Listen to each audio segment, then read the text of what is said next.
HarperCollins presents And Then She Ran by Karen Clarke. Narrated by Rachel Beresford. 1. 2 days ago. You can't take the baby, Grace. Patrick's tone was pleading. I need her. Please, just let us go. I can't. His tone hardened. I won't let you. It'll ruin everything. If you don't, I'll go to the press. My heart pounded. I'll tell them the truth. He froze, perhaps imagining the implications, what it would mean for his career. He came closer. For a moment, I thought he was going to hit me. I cringed as he punched the wall by my head. What am I supposed to say to people? I straightened my shoulders. You'll think of something, I said, heart racing. You're good with words. He stared at me with something close to hatred. And if I let you go, you won't tell anyone. I promise. I kept my eyes on his. And you'll leave us alone. He was silent for a moment. Do I have a choice? I bundled Lily into her carrier, opened the door, and ran. 2. Now. I looked around the busy airport, heart drumming against my ribs. Despite the promise he'd made, I wasn't convinced that Patrick wouldn't come after me or have me followed. The urge to keep checking hadn't left me since I boarded the plane in New York. When I wasn't feeding or pacifying Lily during the 7-hour flight, I was inspecting the other passengers in case Patrick had sneaked on board or sent somebody to reclaim his 8-week-old daughter. My chest tightened with worry, my hand rigid on Lily's back as I scanned the arrivals area once more, while a sea of people surged past. It was both familiar and strange being back in England. The first time since a fleeting visit to my mother's place in Berkshire 4 years ago. There was no one here to meet me. No one knew where I was. Patrick had probably guessed I'd returned to the UK, but would have no idea where I was heading from Heathrow. I hadn't mentioned my aunt when we were exchanging potted life histories a year ago. He didn't know where she lived, and I hadn't told him. Morag was a private person, and I respected her wishes. She'd only told my mother her new address in case of emergencies, though her sister was probably the last person Mum would turn to in a crisis, their long-standing rift unhealed. Unaware of our noisy surroundings, Lily slept soundly at last in the ergonomic carrier Patrick had bought, designed to hold her against my chest like an embrace. Her cheeks were stained red, her long lashes spiky with tears as she nuzzled into me. I kissed the soft fuzz of her fine dark hair as I hoisted her gingham baby bag onto my shoulder. Grabbing the handle of my suitcase, I followed signs to the taxis, inhaling sharply as a blast of cold air greeted me outside. It was mid-March, but the temperature felt Baltic after the overheated journey and milder Manhattan weather I'd left behind. I tugged out Lily's lemon-coloured blanket and draped it around her as she began to stir. Hush, hush, I murmured, shivers of cold rippling through my cheap zip-up jacket as I hurried to the first waiting taxi. "Excuse me, there's a queue." A man stepped forward, blocking my way. He had wiry grey hair and an aggrieved expression, the look of someone spoiling for a fight. "Oh, I'm sorry." Tears rushed to my eyes, anxiety spilling over. I wasn't... "Leave her alone, Len. You can see she's got her hands full." A woman, probably his wife, gave a compassionate smile that creased her whole face. "Take it, love. We're not in a hurry." Relief made me gush. "Thank you, if you're sure. I need to get her home and settled. My husband's expecting us." Home? I no longer had one. "Shame he's not here to pick you up." The man's hard gaze didn't soften as he jammed meaty hands in the pockets of his padded coat. "Stop it, Len." The woman rolled her eyes. They were large and glassy, like marbles. "I remember what it was like with little ones, even if this one doesn't." The driver had got out of the taxi and was stowing my suitcase in the boot. He slammed it shut and returned to the driver's seat. "Well, thank you," I said to the woman, keeping my face averted, not wanting the pair to remember my face. She was wearing a navy baseball hat, tortoiseshell glasses, no makeup. Plain, I suppose. Early 30s, hard to tell. Had a baby, but covered up. No idea what it looked like. Lots of women with babies must pass through the airport every day. Maybe some of them were running away too, wearing a cheap disguise. Reading glasses that slightly magnified everything. Hair thrust into a generic baseball cap to disguise its length and colour. A baggy grey sweatshirt with shapeless jeans and jacket, all purchased at a Walmart on the way to the airport and changed into in the toilets before I continued my journey in a different cab. Patrick wouldn't recognise the dowdy, androgynous woman currently climbing awkwardly into the taxi. No one from my old life would. Heart jumping, I sat back and settled Lily.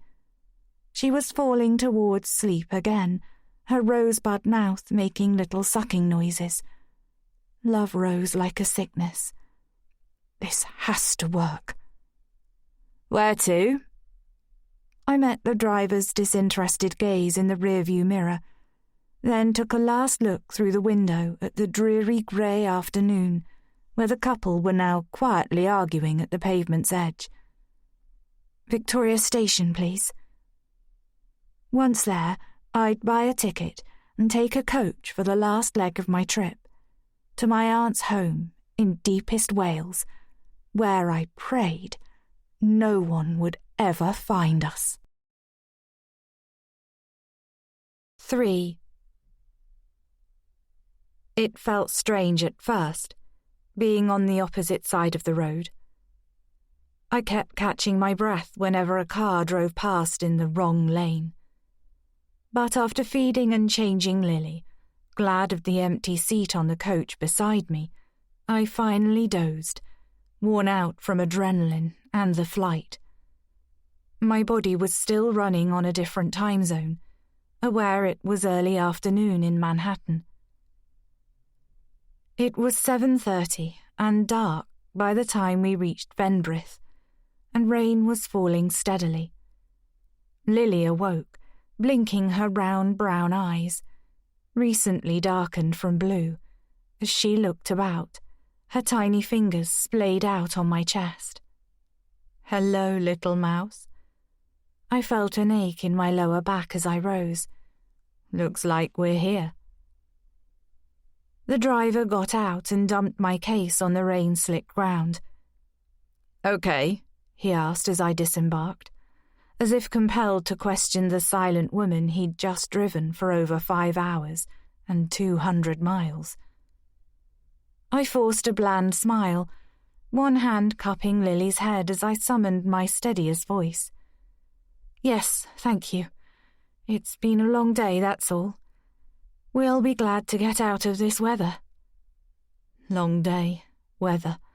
I was speaking a universal code. "You and me both." The driver nodded in tacit understanding. "On holiday, are you?" "Something like that." "Well, this time of year Snowdonia's not too busy, so make the most of it." "I will." Every contact leaves a trace.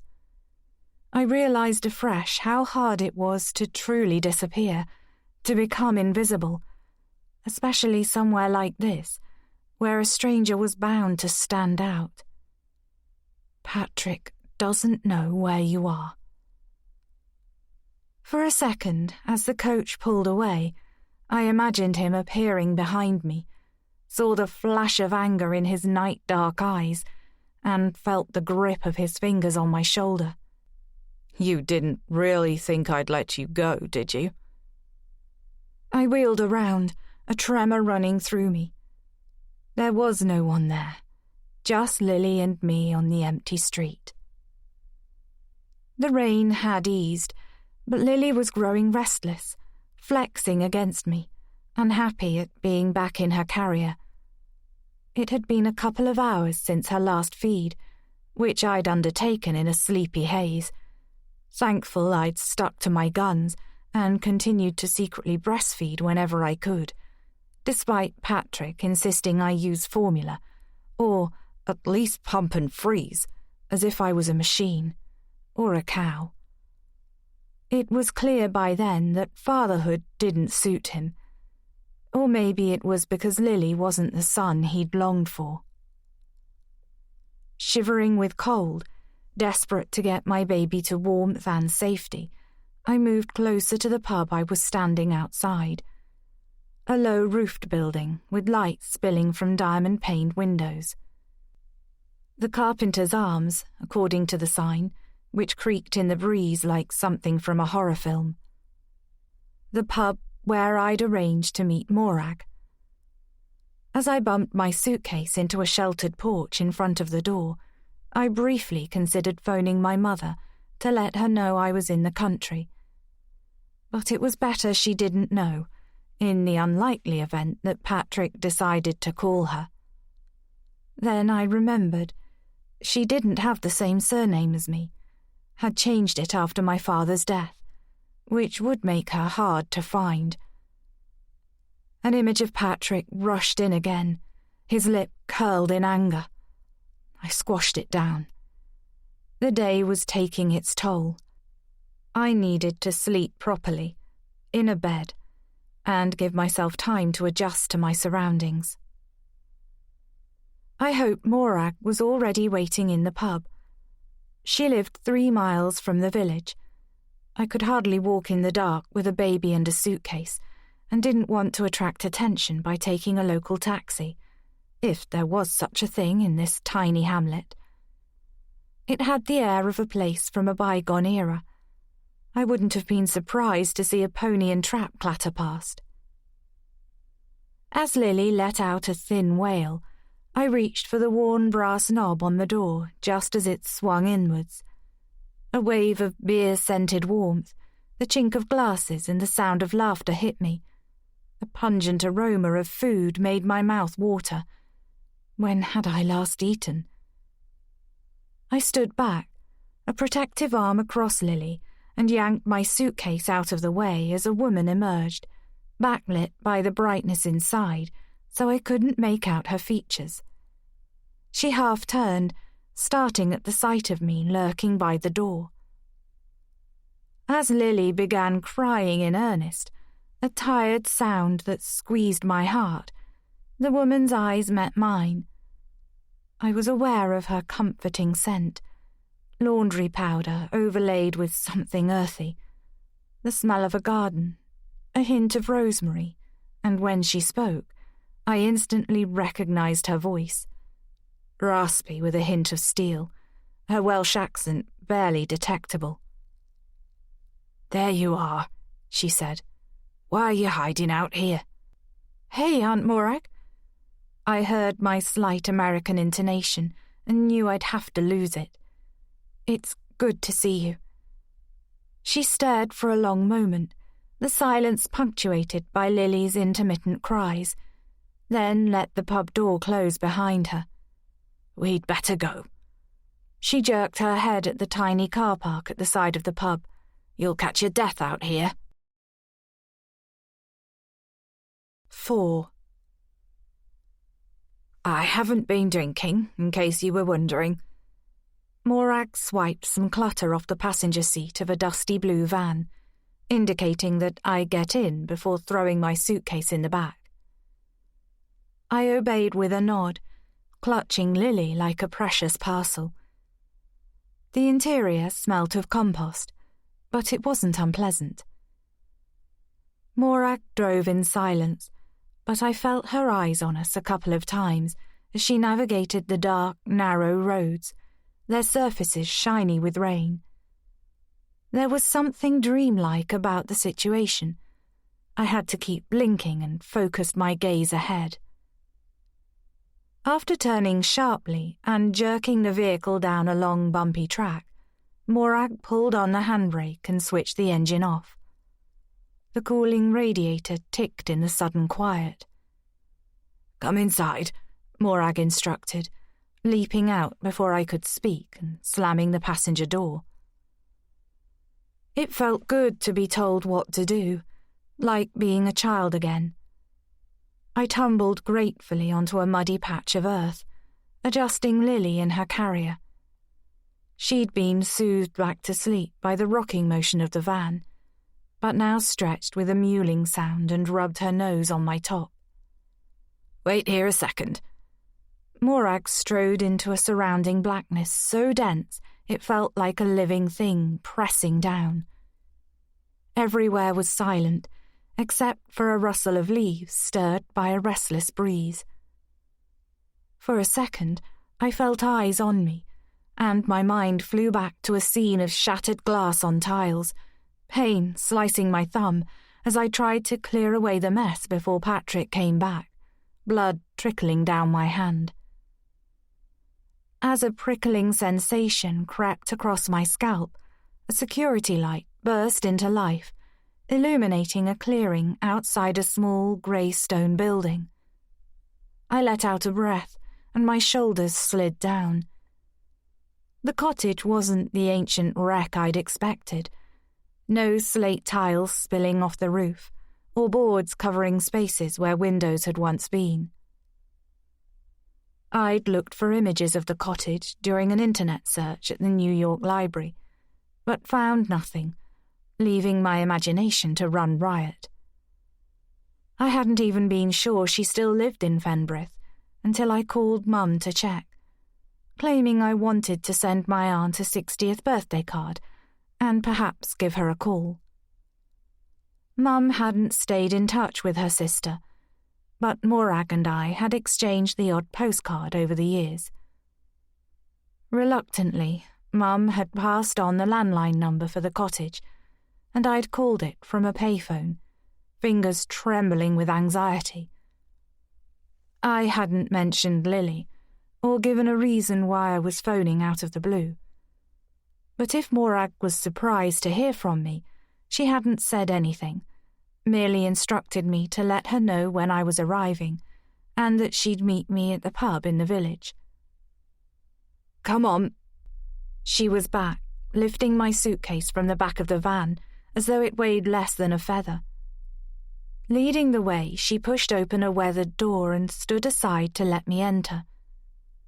The first thing I felt was warmth, wrapping around me like a blanket, the smell of wood smoke competing with whatever Morag had cooked for her dinner. "You look exhausted," she said, flicking a switch on the rough-textured wall. In a pool of brightness that made me blink, I saw we were in an area comprising a kitchen and living room, sparsely furnished with a mix of old and new, the doors, ceilings and woodwork stained dark brown. A set of chunky wooden steps led up to what must be a bedroom, wooden struts like fencing on either side of the gap at the top of the stairs. "The bathroom's through there." Morag nodded to an adjacent door, as though she'd intuited that I suddenly desperately needed the loo. "Here, let me." Her fingers were at the carrier, unfastening the sturdy straps with deft movements until it fell loose. She prized Lily from my arms and swung her away. For a second, I could still feel the imprint of her on my chest, a cold draft where she'd been, an echo of her tiny heartbeat. "She's 8 weeks old." My voice sounded scratchy, as though I hadn't used it for a long time. My old voice, the one that belonged to me before I met Patrick. Her name's Lily. Lily? Morag nodded her approval that I'd chosen her mother's name. I'm a great aunt, then. Yes, I suppose you are. Congratulations, she said dryly. Does your mum know she's a gran? No, not yet. Morag nodded again, as though it was what she'd expected. Go on, then. Her gaze was still on Lily. If you need to spend a penny. The old-fashioned saying tumbled me back to childhood. It was the sort of thing my grandmother Lily used to say. I crossed the room clumsily, bashing my knee on the corner of an ugly dresser pressed against the exposed stone wall.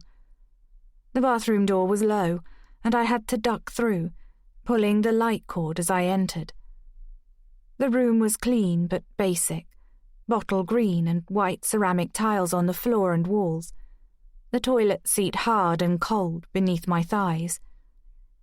The frame in the big square window above the old bath was loose, chilly air pushing through the gaps. I washed my hands quickly and splashed my face with water at the basin before patting it dry with a faded green towel. I was trembling. There was a shaving mirror on the windowsill, angled so I could see my face. My muddy brown eyes looked enormous behind the reading glasses. I looked away and returned to where Morag was standing with Lily pressed to her shoulder, one large hand tracing circles on her back. I'll take her. As she handed Lily over, a spasm of torment crossed my aunt's face, gone so quickly I thought I must have imagined it. She looks like you. You haven't changed much, I said at the same time, refastening a popper on Lily's sleep suit as I slotted her back into my arms. Your hair. I gestured to Morag's springy mop, still mostly jet black, but with iron-grey strands running through it. Her sun-browned face was scored with lines, deeper than I remembered.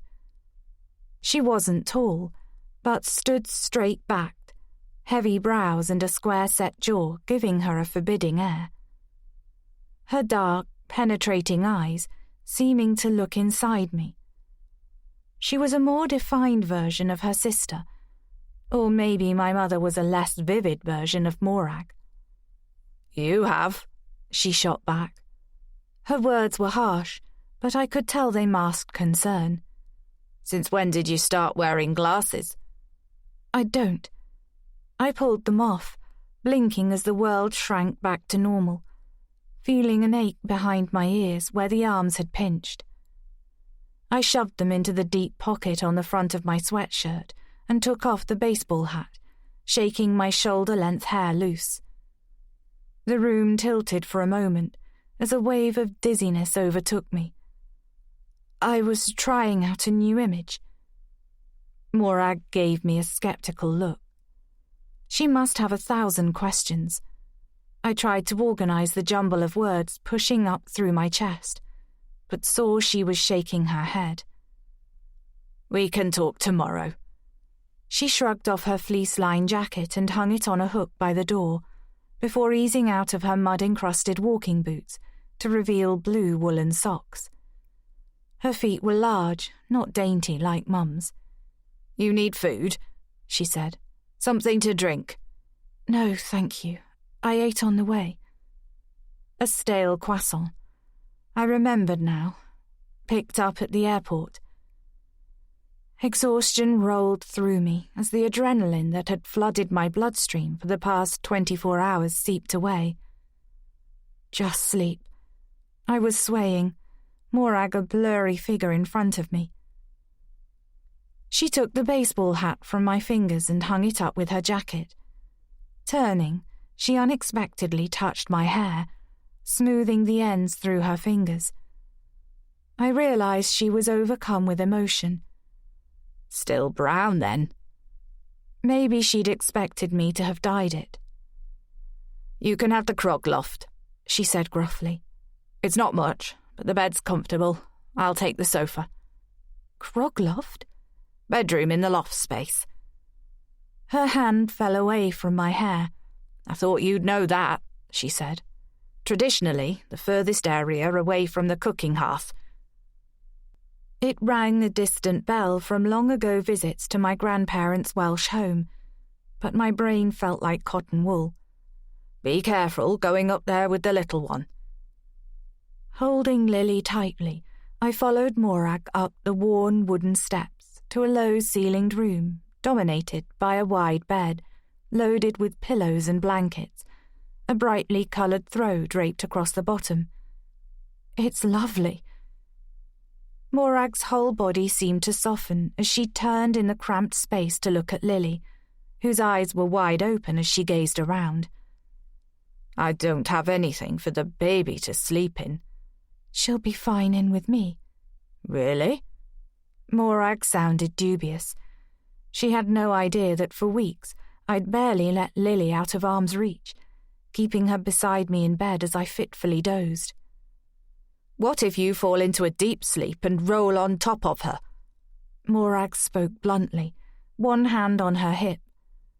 I'd forgotten that about her, how she tended to say whatever came into her head.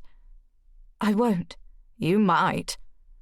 She turned to a heavy mahogany dressing table carved with roses and tugged out the bottom drawer, emptying socks and sturdy knickers, mostly black and beige, onto the deep pile rug. "She can sleep in here." She pulled a clean blanket from a chest at the foot of the bed, arranged it in the base of the drawer, laid a pillow lengthways on top, and arranged a smaller blanket over that. "This will do." "I'll come up and check on her," she interrupted. "You need to sleep properly, Grace." "She'll want to feed in the night." "Do it now and get her settled." Morag's tone didn't invite argument. I felt myself surrender, grateful once more to be given instructions, feeling as if I was dreaming again as I handed Lily to Morag. I stripped to my underwear and climbed into bed, sinking against pillows as soft as clouds. "Here we are." Aware of Morag watching, her expression unreadable, I took Lily back and hoisted up my vest. As she latched onto my nipple and suckled, my eyelids immediately drooped shut. I felt myself being dragged towards sleep. As Lily was lifted from me, I let myself sink deeper, limbs loosening, breath slowing. My last waking thought was, I'm home. 5. In the serene space between sleeping and waking, I heard comforting kitchen sounds downstairs. For a moment, I thought I must be at the house in Berkshire, where I'd grown up. Mum making sure my father went to his office with a cooked breakfast inside him, preparing his coffee the way he liked it, strong, with a heaped spoonful of brown sugar. It had been a long time before I realized that preparing his breakfast, packing his lunch and cooking his dinner every day wasn't so much an act of love as a way of keeping him sweet, as my mother put it, when I asked her once why Dad couldn't make his own meals. Andrew Evans had a temper, and our role was to stop it emerging, though it didn't always work. I stirred, feeling the tug of tiredness deep in my bones. Soft light poured through a rectangle of uncurtained window sunk into the wall above the chest of drawers. Prizing my eyelids wider, I frowned at the gaping space in the chest. Lily. Sleep scattered as I bolted upright, pushing off the heavy blankets. My gaze scoured the drawer at the side of the bed, though I knew already she'd gone. There was barely a dent in the pillow and blanket nest Morag had created. What had I been thinking, letting my baby out of my sight and sleeping soundly for God knew how long? Lily! I stood up too quickly. Everything spun. Where's Lily? It's okay, she's here. Morag's voice rose from below. She's fine. I rushed down the short staircase, turning at the bottom to face what could only loosely be termed a kitchen. Morag was perched on a three-legged stool at a wooden table that might have once been a door. She's sleeping, she said, nodding at the bundle tucked inside her tartan dressing gown. Only a dusting of dark hair and the soft curve of a cheek was visible. A bottle, half full of formula, stood on the table. Lily's changing bag open on the quarry-tiled floor in front of a stone fireplace, with a heap of ash in the grate. No sign of any sterilizing equipment, of course. Morag didn't have children, had no experience with babies. "You should have woken me." My voice was sharp with anxiety. "The formula's for emergencies. I prefer to feed her myself." She only took half. Morag's eyes were like shards of granite as she studied me, standing there in my vest top and knickers, skin pimpled with gooseflesh. The kitchen was cold in the unheated room, my breath misting the air. "I didn't hear her crying." "She wasn't." Morag's tone was abrupt. "I came up to check on her and she was awake. I thought I'd bring her down before she disturbed you." "Oh." What must she think of me, standing there barely dressed, practically a stranger in her home, accusing her of... what? "I'm sorry." "You talk in your sleep." "I do?" A fragment of a dream came back. A woman yelling, the thud of someone falling, a pale arm flung out. Pulse skittering, I rubbed my arms, resisting the urge to snatch Lily back as I sat gingerly on a spindle-backed dining chair. What was I saying? Morag's gaze was steady. "Please don't. Leave us alone." Something like that. Nausea swirled through me. I swallowed, unsure what to say. "What time is it?" She glanced at an old mariner's clock on the dresser. I vaguely recognized it from my grandparents' house. "Just gone 7. Lily never sleeps all night. I rose and moved closer, unease sweeping through me. "Maybe she was as worn out as you were," Morag said. "I changed her nappy. It was soaked." Nappy. I'd got used to calling them diapers. "Thank you. I've got some nappy bags." "I know. I found them." She looked at Lily again, still blissfully asleep, rocking her slightly. "She's a good girl." "Yes, she is." My stomach growled, heard plainly in the silence. Morag rose, stool scraping on the tiles. "Take her back to bed, and I'll make you some breakfast." She relinquished Lily with obvious reluctance, one weathered hand hovering after she'd placed the baby in my arms. Maybe she didn't trust me. I didn't exactly ooze maternal instinct, even if I felt it with every cell in my body. My heart had seemed to double in size the second I held Lily, but Morag probably remembered me announcing that I never wanted children, that they were a nuisance. I'd had bigger plans for my life than being a mother, yet here I was.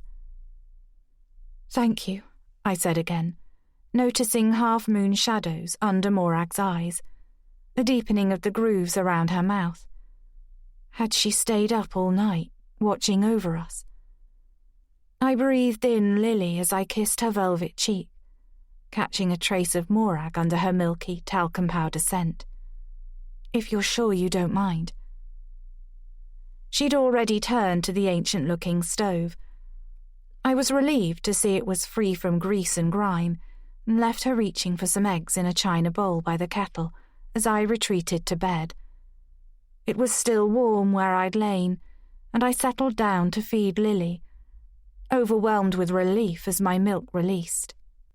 "Grace, please, don't do that." "Don't look if you don't like it." "Here you go." My eyes flew open, lashes damp with tears. "I'll put it here." Morag placed the tray she was holding on top of a heap of magazines serving as a bedside table, her dressing gown gaping to reveal a faded black Guns N' Roses t-shirt underneath. "Come down when you're ready," she said, eyes grazing Lily as she moved away, as if checking she was okay. "I've got fresh coffee." When she'd gone, feet padding softly on the stairs, I stared at Lily for a long moment. My chest was heavy with love and fear. Sometimes they felt like the same thing. The smell of buttery scrambled eggs and crispy bacon wafted from the plate by my side. I lowered Lily back into her makeshift bed, covering her gently. She curled her hand by her cheek and sighed softly, eyelids fluttering closed. I watched her while I ate, shoveling food in quickly, uncaring it was lukewarm or that the toast was burnt on one side. I remembered Morag marvelling on a visit to my parents before she was sent abroad by the paper she worked for, that I'd cooked a proper dinner, being hopeless in the kitchen herself. Aged 13, I'd discovered the love of cooking that eventually led me to New York, and Patrick. I wondered what he was doing now, whether he'd tracked me here, to this room in the eaves in a remote Welsh village in Snowdonia. He had the means, contacts, sources, money. He might not trust that I would keep quiet, despite my promise, and I'd given him every reason not to trust me. Even so, he was the one who'd broken his marriage vows. All I'd wanted was Lily, and to make a new life without him in it. As long as he let me do that, I would keep my side of the bargain. Leave him free to pursue his dream of becoming New York District Attorney with his reputation intact. Curiosity burned inside me.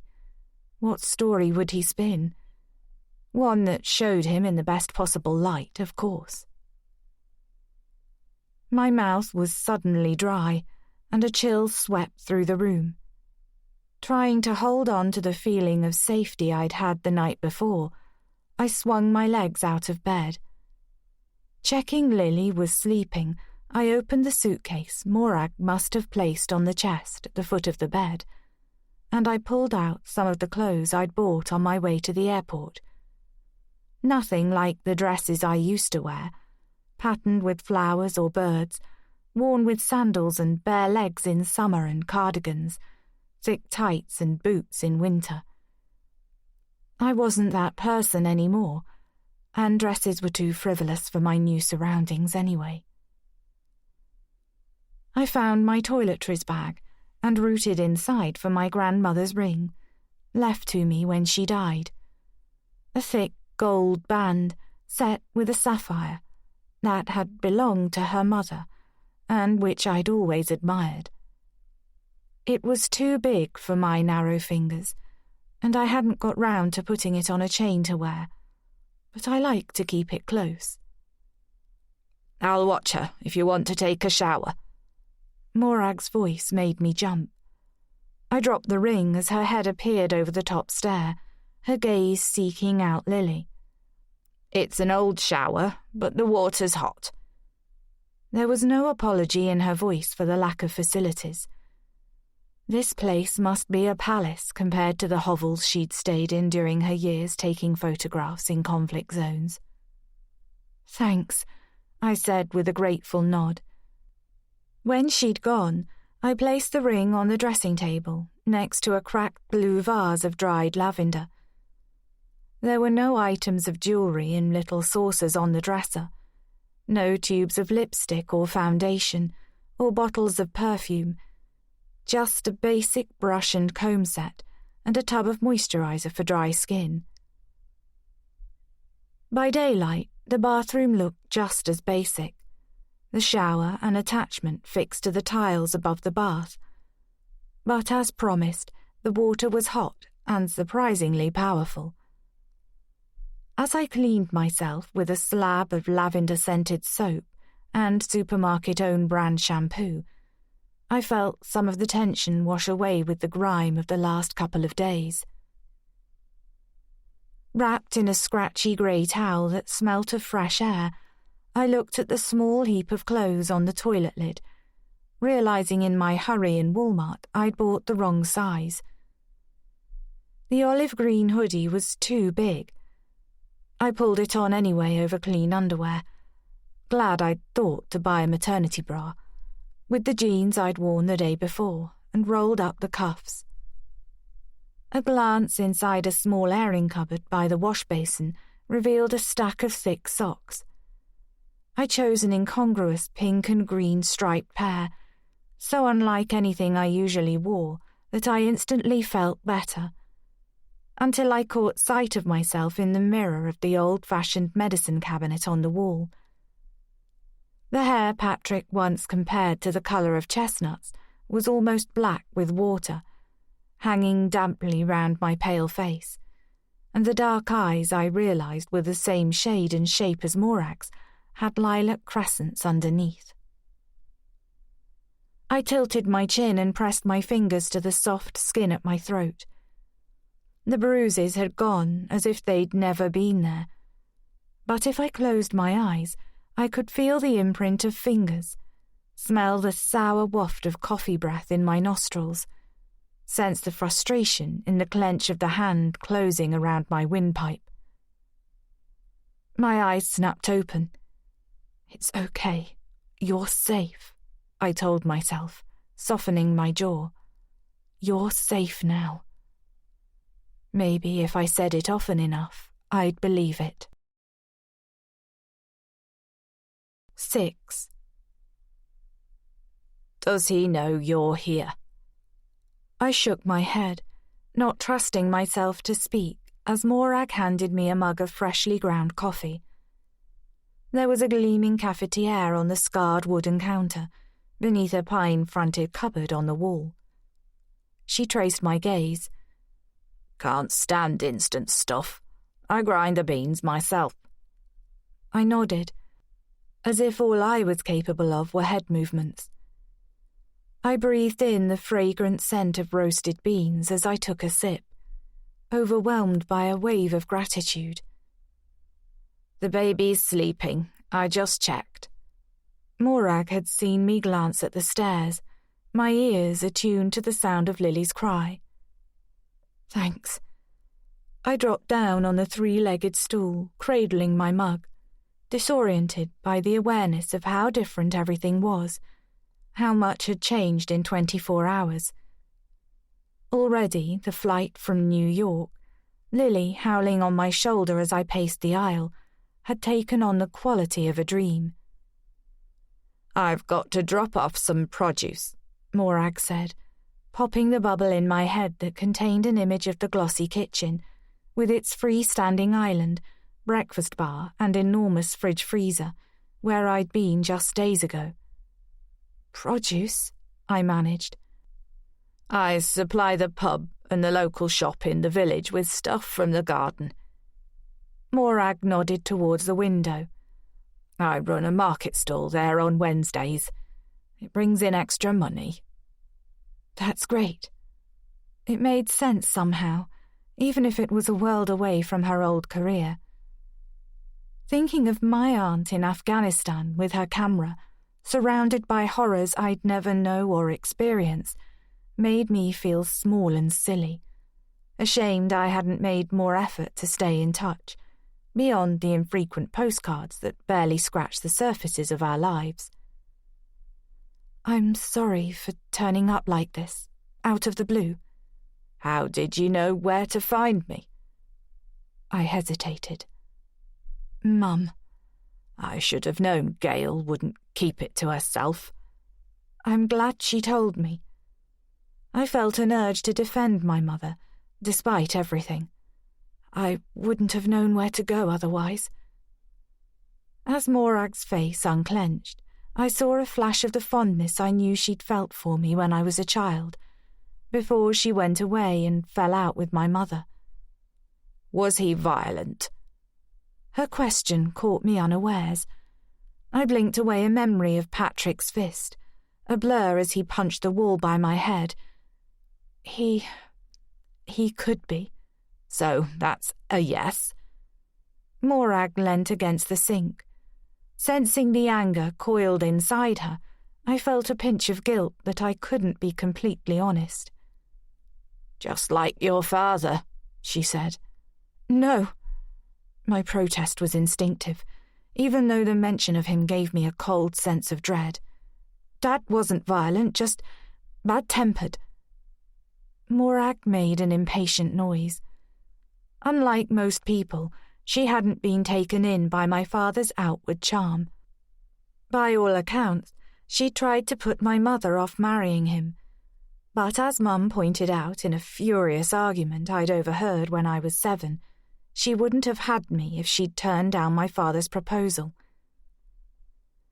Is he likely to come looking for you, this man you're hiding from? I shook my head. He's got a high-profile job over there, in New York. I realized she had little idea of what I'd been doing for the last 12 years. I doubted she'd been having cozy chats with Mum. Not that I'd said much about my relationship with Patrick to her. And the last postcard I'd sent to Morag was before she moved to Wales. A generic snap of the Brooklyn Bridge, with a few words about the heatwave on the back. Any whiff of scandal could end his career. He's not the president, is he? I allowed a smile. Credit me with some taste.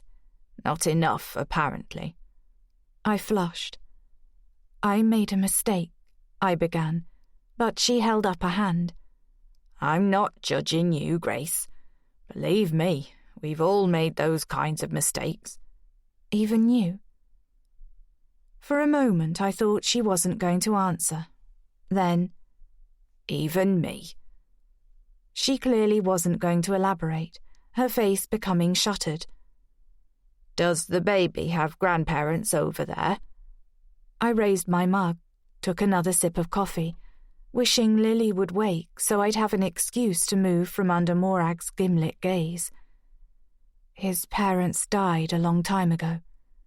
And it's definitely over. Yes. I forced myself to meet her eyes. Sounds like he got off lightly. I just want a new start. I couldn't mask the hint of desperation in my tone. A quiet life for Lily and me. I get that. Morag's eyes shifted, as if seeing something unpleasant inside her head. If it's quiet you want, you've come to the right place. We won't stay long, I promised. As soon as I can find... Stay as long as you need.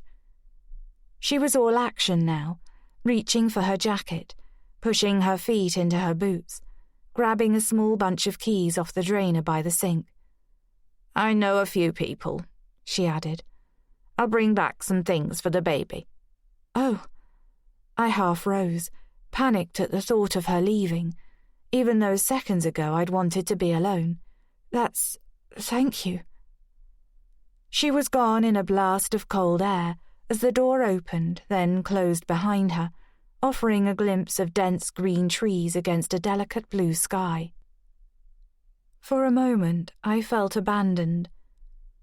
I stared at the unvarnished slab of door, noticing several large bolts fixed to the top and bottom. It was hard to imagine intruders bothering to look this far off the beaten track, but my aunt knew all about danger. The bolts must be a reflex, warding off any number of imagined scenarios. She could have PTSD for all I knew, after giving up her career out of the blue. When it's too late to matter, Mum had said, sounding hurt. Coming back to myself, I shot upstairs to check on Lily. She looked as peaceful as she'd ever been in her flounced and fussy $1,000 crib, in her expensively designed nursery, uncaring that her new bed normally held her great-aunt's sensible underwear. Resisting the urge to pluck Lily out and strap her to my chest once more, I straightened the bedcovers, then crossed to the window, catching my breath at the view of surrounding woodland and cloud-topped mountains, though the tip of Snowdon was invisible. Below the window was a garden with neatly tended shrubs and bushes, a sizable allotment, and a seating area beneath a pergola twined with greenery.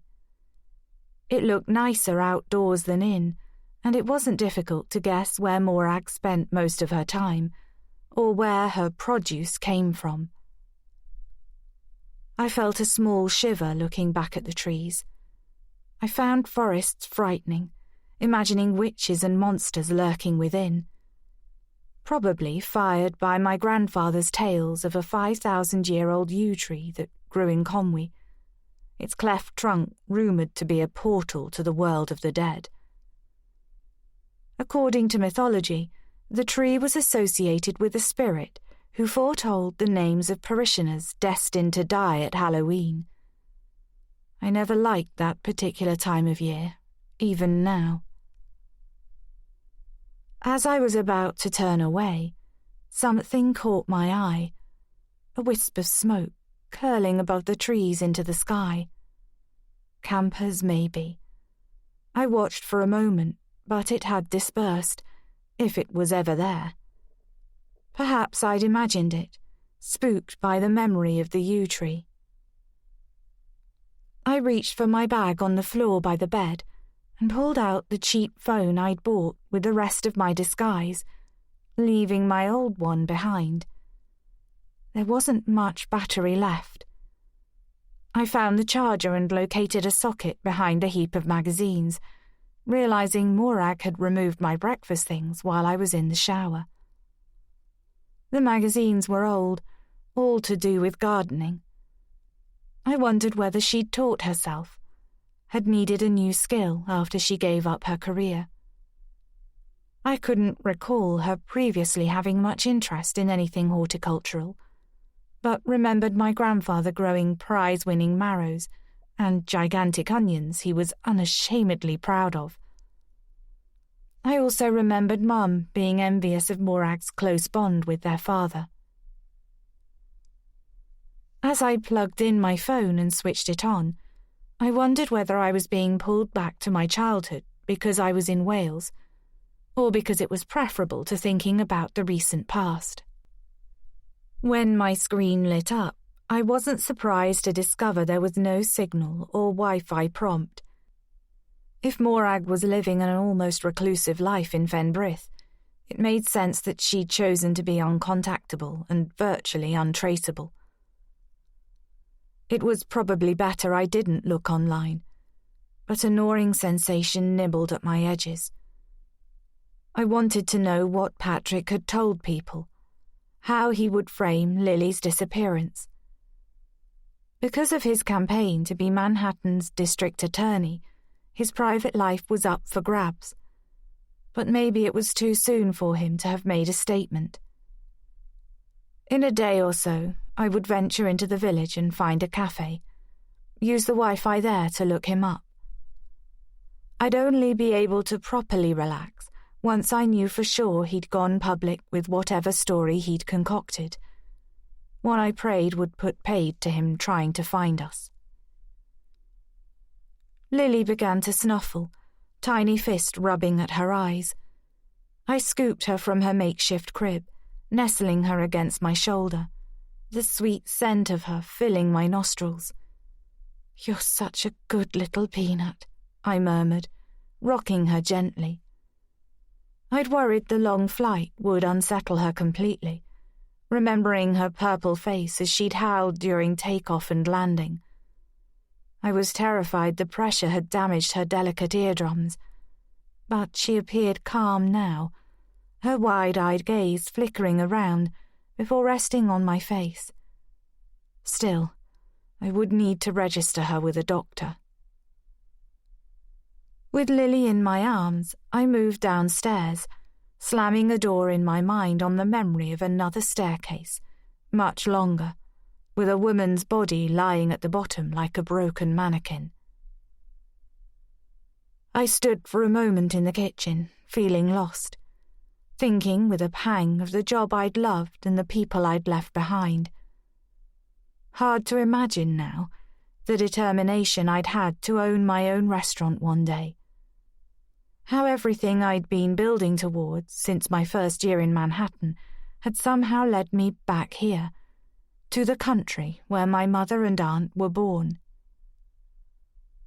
As a distraction, I walked slowly around the room with Lily, taking it in. There wasn't much typical country cottage charm, but it was comfortable in a rustic way, perfect for one person. My brain seemed to jolt when I noticed a man's thick coat hanging from the back of a wooden rocking chair.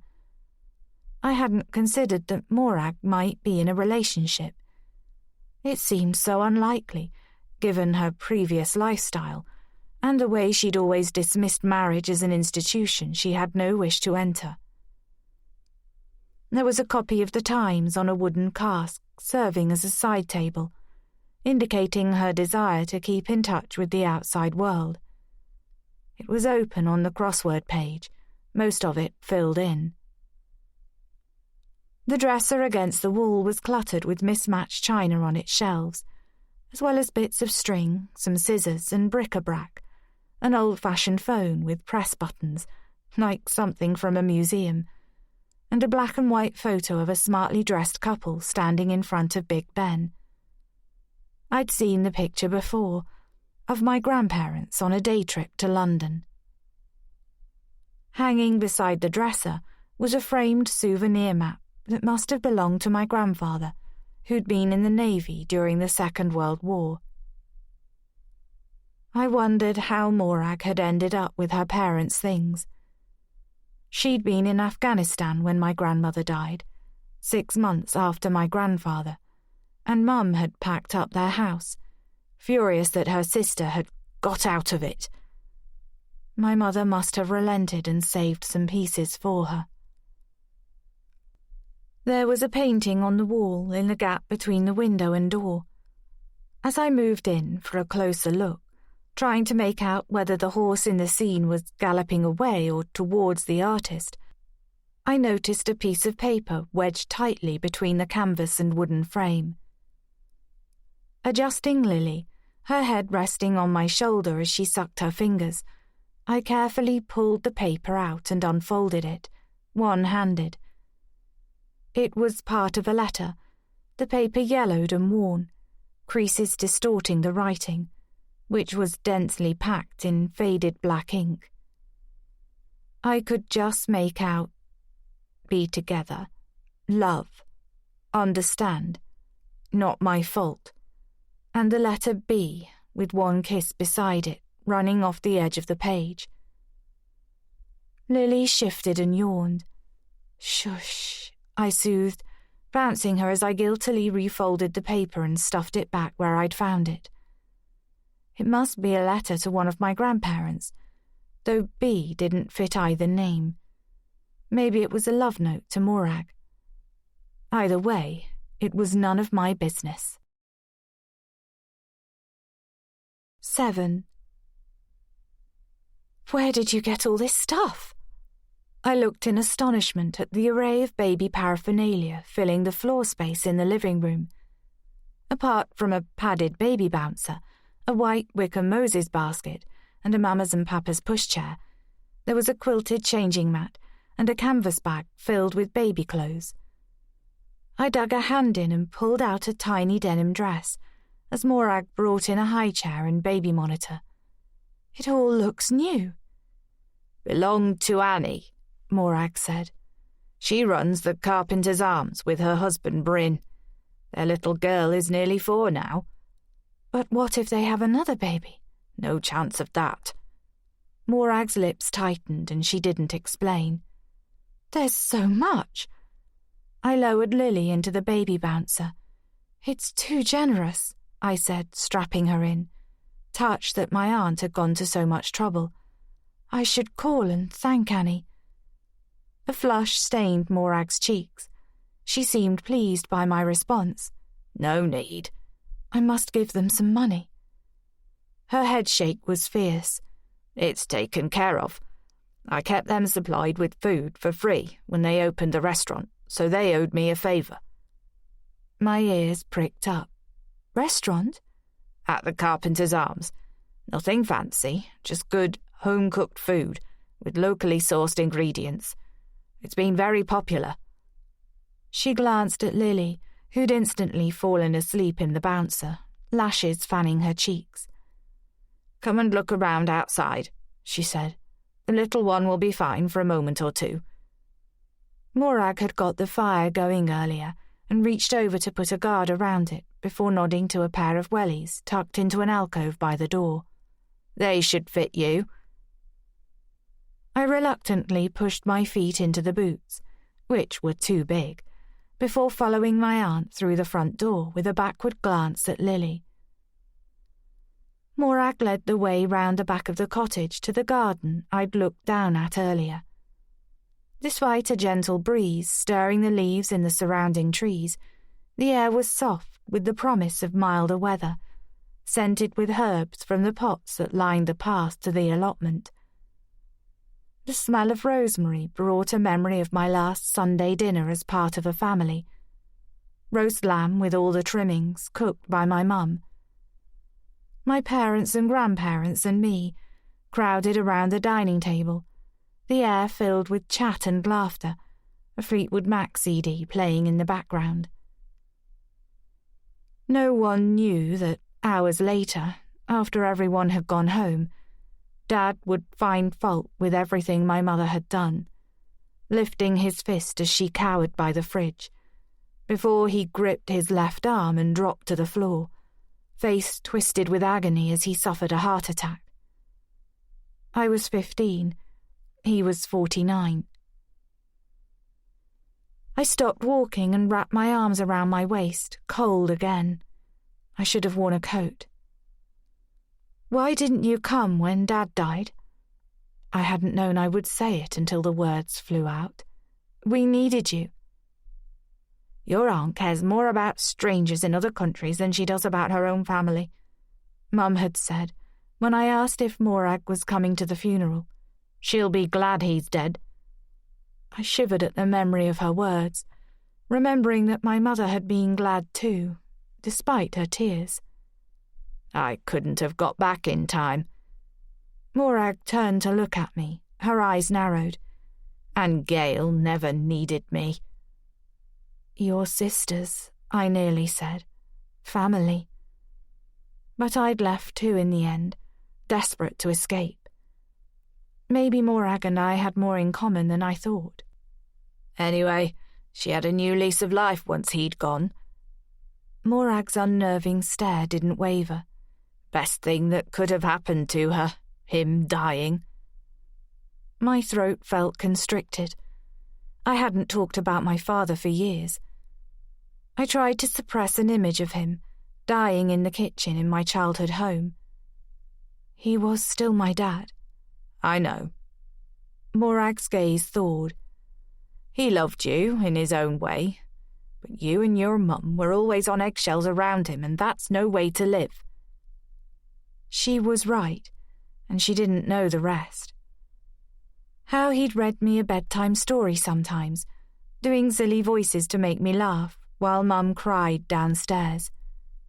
He'd pulled her hair once, demanding to know why she'd had it cut. All I wanted was to go and cuddle her, but I'd smiled for Dad and hugged him instead, knowing if I didn't, he would go and shout at Mum and make her cry even harder. It was ironic, really, that I hadn't chosen a better father for Lily, after vowing I wouldn't end up with a man like my father, whose idea of love was controlling my mother's moods and actions. I tried to summon a reply to Morag's blunt assessment, but she'd turned away and was surveying the surrounding land. "I wanted you to see that you're safe here," she said, and it took me a second to grasp that the topic of my parents was over. "Woodland all around, the nearest road 1/2 mile away, mountains that way." She pointed to the tip of Snowdon, visible now beneath a drift of cloud. The security light comes on at night if anyone ventures too close to the cottage." It was the most she'd said in one stretch since I'd arrived. She must only chat with people when she chose to these days. Had been a woman of few words even before she and my mother fell out. I remembered the man's coat on the back of the chair. "Do you have a partner?" I said, stuttering a little. "A boyfriend?" She huffed out a sound that might have been a laugh. "No, I don't have a partner or a boyfriend." She arched her eyebrows, giving the word quote marks. "I'm very happily single," she said. But something in her expression had shifted, and her eyes were guarded once more. She was either lying or had been through something she didn't want to talk about. "Look." Her gaze moved past me and fixed on a clump of bushes beyond the allotment, close to where the trees began. She stepped back and gripped my arm. "Can you see?" I squinted my eyes and, beyond a cluster of daffodils, caught a flash of reddish fur slinking low to the ground, a flash of white at the tip of a bushy tail. A fox. "She comes regularly." Morag spoke in an excited whisper, eyes brighter now. "She's quite tame, but will be nervous to see someone new." She? I couldn't help smiling, even as the fox's gaze met mine, sharp and knowing. It was as if it could see inside my head and read my thoughts. "How do you know?" "She had cubs a few weeks ago, through there in the woods." Morag pointed. "I was gathering mushrooms and came across them. She's usually friendly, but I thought she was going to attack me." Protecting her young. The vixen turned and slipped silently back the way she'd come. That's what mothers do. Morag swiveled her eyes to me. I forced a smile as I swung round to look at the building behind us. Its grey stone walls and pitch slate roof looked somehow forbidding from this angle. "Smoke." I pointed to the chimney. "Someone could see. They'd know you're here." "No, I was here." Morag folded her arms. "I thought you said it was over." She wasn't fooled. "I don't want any trouble at my door." "It is over, but—" I couldn't articulate the feeling I had, that Patrick might have changed his mind. "It is," I said with more conviction. "Take no notice." "I won't light it again if you don't want me to." I was surprised by how easily she relented. "I have an electric heater we can use." "Morag, I don't want to be a nuisance. You're not." Her tone was firm. "I want you to feel at home." "Thank you." I felt perilously close to tears again. I thought I'd done all my crying, but being here, released from the agony of the past few weeks, was making me emotional. "I should check on Lily." "I'll go," Morag said firmly. "You have a wander about. You look like you need some fresh air." I wanted to protest, explain that I needed to watch Lily, that I longed to hold her and make sure she was okay. But something in Morag's face made me think she needed this, to help me or be with Lily, or both, as much as I needed her. And I had to learn to relax, to not constantly cling to Lily 24 hours a day. It wasn't healthy for either of us. We were safe now. I could afford to let go a little. "Fine," I said, a tremor in my voice. "Thanks." "She's a lovely little one, like you were." Morag strode back to the cottage, leaving me staring after her, overcome that Lily had someone apart from me to love and look out for her now. Little one. Guilt rushed in. Lily also had a grandmother. The last time I'd spoken to Mum, I told her I'd met someone, that I thought he might be the one. She'd been pleased, almost gushing, thrilled at the thought of her daughter living a different life to hers. "You must go," she'd urged me, when my friend Anna invited me to spend the summer working in her uncle's restaurant in New York. "Go and live your life, Grace. Don't end up like me. Get away from here." After everything we'd been through together, after all the ways I'd tried to protect her from Dad, she wasn't the same after he died. She hadn't needed me anymore, and I could barely look at her. Morag was right. She'd had a new lease of life, had taken on more hours at the Animal Rescue Centre, where she'd volunteered for a few years, the only work Dad would allow her to do, eventually taking over the running of it when the owner retired. The animals became her life, the other volunteers her family. Thinking about her made my skin feel itchy. I decided to give myself a week to settle in, to be sure we really were safe, and then I would call her. Whatever had happened in the past, she had a right to know about Lily. She would want to, I was sure, though my mind shied away from telling her I was staying with Morag. I forced myself to keep moving, focusing on the orderly rows of kale and cabbages, a crumbling stone wall green with lichen and ancient oak, its branches bursting with buds. Ahead of me, a flock of startled birds exploded from the trees. I let out a yelp, clutching my chest as I strained my eyes at the dense greenery. A shiver moved down my spine.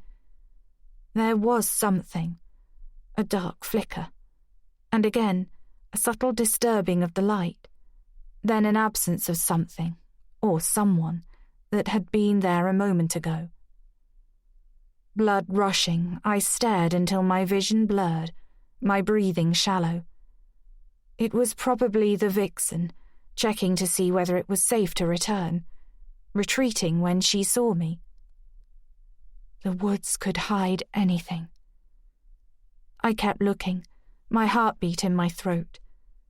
Only when I was sure there was nothing there, that my imagination was working overtime, I hadn't acclimatized to being in the country after years of city living, did I turn and run back into the safety of the cottage. 8. Inside, Morag was still in her boots and jacket, staring at Lily as if she was a rare specimen, which, to my aunt, she probably was. As I stood in the doorway, fighting the feeling I'd had of being watched, I caught an expression on Morag's face I couldn't decipher, almost fearful, as though Lily might suddenly morph into a monster. Then she stooped, hands on knees, and I realized she was checking that Lily was breathing. I'd done it often enough myself, seeking the rise and fall of her chest, my cheek to her nose, waiting for the tickle of breath on my skin that told me she was alive. Morag straightened, but kept her gaze on Lily.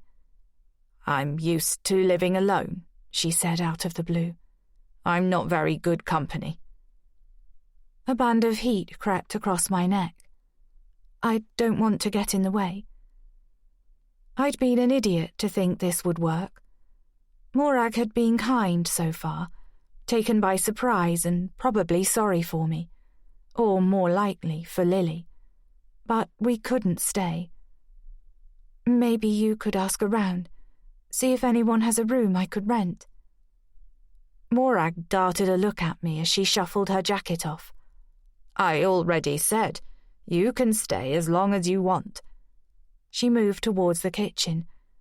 "I'm just warning you, I'm not much of a talker and I don't like being reminded of the past. I prefer doing things my way, and like to be left alone." "You don't say." On a wave of relief, I had an impulse to make her smile. "I wondered why you were living alone in the middle of nowhere." She turned, the corners of her mouth lifting in acknowledgement. "Your mum was the chatterbox, the sociable one." She threw her jacket onto the table before switching the kettle on. "We were chalk and cheese," she said, giving her head a tight shake. "Seeing you?" She swung round to grab the mugs we'd used earlier, still stained with coffee. "You're a lot like her." I'd never thought so, but didn't want to risk upsetting Morag by contradicting her. Instead, I busied myself by unpacking the baby clothes from Annie, holding up dresses, tiny jumpers and sleep suits in varying sizes, refolding them while Morag made tea with real leaves in a pot. "I can cook," I said, as she took a packet of biscuits from the cupboard. "I know you can." I smiled, aware of my facial muscles moving. I hadn't smiled properly for so long. "I mean, I can cook dinners for us to earn my keep, at least until I get a job." "You're welcome to cook." Morag dunked a biscuit in her tea and ate half in one mouthful. "But how will you work with the baby?" I knew better than to presume Morag would want to babysit. Anyway, I didn't want to leave Lily after what we'd been through. "Hopefully, I'll be able to take her with me." Morag's eyebrows twitched as if to say, "Good luck with that." But I could almost hear the cogs turning, and I knew she was thinking of a way to help. Lily slept on as I sat on the sofa with my mug of tea, suddenly overwhelmed with curiosity regarding my aunt, about whom I knew very little, yet had thought of instinctively when I knew I had to escape Patrick. Not my mother, but Morag, her polar opposite. "Do you ever miss your old life?" I looked around for evidence of the career she'd had for nearly 3 decades, realizing for the first time that there were no pictures, no sign of the press award she'd won 15 years ago for her photo of a weeping, blood-soaked woman on her knees in front of a collapsing building in Iraq, soldiers firing bullets all around her. "She always loved taking pictures," Mum had said on the phone, calling to tell me about the award after seeing a mention in one of the newspapers. "Why couldn't she stick to family portraits or weddings like normal people?" I'd asked her if she was scared Morag would be killed or injured, which seemed a reasonable thing to fear. But her reply was upsetting. "In some ways, it feels as if she's already dead." "I don't miss it at all." As Morag's expression darkened, I remembered too late that she didn't want to talk about the past. "There's no glamour in watching people suffer," she said, snapping a biscuit in half. "It took me a while to realize just how much I hated it, how little difference I was making. The medics, they were the heroes. I was just taking pictures." "But you brought the horror of what was happening to people's attention." "Fat lot of good it did." She drained her mug in a long swallow and placed it in the sink. "I've work to do in the garden." She reached for her jacket. "Make yourself at home." Rebuffed, I guiltily watched her leave. I sipped my cooling tea, one eye on Lily, and tried to empty my mind. The day yawned ahead. For the first time in a long time, I had nowhere to be, no one to see, no job to go to, nothing to do but care for my little girl, who was happily oblivious to my presence for the time being. As the echo of Morag's words faded, I let myself luxuriate in the feeling of freedom, congratulating myself for getting here. I'd done it. I'd engineered a fresh start, found a safe haven for Lily and me. My limbs flooded with warmth, an unaccustomed lightness flowing through me. I wanted to pick my baby up and dance around the room with her. Instead, I made do with gathering her up as she woke with a lazy yawn. "Hello, Moonbeam." I smiled as her eyes found mine. "How do you like your new home?" I wished I could talk to Anna and explain why I'd left so suddenly. But I was worried Patrick might seek her out, wanting to make sure I'd left for good. It was better that she didn't know the details, only that I missed my family and needed to start over. However implausible, I knew she must have found my texted explanation. Anna invited me to join her in America after I left Langley College, where I'd completed a hospitality and catering course. She had extended family out there, and her uncle Giulio had asked her to spend the summer working in his restaurant in Manhattan, while she figured out what she wanted to do. There was a job for me, too, if I wanted it. Eager to get away, I hadn't hesitated. Neither of us had returned since for more than a fleeting visit. Until now. Lily was fussing, letting me know she was hungry. I settled into the corner of the sofa and lifted my top, curling my legs beneath me. Lulled by her rhythmic sucking and the warmth thrown out by the fire, my eyelids drifted shut. In an instant, I was back there, a year ago, the night Patrick came into the restaurant. I'd been running the kitchen for a while by then and was trialling a new menu. At the end of the night, the maitre d' said a customer wanted to meet me, to compliment the chef. I walked out and there he was, alone at a table in the corner.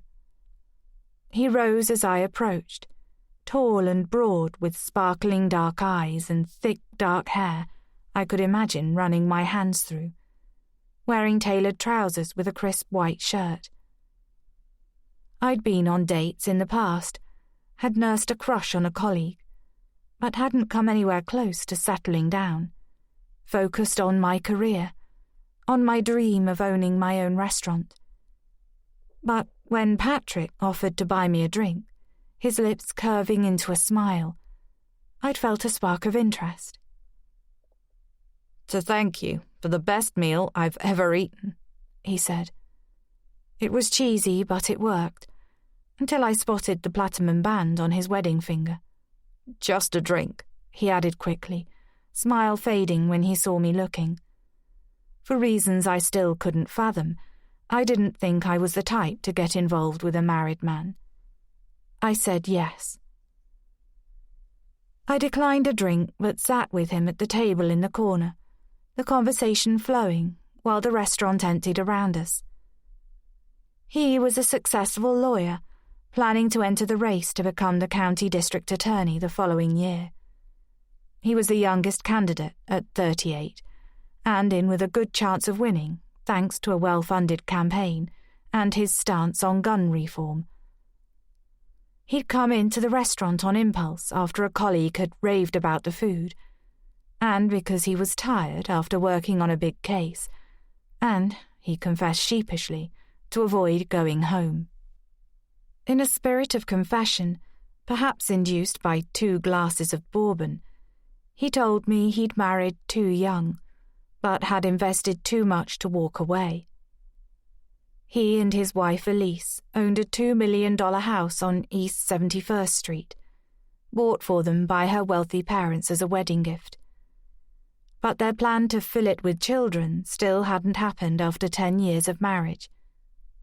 "It's complicated. Maybe I just need a good enough reason to leave." 2 hours later, he was in my bed in the apartment above the restaurant. And for the next 2 weeks, whenever he could get away, he would sneak up there after I'd finished work. Looking back, it was as if we'd regressed to being teenagers, madly in love with the idea of being in love. We couldn't be seen together because he was married, and if he was to achieve his dream of becoming DA, he couldn't be involved in anything potentially scandalous. Maybe, I thought on some level, it would work itself out, and we'd have a fairy tale happy ever after. And maybe he did too. But it ended the evening he phoned the restaurant and told me Elise was pregnant. "It must have happened during a trip to her sister's in Canada, a month ago." Hearing how elated he sounded, wanting me to be happy for him, a door slammed shut in my mind. "We'd given up trying," he said, as though I was an old friend he wanted to share the news with.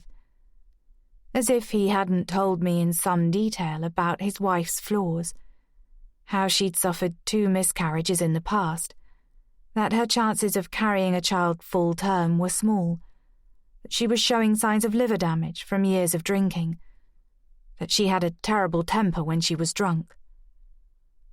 I'd resisted looking her up online after that first night with Patrick. I hadn't wanted to make her real, but felt I had a clear picture of her from everything he told me. Still, he was going to stay and make their marriage work now that she was pregnant. He hoped I would understand. He thought I was special. He'd loved our time together, but he desperately wanted a family. He owed to his wife, his unborn child, and his future career, of course, to stay. "I understand," I said, because what else was there to say? "I'm happy for you both." My eyes snapped open, the past receding in a flash. Something had disturbed me, the faintest sound, like the shuffle of feet on tiles. Heart beating fast, I unlatched Lily, who snuffled a protest and nuzzled my breast as I craned my neck to look around. I sensed that someone had been watching me, but it wasn't possible. The only way into the cottage was through the door Morag had walked out of, and it was closed, the room empty. And yet, there was a faint scent in the air, something woody, grassy, as if the outdoors had been brought in. I tugged my jumper down and sat Lily up so I could rub her back. My pulse was racing. Stupidly, I wondered whether the cottage was haunted, another of my grandfather's stories coming back to me. There'd been a haunting, so rumour persisted, at the church where he married my grandmother. The ghost was a jilted bride who'd killed herself and stalked up and down the aisle, trailing chilled air and the scent of lilies. But I didn't believe in ghosts. A mouse, then, more likely in an old building surrounded by woodland. For a moment, I yearned for the city, the sounds of traffic, of people, my old life. Then I remembered why I'd left. I had to get used to different noises here and shake off the suspicion that Patrick might not have kept a flimsy promise to let us go. As silence settled, I held Lily close, kissing her cheek and breathing in the scent of her scalp as she dropped her head on my shoulder. "Silly Mummy," I murmured, patting her back. My gaze scanned the room and the back of my neck prickled. I'd missed it before. The bathroom door, which I'd closed after my shower, was wide open. He cursed himself for getting so close. For a second, he thought she must have seen him, just like the fox had earlier, scurrying past with a shifty glance in his direction. Curiosity had got the better of him when he heard their voices. They probably didn't realize how far sound carried out in the open when the wind was blowing in the right direction, or when the air was still. For someone like him, with his particular skill set, it wouldn't be difficult to stay hidden for as long as he wanted, to watch and wait, to find out more, before the time was right to make himself known. It wasn't easy to drop out of existence these days, to disappear without a trace like he had. She'd done a good job. It had taken time and hard work to find her. Now he wasn't going to rush in, guns blazing, risking everything. She probably thought she'd never be traced out here, to the middle of nowhere, where there wasn't even a decent phone signal. It had been a challenge, even for someone with his exceptional tracking abilities. But he was here. He wouldn't report back yet, though. He was enjoying himself too much, muscle memory kicking in, the thrill of the chase. He moved a little closer. It was getting harder to stay hidden. Part of him wanted her to know he was there, to kick the door down, announce his presence, to let her know she'd been found. 9. I stopped myself from running out to ask Morag whether she'd used the bathroom after me, knowing how it would sound. It was the obvious explanation for why the door was open. Either that or a gust of air had pulled it ajar when Morag went outside. Even so, I couldn't sit still after checking the bathroom was empty, or throw off the feeling that someone's eyes had been on me. Once I'd changed Lily's nappy and settled her down, I decided to cook lunch, foraging through the fridge and cupboards for ingredients. Cooking was the only activity guaranteed to focus my mind. "Have you thought about getting a dog?" I asked Morag, once we were seated at the table, thinking how easy it would be for someone to sneak up to the cottage during the day. Morag looked up from examining her plate. "Funny you should ask." She dug a fork into her mushroom risotto. "I was talking about that very thing at the pub a couple of nights ago." "Really?" I could hardly hide my surprise at the coincidence. "Bryn said his uncle was asking if anyone wanted a sheepdog that hasn't taken to working on the farm." I remembered Bryn was Annie's husband, the couple who owned the Carpenter's Arms. "I said I'd think about it." "And are you?" Morag ate a mouthful of risotto, pushing back the lock of hair that fell across her forehead. "I thought it might be too much responsibility," she said when she'd swallowed. "I'm not like your mother, treating animals like children." I felt compelled to defend Mum again. She's done a lot of good at the rescue centre. Maybe she'd been right to say Morag felt superior, because her line of work was more important than protecting sick and unwanted animals. "Exactly." Morag's heavy eyebrows rose. "Better than I ever did in my career." Shock mingled with sadness. Her words were so heartfelt, I knew she meant them. I doubted Mum had any idea her sister felt that way. "Gail has more patience than I do." Morag dabbed the corners of her mouth with a sheet of kitchen roll. "Still, at least Skip's a fully grown dog and doesn't need training." It seemed a good sign that she'd called the dog by his name. "So, will you take him on?" "I've seen him at the farm a few times," she said. "He's got a fierce bark." "Good for scaring people away." "You said that man wasn't coming after you." Her eyes thinned. "Has something happened?" "No, it's not that," I said quickly. "It's just out there." I looked at the window, where only small flashes of the sky were visible among the thicket of surrounding trees. "It would be extra security, that's all." Morag's shoulders relaxed. "We'd have to be careful with the baby." Her eyes swiveled to Lily lying on a blanket on the sofa, curling and uncurling her fingers in front of her face. "She couldn't be alone with a dog around." "Of course not." I thought of Skip and his fierce bark, and something loosened inside me. Patrick was scared of dogs. He'd been badly bitten as a child by a neighbour's Doberman. His calf bore a jagged scar where the dog's teeth had ripped his flesh.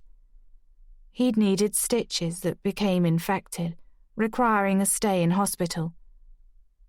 "Something like that never leaves you," he'd said when I traced the scar with my fingertips. "I still can't be around dogs." "My mother wouldn't understand. She prefers animals to humans these days," I'd told him. As far as I could remember, it was the only time I'd mentioned my mother. Maybe I'd known even then our relationship wouldn't last, that it was better to hold things back. But if he talked to Anna... I switched off the thought. Anna knew things had gone bad with Patrick, even if she didn't know the whole story. She wasn't stupid. They wouldn't be sharing any little chats, despite her early optimism that I might have found someone worth cutting down my hours at the restaurant for. I could pick up the dog today. Morag's voice brought me back to the moment. He's used to living outside. Disappointment flowed through me. Oh, that's a shame. It would be nice. He can't be in here. Morag's tone brooked no argument. This place is too small to accommodate another body. Okay. It was probably better that way. No one approaching the cottage would be able to get past the dog without us knowing about it. How do you call for help? I said, voicing a worry that had been niggling at me. I mean, if you fell and broke your ankle, for instance. We both knew that wasn't what I meant. You should get a mobile phone and keep it with you. I don't need a mobile. I've got the landline. Morag nodded at the ancient phone on the dresser. I remembered calling her, the novelty of punching in an area code. Even Mum favoured using her mobile these days. At least there was a way to call the police if necessary, which it wouldn't be. He doesn't know where I am. We ate in silence, the only sound our forks on plates and an occasional "ah-goo" from Lily that made Morag's features soften and both of us smile. That was good, Morag said when she'd finished, nodding her satisfaction. I thought she might ask how I'd learnt and prepared to tell her that Anna's uncle had taken me under his wing once he realised I'd love to cook, leading me from food preparation to sous chef in the steamy stainless steel kitchen of Giulio's. How, despite the punishing shifts, the accidents, almost slicing off my thumb, spilling boiling water on my wrist, with barely time to sleep in the cluttered apartment above, which I shared with Anna and one of the waitresses for a couple of years, I knew I'd found my calling. How I eventually had the freedom to create my own menus, sourcing fresh ingredients from local suppliers, and was getting great feedback from customers and glowing reviews, like the one that brought Patrick to the restaurant that night. But Morag didn't ask. She scraped her chair back, put our plates in the sink and ran hot water over them before reaching for her jacket once more. "I'll see you later," she said, leaving without further explanation. Once more I was left alone. Before Patrick, I was used to being around people, had loved the hum and chatter of work, the banter in the kitchen. There wasn't much time to socialise, but I'd got on well with everyone at the restaurant and enjoyed having a drink with Anna, or with the staff at the end of a shift, dissecting the day's events before slipping upstairs to plan menus, or unwinding with something on Netflix. There was no television in the cottage, just a transistor radio shoved to the back of the countertop in the kitchen. When I turned it on, I discovered it needed new batteries. How did Morag stand it? I'd always thought I was comfortable with my own company, but realised now I'd rarely been alone. After searching the cupboards of the dresser, I unearthed some battered board games that had come from my grandparents' house, and a pack of playing cards, but I wasn't in the mood for solitaire. I tidied the living room instead, shifting the baby items Morag had brought so they didn't dominate the tiny space, keeping up a running commentary to Lily as I placed her in the bouncy chair. "This place is a lot smaller than you're used to, isn't it, sweetheart? At least it's clean. I wonder what your great-auntie does in the evenings.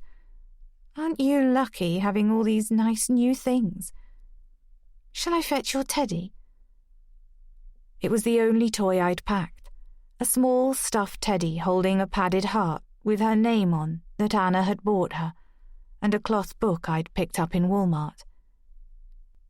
While Lily tracked a pattern of sunshine on the wall, legs pumping with excitement, I ran upstairs to check my money was still in the pocket of my suitcase. I couldn't quite rid myself of the image of a figure searching my belongings, however impossible it seemed.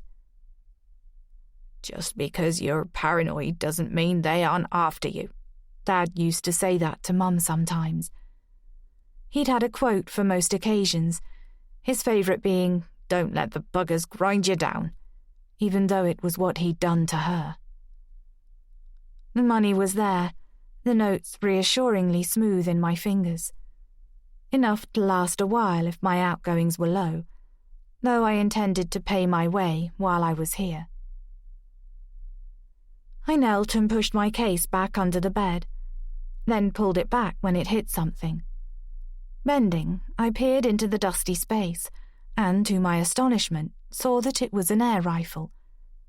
Stretching my arm under the bed, I tentatively pulled it out, recognizing it immediately. It had belonged to my grandfather. He let me use it once when I was 11, showing me how to shoot an orange on top of a barrel on a patch of land near their home. Mum had been horrified when she found out, especially as the recoil left me with bruising on my shoulder, which I'd worn like a badge of honor. Standing up, I weighed the rifle in my hands, testing its weight. How had I even lifted it back then? I broke the barrel open. It was loaded with a pellet. Did Morag have it for sentimental reasons or protection? None of my business. I hastily closed the barrel and thrust the rifle back under the bed. A howl from below brought me to my feet. Lily. I almost fell in my rush to get down the stairs, but she was quiet when I got there, one hand clutching the air. The teddy, which I'd propped beside her, had slipped to the floor. Here it is, here it is. My breath came fast as I slipped it back, looking around as if expecting to see someone duck into the bathroom. This is silly, I said in a jolly tone. Lily studied me, eyes wide, as if attuned to my mood. I forced a smile. The last thing I wanted was for her to pick up on my anxiety. There'd been enough of that since she was born. Let's go for a walk, I said brightly. I couldn't stay in the cottage. I had no idea when Morag was coming back, and it wasn't fair to expect her to entertain us. I can show you some of the country where your aunt grew up. My hands trembled as I dressed Lily in the fox-patterned all-in-one I'd brought with us, pulling the fleecy hood up over her hair before plucking the man's coat from the back of the rocking chair and sliding my arms into the sleeves. It smelt familiar, of soap and tobacco, and I realized it was my grandfather's, the one he was wearing in the black and white photo on the dresser. His best coat, the charcoal silk lining worn but intact. For someone who professed to have no interest in the past, Morag was surrounded by it. Once Lily was strapped in her carrier, she gave a squawk of delight that lightened my heart. It would be good to get out, do something normal, breathe air rich with oxygen instead of traffic fumes. I'd reacquaint myself with the weather, which could turn from sun to rain in a heartbeat. Maybe we'd see the fox. I stepped outside and closed the door, then paused. I didn't have a key. I couldn't leave the cottage unsecured, but couldn't face staying inside now I'd made up my mind to go out. Bending awkwardly, I checked beneath a couple of plant pots to see if there was a spare. Morag was probably too safety-conscious to leave a key somewhere so obvious, but it was frustrating to find nothing there. Looks like we won't be going far. I nudged the plant pots back into place. Ignoring a niggle of unease, I skirted the side of the garden and carefully made my way up a grassy bank at the farthest side of the cottage, pointing out clutches of buttercups and daisies to Lily. Her head was tipped back, her gaze widened on the view above, where clouds raced across the bright blue sky. "Birds," I said, pausing to point out a circle of darting starlings. Or maybe they were sparrows. There were a lot of sparrows in Manhattan, and I'd once spotted a jay in the yard at the back of the restaurant. But it had been hard to hear birdsong over the cacophony of car horns, roaring planes, rattling trains and buses. Here there was nothing to dim the joyful sound. After cresting the bank, I walked on, enjoying the flex in my thigh muscles. But the unkempt grass seemed to stretch forever, with only more wild grass and towering trees ahead. The mountain view was as distant as ever, and as Lily cooed and gurgled, I began to falter. I couldn't get lost. I hadn't thought to bring my phone or any provisions for Lily. What was I thinking? Despite flashes of sunlight between the scudding clouds, the air had a chilly bite, and Lily's cheeks were pink. I had to get back. Turning, I half ran in the direction I'd come, hands cradling the carrier so as not to jig Lily too much, my breath huffing out in bursts. "It's okay, baby. We're nearly there." I wondered whether she could feel the bump of my heartbeat. As I carefully descended the bank, I caught a movement in my peripheral vision and froze as a figure came round the side of the cottage. Fear blocked my throat. A man was standing there, staring at me, a skinned rabbit dangling from each hand. 10. As I scrambled closer, aware no one would hear if I screamed for help, the man spoke. "Ride my care, your niece." His voice was gruff, the words indecipherable. "I don't speak Welsh." It came out high-pitched. "Who are you?" "A friend of Morag's." As he stepped closer, my arms closed more tightly around Lily. "Ivan Jones." His words were spiked with a heavy accent. "You must be her niece." "How do you know that?" The man's weather-beaten face split into a friendly grin. "Word travels fast around here," he said. "I know your aunt was in the pub this morning, gathering things for the little un from Annie." Right. He was a local, not a threat. I took in his tall, stooped figure, the collar-length silver-streaked hair and wiry beard, the piercing blue eyes set beneath straggly brows. He wore a faded donkey jacket over stained overalls, tucked into muddy black boots. But his teeth were white, and his manners somehow assured. He looked about Morag's age, maybe a bit older. "I told your aunt I'd drop these off for dinner." He held up the rabbits, but then became still, as though sensing my wariness. "Apparently, you can cook." His smile broadened. "I wanted to meet the niece everyone's talking about." His words pierced me like an electric shock. I knew my presence in a place like this was unlikely to go unnoticed, but hadn't expected people to be gossiping already. "What are they saying?" "Not much." Ivan's ragged eyebrows knitted together. "She's happy to see you is all. Buzzing she was this morning, by all accounts." "Well, that's good."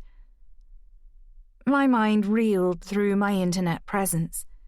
If anyone looked me up, they'd find me linked to articles about the restaurant, which also had Facebook and Instagram pages dotted with pictures of me in the kitchen and arty close-ups of plates of food. Nothing personal.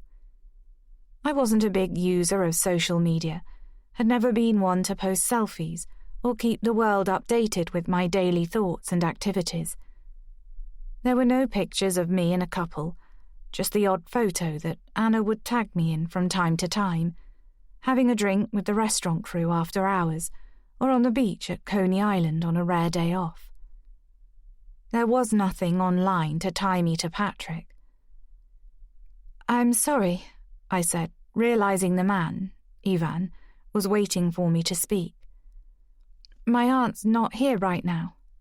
"Sorry if I scared you." He waved an arm so the rabbit he was holding swung in an arc. I was glad Lily's face was averted. This wasn't the kind of wildlife I'd envisaged her seeing. I wasn't squeamish about meat, was in favour of the customer knowing its journey to the plate. But I'd never cooked rabbit. Something to do with Watership Down and feeling sentimental about them. "You've nothing to fear," he added. If only you knew. Does Morag mind you being here while she's out? Maybe he had a spare key, was used to letting himself in. "She trusts me." There was a pulse of silence while we weighed each other up. "I get it," he said at last, raising his shoulders. "You don't know me from Adam. I'll go away and let you get on." Something about his openness, his willingness to back off, made up my mind. I was normally a good judge of character, or had been before Patrick, and Ivan seemed decent. "We've just been for a walk and got a bit cold," I said, stepping past him to open the door. "Come in and have a hot drink." By the time Morag returned, we'd worked our way through a pot of tea and the rest of the biscuits. After finding a plate to put the rabbits on and sliding it into the fridge before scrubbing his hands, Ivan had bonded with Lily. "Reminds me of my daughter Rhiannon with those big eyes," he'd said, holding Lily with ease, chuckling when she smiled, her fists punching the air. "Now my Rhiannon's expecting a baby herself." He chatted easily, telling me about his 3 grown-up children, how he still missed his wife who died 6 years ago. He talked about the gamekeeping job he'd done for nearly 30 years and loved, before bringing me up to speed with village life, which sounded like something out of a film set in gentler times, when people looked out for each other and community was everything. "You'll be welcome in Fenrith," he said. "Practically one of us." I was happy to listen, letting his words wash away my tension, content to sit, bouncing Lily in her chair with my foot, relieved she seemed content. Ivan asked me about myself, but didn't push it when I said I'd come to Morag's for a fresh start and was focusing on the future. "Your aunt's a bit of a mystery too," he was saying, just as she walked through the door, trailed by a prancing black and white dog wagging its tail, tongue hanging out of its mouth. Ignoring Morag's half-hearted command to stay outside, he instantly sat at Ivan's feet and looked at him adoringly. "Hey, you." He ruffled the dog's silky head, while Morag rolled her eyes. "I'm regretting this already," she said, seeming unsurprised to see our visitor. I guessed Ivan must drop by often, and I wondered whether they were more than friends, despite her insistence that there was no man in her life. "He won't do a thing I say. He's a big softy," Ivan said, letting the dog lick his chin. "I've seen him up at the farm. Terrible work dog, but he'll be a good pet. Just what I didn't want." Morag looked so rattled I couldn't help laughing. "He's gorgeous." I crouched to pluck Lily from her bouncy chair before sinking my hand into Skip's soft fur. When he squirmed with pleasure, I felt a rush of warmth. I'd longed for a pet growing up. "Look, Lily, it's a doggy." Skip tipped his head to one side as if weighing her up, and Lily eyed him solemnly, then waved her arms. "He likes you." Tears pricked my eyes. Patrick was missing this. He'd never hear Lily's first word, see joy spread over her face, watch her take her first step. Banking memories, like I was. He wouldn't take her to school, read her a bedtime story or comfort her when she cried. One day I'd have to explain about him. For a split second, the enormity of it struck me like a punch. Then I remembered the look on his face the first time he saw her, the quickly concealed disappointment. The way he'd hand her back after a cursory cuddle, claiming he couldn't stay long because he had an important meeting. He didn't deserve to be Lily's father. Morag grabbed Skip's collar and attempted to heave him towards the door. He resisted with a mournful look until she let go, shaking her head as Ivan chuckled at her efforts. "I bet my friend here gave you a fright, turning up out of the blue," she said to me. "I should have warned you he might pop round, but I'm out of the habit of telling anyone my business." It wasn't a dig, just a matter of fact. It's okay. I didn't want her to think she had to modify her routine for me. We've been getting on like a house on fire. He brought rabbits. She nodded. "Think you're up to making a casserole?" "Sure." I sensed she was subtly showing me off. This is my niece, she's a chef, and was moved again as I remembered Ivan's comment about her buzzing that morning, talking about my visit at the pub. "I've never cooked rabbit before, but I'll do my best," I said, not looking forward to it. "Were you planning on going somewhere?" She'd noticed Lily's outdoor clothes discarded on the sofa next to my grandfather's coat. Went for a walk.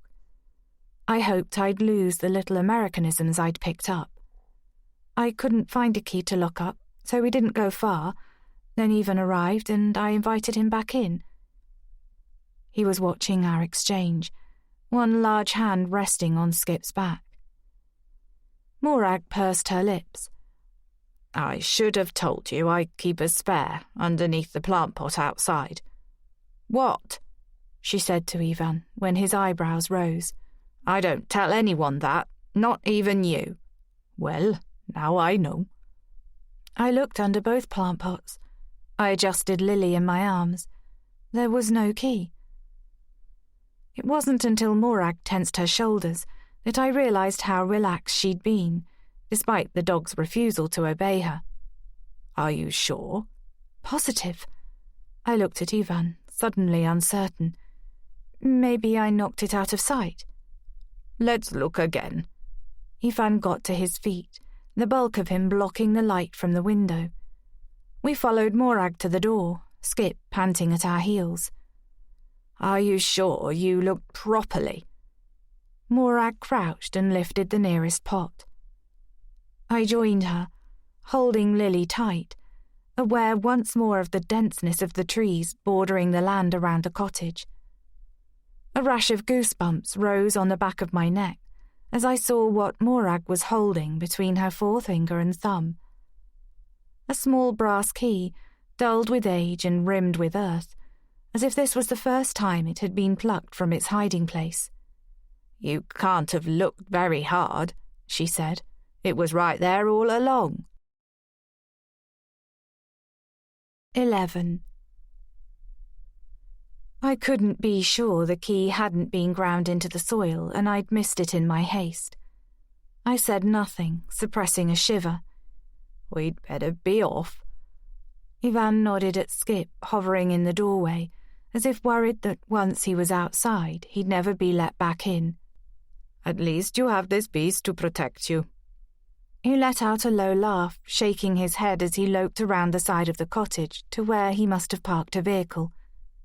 The cottage was a long walk from the village, unless he knew a shortcut. "I reckon he knows something about this dog that I don't." Morag eyed Skip with suspicion before turning her gaze on me. She seemed satisfied there'd been a misunderstanding about the key.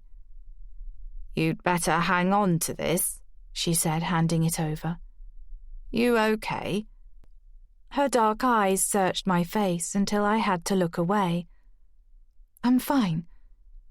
Pushing the key in my pocket, I glanced at the sky, which had darkened to a gunmetal grey. In the distance, a light mist shrouded the mountain tops. "I'm just getting used to everything." I mustered a smile. Still a bit jet-lagged, I think. "Looks like the baby needs a feed." Face relaxing, she glanced to where Lily was snuffling at my chest, hand fidgeting with my top. "I'll take her upstairs," I said, glad to be back inside as the heavens opened and rain began falling in sheets. "After I've fed her, I'll make a start on dinner." Upstairs, I shuffled back on the bed, needing to rest my head while Lily fed hungrily. Smiling, I studied her face, letting the fact of us being here sink in. Recalling the fright that Ivan had given me earlier, I shook my head. Something about him reminded me a little of my grandfather, and I wondered whether Morag felt it too. My gaze moved around the room, to the heavy beams overhead, the rough stone walls unadorned with pictures or photos, the uncurtained window. The light had shifted, but the effect was cosy, the patter of rain on the roof timeless and soothing. It reminded me of the time I came down with a cold while staying with my grandparents one wet summer. My grandmother had made a fuss of me, tucking me into their squashy bed, bringing warm milk and the television for me to watch. As my eyes raked the dresser for the ring I'd left there that morning, I noticed a slip of paper lying on the floor. A receipt. Once I'd burped Lily and she was drowsing, I laid her on the duvet and swung my legs off the bed. Bending, I picked up the paper and held it to the window. Not a receipt, a note. As I read the roughly written words, fear whipped through me. "Keep her close. Anything could happen." A chill stretched from my stomach to my heart. The scratchy words, written in blood-red ink, looked vaguely familiar. What did it mean? It had to be about Lily. I leant across the dresser, pushing my face to the window, as if the culprit might be out there, waiting to see my reaction. My vision was distorted by the rain-glazed glass, but I could see the wind had strengthened, lashing the treetops, while crows circled the bank of dark clouds above. Everything was moving, apart from...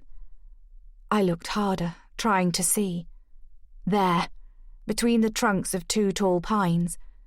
I narrowed my eyes, heart bouncing off my ribcage. Was someone standing there, completely still? My breath misted the glass and I wiped it with my sleeve. Training my gaze on the same spot, I searched for a face. Nothing. A hot wave of panic rolled through me. Had Patrick sent someone after all to frighten me, make sure I stayed under the radar? If so, he must have planned it the second I left. Was this just the start? But why? I'd made a promise I intended to keep, and thought that he had too. Had I completely misjudged him? Moving away from the window, I unfolded the paper with trembling fingers and read it again. Keep her close. Anything could happen. A warning. Fear mushroomed. Someone had been inside the cottage. They'd come upstairs and left the note, which must have fluttered to the floor. Someone had let themselves into the cottage while it was empty. I doubted it was Patrick. He couldn't risk being here, but he knew people. Bad people. Or maybe he was crazed with grief and not thinking straight, but no, that wasn't Patrick's style. I turned to check Lily, scrunching the note in my fist as if she might open her eyes and be able to read it. "Okay, up there." At the sound of Morag's voice, I gave a muffled screech. "Grace?" "I've got a headache," I called back, dropping down on the bed. My limbs felt watery, my heart skittering in my chest. "I think I'll take a nap." There was a pause, as if Morag could hear the tremor in my voice and was debating whether to come up. But to my relief, she simply said, "Good idea. I'll take the dog out." Once the door had closed behind her, I ran down and tossed the piece of paper into the fire, watching it blaze and burn. When it was ash, I returned to the bedroom and lifted Lily into my arms, I squeezed her to me, stroking her hair.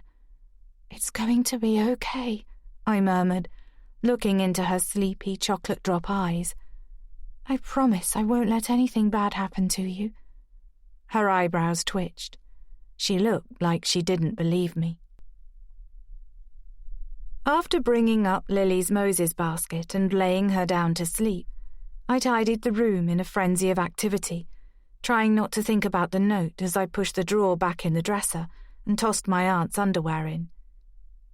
When I'd finished, my energy was drained, and I lay down on the bed, waking later with a jerk. Against the odds, I'd nodded off. Swinging onto my side, I stared at Lily and her basket in the fading light. She was napping on her back, her tiny hands curled into fists by her cheeks. How long had I slept?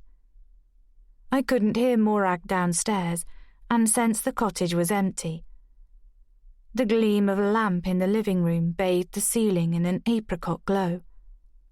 Shifting my head, I saw a piece of paper on the bedside pile of magazines. I sat up with a feeling of dread and squinted at the neat, penciled words. "Didn't want to wake you. Gone to the pub. Soup in the fridge if you're hungry. Dog's been fed. M." My thoughts leapt in time with my heartbeat. Was the door locked? What if whoever had left the previous note came back? Then I remembered the dog. Skip would bark a warning. Morag wouldn't have taken him with her. I lay back down, stiff with tension. It was evening, judging by the darkening sky through the window. There was no point getting up and cooking rabbits. The thought made my stomach turn.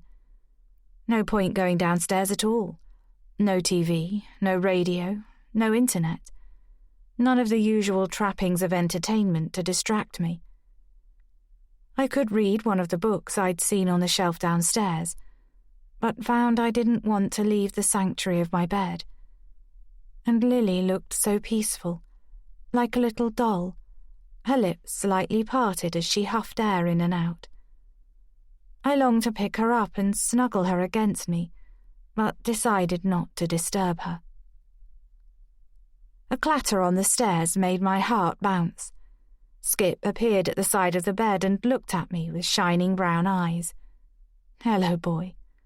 I held out a hand, which he took as a sign to leap on top of the covers, curling into the curve of my body with a sigh. He smelt faintly of biscuits, his warmth like a safety blanket. "Sweet boy," I murmured, my body finally relaxing. I burrowed my fingers in the fur at his neck and tumbled into a dreamless sleep. "You should come to the village today. I'll introduce you," Morag said over breakfast the following morning. "You can't stay cooped up here all day." She seemed in good spirits, spooning sugar from the bag into a bowl of creamy porridge. The bedding she'd used was neatly folded into a pile on the sofa, and I felt a pang of guilt. "Isn't that what you do?" Matching her tone, I helped myself to some porridge from the pan on the stove and chopped an overripe banana into it. At some point in the night, I'd come to the conclusion that the note had been a test. Patrick was reminding me of my promise, showing me that, even from a distance, he had the power to keep a check on me. It was crude and unlike the man I thought I knew, but maybe he hadn't believed I would keep my word. It was odd, when he had so much to lose, but the last few weeks had shown me a different side to him. Perhaps the real surprise was him letting me go in the first place. I'd decided the best thing to do was keep my head down and stick to my plan. Show him I meant what I'd said. As long as he left us alone, I wouldn't say a word to anyone. Ignoring the little voice that had whispered he might be willing to do anything to get his daughter back, to punish me for getting the upper hand, I'd finally slept again. "How long have you lived here?" I asked Morag, as a distraction. 7 years. and I'm out more often than you'd think. Good time at the pub last night? Quiz night. A smile touched the corners of her mouth. We won. We? The Carpenters' Arms. 4 other pub teams were competing, but we're easily the best.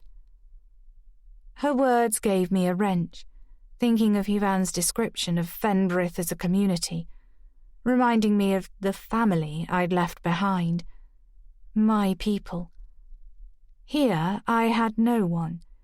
No, that wasn't true, I reminded myself, sitting at the table with my breakfast. I had Lily, and now I had Morag. And maybe, as her niece, I'd get a free pass with the locals and become one of them if I stayed. You were out for the count when I came back. Morag eyed the creased top I'd spent the night in. I hadn't heard her return, and Lily hadn't stirred either, though she'd fed voraciously on waking. I'm not a fan of the dog sleeping on the bed. Sorry, I should have pushed him off. I was unwilling to tell Morag how much safer I felt with the dog inside the house, in case she wanted to know why. That I'd put an ocean and thousands of miles between Patrick and me, but somehow he knew where I was. He didn't bark when you came in. Worry scraped at my insides. No, but I thought he was going to bite me when I came up to check on you. Morag gave Skip a dark look. It's like he thinks you need protecting. Skip was lying by the door, ears pricked. Was it true? I hoped so. Dogs were meant to have a sixth sense. Can I take him for a walk? I said. Before we go into the village, I mean. Be my guest, Morag said dryly. So you're coming with me? I made myself smile. As you said, I can't stay cooped up here. I wasn't keen on the idea of meeting people yet, but didn't fancy staying at the cottage on my own. Plus, it would be an opportunity to get online and look Patrick up, see if there was any news. I used to go running in New York, I said, wanting to change the subject. Early, before the day got going. Before Patrick. Weird how my life was so clearly divided into before and after. No combining, which was what normally happened when two people got together, their befores and afters joining to create a future. But then we were never really together. It cleared my head, set me up for the day. I went on, even when I hadn't had that much sleep. Sounds hideous, Morag said briskly. Walking's kinder to your joints. There was a park nearby. I mostly ran there, a few laps on the grass. A cop-out, Anna used to say. Not proper running at all. She'd done the New York Marathon a couple of times, was training for the next one. Better scenery here. Morag pushed her empty bowl aside. She was in her tartan dressing gown, her hair sticking out to one side. I felt a wave of affection. I'll keep an eye on the baby, she said, resting her elbows on the table, her gaze travelling to the room in the eaves where I'd left Lily sleeping. Silence swelled.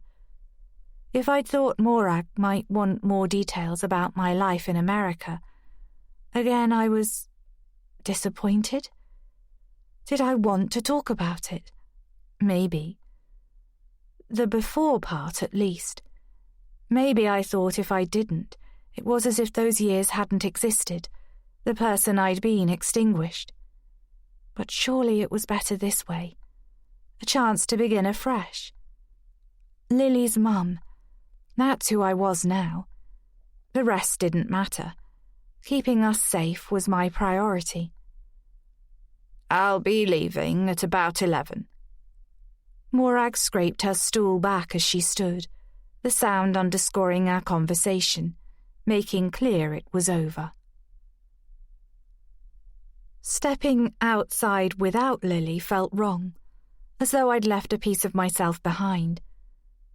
I told myself she'd be safe with Morag, that I had to learn to trust my aunt if we were going to be living under the same roof for a while, and I wouldn't be gone long. Besides, something told me Lily was safer in the cottage with her great aunt than out of it with me. Try as I might, I couldn't let go of the idea of someone lurking about, waiting to snatch her. Morag had reassured me that Skip was trained to come back when called, after I inquired whether there was a leash among the items she'd brought with him from the farm. I tried it out as he ran ahead, clearly delighted to be outdoors, exploring somewhere new. He stopped to cock his leg, then returned to my side, looking up as though awaiting instructions. "Good boy," I patted his head. "Go on then." As he pounded joyfully to the end of the vegetable garden, where the trees led into the woods, I found myself smiling in spite of everything. I could only hope it would be as easy to train Lily when she was older. It was hard to imagine a time when she would be walking, running, heading away from me. I hoped she'd always want to come back, that she wouldn't want to leave like I'd left my mother. The circumstances would be different, I promised myself as I followed Skip. I breathed deeply, feeling as if it was the first time my lungs had fully expanded in months. I would never give my daughter a reason to run away. The thought of Mum made my stomach tighten. Having Lily, it had brought thoughts of her close. How well we'd once got on, the two of us against Dad.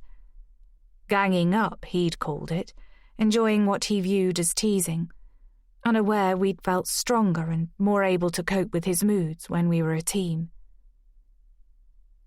When Lily was born, I'd longed for Mum with a primeval craving, crying as I fumbled with nappies and feeding, desperate for her advice. But something stopped me from calling her, just as it had when I found out I was pregnant. The same instinct that warned me not to mention it during our infrequent calls. Another week or two and I'd get in touch, maybe even visit. Pulling in a shaky breath, I concentrated on my surroundings. The air smelt earthy and sweet after last night's rainfall, and the sky was a soft dove grey. Beneath the Wellington boots I'd padded with 2 pairs of socks, the ground was thick with mud, patches of grass bursting through. Blood surged in my veins as I picked up pace, a cool wind hugging my hair and whipping my cheeks. The woods, when I entered, were dark, ancient and messy, with no designated paths that I could see. Dim light filtered through a canopy of leaves, and I couldn't help imagining movements, flashes of eyes on me as I hurried after the dog. Boots sinking into leaf mulch as I trod over tangled roots and fallen branches. Skip leapt nimbly over a dying tree stump covered with moss, chasing a squirrel that shot up a gnarled trunk, and paused to look down, as if checking he was safe. The earth was churned, old roots pushing through. I had the sense of disturbing nature, that I wasn't welcome here. The woods could hide anything. Panic took hold of my insides. My breath came fast as I followed Skip, but it wasn't long before I reached a 5-bar gate that opened into a wide, sloping field, a dazzle of daisies, where Skip was looping in circles, barking at the sky. Blinking, I paused, drinking in the wild beauty of the view stretching into the distance, the valleys, hills and mountains, a kestrel gliding above on the breeze, and the cobalt glimmer of water in the lake that ran alongside the village. Sheep were studded on grassy banks like toys, the faraway sound of their bleating somehow ethereal. The world felt so much bigger here. In Manhattan, I'd been hemmed in by tall buildings and other people, by cars, by things. The city had its own beauty, which I'd learnt to appreciate, but nothing on this scale. There were no sounds here but the sheep and birdsong, and the wind blustering through the trees behind me. I recognized another sound then, from childhood holidays. A steam train chugging through the valleys, its plume of smoke puffing in the air. That must have been the smoke I'd seen the day before, curling into the sky. It was too early in the year for many tourists, but in another few weeks the place would fill with hikers and holidaymakers, taking in the scenery as I was doing. Digging my hands in my coat pockets, I walked further into the field, inhaling a lungful of pure, clean air. Feeling a prickle at the base of my neck, I turned. Skip had doubled back into the woods and disappeared. "Skip?" My voice sounded reedy and thin, lost in the space around me. "Here, boy." I tried to execute the complicated whistle my grandfather had taught me, using my fingers, but nothing came out. "Skip!" I yelled, cupping my hands around my mouth. Suddenly he was there, panting in the mouth of the gate, his head cocked as though wondering what the fuss was about. Relief thudded through me. I ran over, crouching down to ruffle his fur and kiss the top of his head. "Where did you go, silly boy?" As he whined and licked my cheek, I heard the sound of a twig cracking somewhere to my left. The woods were deeper there, and the trees seemed to lean together, leaves whispering. My nerves jumped as I peered into the gloom, but Skip seemed unbothered. "Hello?" Idiot.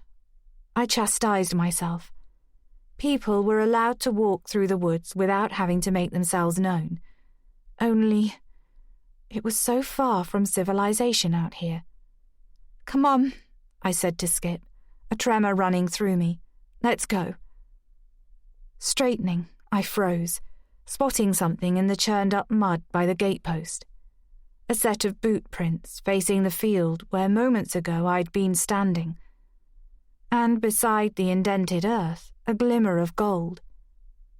Trembling, I reached down and picked it up, fear tightening my throat as I recognized the dull glint of sapphire. My grandmother's ring. 12. Do people camp in the woods? Morag looked at me from the driver's seat of the van. "Is that the start of a joke?" she said, "because I never get jokes." "No." I made myself smile, knowing it looked unconvincing. It was a serious question. "I doubt it," she said. "I mean, they could in theory. It's not part of the Forestry Commission, so they wouldn't need permission." She shook her head, changing gear as she bumped the van onto the road to Fenbrith. "I suppose if someone decided to pitch a tent, they could, but it's too far from the pubs for most visitors, and the weather's unreliable, especially at this time of year." "What about hikers?" "Again, I've never seen any, but I don't spend much time in the woods." She flashed me a quizzical glance. "Why do you ask?" "Oh, no reason, just that it's so nice out here. In the countryside, I mean." I adjusted the seatbelt across Lily, pressed against me in her carrier. I needed to get her a proper car seat. "I'm surprised there aren't any holiday homes out here." If there were, the owner of the footprints could be holed up in one. It's an ideal spot for tourists. "There was a company a few years ago that wanted to set up one of those glamping sites, but it never took off, thank God. I wouldn't be living there otherwise." Morag seemed lost in her own thoughts for a moment, probably imagining the horror of other people encroaching on her territory. When I'd arrived back at the cottage, out of breath from stumbling over snarled roots, scared a hand was going to reach out and grab me, I'd almost blurted out the whole thing. The footprints, the ring now buried in my pocket, which I'd inexplicably found in the woods, the note I'd thrown on the fire that meant someone had been in the cottage. But something stopped me. Morag was in the kitchen where I'd left her, performing a makeshift puppet show for Lily, one hand stuffed in a sock, which she'd hidden behind her back as though embarrassed. A wave of relief had washed through me at the sight of Lily's innocent face, bringing tears to my eyes. I couldn't bring myself to utter the words that would change things. Not now I'd found a place to be. Nothing had really happened. I wasn't hurt. Lily was safe, for now. Carry on as normal. It wasn't a very good plan, but until I figured out a better one, it was all I had. Instead, I told Morag, as casually as I could, that I was going to take a shower and scrubbed myself under the stream of hot water until my skin felt raw and my mind had quietened. Don't get me wrong, I found it unbearably quiet at first. Morag's voice snapped me back to the moment, to being in the van with Lily, breathing softly in my arms. Sorry? Living here after... Her jaw tightened, as if holding back the names of the places she'd been before. But the countryside's never really quiet when you get to know it. I looked at her profile, seeing the lines scored around her eyes, her mouth, a lived-in face, witness to unimaginable scenes. It must have been a big adjustment, I said, trying to picture her moving among collapsed buildings, shelled beyond repair, desperate screams ringing in her ears, broken and bloodied bodies strewn at her feet. I used to think of my aunt on bonfire night, or any time a volley of fireworks exploded in the sky like gunfire, wondering where she was. Where did you live between assignments? I was ashamed that I didn't know, even though there was no reason why I would when she'd chosen to keep our contact to a minimum. I had a flat in London, Camden, but was rarely there. A pulse twitched in her jaw. I shared with a friend, Jilly, a reporter. She was killed in an explosion in Iraq. I stared at her, shocked. God, I'm so sorry. It was a long time ago. Morag's hands gripped the top of the steering wheel as she accelerated. Came with the territory, she said. It nearly got me too. I still have problems with my back if I'm not careful. We got too close that day. We? The television crew that Jilly and I had got in with. Morag took a corner too fast and pressed her foot on the brake. Nearly all blokes back then, of course. We stood out as females, had to try to blend in. Must have been hard. I wanted her to continue. It was good to focus on Morag and not my own thoughts. How did you cope? She lifted a shoulder. We just did, she said. I didn't think about it at the time. It struck me how far her world had been from mine, how I'd never experienced the things she had. Morag knew what real jeopardy was, had lived with it for years. Now she'd found contentment, and I was danger of ruining it. You shouldn't be sleeping on the sofa if you have a bad back. It's fine, she said. It's comfortable. Don't worry. I looked at her properly. Mum couldn't understand why you didn't stick to portraits or wildlife photography. Morag's bark of laughter startled Lily, who jerked under my hands. She turned to look at her great-aunt with saucer eyes. I had a daredevil streak. Taking photos in a studio or at a wedding didn't appeal. Mum was proud, you know, of how you got your job. I remember the story often told at Sunday lunch, until Mum fell out with Morag, about how her sister's winning picture in a national newspaper competition, of a bare-knuckle boxing match she'd infiltrated with a friend, led to the editor inviting her for an interview. She just didn't expect it to become your whole life. I thought I'd gone too far, until Morag said without rancour, She'd rather I'd been like her. but we were never going to be the best of friends. We were too different. My mind dialed back to the day Dad died, before quickly swerving away. They were more alike than they realized. Both possessed a determination to survive, but in different ways.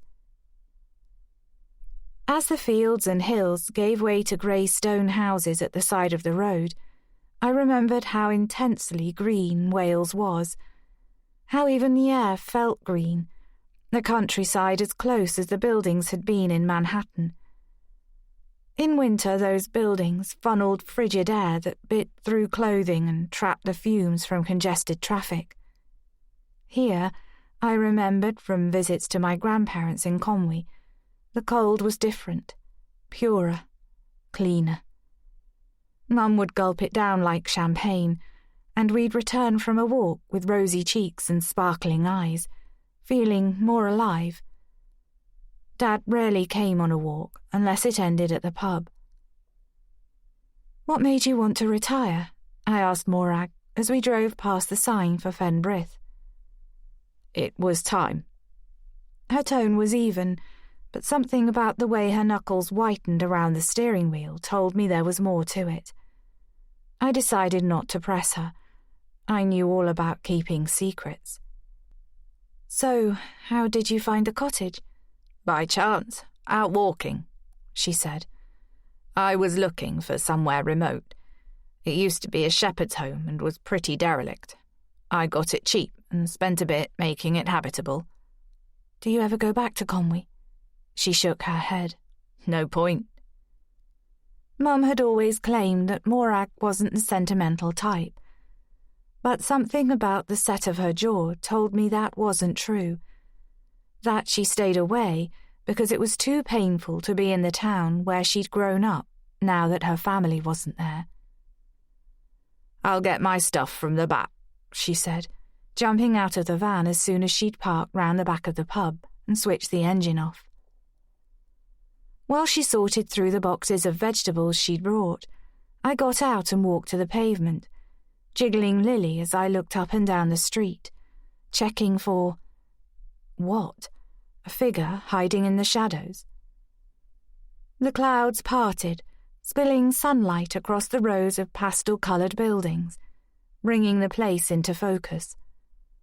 Apart from the creeper-clad pub, there was an old-fashioned bakery with people queuing under a blue and white awning, and a busy butcher's shop opposite, where a chalkboard on the pavement advertised homemade pies. Next door was a florist's, silver buckets of daffodils arranged out the front, and slotted between a chemist's and a newsagent's was a shop displaying handcrafted gifts and knitting wool in the window. On the corner, outside the village store and post office, a pair of middle-aged women in ankle-length coats were chatting. One held the handlebars of a black-framed bike with a basket on the front, her friend the lead of a glossy spaniel. Only the sight of a mobile phone in her other hand convinced me I hadn't travelled back in time. "Are you going in?" Startled, I swung round, breath catching in my throat. "What?" "I wondered whether you were going into the pub." I realised I was standing right outside, blocking the way. "Sorry." Tightening my grip on the carrier where Lily was trying to look around, I stepped to one side. The man stepped the same way. "Oops." He gave a soft laugh. "Did you want to dance?"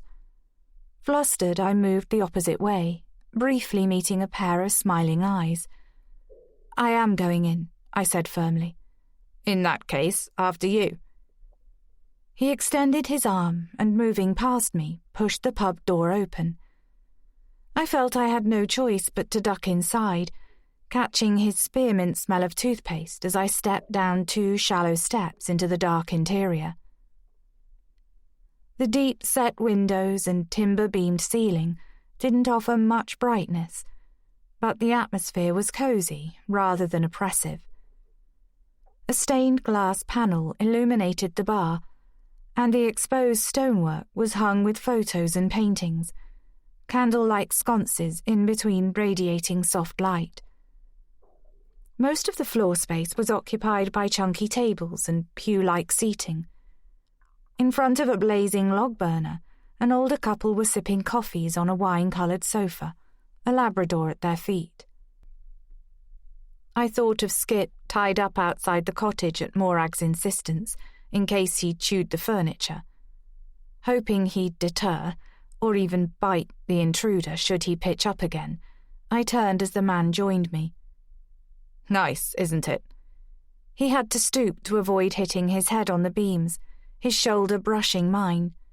Sort of old-fashioned, with a modern twist. Lovely, I said politely, fussing with Lily's hood so I didn't have to look at him. There you are. Morag came in, boots clattering on the red and black quarry-tiled floor, a sagging box of vegetables in her arms. You find somewhere to sit while I drop these off and have a word with Annie. It sounded like an order. I found a table for two in the corner, partly concealed from view. I didn't want to stand out as the stranger in the village, though the couple by the fire were engrossed in their drinks and barely looked up. Perhaps they were visitors to the area too. The door opened again, and Ivan came in, rubbing his hands together as though to warm them up. He didn't notice me as he made his way to the bar where the stranger was leaning, waiting to be served. I unstrapped Lily, holding her while I unwound the scarf that Morag had lent me, a long, stripy Doctor Who affair. I placed it on the pew beside me before sitting down and laying Lily on top of her padded carrier on the table. She smiled and kicked, and the sight of her rose-pink cheeks and bright eyes dissolved some of my anxiety. "Hey, baby, you okay?" I tickled under her chin, and was rewarded with a lopsided smile that took my breath away. The first time I saw it, I told myself it was probably wind, but there was no mistaking it this time. Smiling through a blur of tears, I unzipped her all-in-one, wondering when she would say, "Mama." Not for a long time, according to the parenting websites I'd looked at, but I repeated the word a couple of times all the same, sounding it out while she blew bubbles. Cute. The man was back, holding a pint of foaming beer. I studied him as I shrugged off my coat. He looked to be in his late 30s, his dark blonde hair thick and longish, a covering of light stubble tracing his jaw. His eyes were an unusual shade of green, and as they met mine, a strange sensation passed through me, as though I knew him. Then it was gone, leaving an unexpected fizz of warmth inside my belly. "I don't normally drink this early in the day," he said, as if reading disapproval in my glance. "Can I get you anything?" "I'm good, thanks." I wasn't much of a drinker, mindful of how alcohol had affected my father, changing him from easy-going to unpredictable after a couple of glasses. The man nodded at Lily. "I'm guessing she's underage." His lips were full and smiling, but there was a tension to his posture. Just a bit. I drew the baby carrier closer as Lily craned her neck to look more fully at the stranger. There was something outdoorsy about him. The navy waterproof jacket, worn-in jeans, lightly tanned skin. As my gaze fell to his feet, I stiffened. My pulse started to race. He was wearing army-style boots caked in mud. 13. "I'm surprised they let you wear those in here." My voice was strained with the effort of sounding normal. "Didn't realize they were in such a state." I looked up to see him wince. "I've got a hole in one of my socks, so I'll risk keeping them on." My mind spun. If the footprints had belonged to him, why was he here? Was this part of the plan? Was I supposed to act dumb? "You don't have a local accent," I said, deciding to play along. "Neither do you." He looked amused as he gestured at the seat opposite. Mind if I join you?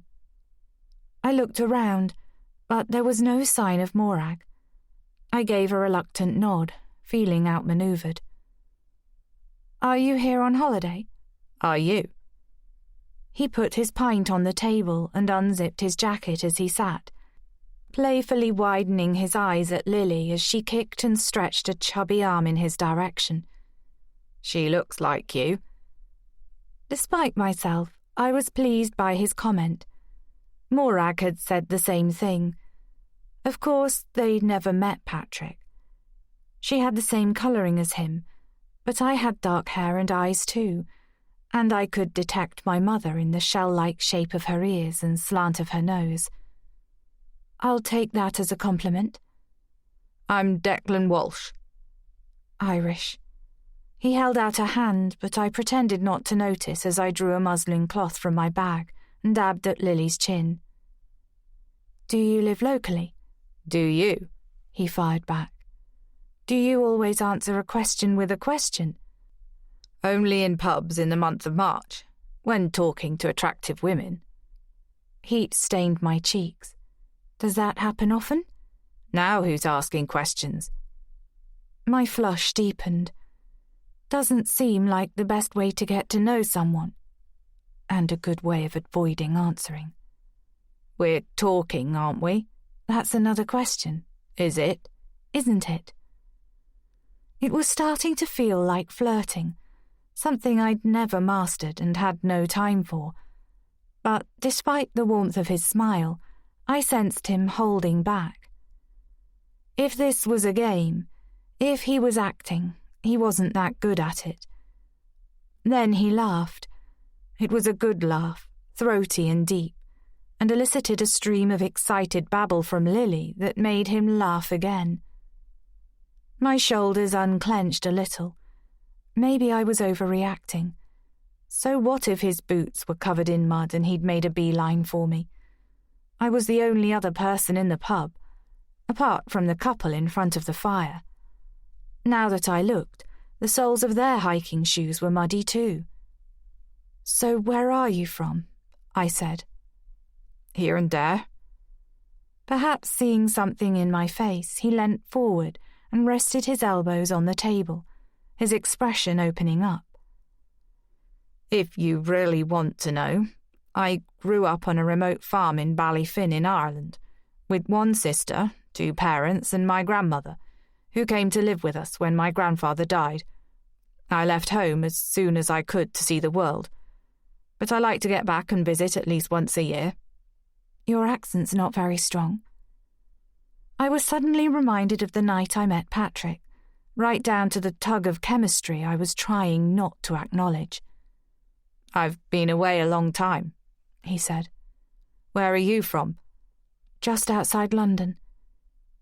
I kept it non-specific, glad he hadn't detected an American intonation in my voice. Then again, if he was here on Patrick's behalf, he'd know things about me already. On holiday? My smile vanished. Something like that. Declan's hand closed round his pint glass. His wrists looked thick and strong. A silver ring on the middle of his right hand, a Celtic knot of some kind. I wondered whether a woman had given it to him. Not married. He looked at Lily, who was staring at a print on the wall of a misty mountain, as though assessing its value. I shook my head. You? I thought of the platinum wedding band Patrick had worn, making no effort to conceal the fact he had a wife, and how I'd fallen for him anyway. No, Declan said. Not met the right woman yet. Have you travelled a lot? Was there a slight hesitation before he answered? I've been to lots of places. I was in the army for a few years when I was younger. It's a good way to see the world. Army? I felt a flash of surprise. He didn't seem the type somehow. Hair too long, no power stance, no jargon. I was aware of mentally stereotyping. You were a soldier? Geographic technician, he said wryly. Best place to build a helicopter landing site? Most convenient route for a tank? Where would a missile do the most damage? He executed a jerky salute. Lance Corporal Walsh at your service. There was something regretful about his tone that reminded me of Morag. As I said, it was a long time ago. You must have been all over the place. America? He took a sip of beer before replying. I wished I'd had a drink after all. Something to do with my hands besides twisting Lily's muslin. Canada, Germany, Austria, Italy. He shrugged one shoulder as though making light of it. Operational deployment to Afghanistan. I sensed a but. You didn't enjoy it? It was fine for a while, especially the training. I was good at it.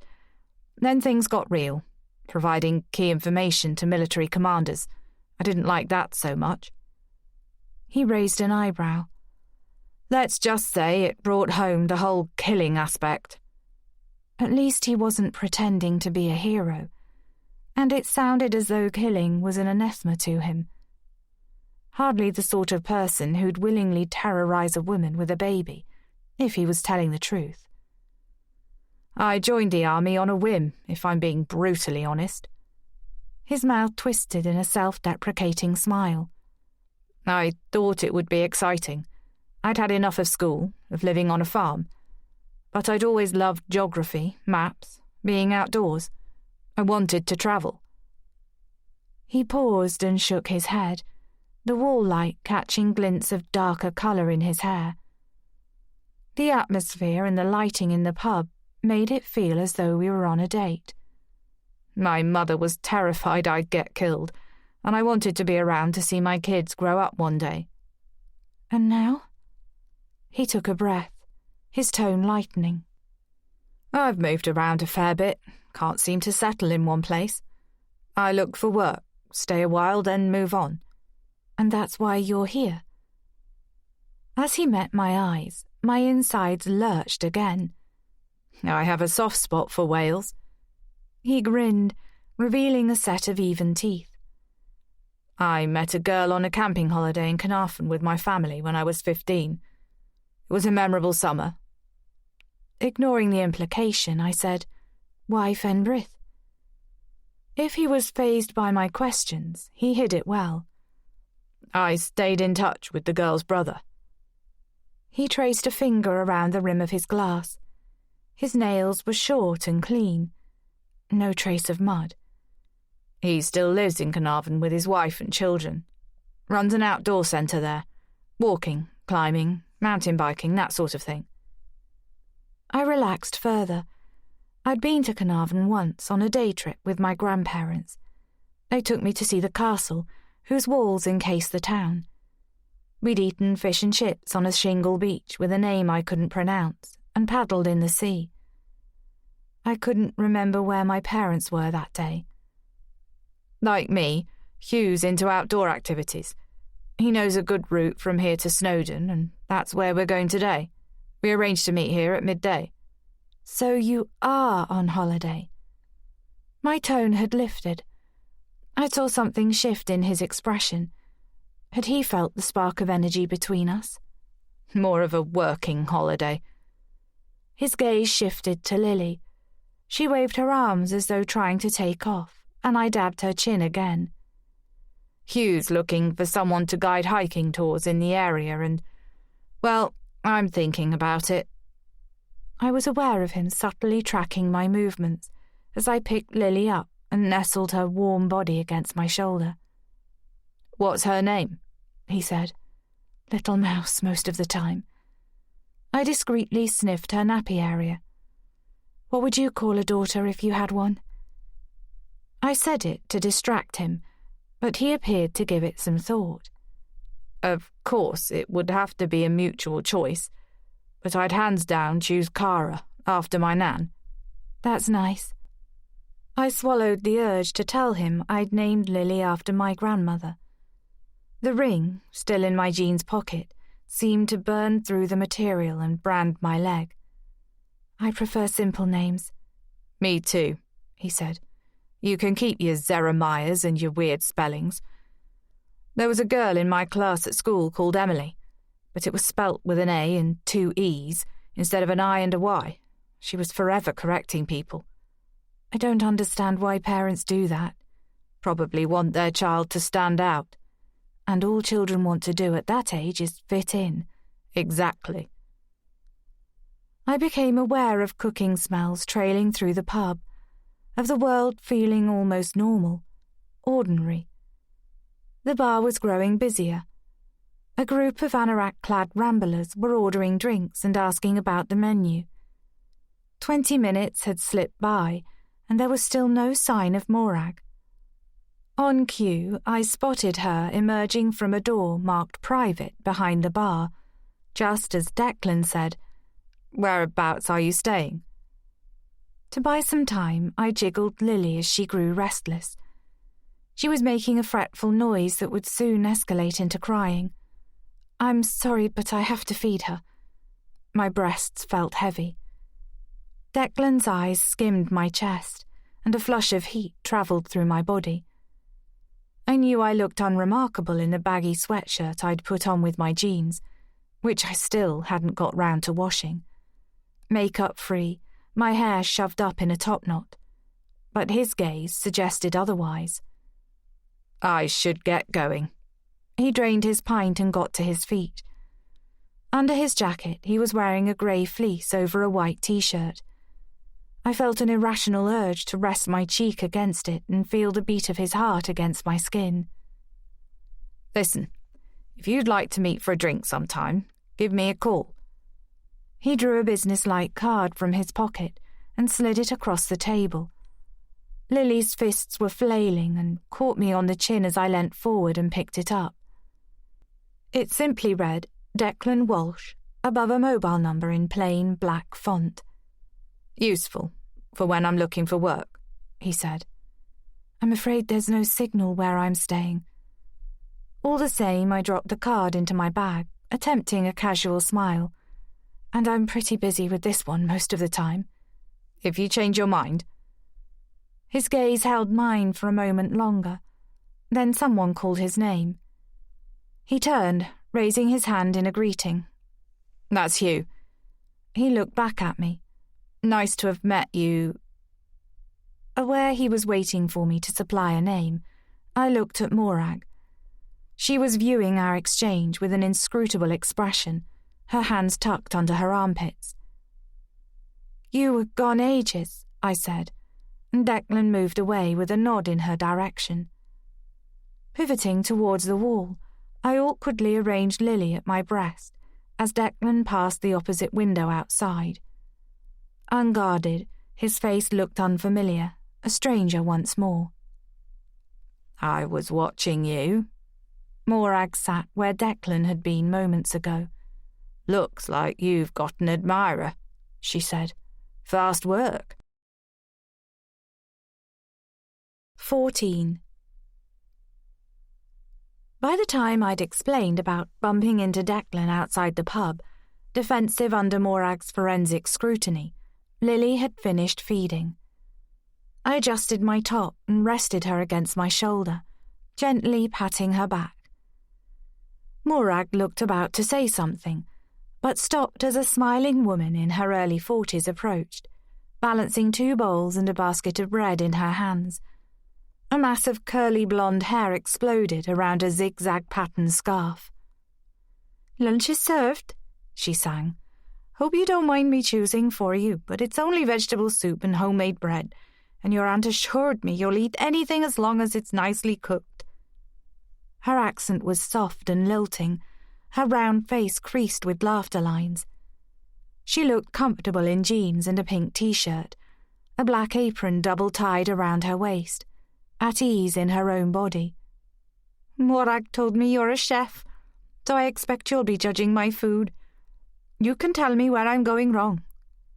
She spoke cheerfully, clearly confident about her cooking ability.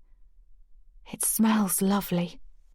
My mouth watered as I admired the golden-crusted bread, cut into thick slices and accompanied by a pot of creamy butter, and the stew of colourful vegetables floating in herby stock. Steadying Lily, I wafted a hand above the bowl, inhaling the steamy scent of garlic and leeks. "It's nice to be cooked for," I said, thrusting away a memory of Patrick throwing chopped peppers into a pan with some prawns at midnight in my apartment, his shirt sleeves rolled up. "It's my mother's recipe. You'll love it, I promise." People get anxious when they know I cook for a living. "Everything in the soup is homegrown by your aunt." Annie looked at Morag as though seeing her in a new light. "We were so excited when she told us her niece and great-niece had come to stay." "Thank you so much for the baby things." I'd seen her eyes light up when she looked at Lily. "I couldn't bring all her stuff with me," I added, driven to offer some sort of explanation. "I was going to buy what she needed when I got here." Annie waved a dismissive hand. "Glad to be shut of it all." Her casualness didn't quite convince. "I'm pleased it's gone to a good home." She cast Lily a yearning look. "Wish my Gwyn was that age again. She's a total terror at the moment. The terrible twos have lasted nearly an extra 2 years now." Her tone grew wistful. "Bryn's parents have got her for a couple of days to give us a break. She loves it there because they let her do what she wants." "Which makes her worse when she gets back." Morag shook her head as she thickly buttered a chunk of bread before dipping it in her soup. "They spoil her. Ah, well, we just want our children to be happy, don't we now?"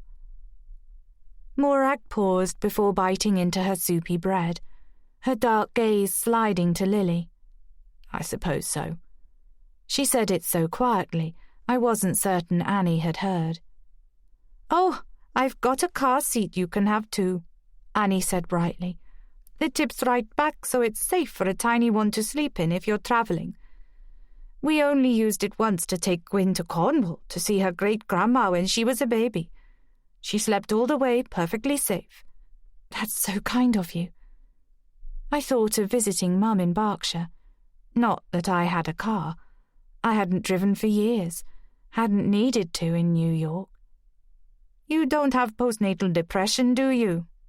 Annie's smile faded. "I was terrible for a while.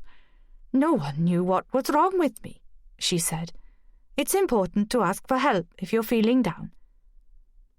I remembered the numbness of a month ago, the constant flow of tears, the lonely hours of sleeplessness. "I'm okay, but thanks." I wasn't okay. The knowledge that I was being watched, probably followed, was like an icy prod in my heart. How long is it going to go on for? "Well, if you fancy helping out here on a Saturday night, there's a job for you if you want it." It took a moment to realize that Annie was being serious. A job?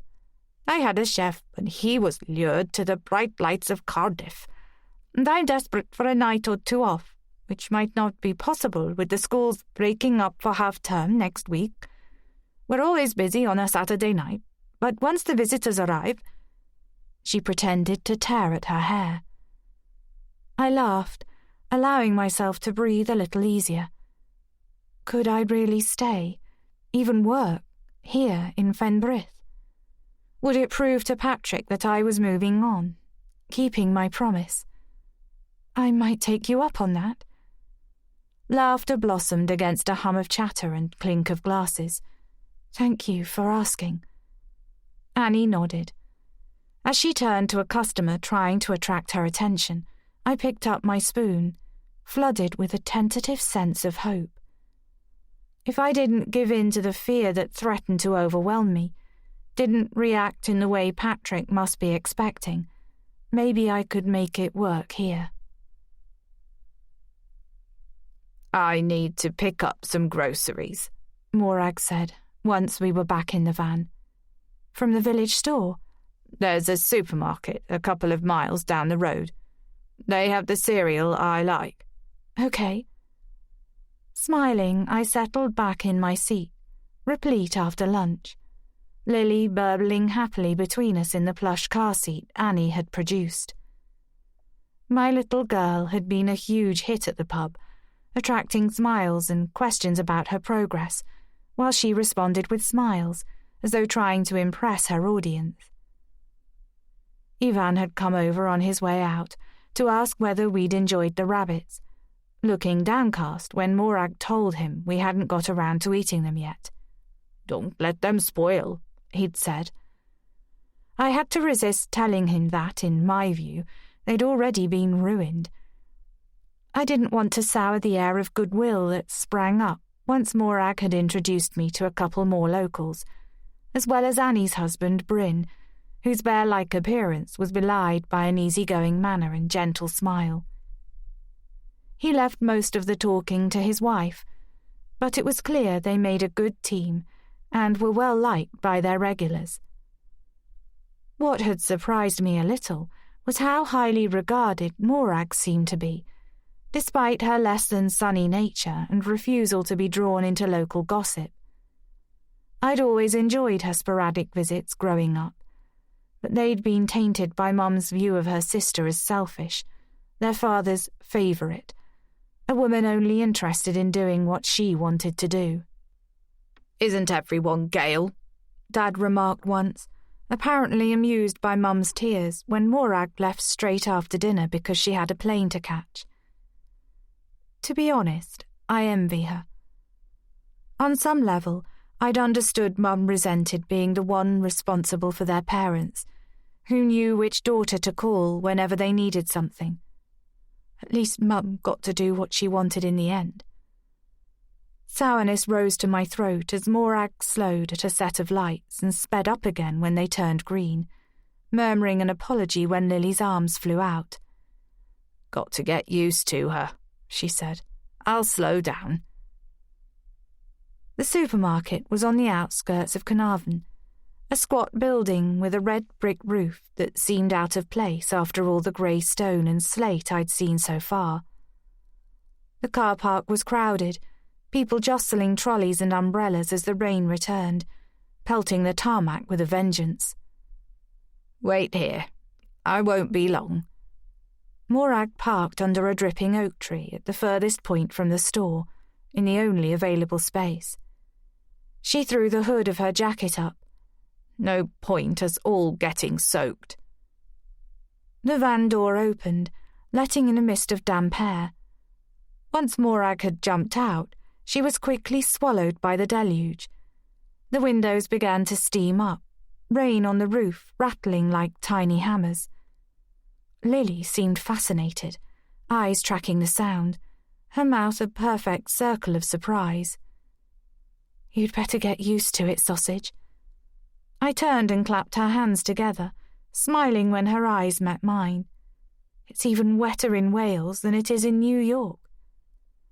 I'd been surprised by how much it rained there, even during the summer. I remembered last year, when storms had caused havoc across the city, flooding streets and subway stations.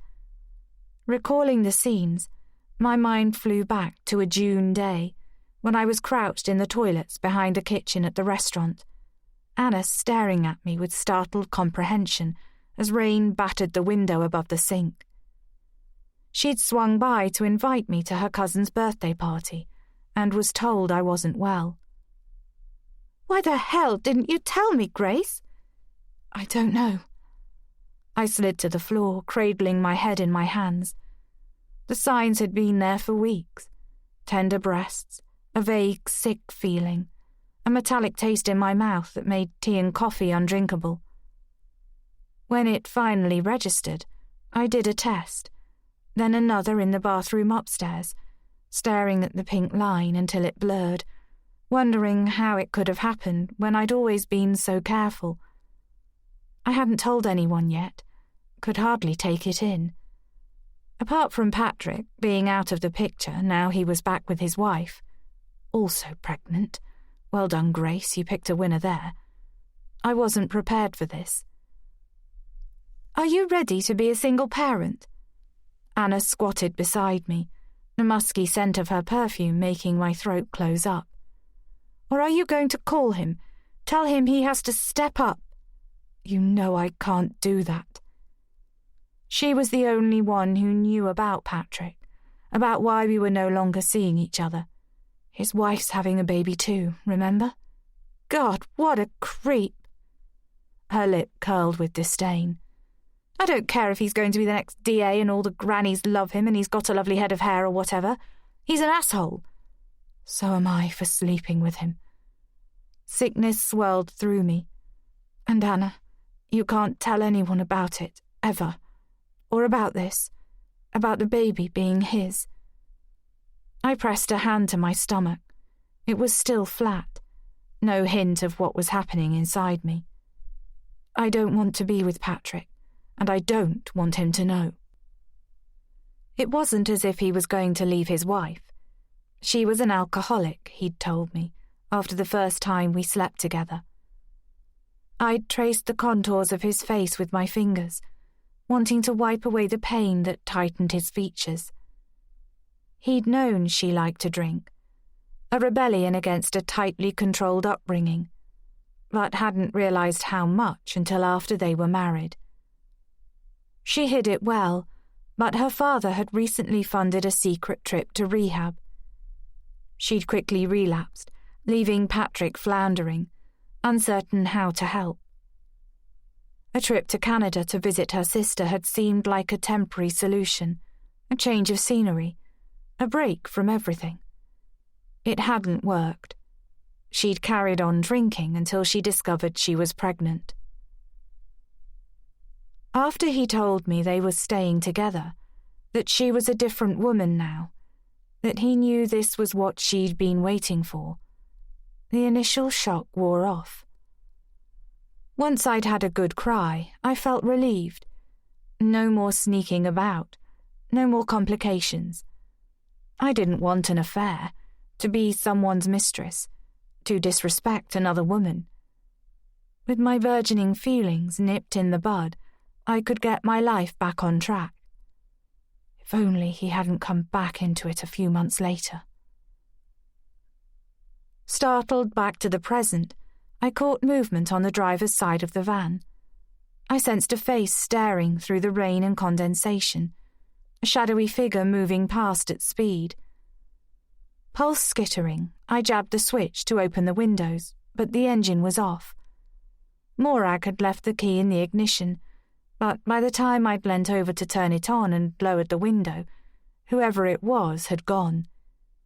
Maybe it was a shopper, though the spaces on either side of the van were empty now. I looked at the bank of trees in front, swaying against a backwash of grey sky. Craning my neck, I looked back at the car park, but saw only shoppers through the billowing rain, loading their car boots with bags, abandoning trolleys to the elements. I tried to pick out a parking attendant, but couldn't make out a uniform among the huddled figures and bobbing umbrellas. 2 children were running in circles and jumping in puddles like puppies. When one stopped and stared at me, I closed the window and made sure the doors were locked. "Silly mummy," I said to Lily, who was examining her hand, and started at the sound of my voice. I swiped my damp cheeks with my palm and waited for my heartbeat to slow. I thought about Declan, a relative stranger in Fenbrith, finding me like a heat-seeking missile, determined to strike up a conversation despite my obvious reluctance. Why hadn't he stayed at the bar and chatted to Bryn and Ivan? "You have to stop this," said an unsparing voice in my head. "People are friendly around here. You're the one who stands out." Another voice, Patrick's this time, low and warm, his New York accent subtle. "You do know every man in here is looking at me, wishing they were sitting where I am, talking to you." Declan wasn't Patrick, and even if he'd been an admirer, as Morag had put it, he hadn't asked for my number or even where I was staying. Unless he already knew. "Let's put some music on." As I lurched sideways to fiddle with the radio, Lily grabbed a strand of my hair with a happy squeal. "Hey!" I tried to relax as I freed myself, bobbing my head to an old ABBA song to make her smile. You're a cheeky monkey. I reached to the floor for my bag and pulled out my phone, freshly charged and solid in my hand. There was only one bar of reception, but I'd seen the free Wi-Fi sign for the cafe inside the supermarket as we drove in. I could probably get online from here. It was time to look Patrick up. 15.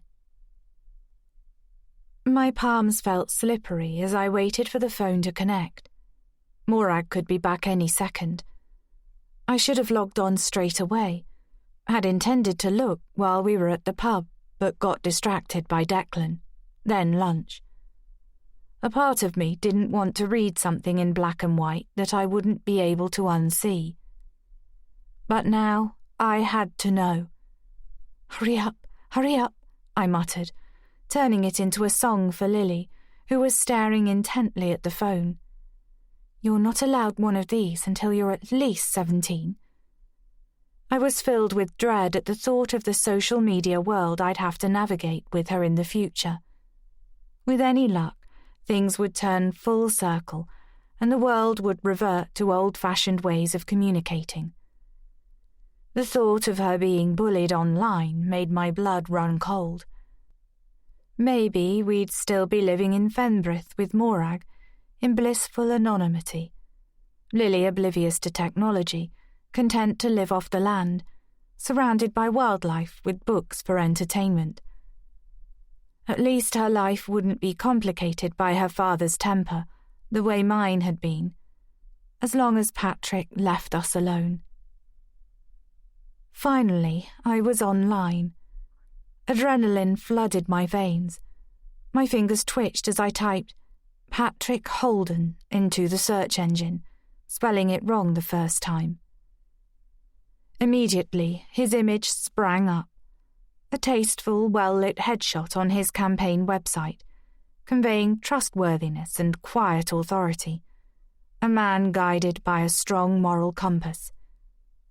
Seeing the faint laughter lines in the tanned skin around his coal dark eyes, the Hollywood cleft in his clean-shaven chin, the thick, dark hair I knew smelt faintly of limes, brought heat to the backs of my eyes. I will not cry. Pressing my lips together, I scanned for a newspaper article among the many links. Most of them detailed his race for the DA's position. Patrick Holden on running for Manhattan District Attorney. There has to be a sweeping overhaul of our criminal legal system. The race to become Manhattan's DA. Patrick Holden has what it takes. Patrick Holden, Manhattan DA race's youngest and most promising candidate. My mind spiraled back to the body at the bottom of the stairs. His wife's death wouldn't be big news over here, but in New York there would have been quite a ripple. When I spotted the sentence I'd missed the first time, my heart jerked. Manhattan DA Patrick Holden, 39, talks about the tragic loss of his wife. My limbs grew weak. Releasing a shaky breath, I pressed the link and brought up the feature on the front page of the New York Times, headed by a photo of Patrick caught mid-sentence, one hand outstretched as though in appeal. The photographer had captured the grief-stricken quality of his expression, the haunted gaze and crumpled brow. Leaning forward on the edge of a leather chair, shirt sleeves rolled up, one arm resting on his knee, he managed to give the impression of strength and resilience, as someone wholly reliable, even at his most vulnerable. The public would lap it up. Elise's death had catapulted him into their consciousness in a way no amount of campaigning ever could, and he'd been pretty successful at that. He would undoubtedly gain new fans, new supporters, new admirers. Jaw clenched, I skimmed the words underneath. Patrick Holden, 39, campaigning to become Manhattan's youngest ever district attorney next year, talked today about the tragic loss of his wife, Elise, 36, eldest daughter of Clarence and Vanessa Boyd, founders of the Boyd Publishing Group. Elise tragically fell to her death at the couple's home last week. It's believed that she had been drinking heavily at the time. The shock of finding her body will never leave me, Holden said, adding, "It's true that my wife had fought a long battle against alcohol addiction, something those who loved her had tried to help her overcome. We'd like to ask for privacy at this extremely difficult time so her loved ones can grieve in peace. I will be taking some time out, but hope to be back soon, serving my community." Some filler followed about Patrick's New Jersey childhood, the youngest of 3 children, and the wrongful incarceration of his older brother, which led to his suicide when Patrick was 18, firing his ambition to become a lawyer, and how he'd worked as a public defender for some years, fighting for the underdog. He'd told me about his brother. I'd felt a kinship with him because we'd both suffered a family loss at a young age. My eyes skimmed the article again. No mention of their child. He'd portrayed himself in the best possible light, giving the newspaper enough roughage. Elise's alcoholism, to satisfy their appetite for scandal, hers, not his, while retaining his integrity and all the sordid details. What lie had he fed Elise's parents? My stomach felt hot with acid as I imagined how they must feel. Patrick had told me they didn't particularly like him at first, because of the nature of the cases he worked on and the long hours he put in, the pressure to win that meant he was permanently cupping the back of his neck to massage away the tension. They thought their daughter could do better, like her sister, whose husband had set up a tech company worth millions. But they'd come to respect Patrick's work ethic and determination to succeed. Of course, it wasn't his fault that Elise was an alcoholic, but there'd be no doubt in her parents' eyes that she'd be alive if she hadn't married him. Insides fluttering, I scrolled down, a comment beneath the article catching my eye. "He probably pushed her. Have the police investigated?" My vision blurred as my mind crashed back to Elise, broken at the foot of the stairs, her long black hair thrown across her face. Patrick's conflicted features, the split-second brightness of relief. By then, I was sure he'd wanted her gone, had wanted rid of us both. I'd become part of the problem, one that could ruin his future. What if he'd seen this comment and thought I'd posted it, reneging on my promise? Feeling dizzy, I read on. Several people had leapt to his defense. "That's sick. He's just lost his wife, asshole." "Give the guy a break. I've met him a couple of times. He's one of the good ones." "Maybe he should look at diverting alcohol and drug-addicted criminals to treatment programs as part of his campaign." I forced my breathing to slow. It was fine. Patrick had handled the tragedy. No one else knew about me or Lily.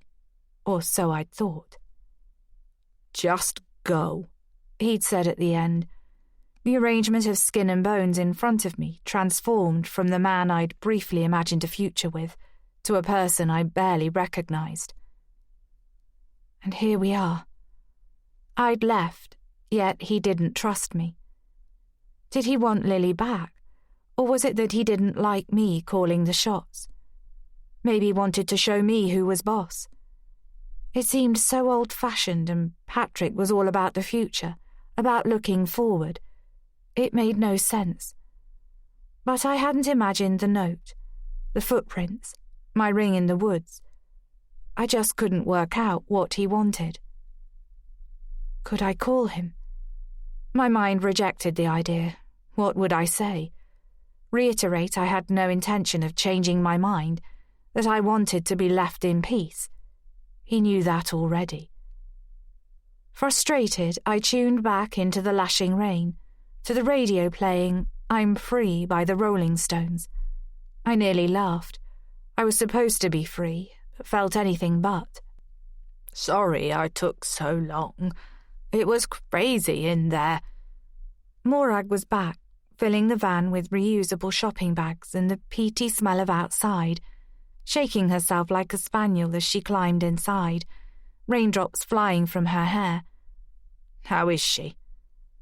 She looked at Lily, who'd fallen asleep, with a complicated expression of love and something darker.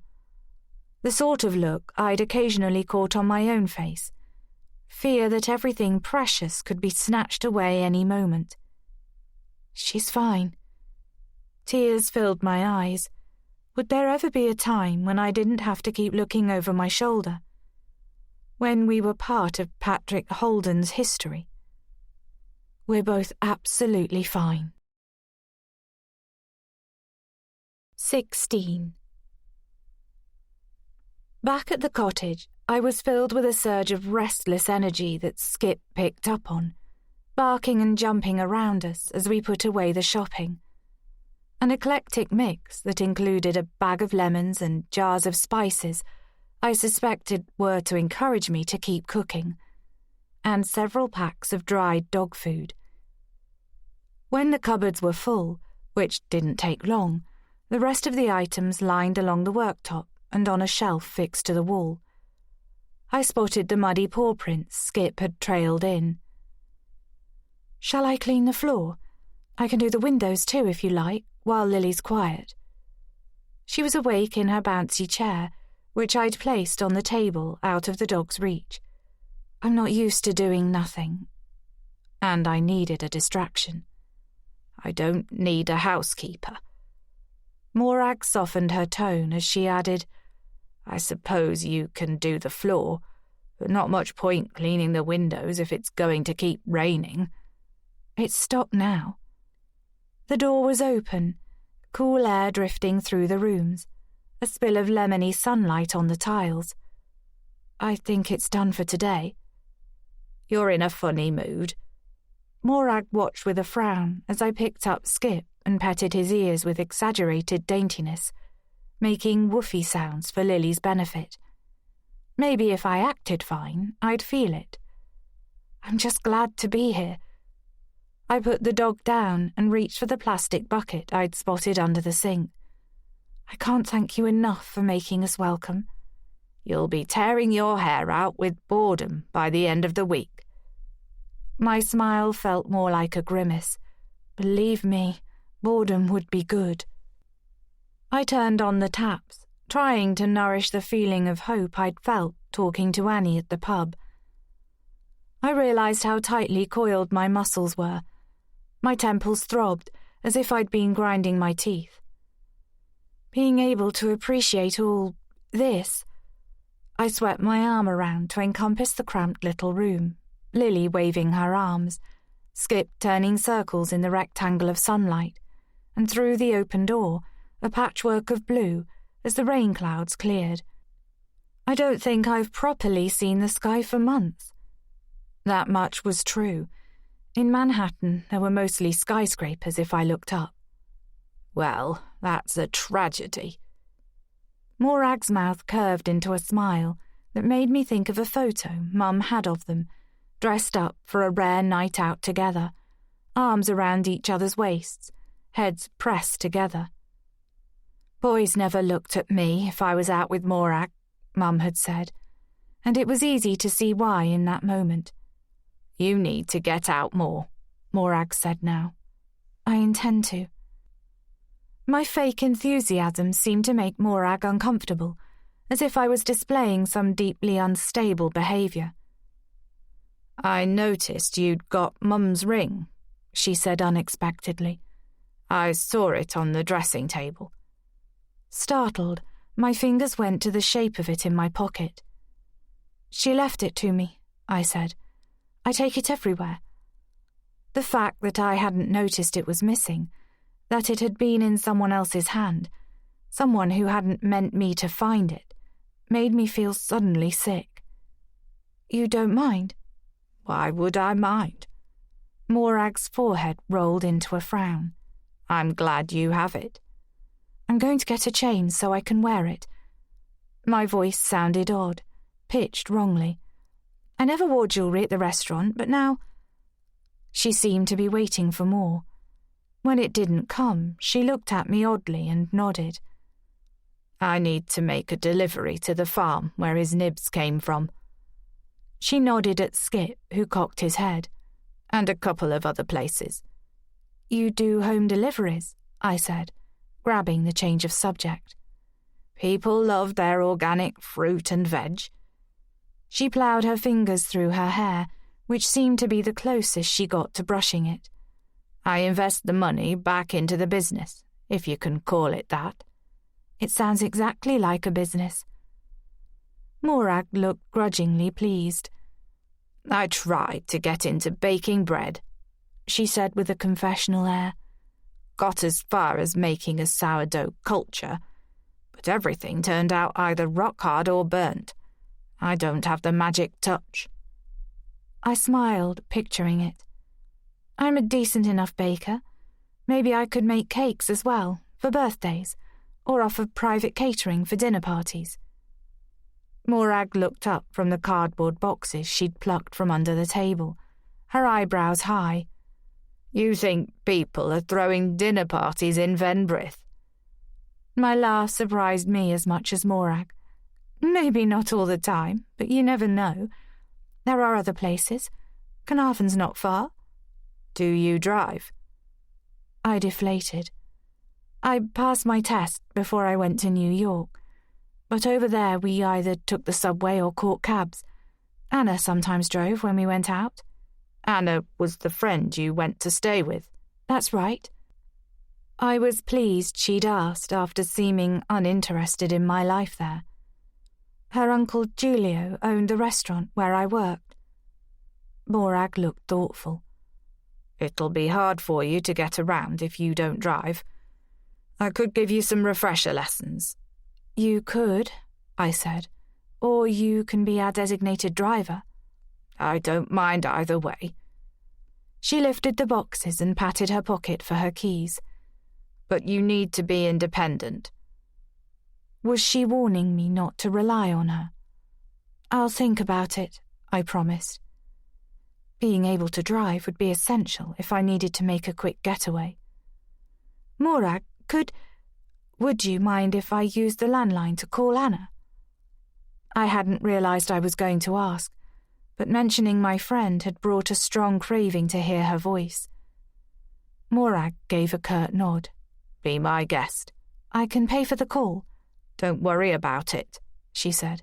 I'll see you later. Skip followed her outside and I left the door open, confident he would bark if anyone approached. Beginning to mop the floor, I tried not to keep looking round, imagining someone sneaking up behind me. Was that what Patrick wanted? I didn't want to keep thinking about him, but maybe that was his intention. I wished I'd asked Morag to buy some batteries for the radio, but made do with singing the ABBA song I'd heard earlier, checking Lily's expression and catching a smile. When I'd finished mopping, I changed Lily's nappy on her changing mat, blowing raspberries on the soft domed skin of her belly. She grabbed at my hair and made cooing noises. I revelled in the sound, wanting to always make her happy, to let her know she could trust me to keep her safe. Safe. Such a simple word. You're the cutest baby in the world. I took out my phone and snapped a couple of pictures once I'd dressed her. The forest green of her jumpsuit made her eyes look darker, but the image quality was terrible, the phone a cheap model with a basic camera. Maybe I could ask Morag for some lighting tips, and in return show her how to bake bread. Lily grew excitable, kicking her legs and thrashing her arms around. I found a blanket in Morag's bedding pile and spread it on the rug, away from the draught from the open door, and placed Lily on top so she could wriggle about. Next, I wiped all the surfaces with a damp cloth, careful to put each item back in the same place. As I worked, I turned my mind to the apartment above the restaurant. I'd carried on living there after Anna decided to study food science at New York University, choosing to share accommodation nearby with a couple of fellow students. The waitress we'd shared the apartment with initially had left to go travelling, so I had the place to myself. Anna's uncle hadn't needed the money, so my rent was nominal and I'd been able to afford to change the furniture, do some decorating, make the place my own. Housed in one of Manhattan's oldest buildings, it had plenty of character. High ceilings, ornate coving, and big windows with a view of the Hudson if I squinted hard. It was palatial compared to Morag's cottage. Although it had mostly been a place to sleep when I wasn't working, it came to feel like home, the smells and sounds of the restaurant as familiar as the ones I'd grown up with. The queen-sized bed was where Lily had been conceived. The narrow kitchen where Patrick once cooked for me. The velvet sofa, the place where he'd talked about his brother's death, and, on one occasion, a trip we might take to England. I wished I'd had a better story to tell Lily one day, but at least I could honestly say she'd been conceived with something close to love. In danger of becoming maudlin, I focused on wringing out the cloth before putting it away, then dried my hands. Kneeling down, I clasped Lily's tiny fingers in mine. "You'll soon be crawling at this rate." After spending some time talking nonsense to her, marvelling at how much more solid she seemed than just a week ago, I decided to prepare the rabbits for dinner and make a hearty stew. With a bracing breath, I opened the fridge and took out the plate. Odd. There was only one rabbit there. Had Morag disposed of the other? It seemed unlikely, and I doubted Skip had managed to open the fridge door and help himself. I pondered for a moment, feeling my heart pick up pace, then found a casserole dish and a chopping board and began to prepare the meat, slipping into practical mode. There wasn't much, but it wasn't as if I was cooking for a food critic. With a heap of vegetables, it would be a satisfying meal. The motion of chopping and slicing was as soothing as ever, taking me back to the early days at Julio's, when prepping had been my job in the kitchen, where I'd picked up several minor injuries, most notably an almost severed thumb that required a trip to the hospital, my hand bound in a bloody tea towel, while Anna propped me up and I tried not to faint. Once I'd figured out how Morag's oven worked and the casserole was in, I cleared out the grate in the fireplace, sweeping cold ash into a bin bag. There was no reason not to light a fire, now I was certain Patrick somehow knew where I was. It would be less expensive than using an electric heater. I scrunched up the pages of an old newspaper, arranged some of the logs in the hearth on top, and set it alight with a match. Leaving it to catch, I stepped around the sofa to the telephone on the dresser, keeping Lily in my eyeline. My heart thumped with anticipation as I checked the time. Nearly 5 p.m. It would be lunchtime in New York. Anna, who now worked as a nutritionist for a public health company, would most likely be out for a run, a habit she'd got into because she hated getting up early to do it before work, like most New Yorkers, and believed the evenings were for socializing. Anna's was the only number I knew by heart, apart from Mum's. I hadn't been given Patrick's, and it came to me easily. I picked up the handset, which felt cold and smooth in my hand, picturing Anna, long and lithe, her chestnut hair scraped back in a sleek ponytail, mouth on the verge of smiling. Then I realized I was imagining the girl she'd been when we met on our 3rd day at secondary school. I'd been worrying about not having a best friend, head down, feeling close to tears. Anna was plugged into a brand new, highly sought-after iPod and literally bumped into me in the corridor. She tugged one earbud out, her cheeks flushed, dark eyes shining, and without even apologising said, "Listen to this, it's brilliant." That's how I'd been introduced to Pink and met my new best friend Anna, 1N Miller, whose mother was Spanish and who was so fun and friendly it was impossible not to love her. I was sure if she'd bumped into anyone else that day, she'd have become their best friend. But I was the lucky one, the one she'd stuck by through everything, not judging, even when I told her that Patrick was married and staying with Elise. She'd judged him, but never me. But even Anna didn't know the whole story, and I knew I could never tell her. I just wanted to speak to her, hear the news, tell her mine, chat normally, like we used to. I'd started pressing in her number when I realised there was no dial tone. Weird. It was definitely a working landline, despite the phone's antique appearance. I put the receiver down and picked it up again, pressed it to my ear. Nothing. I traced the yellowing cord to the socket on the wall above the skirting board, checking it was plugged in. Maybe the telephone company were doing some work. It wasn't unusual, especially out here, for the weather to bring down the phone lines. I picked up the receiver and put it down a couple more times, before admitting defeat. Feeling thwarted, I lifted Lily up and went outside, calling for Skip.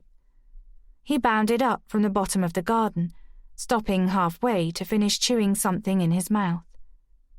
"What have you got there?" I said when he reached us. It looked like an animal bone. He wagged his tail and swallowed before running around the side of the cottage. I followed, holding tightly to Lily, checking the stone walls for the phone wire that would feed into the building. The sun was still out, warm on the back of my neck. But as I moved into the shade thrown by the bank of trees at the back of the cottage, goosebumps pimpled my arms. Glancing up, I noticed a thick black cable trailing along the side of the wall to a rusty connector box. "Here it is," I said to Lily, who was twisting in my arms. Looking closer, I froze. The cable wasn't attached to the box, where coloured wires poked from the casing. It had been neatly sliced across. Someone had deliberately cut the phone line. 17. When Morag returned, I mentioned the phone line as casually as I could. She shrugged, seeming unconcerned. "I'll ask Ivan to take a look. He's good with things like that." "I think it's been cut." It sounded too dramatic. Morag frowned, one hand resting on the wall while she removed her boot with the other and gently nudged Skip away. "It's probably corroded," she said. "That side of the cottage takes the brunt of the weather." "When did you last use the phone, apart from when I called you?" I heard a thread of anxiety in my voice. Despite running inside and locking the door, leaving Skip to roam the perimeters, though all he did was whine and scratch at the wood, I couldn't banish the image of a shrouded figure sneaking up to the cottage, gloved hand holding a pair of wire cutters. Morag's frown deepened. "I can't remember. Sometimes people phone with an order for fruit and veg, but not that often now I've got my regulars. I rarely call anyone." So it could have happened before I arrived. It wasn't necessarily anything to do with me. So why did I feel sick? "Why do you ask?" Morag kicked off her other boot, sending it spinning across the newly cleaned floor. Skip chased after it, claws clattering on the tiles. "I just think you should be able to ring for help if you have to." "Haven't so far." Catching something in my expression, she added, "I take your point, though, especially with the baby here. We'll get it fixed, don't worry." After dinner, which Morag declared not bad at all, clearing every scrap on her plate while I ate more slowly, I cleared up while she watched Lily and then shrugged her coat back on. "I'm going to the pub." It was a declaration of intent, no explanation or apology for leaving me to my own devices. I wondered whether she went there every evening. I had the feeling that, like me, she rarely drank. There was no alcohol in the cottage, and she'd stuck to water at the pub the day before. So maybe she liked feeling part of something at the pub. Maybe she hoped to see Ivan. Maybe she was avoiding being alone with me. I didn't want to ask and see her evade the question. Once she'd gone, the van engine unnaturally loud in the fading light, I let Skip out before feeding Lily and bathing her in the kitchen sink, keeping one eye on the clearing outside in case a figure appeared. I sat Lily up and supported her head, splashing her with warm water, glad I'd thought to pack baby shampoo and soap. Covered in bubbles, she smiled and kicked, blinking in surprise like she always did when I tipped her back gently to rinse her hair. I smiled, flooded with love. Life could be so simple, so perfect. This was all we needed. A roof over our heads, food in our bellies and each other. Why couldn't he let us have that? After she was snuggled into her Minnie Mouse sleep suit, dozing in the Moses basket, which I'd brought down so I could see her, I picked a novel off the bookshelf and settled onto the sofa with a blanket over my legs. I tried to absorb myself in a story about spies in war-torn Germany. It was ages since I'd had the time or headspace to read, but my mind, weary from a tangle of worry and fear, wanted to rest. My eyes kept closing, craving sleep. It was as if my body was making up for the hours I'd lost over the past few months. To Lily, who'd needed feeding every 2 hours, and a sickening burden of worry about our futures. My thoughts started drifting to Patrick, flitting from his face in the article I'd read to the night he ordered me to leave, to the unexpected softness in his eyes when he found out I was pregnant. I hadn't intended him to know. When he made his decision to stay with Elise, something had shifted, like a veil being lifted. Deceit wore away respect. He'd deceived his wife, and me too, by telling me their marriage was over. She'd become real to me then. A woman who, despite Patrick's belief that she only cared about getting drunk as discreetly as possible, must love him deeply. I didn't tell anyone I was pregnant, including Mum, when she called for one of her irregular updates. Only Anna had known, after catching me that day in the toilets, and I'd sworn her to secrecy. As the nausea quickly passed, I carried on as usual, disguising the tiny swell of my stomach with baggier-than-usual clothes. No one I knew suspected, used to my single status and commitment to work. It hadn't occurred to them I was even seeing anyone. My brief affair with Patrick, conducted in total privacy. I hadn't wanted a baby, hadn't planned to fall pregnant. I didn't see a doctor. I didn't look on websites to see what stage it was at. I didn't try out names, buy booties, or research the best pushchairs. I simply continued with my life as if I'd never met Patrick. When 6 months had passed, and Anna eventually asked what my plan was, adoption or single parenthood, it was somehow understood that a termination was off the table. I said lightly, "I don't know. I haven't decided yet." I wasn't hanging out with her family as often, when I wasn't working, not wanting them to see that I was pregnant. They were Catholic, her cousin Maria a midwife at Mount Sinai. They wouldn't understand. I knew there was a baby inside me, that I was growing a whole new person, cells dividing, tissue growing, but it seemed abstract, beyond my full comprehension. Right up until I felt a flutter beneath my ribcage, like a butterfly taking flight. I'd been in a cab on my way to meet a new supplier, overwhelmed with tiredness and trying to ignore a dull ache in my lower back. I gasped out loud, catching the driver's attention. "Everything okay back there?" "I just felt my baby move." It had sounded strange, saying it out loud to a stranger. I laid a tentative hand across my stomach, feeling slightly sick, not sure I liked the sensation. "You're first."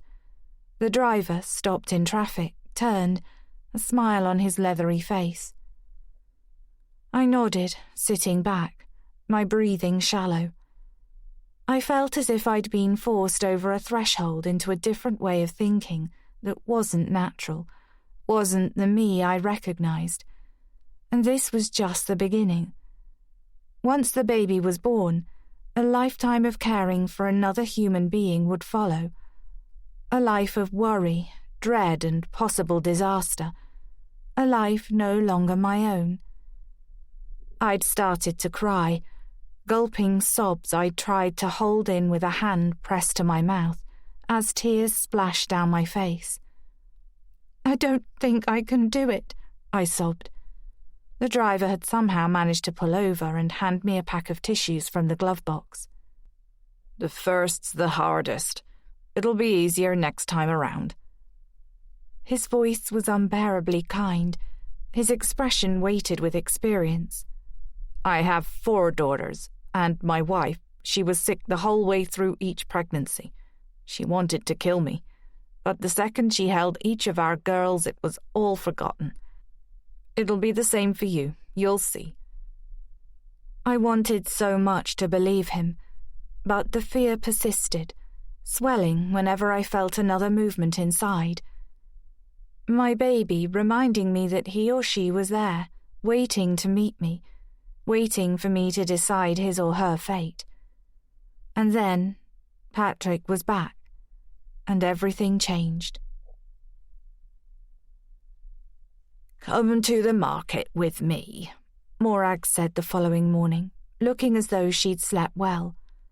Her eyes were bright, her hair brushed back, the sofa bedding folded away in the dresser. I'd heard her come in the night before and tread softly to the top of the stairs.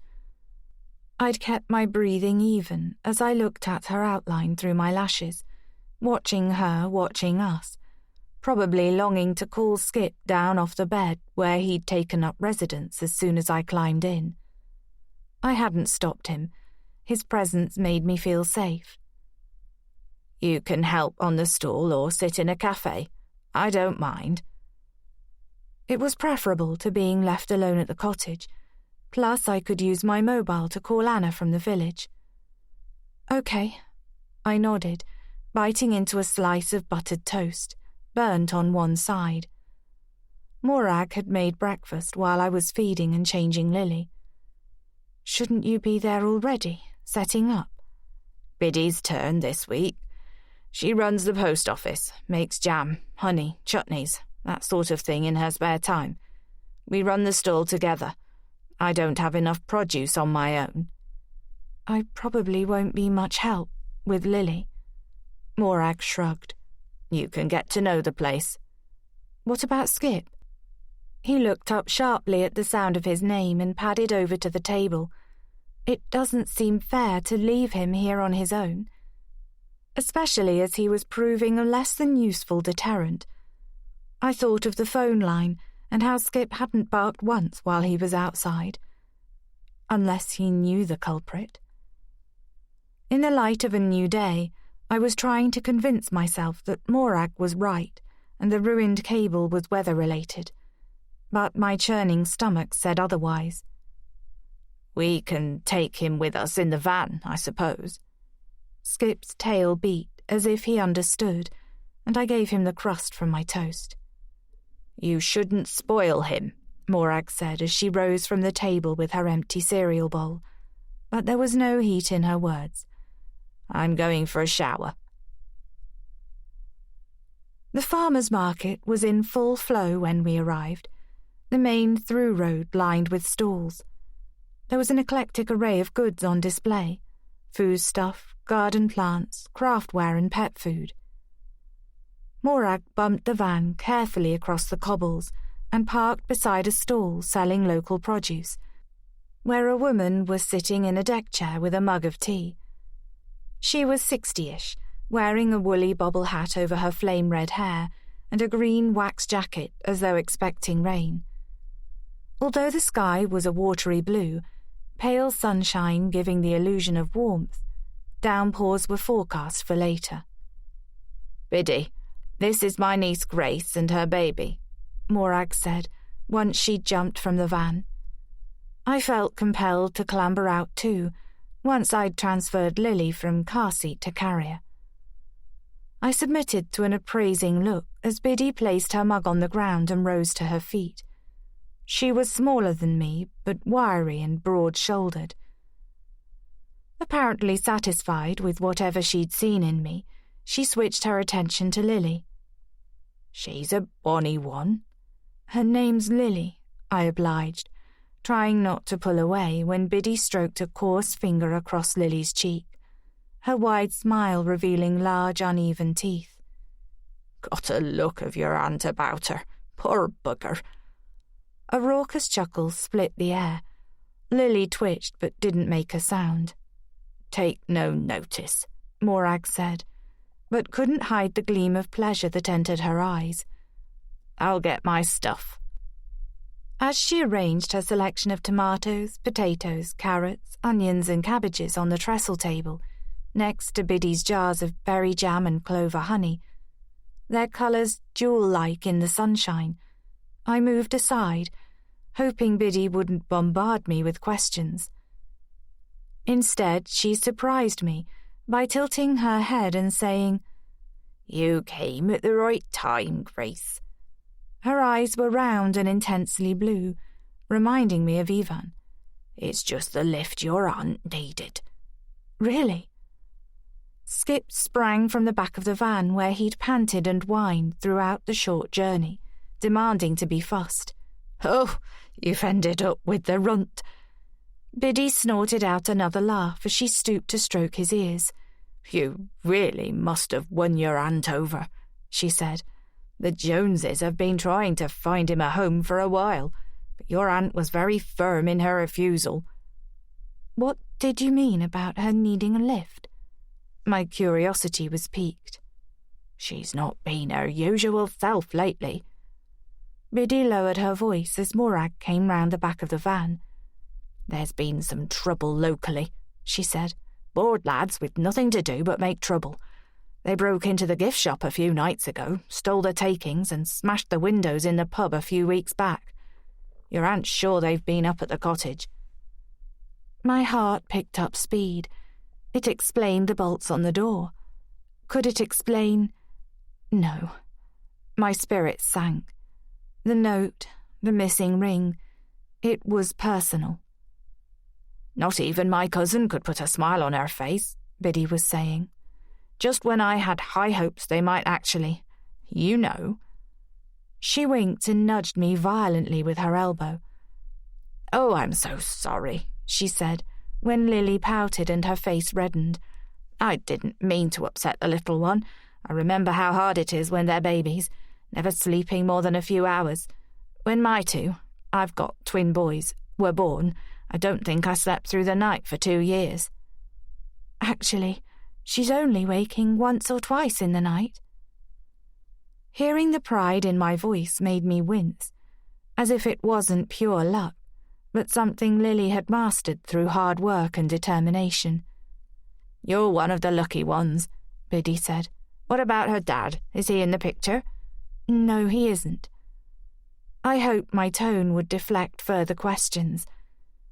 In New York, it had taken some time to adjust to how open people were with their feelings and emotions, their lack of reserve and willingness to talk, how nearly everyone was in therapy. Although I'd slightly resented Morag's reserve, I now found myself appreciating it. Well, a child doesn't necessarily need two parents to grow up well-adjusted. Biddy tugged her hat off and stuffed it in her pocket. Her hair was like the plume of an exotic bird, at odds with the whiteness of her skin. So Ivan's your cousin, I said. It explained the piercing blue eyes. He and my aunt seem to get on well. I hope you're not discussing me. Morag came over, her gaze on Lily, whose eyes were teary as she took in her new surroundings. Leave her alone now, Bid. She's not used to old gossips like you. Bloody cheek. Biddy cuffed Morag's arm, but it was affectionate. Someone else who was clearly fond of my aunt. I think I'll have a look around, I said, unless I can help. Two's company, three's a crowd. Biddy's smile crinkled her eyes. Morag had turned to a man who was inquiring about the price of the cabbages. You don't want to be stuck here with us. I think I'll get a drink in the cafe. I pointed to a building opposite, with a sign shaped like a teapot above the door. I'll be back soon. Oh, the old coffee cup, Biddy approved. Oldest cafe in Fenbrith. They do lovely Welsh cakes. She grabbed Skip's collar as he made to follow me. He'll be fine now. Off you go. The air inside the cafe was fragrant with coffee and pastries. I felt hungry after giving most of my toast to the dog.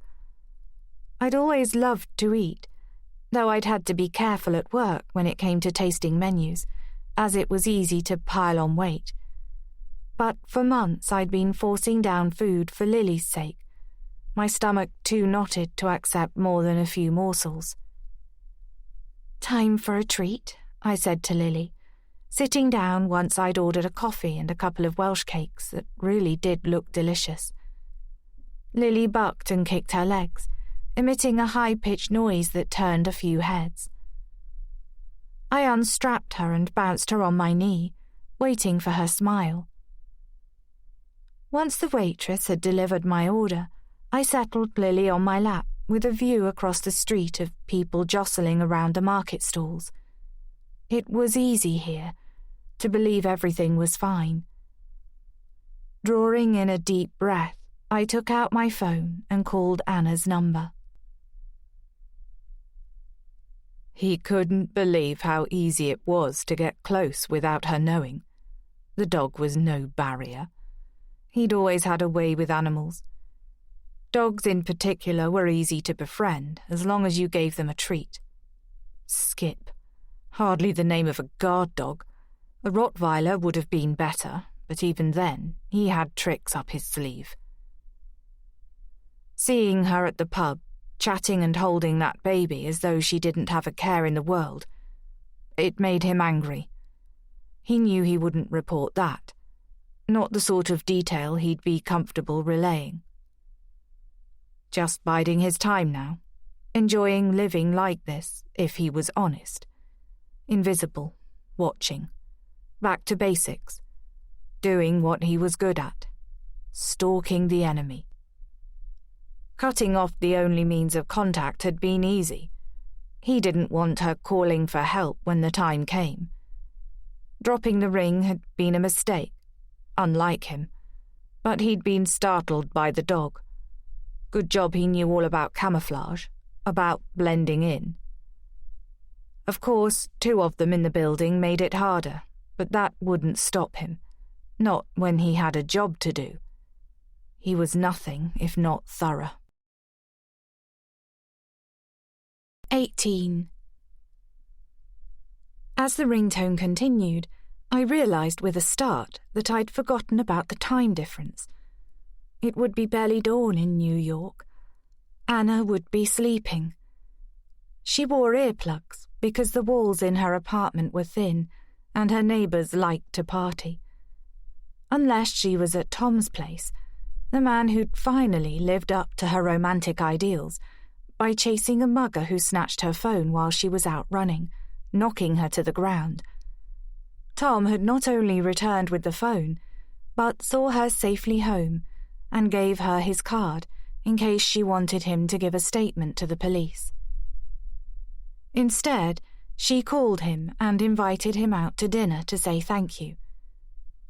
They'd been together for 6 months now, a record for Anna, who was usually disillusioned after the second date, swearing to be more distrustful of men, like me.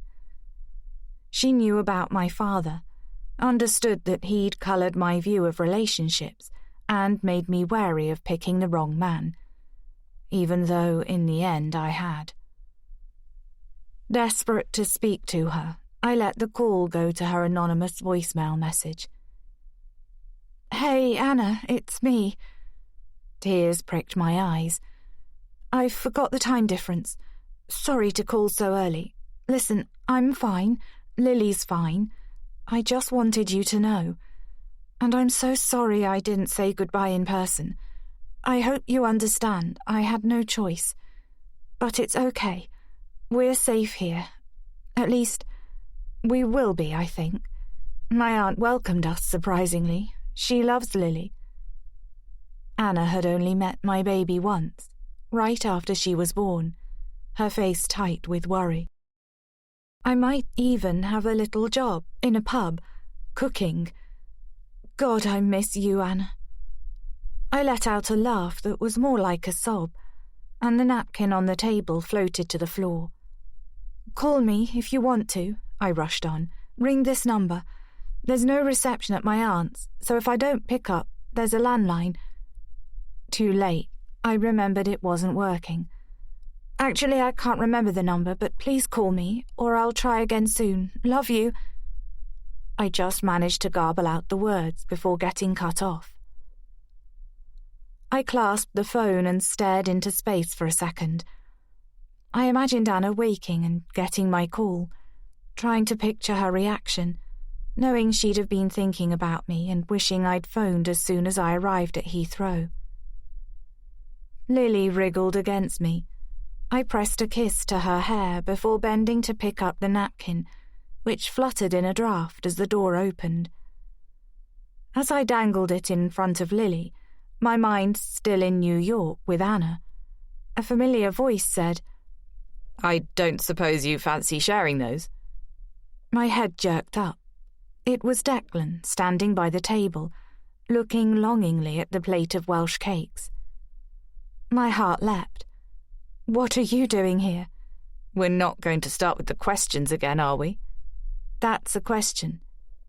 My tone was neutral, but I couldn't prevent a rush of blood to my face. I'd never been a blusher, wasn't the type to go weak at the knees if a good-looking man so much as spoke to me. Before Patrick, I'd always be seeking the catch, the flaw, telling myself they were being nice because they wanted something, that it was better to take no notice. When Patrick had complimented me the night we met, I said, "I bet you say that to all the girls." And I hadn't been teasing or flirting. I'd believed it. "So, are you willing to share?" Declan was more rugged than I remembered, his eyes a darker shade of green, his smile a degree warmer. There was something of the land about him. I could imagine him rescuing a sheep or felling a tree, living off-grid, living in the woods. I surprised myself by saying, "I was being greedy. I can't eat them both." "In that case, I don't mind if I do." Declan pulled out a chair and sat down, picking up one of the sugar-sprinkled cakes and biting into it, miming a look of pleasure. A waitress came over, practically preening. "Can I fetch you a drink?" "I'll have what she's having, please." Declan pointed to my mug of cooling coffee. His manner with the waitress was polite. He seemed unaware of the effect he was having. "Flat white," I said. When she'd gone, he finished his cake in 2 bites and dusted crumbs from his fingers. "Are you going to eat yours?" I adjusted Lily on my lap and reached for the plate. "Sorry to disappoint you." I tried not to mind him watching me eat, but the cake felt dry in my mouth and was hard to swallow. I drank some coffee, Lily tracking the mug's journey to my lips. "How come you're back in Fenbrith?" I said when the silence began to feel awkward. The waitress returned with his coffee, but his eyes didn't move from my face. He waited until she'd gone, then leant towards me, palms facing up on the table. If I'm honest, I was hoping I might run into you. I felt a pulse in my throat as I searched his candid gaze. Why? I liked our chat yesterday. His smile was like sunlight parting the clouds. After I left the pub, I realized I didn't even know your name or where you were staying. I had a feeling you were never going to call me, so... He gave a shrug, eyebrows lifted. I knew it was market day and thought I'd hop over and have a mooch about, see if you turned up. He looked through the window. I bumped into your aunt. How do you know my aunt? It came out more abruptly than I'd intended. Lily sucked her fingers unperturbed. I recognized her from the pub. Declan sat back and interlocked his fingers in his lap. He was wearing the same coat as the day before, a knitted sweater underneath that matched the colour of his eyes. I asked her where you were, and the woman on the stall told me you were in here. Biddy. I remembered she ran the post office, probably loved a bit of gossip, knew everything about everybody, and wouldn't be shy about passing on details. I have to say, your aunt was a bit cagey, he said, adding, before I could think of a reply, not that I blame her. I could be anyone as far as she's concerned. Good for Morag. How was your hike? I lifted Lily and patted her back, not sure whether I was soothing her or myself. To Snowdon? He grimaced. It's not half as much fun in the rain, though Hugh minded less than I did. You have to get used to the rain around here. You know the area well. Everyone knows it rains a lot in Wales. And it doesn't where you're from. Where did he think I was from? No more than anywhere else. You must have plenty of the wet stuff in Ireland. It was so typically British to be discussing the weather. I almost smiled. Declan nodded. Spent a lot of time with rain-draggled hair. I had a sudden, vivid image of him as a boy, tearing around on a bike, hair streaming in the wind, eyes flashing with laughter. It could be raining on one side of the hills and blazing sunshine on the other, he said. There'd be these amazing rainbows. He made an arch with his arm, and my grandmother had us convinced the pot of gold was always on the sunny side.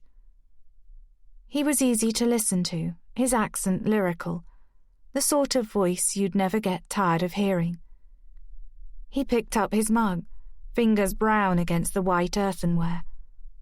While he drank, I studied his face, looking for... what?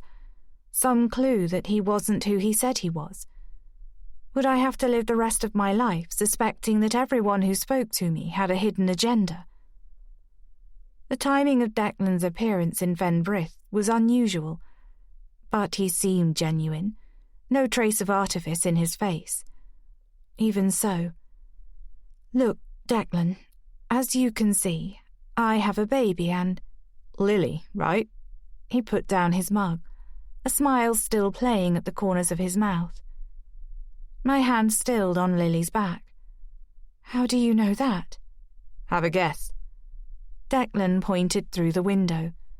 The street was crowded, a queue at the fish stall, people chatting and smiling. A normal day.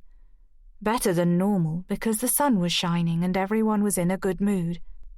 Your aunt's friend mentioned it. She couldn't get over that her niece and great-niece had come to visit after all this time. His gaze held a twinkle, but I saw a shade of sympathy there too.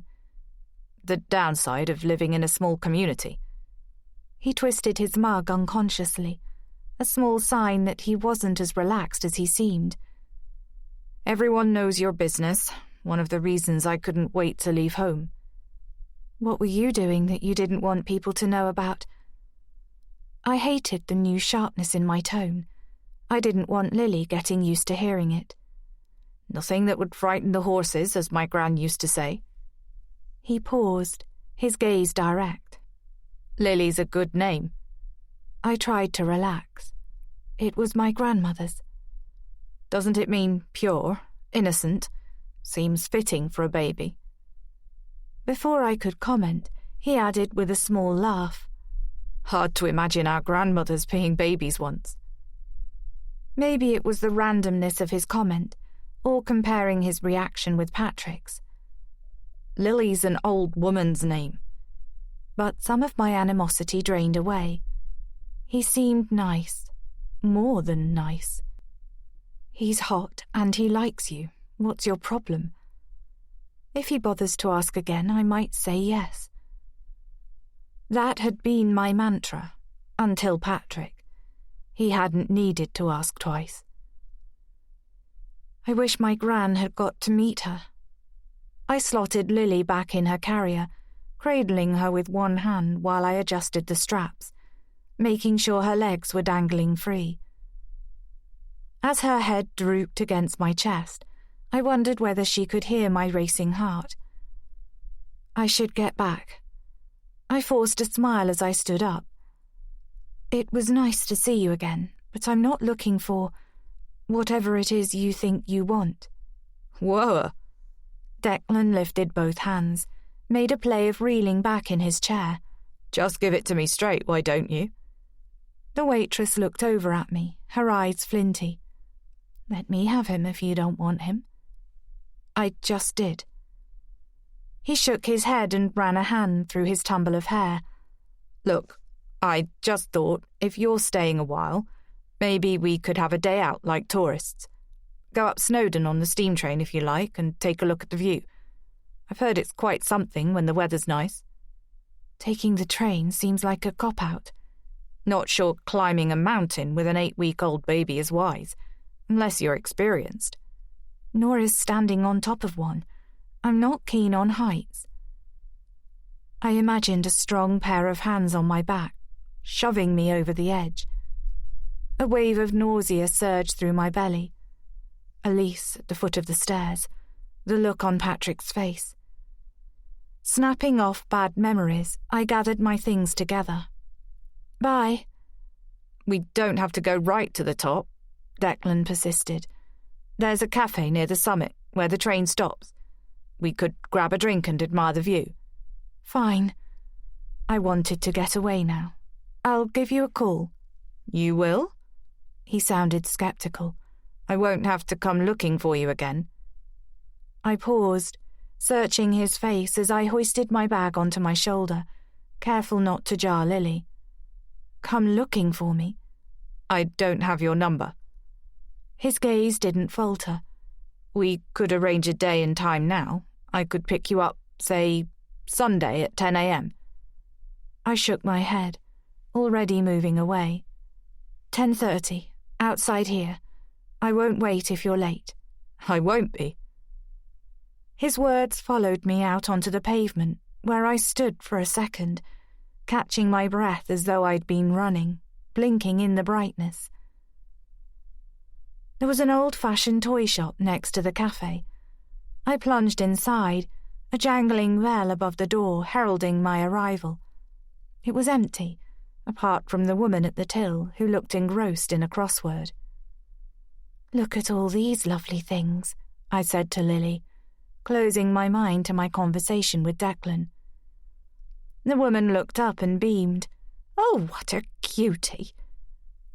I ended up buying 2 board books, an animal-based activity mat, and a ladybird wrist rattle, paying with some of the notes I'd stuffed in my bag. Staying here, are you? I nodded, unable to face a grilling.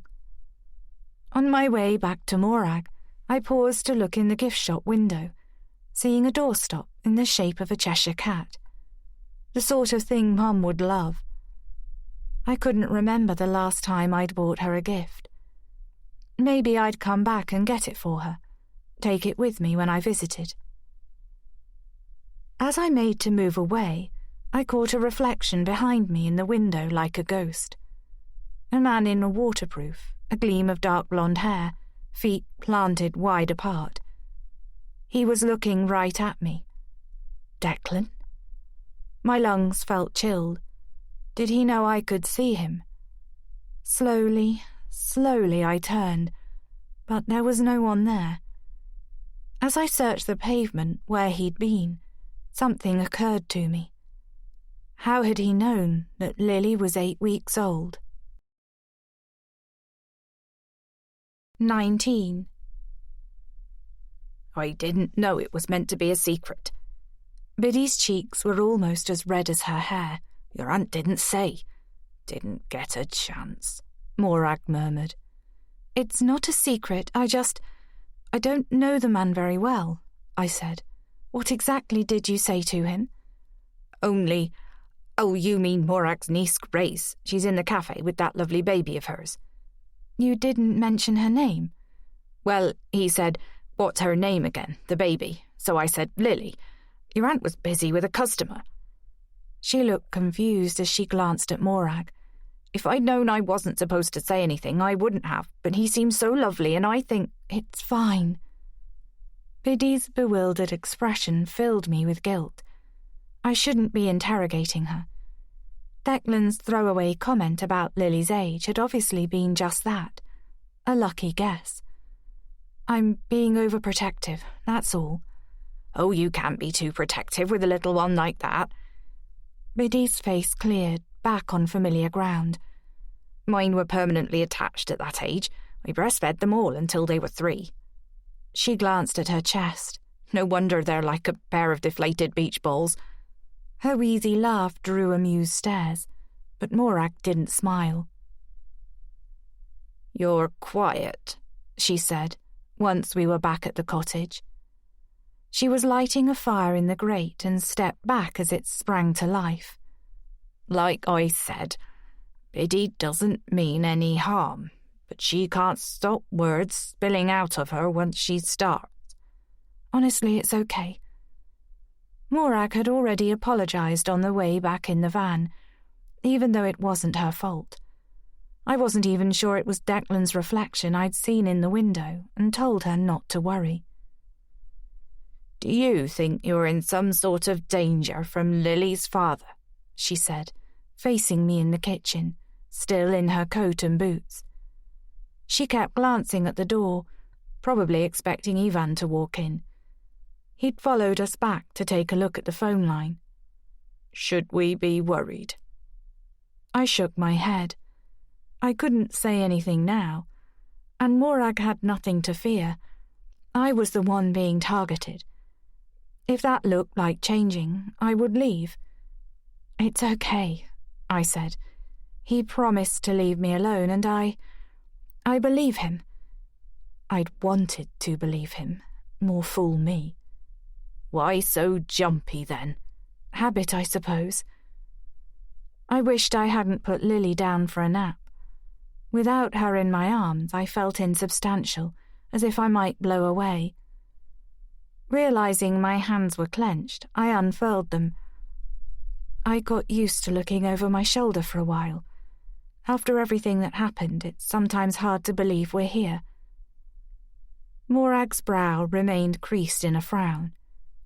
Did he have you locked up or something? No. My chest tightened. Nothing like that.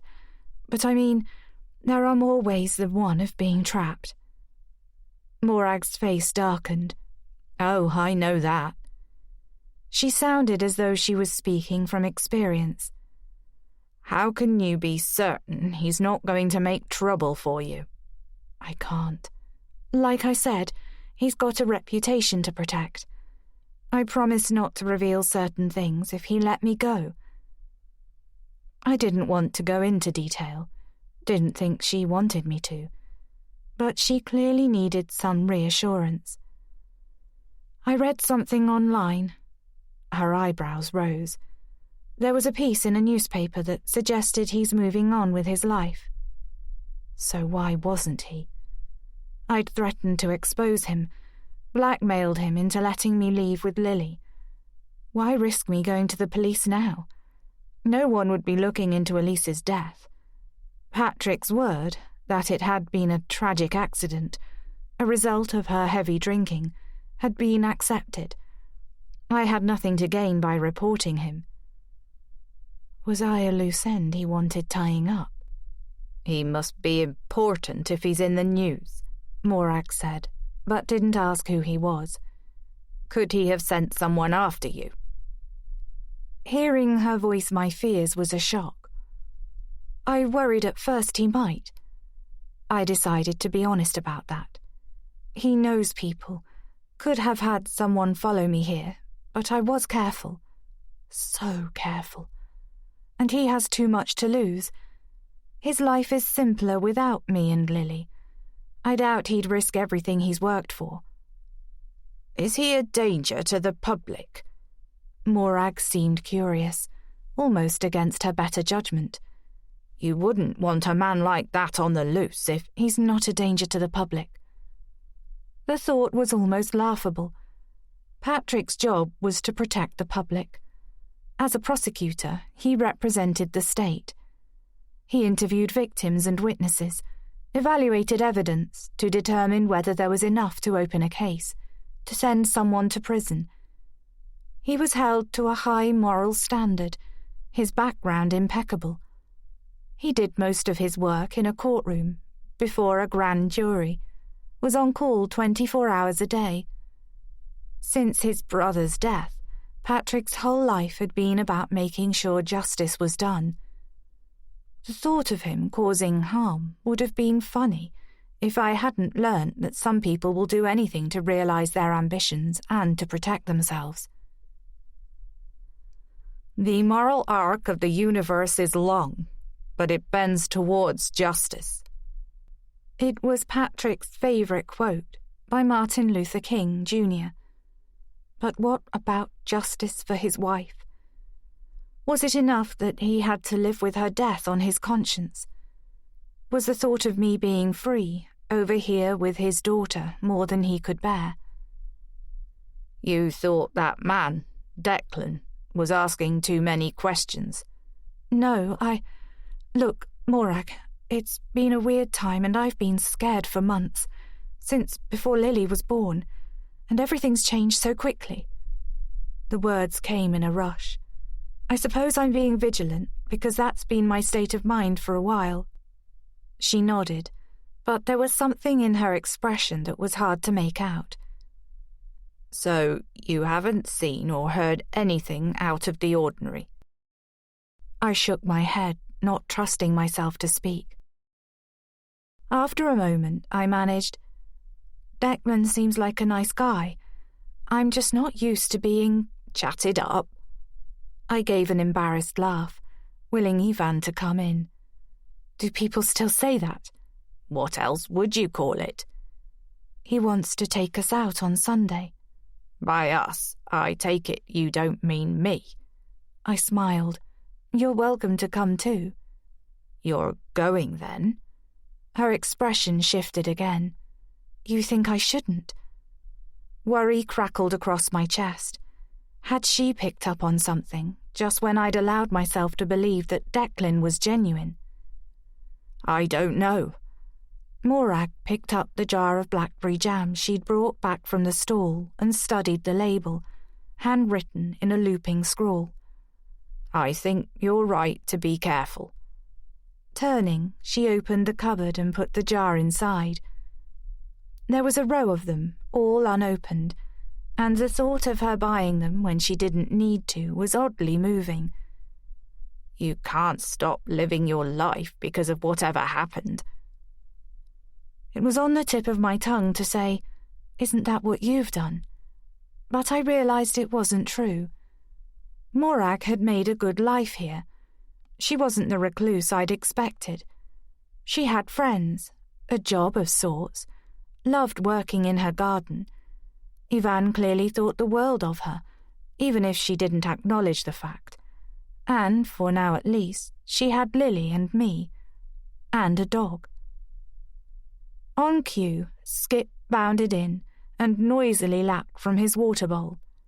Ivan followed, and I couldn't tell whether the slight sag of Morag's shoulders signalled relief or disappointment that our conversation had been interrupted.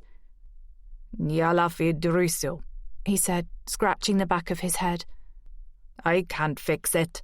You'll have to get the telephone company out. What do you think happened? I asked. Ivan's brow furrowed. Looks like it's been chewed. My stomach tightened. Wouldn't surprise me. Morag started scooping coffee from foil bags into the cafetiere. Lot of squirrel around here. It wouldn't be the first time. I remembered Skip chasing a squirrel through the woods. You said it was probably corrosion. The sharp edge was back in my voice. The weather, you said. It could be that. She started making coffee, evening out the measures with a knife. Or squirrels. I'll put in a call when I get home. Ask them to send someone out. Ivan settled himself at the table and rubbed Skip's ears, seeming oblivious to the tension in the air. Forcing myself to relax, I checked Lily in her Moses basket. She was still sleeping, her dark hair sticking straight up. What did you think of the rabbit? Ivan looked expectantly from me to Morag. Tasty, thank you. Very tasty, Morag agreed. Should I mention one had vanished? Imagining their confusion, I decided against it, my mind slipping back to suspicion. If Ivan hadn't taken one away and the dog hadn't eaten it, it could only be the same person who'd left the note and taken my ring. The moment passed. Morag had plunged the cafetiere down and was pouring dark liquid into 3 mugs. A pigeon cooed outside, and Lily sighed in her sleep. Skip circled the rug and flopped down, eyebrows twitching as he surveyed his surroundings. A log cracked in the fire, and we turned to look at the leaping flames. It was an oddly domestic scene. You coming to the quiz night on Monday? Ivan asked Morag, though he surely knew the answer. Don't I always? She removed her jacket and leant against the worktop, cradling her mug, studying him with something approaching affection. I'll take my coffee upstairs if that's okay. I was aware of a headache building at the base of my skull. As I reached for the Moses basket, Morag said, We'll keep an eye on her, don't worry. I let my hand fall. I didn't want to offend Morag, and didn't need to keep Lily by my side every second of the day, however strong the urge. Thanks. I picked up my coffee instead, smiling at Ivan. He was watching me, as if trying to weigh me up. I realized it would be a mistake to dismiss him as a country yokel. There was a shrewd intelligence behind those bright blue eyes. Have some biscuits. Morag pushed a packet of chocolate digestives over. I helped myself to a couple, feeling clumsy and self-conscious.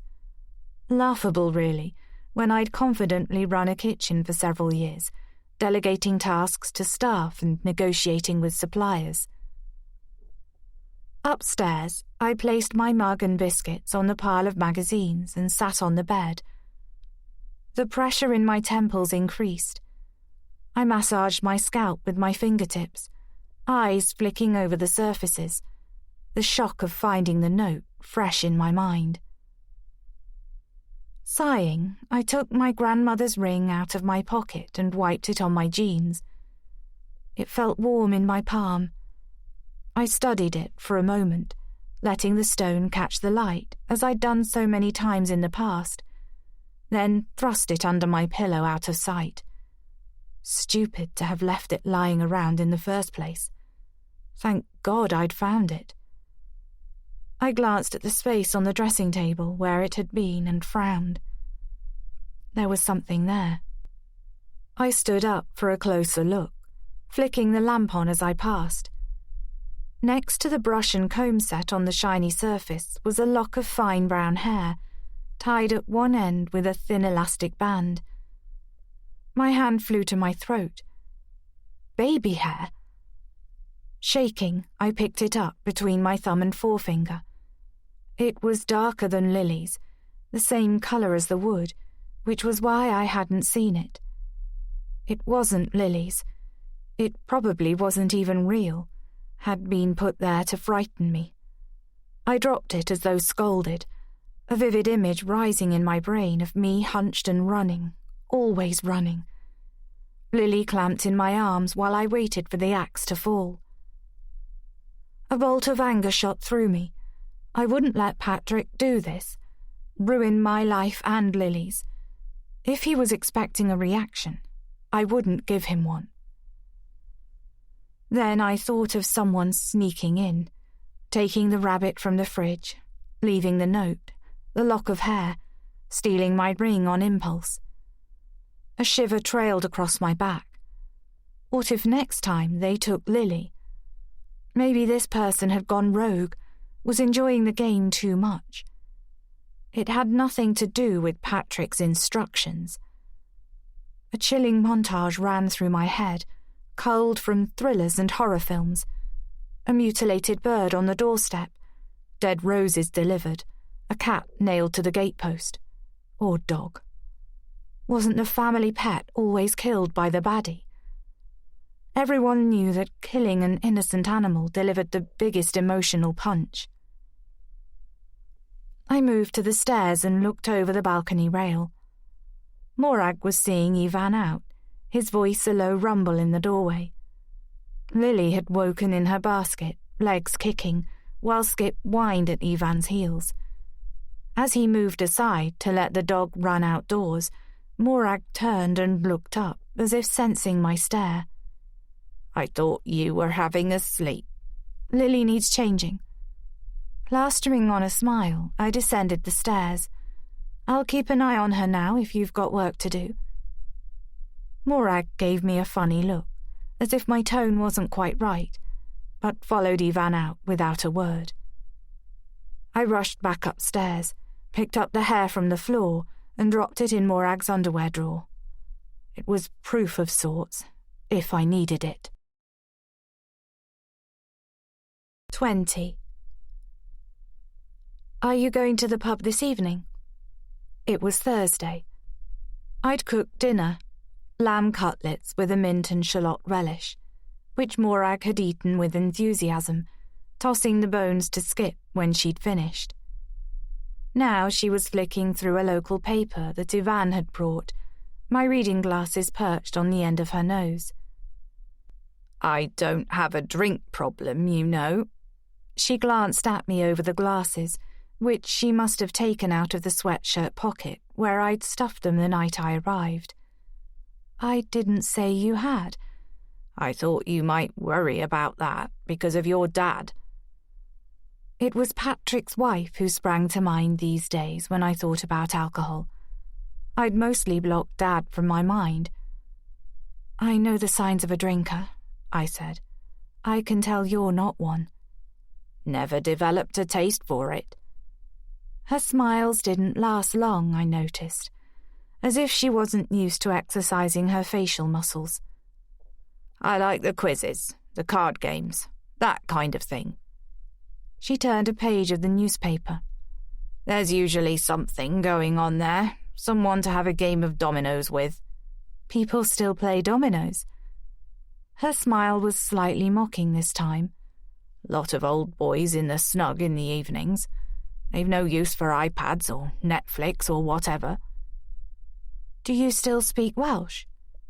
She and Mum had been fluent as children, but Dad had thought the language old-fashioned and didn't like hearing it from Mum. "Speak English, woman, like the rest of us." Morag shook her head. "Sometimes, with Ivan. It's still there, but I'm rusty," she said. "I remember Gran trying to teach you." "I was rubbish," I grimaced. "I've never had a knack for languages." Morag hadn't referred to our earlier conversation once Ivan had left, busying herself on the allotment. When I went out with a cup of tea, Lily in her baby carrier, she'd thanked me and carried on turning the soil with a trowel, making it clear she wanted to be left alone. She hadn't noticed my eyes discreetly skimming the perimeters. I didn't want to challenge whoever was out there, draw them into doing something dangerous. but it would be foolish to not be extra vigilant. Maybe whoever it was would get tired and give up, or resort to more risky measures. I couldn't relax, knowing they could come in the cottage whenever they wanted, move around Morag's home, which I was starting to think of as my home, touching my things, Lily's things. For the first time, I remembered what Biddy had said about bored youths from the area looking for trouble. But this was different, more calculated. "I can stay here if you prefer." I started at Morag's voice. She pushed up the glasses and glanced at me again, eyes magnified through the lenses. "Are you worried about being left on your own?" It was almost a challenge, as though she was waiting to hear me say it. If I did, would she stay? "Of course not," I said. "Carry on as though I wasn't here." "I don't think you want to see me doing a jig in the nude, or hear me playing the trombone." It took a second to realize she was joking. I'd pay to come to that show. I finished feeding Lily and sat her forward on my lap, patting her back to bring up her wind. "Didn't you used to play something?" "Piano." Morag dipped her head to Lily's level and smiled, almost as though she couldn't help herself. "I was terrible. Your mother was a much better musician than I was, could play a tune by ear." Out of nowhere a memory rose, of my mother sitting at the piano in the living room of my grandparents' house one Christmas, playing something classical, Mozart maybe, while my gran and granddad waltzed around, smiling into each other's eyes. I'd begged her to play a Spice Girls song, throwing out titles until Dad said, "Let her play, Grace, it's beautiful, don't you think?" I sometimes searched for good memories of Dad, but they were all from before I understood that he was only nice in the early stages of being drunk, which didn't count. "What was your special talent?" I said, slamming a lid on the past. "Apart from photography." Morag appeared to give it some thought, taking off the glasses and tipping her head back. Her neck was long, elegant, hardly lined at all. "I wasn't a bad singer, I suppose." "Really?" The idea was pleasing, but I couldn't imagine it. Maybe in a hotel bar in a far-flung country, or, more likely, in the shower. It's not too late to apply to go on the X Factor. "Very funny." Her eyebrows twitched. "I've only ever had the nerve to sing if someone's playing the guitar." Her gaze settled somewhere over my shoulder. "There was something about it I couldn't resist." "Did you know someone who could play?" Someone special was what I meant, and she knew it. The shutters came down, her gaze emptying. "I did, but it was a long time ago, in another life." "Have you ever wanted to get married?" I wasn't sure why I'd said it, knowing she hated personal questions, but I had an inkling the guitar-playing man had meant something to her. "What do you want to hear, Grace?" Her tone was flat. "That I had some great love affair, but there was a tragedy I never got over, and that's why I'm alone?" "That's not what I want to hear." I pulled Lily onto my shoulder, still patting her back. "I shouldn't have asked, I'm sorry." Morag shifted her gaze back to the paper. "There was someone, once." Her tone was hard. "It didn't work out, and I wasn't interested in marrying anyone else. I was married to my job, I suppose, and here I am." "Thank goodness." She looked up as though caught by surprise. "You'd have survived," she said. "Probably gone back to your mother's." "I'm glad I had a choice." She shoved back her stool and rose, clearly uncomfortable with the topic. "I'll get off then. Leave you in peace." When she'd gone, I washed up, then laid Lily on her new activity mat, pointing to the hanging zoo animals as I sounded out their names. I squeezed the lion's middle so he gave a gentle roar. Lily seemed fascinated, hands reaching out, eyes flicking from my face to each of the animals in turn. "You're going to be such a clever girl." I tickled her bare feet and watched her toes curl. "I can't wait to hear your first word." I waited until it was properly dark outside before opening the front door. Skip shot out and looped around, lit by the security light. There was total darkness beyond. Above, the clouds swept across a high moon and wind moaned through the trees. I shivered, clasping my arms around myself, looking back to check Lily was safe. If anyone was watching, I was exposed, standing in the glare of the light and the lamp from the room behind me. I waited for Skip to move out of range, and when darkness descended, let the door swing almost shut behind me. I scanned the area, trying to let my eyes adjust, gasping when an owl hooted close by. How did Morag stand it out here alone? In daylight it was fine, but in darkness the isolation was more obvious. It was why I'd been drawn to Fenbrith in the first place, but now it seemed horribly easy to become a target with no one around to help. The air in the cottage was cooling, the fire dying to a deep orange glow. Lily gave a muted whimper. "Skip!" I peered at the darkness enfolding the cottage. "Here, boy!" Silence, then a rustling sound somewhere to my left. The hairs rose on my arms. "Skip?" Maybe he'd got in the bin or was snuffling through the compost heap where Morag scraped any leftovers. "Come here!" A bark bounced through the blackness. Should I leave him there? What if he was hurt? Why else wasn't he coming back? Checking once more that Lily hadn't moved, I ran out, blinking as the security light flicked into life. "You'd better not be injured." The sound of my voice was heartening, proof that I existed. Injured. The thought hit like a punch. Oh no. I rounded the cottage at speed and stopped when I saw the dog by the bin, a guilty expression on his face, bones scattered all around him. They were small, like rabbit bones. Maybe he'd got hold of the one in the fridge after all. "You've been a naughty boy," I said, mock sternly. He whined and sank down, ears flattened as if expecting a telling off.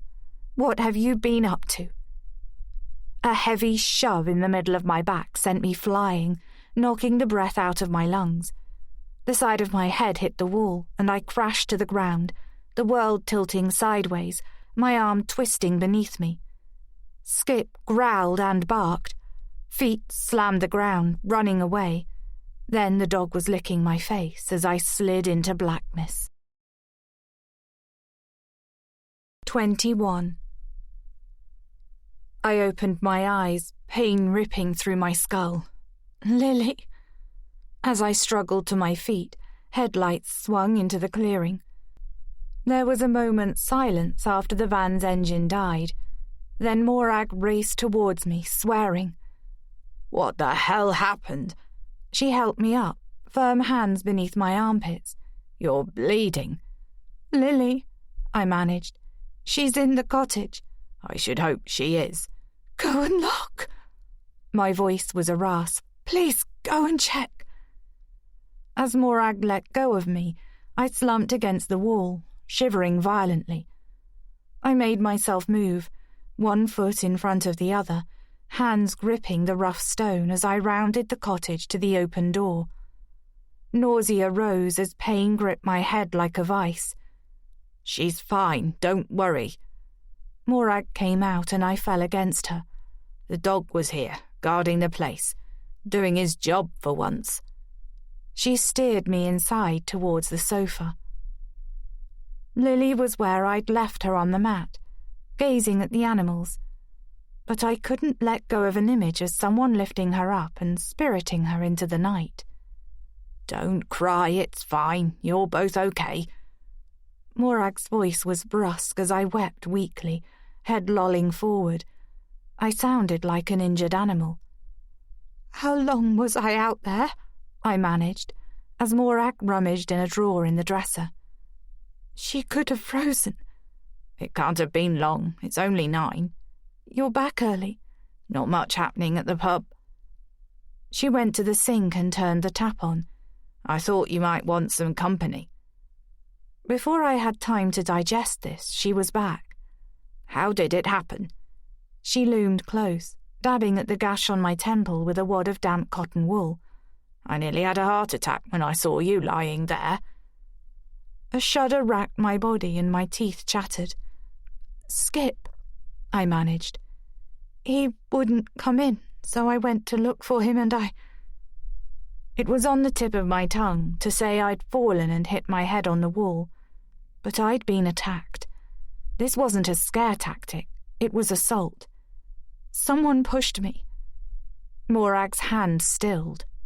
"Pushed you?" Her head drew back, her face blank. "What do you mean?" "Somebody shoved me really hard from behind." Tears trickled down my face as I relived the shock. "I fell on my arm." I flexed it, wincing. "Whoever it was ran off." "Where?" "What?" "Towards the woods, or down the track towards the road?"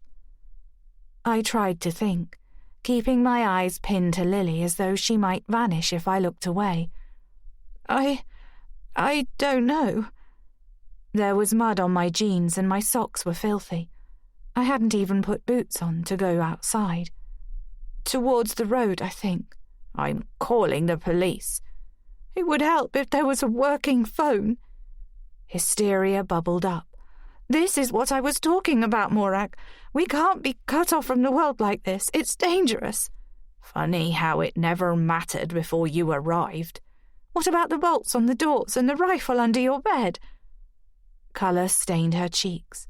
"You saw that?" "Yes, I saw it, Morag." She was silent for a moment.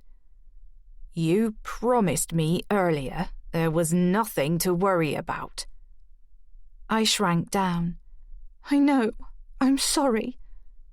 I pulled away from her, flinching as my head throbbed, wiping my cheeks with my palms. "I didn't think there was." I bent over and picked up Lily, wrapping her close, letting her sweet scent calm me. "I honestly thought we were safe here, but—" But he hadn't taken Lily. He could have, while I was out cold. He could have killed me, but hadn't. Had he acted on instinct? He'd known Morag was out, had probably seen Skip outside, but couldn't have been sure I'd go out to look for the dog. Maybe he'd seized the chance to issue a final warning, a punishment for leaving Lily alone in the cottage. "Keep her close. Anything could happen." "I should leave," I said. "I thought I couldn't be found here, but maybe I was wrong. I shouldn't involve you." "Hang on." Alarm flickered over Morag's face. She sat next to me, her eyes on Lily. "You don't have to go."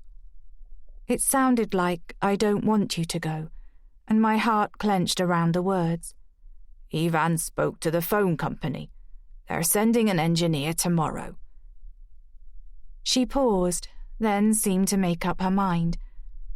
"I'm going to drive back to the village now and call the police from there." She got up and moved to the kitchen, where she threw the bloodied cotton wool into the bin. "The reason for the bolts, the rifle, though I've had that a long time, it was your granddad's, is because there's been some violence in the area and no one's been caught. It's bound to be the same gang, probably high on drugs. Maybe they considered robbing the place, lost their nerve and ran." I stared at her, a ribbon of hope unwinding. "Is that really likely?" "I'm afraid so." Her fingers drummed the worktop. "There's not much for young people to do around here. Sometimes they pile in a car and go looking for trouble. There was an incident at the farm where his nibs came from." We looked in tandem at Skip in front of the dying fire, his head on his paws. "Throwing eggs at the windows, frightening the sheep, that sort of thing. When Jan, the wife, came out to confront them, one of the lads shoved her and she fell and hurt her knee." The rush of relief was intense. As awful as it sounded, a group of bored youths, drunk or high, daring each other to cause mayhem, was better than the alternative. I tried to recall some details about my attacker. Tall, I thought, strong. A man, not a teenager. Hope shriveled as fast as it had flared. It wasn't a random attack. I felt it in my bones. "Does anyone else have a key to this place?" Morag shook her head as she reached for the kettle. "Don't worry," she said. "No one can let themselves in without my permission." Her tone was pitched to offer reassurance, but all I could think was, so how did the note get upstairs? And a lock of hair? How did someone steal my ring? And what had happened to the second rabbit I saw Ivan put in the fridge? And the sound I'd heard the day after I arrived? Someone watching me as I dozed while feeding Lily. "I should never have left a key out there in the first place," Morag was saying, pushing the sleeves of her jacket up. "It was careless. I'd got complacent out here." No. Tears threatened. "You shouldn't be made to feel unsafe because of me. Everything was fine before I came, and now—" "It's nothing to do with you," she cut in, moving briskly, dropping a tea bag in a mug before pouring boiling water in. "You didn't ask for this to happen." Didn't I? Hadn't I been asking for it since I threatened Patrick and ran away? It was an effort to hold my head up. My hair felt sticky with blood, the skin tender around the wound. Lily was heavy in my arms. She strained as she filled her nappy, and a foul smell filtered out. Morag placed a mug of brick-coloured tea on the barrel table. "Here, drink this," she said. "I've put 2 sugars in for shock." She frisked her pocket for her keys. "I'm going to call the police now, and I'll wait for someone to arrive. Will you be okay?" I tried to nod, but it was too painful. "Yes." "Shall I ring for a doctor too?" She moved closer to look at my head, wrinkling her nose as the smell of Lily's nappy hit. "It's stopped bleeding. I don't think you need stitches." "I'll be fine." Tiredness was closing in, replacing shock. "You don't have to go back out just to call the police." "Yes, I do." Her voice was firm as she backed away. "We need to get it on record. They can take a look around. Check no one's hanging about." What if involving the police provoked something worse? My assailant, and Patrick, might be banking on me being too scared to call them. Then again, a police presence might put them off, convince them I wasn't worth the trouble.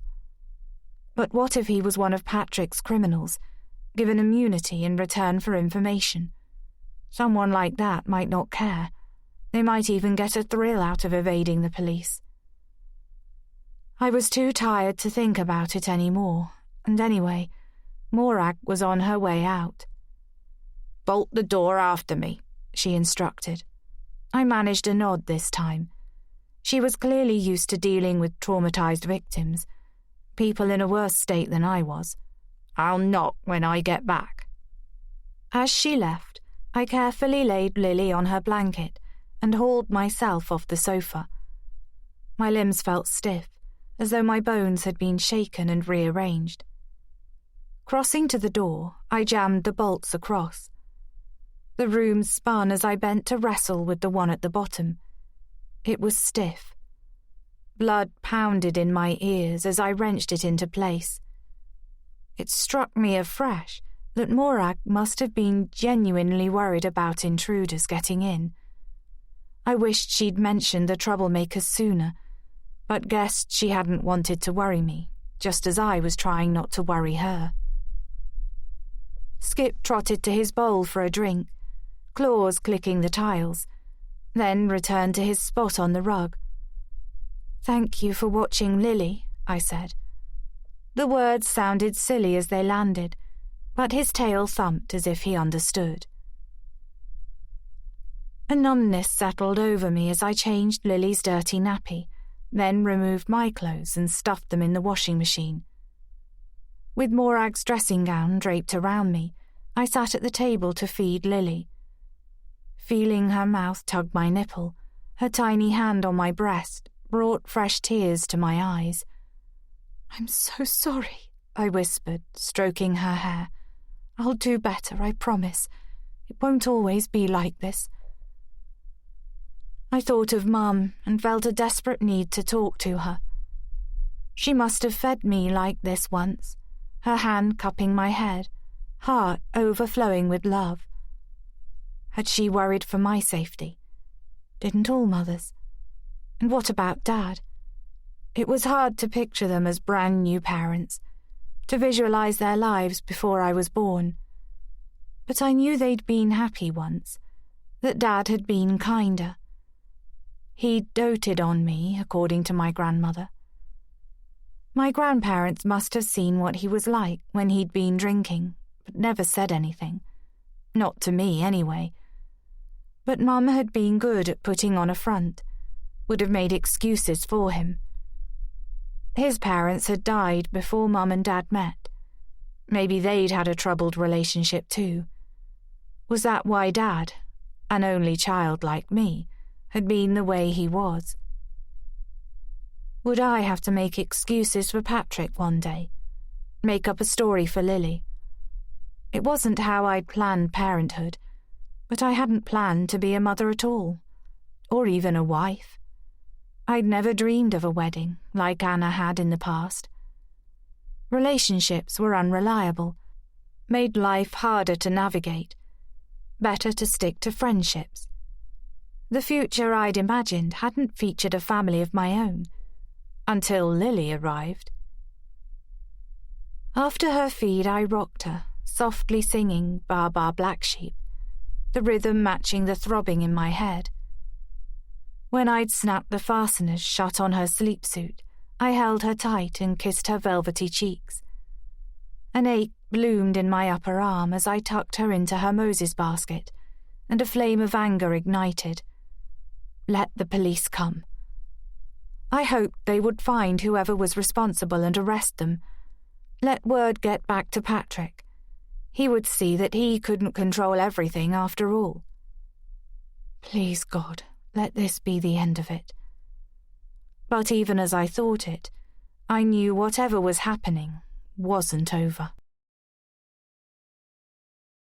22. Blue lights flashed across the ceiling, pulling me from a jittery doze as Morag knocked on the door. The sound was muted, as if she knew Lily was asleep beside me on the sofa and didn't want to disturb her. Skip gave a low whine and jumped up, nose quivering while I unbolted the door with frozen fingers. The fire had gone out and the room was cold, though Lily felt warm beneath her blanket when I hurried back and touched her cheek. The dog ignored Morag, but greeted the officer like a long-lost friend. The officer introduced himself as P.C. Ewan Thomas. Thought about having him myself when I was up at the farm last week, but my wife wasn't keen. He crouched inside the door to tickle the dog under his chin, speaking to him in Welsh. He was a big man, somewhere in his 40s, with tightly curled dark hair going grey at the temples. His open, friendly manner was more friendly big brother than officer of the law. But once he'd risen to his full height and opened his electronic notebook, he was all business. Could you tell me exactly what happened? Huddling into Morag's dressing gown, I sat beside the Moses basket on the sofa and haltingly recounted everything I could remember, which wasn't much, while Morag refilled Skip's food bowl before laying logs on the fire, rekindling the blaze. The officer's eyes skimmed the side of my head, but there was nothing much to see. I'd wiped the wound at the sink in the bathroom once Lily was settled, shocked by my appearance in the mirror. Matted hair, red-rimmed eyes, and a bruise developing above my cheekbone. I didn't want Lily seeing me like that, for the image to be filed somewhere in her memory, returning one day to haunt her. Do you have any reason to believe this was a targeted attack? I caught Morag's eye and shook my head, the pain in my temple dulled to an ache by a couple of aspirins I'd found in the dresser drawer. No point saying otherwise. I had no proof. Even if I'd kept the note, I wouldn't have shown the officer. I couldn't mention Patrick without breaking my word, and besides, I had no desire to say his name out loud. Saying it would bring him into my life when I was so desperate to leave him behind. If my attacker was linked to Patrick and got caught, I was certain he wouldn't bring his name up either. But I knew he wouldn't get caught. He was too clever for that. I told you, it's the same thing that happened at the farm, Morag said with a hint of impatience. She pushed her hair back, leaving a trace of ash on her forehead. I know you probably think it's a wild goose chase and a waste of police time, but I'd appreciate you taking a look around all the same. Her voice was low and authoritative, as if she'd made up her mind that, since he was here, the officer should make himself useful. I don't think it's a waste of time. He closed his notebook and removed a torch from the belt around his hips. We'd very much like to catch these young offenders. They've been up to no good in Bala and Pen Lin too, he added, referring to neighbouring villages. When he turned, I saw Headloo on the back of his jacket above the English translation police, and felt reassured by his presence, his commitment to do his job, though I doubted he'd find any evidence.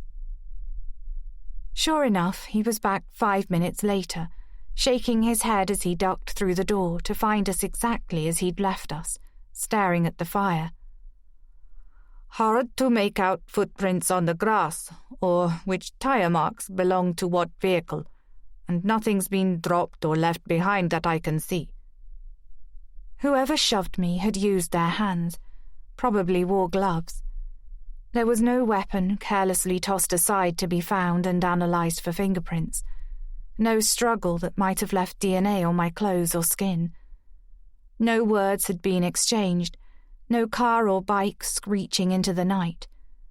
It might as well have been a ghost. Even Ewan Thomas looked uncertain, the line between his eyebrows deepening as he scanned the room. Maybe he thought I'd been drinking and, unsteady on my feet, had wandered out and tripped over, inventing the assault to cover my embarrassment.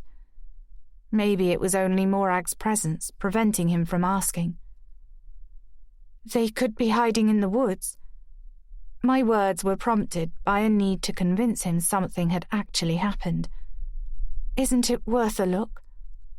He looked from Morag to me, his expression sheepish. Not tonight, I'm afraid. He tucked his torch back in his belt. Not with so little to go on and no immediate danger. We don't have the resources. Anyway, they'll be long gone by now. Not if they've set up camp. He shook his head. Unlikely. They'd need to be experienced and to know this area well. I doubt these youths have the capacity.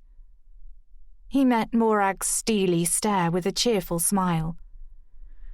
Rest assured, this will go on the record, he said, turning his attention to me. I'm sorry this has happened to you, Grace. It's not the impression of our beautiful country we want to leave visitors with. He flicked Morag a look. Make sure you get that phone working. I'm on it. Maybe you should get some Wi-Fi up here while you're at it. No coverage, Morag said coolly. I wondered whether it was true or if she was still resisting connections to the outside world. Ewan nodded. I'll send some community support officers up tomorrow to take a good look around. He eyeballed Skip, who rolled onto his back, tongue lolling out. "He's not much of a guard dog from what I've heard." I exchanged a look with Morag. Seeing her mouth twitch, I had an answering urge to laugh, but knew if I did, it wouldn't be long before I was crying again. Friday passed without incident. Apart from the ache in my arm and cotton wool feeling in my temple, I was oddly calm, as if a storm inside me had blown itself out. I'd even managed a decent night's sleep, waking only once to feed Lily in a daze. Morag didn't refer to what had happened, just suggested keeping the door bolted when she went outside after breakfast. I was desperate for some fresh air, but made do with taking a stroll around the garden with Lily tucked against me, scanning the area where Skip had been in case I spotted something the officer had missed, but even the tiny animal bones had gone. I scrutinized the trees around the cottage and the flattened ground at the side, but saw no telltale glint of wire cutters lying in the grass below the damaged phone wire. The weather, which had started out sunny, reverted to wind and rain, and confining myself to the cottage wasn't hard. There was no sign of the phone engineer, but a pair of community officers turned up as promised, looking young enough to still be at college, and made a valiant effort to chat to Morag in the garden before disappearing into the woods, returning dishevelled and red-faced an hour later, one of them limping, nothing to report but a twisted ankle. "They're coming back in shifts to keep an eye on things," Morag said dryly when they'd gone. "Nice kids, but I wouldn't put much faith in them catching a cold, never mind a criminal." While she carried on with her usual routine, disappearing after lunch to do deliveries, perhaps needing to be away from me, I decided to cook. I baked 2 loaves and an apple cake and made a vegetable lasagna for dinner, forcing myself to stay in the present by singing to Lily, happy on her activity mat, and throwing a pair of balled-up socks for Skip while the loaves baked. After we'd eaten dinner, Morag challenged me to a game of Monopoly while the wind howled outside, pushing at the window, and the fire leapt in the grate. It felt cosy, reminiscent of winter days when I was a child, but with the addition of the dog I'd always longed for. Morag wore red plaid pyjamas under her dressing gown, and I was wrapped in the throw from the bed upstairs, which smelt comfortingly of washing powder, the same brand my grandmother had used. Neither of us spoke much, as if by mutual agreement, sticking to safe topics. The rules of the game, the weather, Lily, not wanting to disturb the fragile sense of peace. "Are you going to help out at the pub tomorrow night?" Morag said when she'd won the game. I kept yawning and forgetting the rules. "It'll do you good to get out." "I'll think about it." Morag nodded, as if asking was a formality, and she'd known all along I was keen to get back in a professional kitchen, to grab the opportunity I'd been given, a step towards building a normal life. 23. The kitchen at the Carpenter's Arms was small but streamlined, updated a year ago, Morag had told me, to capture the tourist market and cater for locals who wanted an evening out that didn't involve nursing a pint in the snug. "Not everyone likes seeing the old boys playing dominoes, darts, and card games," she said as if she couldn't understand why. Annie showed me around, pausing to stir a bubbling stock pot on top of a stainless steel range. "It's probably a lot smaller than you're used to." I wondered what Morag had said to her. My aunt hadn't asked for details of my job. Maybe she'd made assumptions because I worked in New York, or had simply told people her niece was a high-flying chef. "It is, but everything's newer," I said. A familiar buzz of adrenaline kicked in as I admired the shiny equipment and gleaming surfaces, breathing in the cooking smells, enjoying the hum of activity that took me back to Julio's. I'd known the minute I set foot in his kitchen it was where I wanted to be. I missed it, I realized, even the punishing hours. I accepted I would probably never own my own restaurant now, with my name above the door, but I couldn't imagine doing a different job. It's a small menu, very straightforward, nothing fancy. Annie was unapologetic, clearly proud of her domain, where a woman who looked like a smaller version of her, with the same wild curly hair fastened up in a bun, was chopping onions with great concentration, pausing to wipe her eyes on the back of her hand. My sister Bethan is standing in for the chef who buggered off to Cardiff, but she'd like to get her Saturday nights back, and like I said, I wouldn't mind the occasional break myself. Bethan surveyed me with bloodshot eyes and nodded a friendly greeting. And this is my cousin's boy, Louis. He does the clearing up, loads the dishwasher. And Daisy over there waits on tables with her brother Niall. He'll be in later. Bryn's in charge of the bar, so you probably won't see much of him. Lucky her, Bethan said, her tone teasing.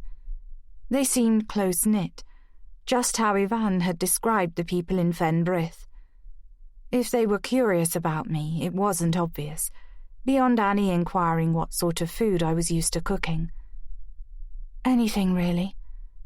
I thought of the eclectic menu at Julio's. I introduced some British recipes where I worked, but mostly Spanish, some Italian. I cooked for myself, too. Loved trying different things. I was always experimenting. You take after your mother, Dad had said, when I took over making Sunday lunch, aged 13, pleased with my puffed-up Yorkshire puddings and how easily the roast beef had sliced. If anything, you're a better cook. I'd taken it as a great compliment, not seeing the hurt my mother had masked with a smile for what it was. We do bolognese and chili. Annie refastened her apron, blue eyes settling on my face. Our customers love it. Mostly one-pot stuff. Bethan pointed the knife she was holding to the range, where a delicious smell of rosemary and onions was rising from the pan. Easy, cheap and tasty. You make us sound like a truck stop. Annie shook her head as she stirred the bubbling concoction again. We only use the best ingredients, Grace. We've loads of 5-star reviews on TripAdvisor. I can believe it. I knew how important reviews were, especially to a new venture relying on word of mouth to succeed. It all looks great. So, where's that baby of yours? My aunt's watching her in the bar. I'd rather have kept Lily with me, where I could see her, but it was too dangerous. Spills and breakages, hot spots and chemicals, all hazards in a working kitchen. I wasn't sure how to get through the evening without her, and had resisted coming until Morag practically pushed me out of the door. Lots of mothers go back to work, and all you're doing is having a look round the kitchen this evening. I'm perfectly capable of minding the baby while you do that. But she'll need feeding and changing and... She's barely been out of my sight since she was born, and I'm not convinced someone won't swoop in and take her if I look away. It's too soon. Maybe if Annie still needs help in a few months' time. You're planning to stay in Fenbrith, then? With Morag's words, the thought of putting down roots, however flimsy, had taken hold once more. Going out, exploring the possibility of working at the pub, making friends. Declan's face flashed into my mind. Would make it harder to leave, to run away. I couldn't stay at Morag's indefinitely, but I needed a place to call home, somewhere Lily could grow and flourish, where we could be a family. Going to Mum's wasn't an option, and I couldn't think of anywhere else I wanted to be, even with the possibility that someone was watching us, had hurt me. At least in Fenbrith, living with Morag, around people who were aware I existed, there was a modicum of safety. Better than being adrift, moving from place to place with someone on our trail, ready to strike without warning. "Fine, I'll go," I said, "but you have to promise you won't take your eyes off Lily, and you'll come and get me the minute she cries." "Can't you milk yourself so I can feed her? Not right now, but in future." Morag's unexpected question had prompted a burst of laughter. "I'm not a cow." My smile faded when I remembered Patrick's comment as he caught me breastfeeding Lily. "At least pump and freeze if you won't use a bottle." But I suppose I could. I brought the equipment. I'd pushed it in the bottom of Lily's changing bag, just in case. "I know. I saw it that first morning when I made the baby a bottle." "If you're going to keep watch, you have to call her Lily instead of baby." A look had rippled across Morag's face then, something close to distress. It passed like a door being slammed. She looked away, making a performance of ordering Skip to lie down as he hovered at our heels before saying, "Okay, it's a deal." In the end, Skip had followed us out and into the back of the van, and was now curled underneath the table at Ivan's feet. "And your daughter?" I said to Annie, trying to remember the little girl's name. Her face broke into a smile. "Gwyn's upstairs with my mum," she said. "My mother's looking forward to having the occasional Saturday night off too." With the family seemingly desperate for a break, I heard myself saying, "So it would just be the odd Saturday night you'd like some help?" "To begin with, but more hours if you'd like them." Her expression was coaxing. "I know it's not easy right now with you being a new mum, but your aunt's dying to make up for lost time and help you out." "It's more that I don't want to leave my baby with anyone." Even my aunt, who was apparently dying to help. It was true that Morag seemed keen to interact with Lily, but the thought of leaving her, even for a few hours, was hard to bear. "We've gone through a lot to get here," I said, regretting my curtness. Annie was just being friendly. "I get it." She seemed unfazed. "At that age, you could just sit and look at your baby for hours. I couldn't bear to put Gwyn down for the first 6 months. But running this place..." She cast her eyes around. "I didn't have much choice. But I love to work and our parents have been brilliant. I could start next week and see how it goes, if nothing goes wrong before then." Annie's smile bounced back. "Great," she said brightly. "Why don't you give Bethan a hand now? Take a look at the menus. Get a feel for the kitchen while your daughter's safe with her auntie." Daughter.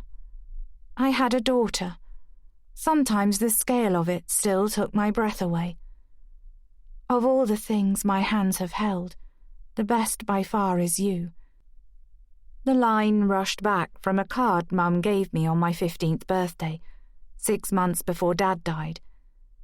She'd never been sentimental, scoffing at mawkish verses, preferring to give funny cards with quirky illustrations and cover the inside with kisses. But that year, when I'd read it in silence, she said, "It's true, Grace. Remember that." I hadn't thought about it for years. "I'll just check Lily's okay." I walked back through the hubbub of the bar before Annie could respond.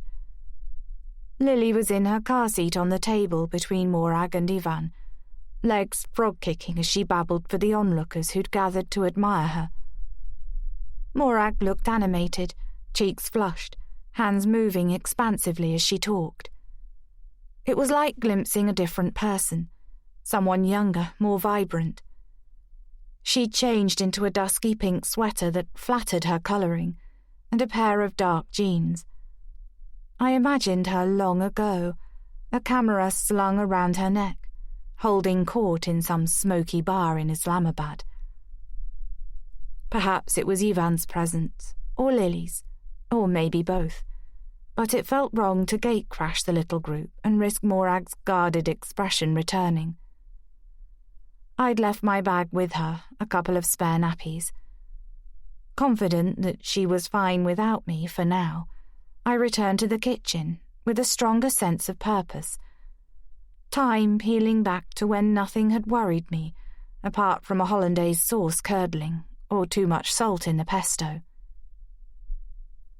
After washing my hands and putting on the apron, Annie handed over with a grin, I set to work, helping Bethan chop the pile of vegetables she was working her way through. "Great bread, by the way," Annie said. Morag had insisted on dropping off one of the loaves I'd baked the day before. "If there are any more where that came from, I'll place an order," she added, opening a sack of rice. "Making bread's too long-winded for me." "Great." Pleasure glowed in the pit of my stomach, melting the ball of tension that had taken up permanent residence since I was shoved. I couldn't bring myself to think the word attacked or assaulted anymore. It made what had happened more sinister, too real. Thankfully, nothing had occurred since. The phone line had been restored, the engineer coming and going without fanfare. "Don't know what happened there, but should be right as rain now." And the community officers, Alison and Owen, had been over again as promised, patrolling the area with great solemnity. Alison making light of her sprained ankle. I longed to sink into a sense of security, even if it was false, to believe that what had happened was nothing more than bad luck, or being in the wrong place at the wrong time. "Do you know Declan Walsh?" I said. My heap of diced vegetables almost embarrassingly neat beside Bethan's roughly chopped pile. "Can't say I do." She looked at Annie, who now had a stack of plates in her arms. "Ring a bell?" Annie shook her head, distracted. "Lewis, can you put these somewhere, please?" "He was in here the other lunchtime, waiting for his friend," I persisted. "What's his friend's name?" Bethan took a bite from a stick of celery and wrinkled her nose. "God, I hate this stuff." "Hugh." I tried to remember whether Declan had told me his surname. "He runs one of those outdoorsy adventure places in Carnarvon." "Oh, Hugh Williams." Annie nodded. "Nice guy. He and his wife have been over here for dinner. I don't think I've met his friend, though." She widened her eyes at me. "He was the good-looking one, chatting you up, wasn't he?" My cheeks burned. He was just passing the time. I wondered what they'd say if they knew he'd invited me out for the day tomorrow. "I don't suppose you see many strangers in Fenfrith at this time of year?" "A lot more from Easter onwards." Annie passed the plates to Lewis. "You'd be surprised how busy it gets in our little neck of the woods." "Proximity to Snowdon and the lake," added Bethan. "Having grown up here, I prefer it in winter. But we wouldn't have an income without the holiday makers, so it's a bit of a love-hate relationship." Her eyes grew big as she watched me chop parsley with muscle memory precision. "Where did you learn to do that?" Her admiring look was gratifying. "You're like one of those chefs off the telly." "I was taught by a professional." I was enjoying a rare chance to show off, more relaxed on familiar territory. "I can dice an onion in 30 seconds. I demonstrated and was treated to a round of applause. "If you like, I can show you how to make grilled cheese. It might go down well at lunchtimes." "Isn't that what we call a cheese toasty?" It was Bryn, poking his balding head round the door, eyebrows raised. "We already do those." "A grilled cheese sandwich is buttered on the outside and cooked in a pan," I said, smiling. "Ooh, I like the sound of that." Annie lifted her chin in her husband's direction. "What is it, Brinny boy?" She exaggerated her Welsh accent. "Speak up, man, or forever hold your peace." The noise level in the bar had risen, laughter drifting through. I cocked an ear, attuned to Lily's hunger cry. She hadn't been fed for a while, and my breasts felt full and heavy beneath my thin blue fleece. Another Walmart special. "Firstly," said Bryn, "I need Daisy." He beckoned to where the young girl was standing by the dishwasher, smoothing the ends of her poker-straight black hair. "Someone's waiting to order." As she scuttled over, Annie said, "And secondly?" "What?" "You said firstly, so what's the second thing?" She hurried back to the range and switched it on, rolling her eyes. "Good God, man, spit it out." "Oh, right." Bryn looked at me. "Your aunt said to tell you that your phone keeps ringing." 24. I pushed through the heaving bar to the table where Morag and Ivan were chatting to an older couple. Lily had nodded off again, her head tipped to one side, a rosy flush on her cheeks. So much for my worrying the pub wasn't a suitable environment. "You said my phone was ringing?" Morag looked up, pleasure flashing over her face at the sight of me. "I heard this weird noise, like a bird had got trapped." She reached for my bag, tucked by her side. "I realized it must be your phone, but it stopped, then started again." She gave me a meaningful look. "Someone has your number." "It's okay," I said, heart thumping hard. "She's the friend I mentioned the other day, the one I was going to call." Understanding relaxed Morag's face. "Anna." "I tried calling her when you were in the supermarket," I said. "I left a message, asking her to ring me back." "You could phone from home," she said, so naturally it was as if I'd been living under her roof for years. "Now it's been fixed." She wiggled her eyebrows at Ivan. Such an unusually flirtatious gesture, I had to look at her glass and check it really was orange juice and not vodka.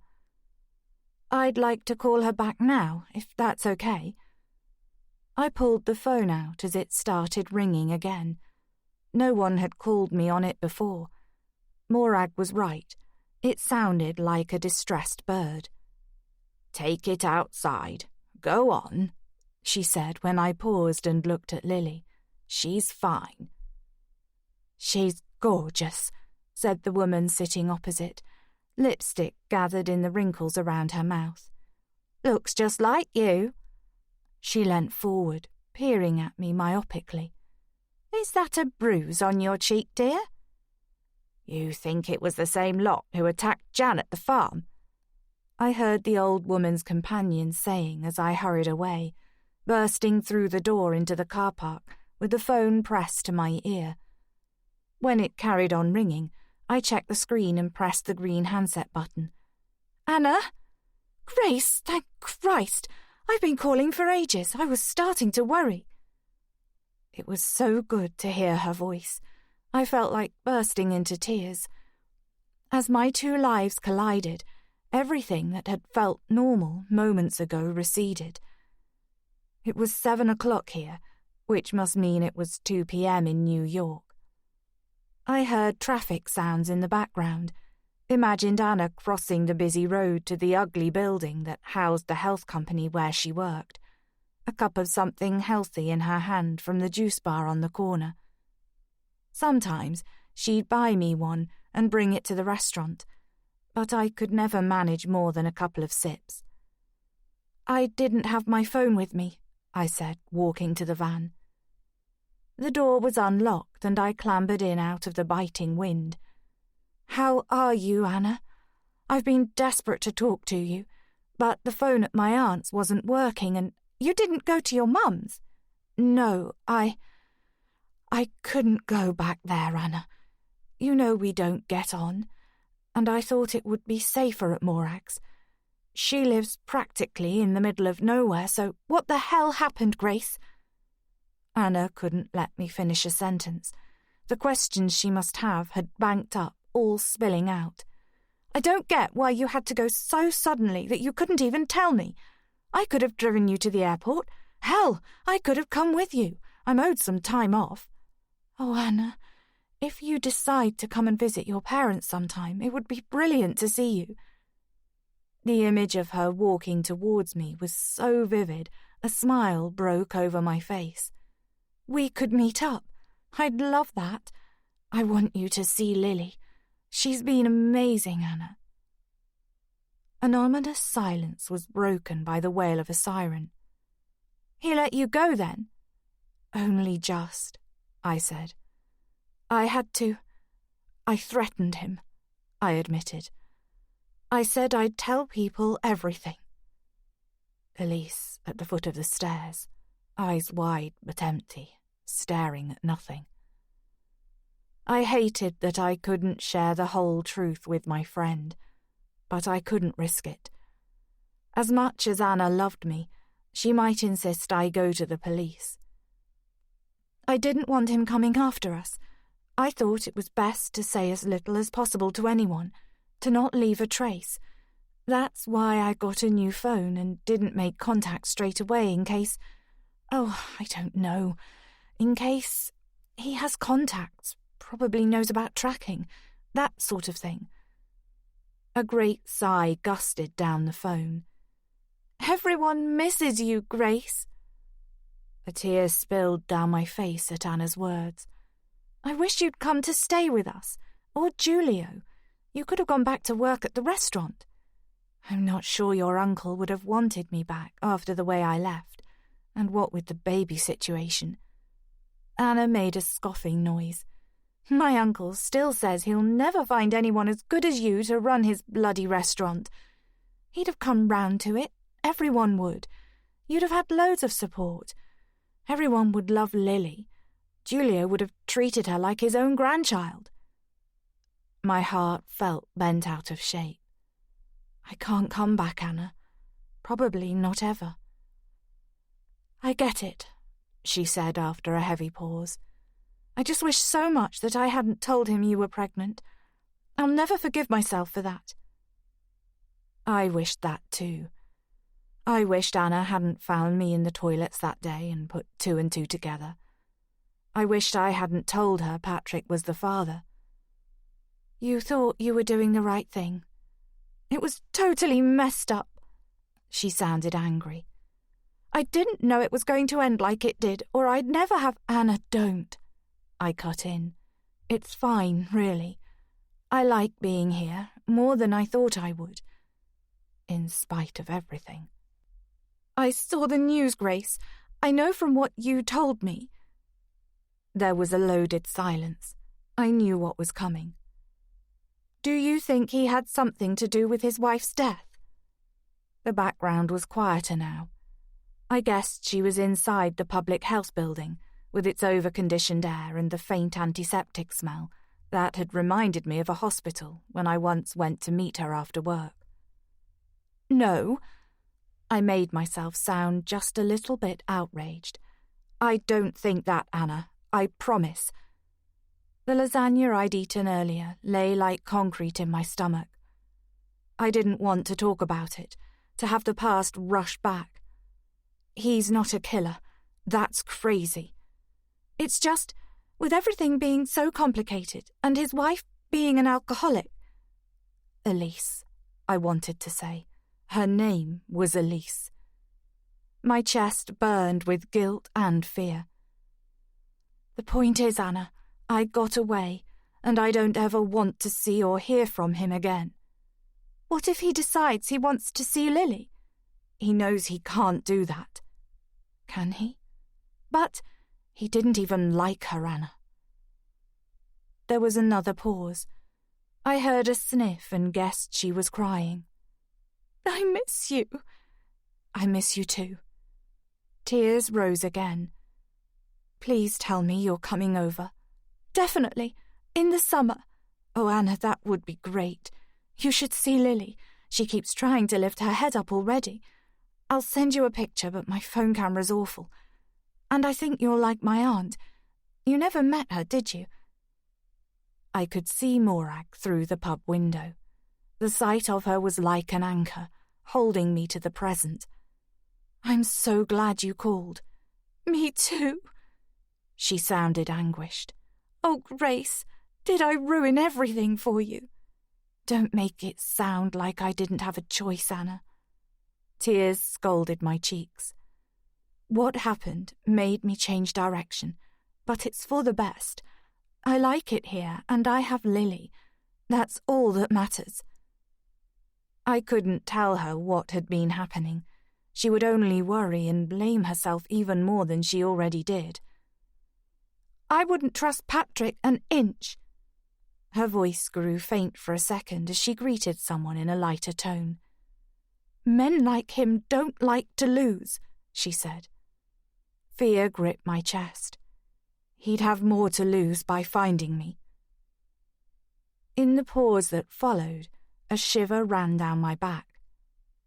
"What is it?" "It's just... My uncle mentioned yesterday that someone had asked after you at the restaurant the day you left." Anna's words came in a rush. "A man." "What do you mean?" I realized how cold it was in the van. I couldn't feel my feet in their cheap trainers. The tip of my nose was numb. "Julio was helping out. He said a man came in and asked whether the tenants still lived upstairs." "What?" A couple passed the van, their laughter ringing in the air. I felt displaced, pain circling my temples.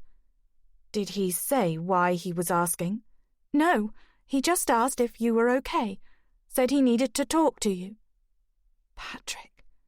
Did Julio tell you what he looked like?" "I asked, obviously." Anna's voice dipped again. "I thought it might be Patrick, but Julio said he was tall, white, maybe mid to late 30s with a beard." "Not Patrick." Which didn't mean he hadn't sent someone to check I'd really gone. Still lived there. Not worked. Patrick knew I'd lived above the restaurant. "What did Julio say?" "He said the guy seemed worried. He told him you'd gone back to the UK with the baby." I know, she said when I swore. "I told him he shouldn't have said anything. But remember, my uncle didn't see any reason to be suspicious. He said, 'What's the harm? She's gone.'"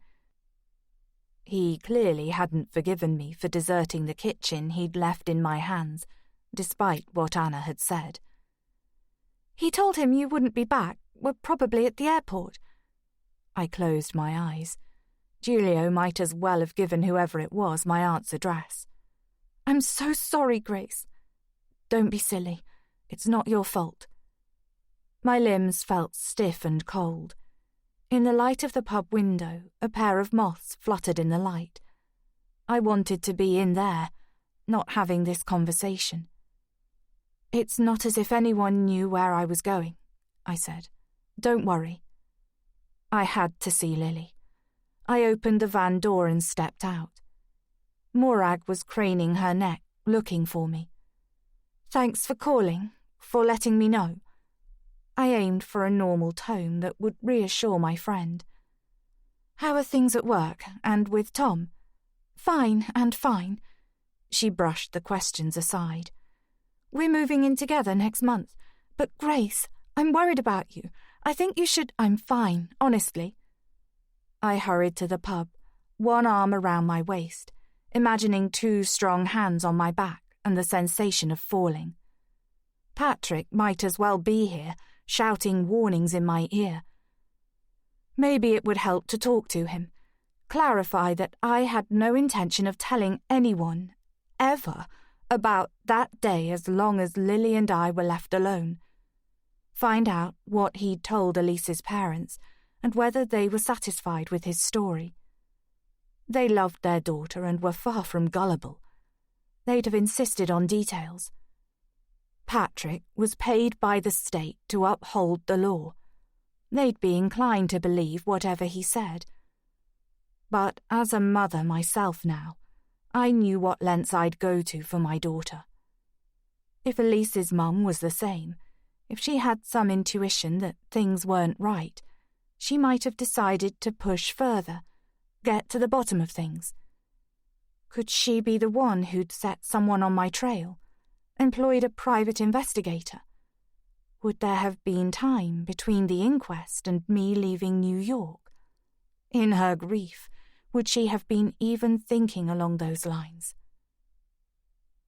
Privacy, to let the family grieve in peace, Patrick had said, implying things were settled and everyone just needed to be left alone. I'll be taking some time out, but hope to be back serving my community very soon. Taking some time out. I stopped, as though I'd slammed into an invisible wall. Was Patrick here, in Fenbrith? Dread tightened my chest. I had to find out. 25. I pushed into the pub, elbowing my way through a noisy group to get to Lily. Morag laid a restraining hand on my arm as I reached to unstrap her. She's asleep. She's due a feed, I said. I'll do it in the toilets. It seems a shame to wake her. The couple opposite stared at me.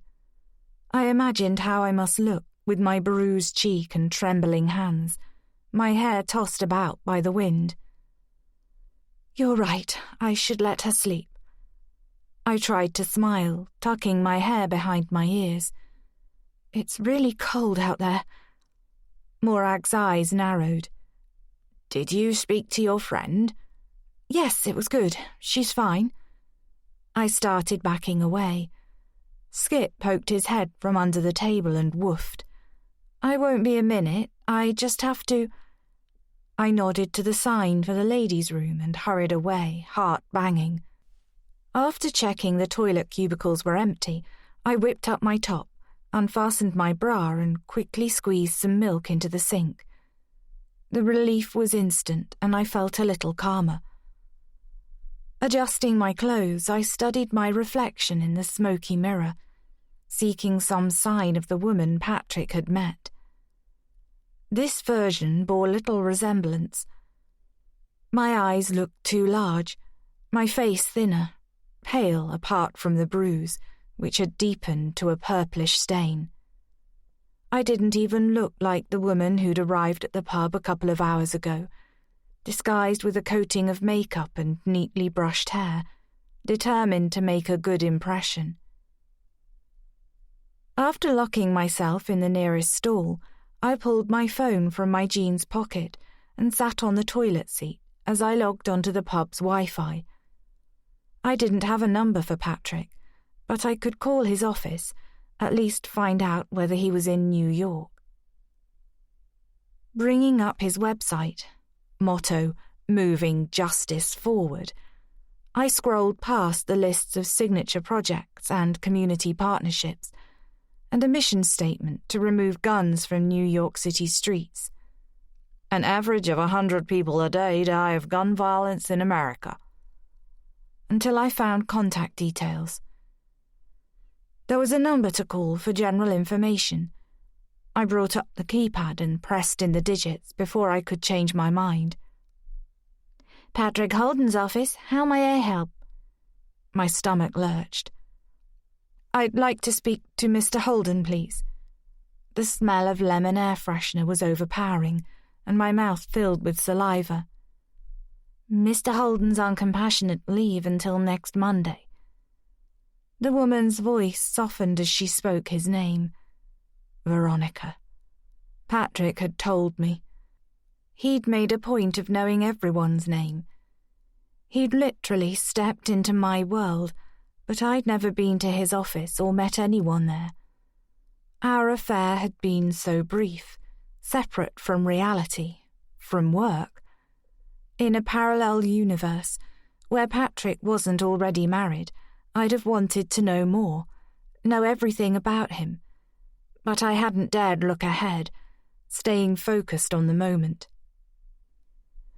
Do you have a number where I can get hold of him? I was aware of slipping into an American accent. The last thing I wanted was a message getting back to Patrick that a British woman had called and asked to speak to him. It's kind of important. You have seen the news, I take it. I squeezed my eyes shut, forcing out an image of Elise's lifeless body. I have, yes. Then you'll know he's attending his wife's memorial service today. I ended the call and let out a long breath. Patrick was in New York. He wasn't in Wales, waiting for the right moment to persuade me to hand Lily over. Had I really thought he could be? The idea of Patrick lurking in the woods, letting himself in the cottage, was absurd. Patrick, who had a fondness for cashmere and linen and hated the cold. He preferred swimming, being by the ocean on the rare breaks he took, his head too full of whichever case he was working on to think about anything much but winning, and lately on stepping up his campaign to become district attorney. Or so I'd thought. Maybe he wasn't willing to forget about Lily so easily, to let her go without a fight. But the cost of having her in his life was too great and he knew it. So why not leave us alone? Sounds rushed in. A whoosh of taps, female voices talking about someone called Bronwyn, who'd suffered an allergic reaction to wool and developed a rash. I mean, who's allergic to wool? I quickly clicked off the website, wrists shaking. Resisting the urge to look for more news, I clicked onto Anna's Facebook page. She wasn't an avid user, tending to only post updates when she'd had a few drinks. There she was with Tom in a post from 2 weeks ago, both in running gear, looking as if they'd crossed a finish line under blazing sunshine. Tom had a beard and glasses and a broad white smile. Although he didn't look it in the picture, he was a couple of inches shorter than Anna.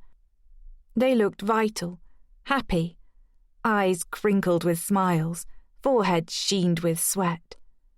Anna's hair was shorter, just above her shoulders. She'd had it cut and I hadn't known.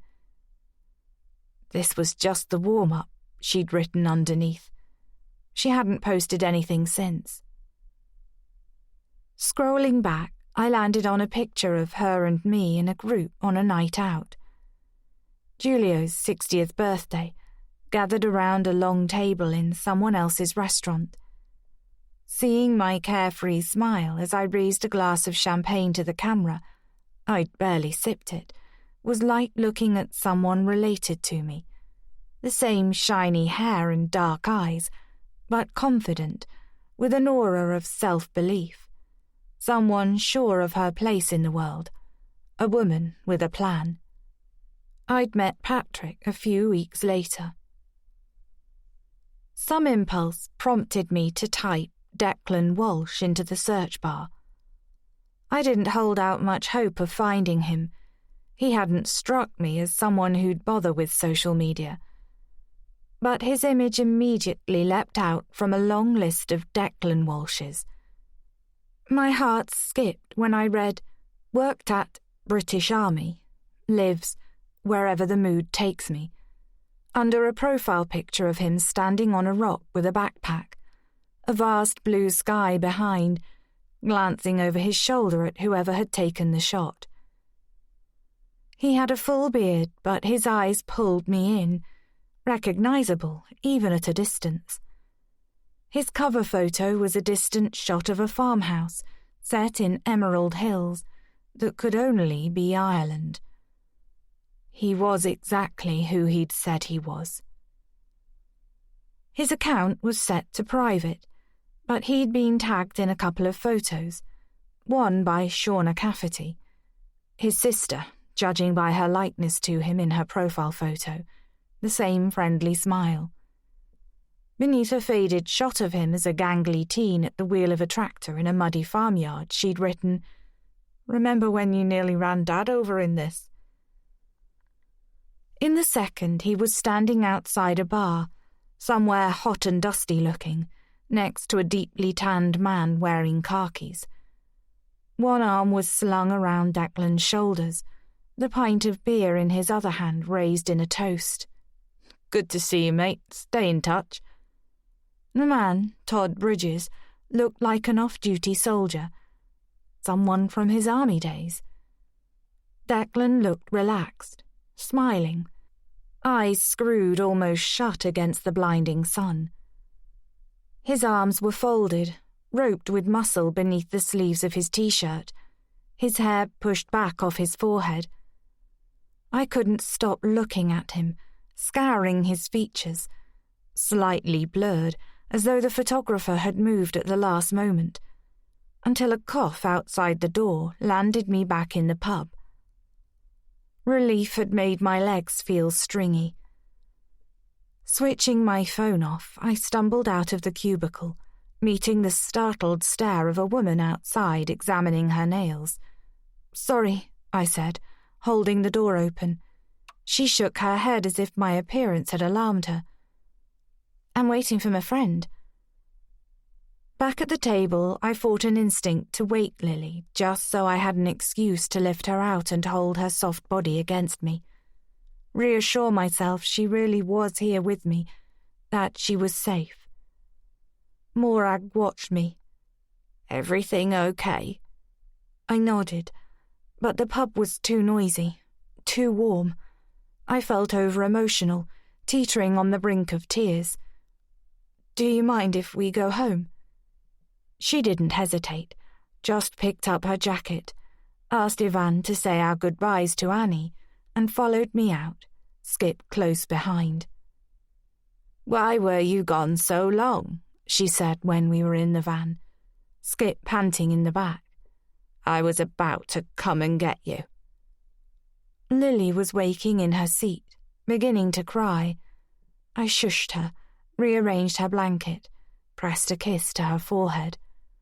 I had to check something. Morag started the engine, switching the heating on. "And?" The whites of her eyes gleamed as she turned to look at me. "And nothing." I made myself meet her gaze. "Everything's okay." I was tense, wondering what might be waiting back at the cottage. Hopefully, the presence of the officers had put paid to my stalker's plans, at least for now. "I'm looking forward to a good night's sleep." "Me too," Morag said.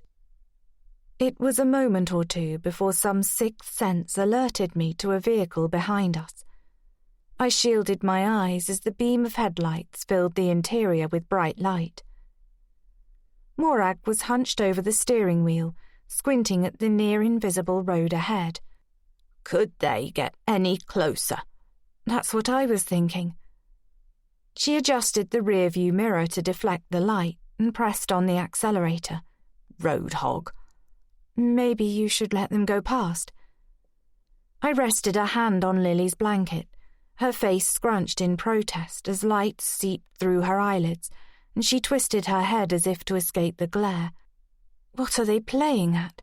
"Some impatient wanker," Morag muttered, slowing down reluctantly. Instead of manoeuvring round, the driver behind slowed too, as if keeping pace. My heart missed a beat. Someone was following us. The flare of headlamps filled the windscreen, highlighting a warning sign at the side of the road, a concealed left turn. "Down there." "What?" Confused, Morag took her eyes off the road. "Just turn." As we reached a gap at the side of the road, I seized the steering wheel. The van slid off the tarmac, wheels skidding. "Jesus!" Morag struggled with the wheel as the van lurched down a track with tall hedges on either side, barely wide enough to accommodate a bike. She slammed her foot on the brake and the engine stalled. I blinked in the sudden darkness, the silence a roar in my ears. "What? Shh!" I waited, expecting twin beams to swing into view behind us, for the purr of a 4x4. I was sure that's what it had been, a flash of silver as we swerved off the road. But there was only blackness behind and a muddy track ahead, puddled with water that quivered in the glow of the headlights. Morag looked shaken, her face pale.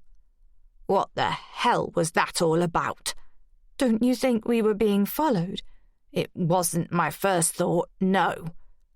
Morag glanced over her shoulder. You shouldn't have grabbed the wheel like that. It's dangerous. Shame flooded my veins. What had I been thinking with Lily in the van? I'm sorry. I don't know what came over me. Morag eyed me silently before gunning the engine. So much for you being fine, she said, reversing back to the road. Maybe a decent night's sleep will do you good. 26. The following morning brought a reprieve from the wind and rain. Sun streamed through the kitchen window as I washed up after breakfast, and when Morag came in from the garden, the air had a cut grass scent that made me think of summer. Good day for going up Snowdon, she said, slipping her jacket off and pushing the sleeves of her sweater up. She'd risen early.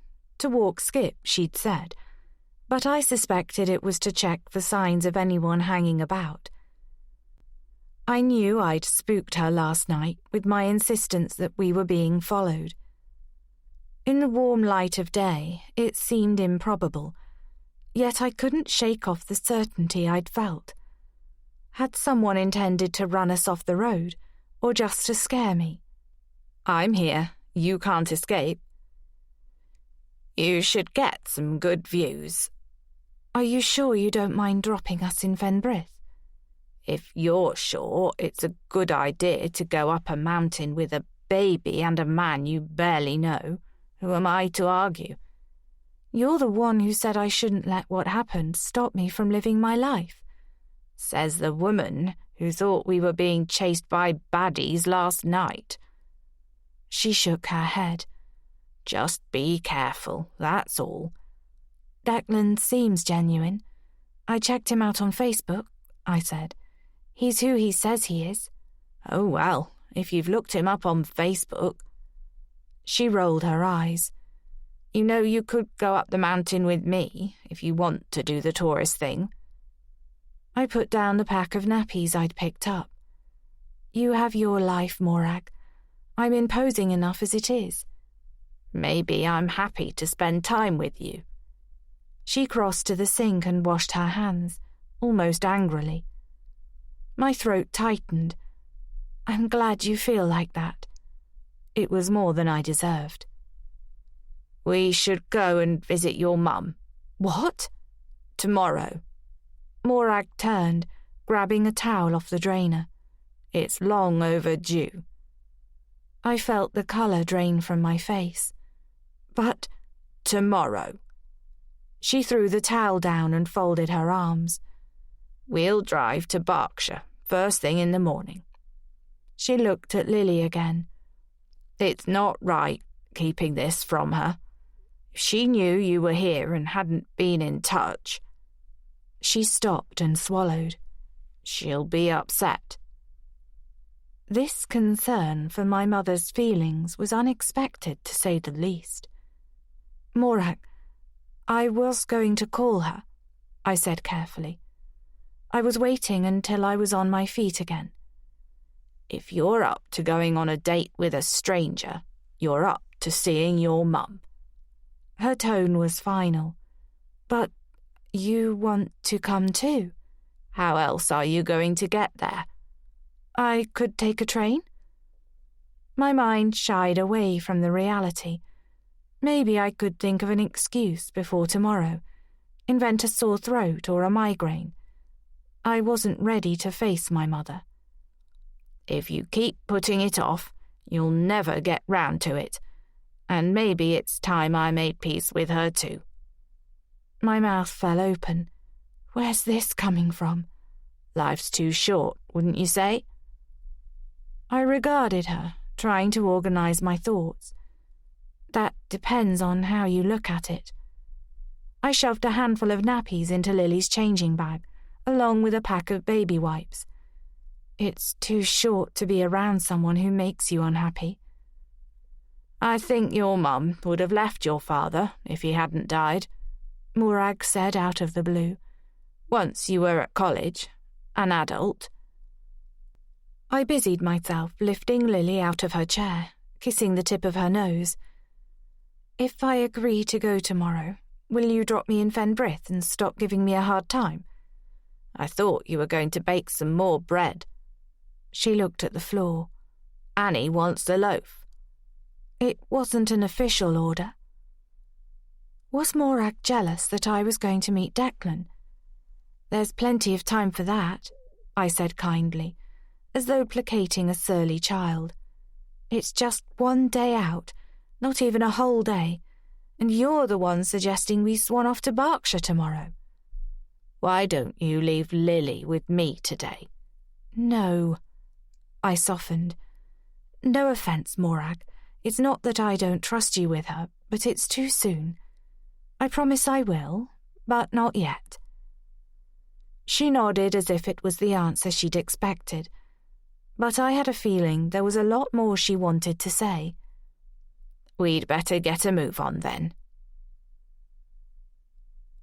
Declan was outside the cafe when I arrived, perhaps mindful of my warning that I wouldn't wait if he was late.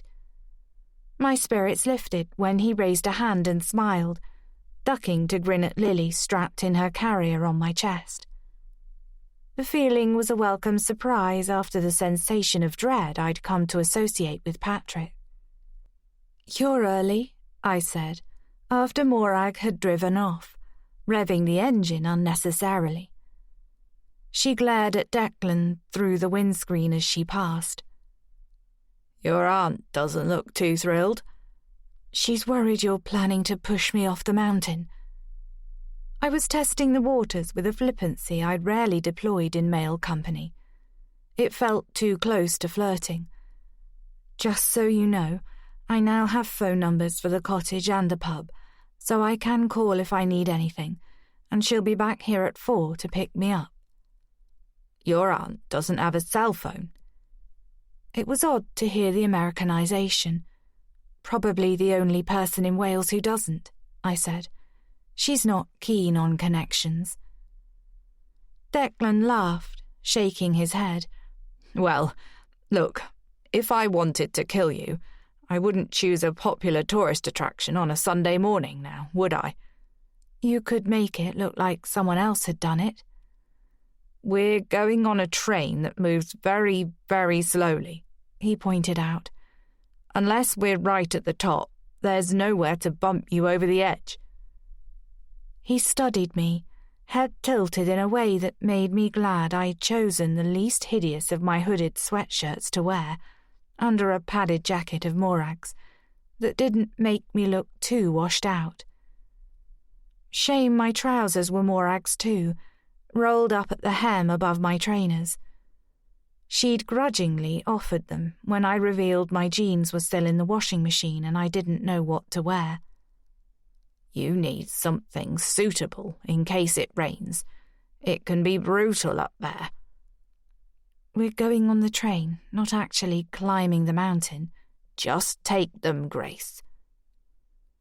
They were waterproof and crackled when I moved, but glancing around, I didn't look too different to everyone else heading towards the little station, opposite a glittering lake where swans glided serenely on the surface. "What happened to your face?" he said. I realized he was looking at my bruise and felt like an idiot. I was running after a dog and fell.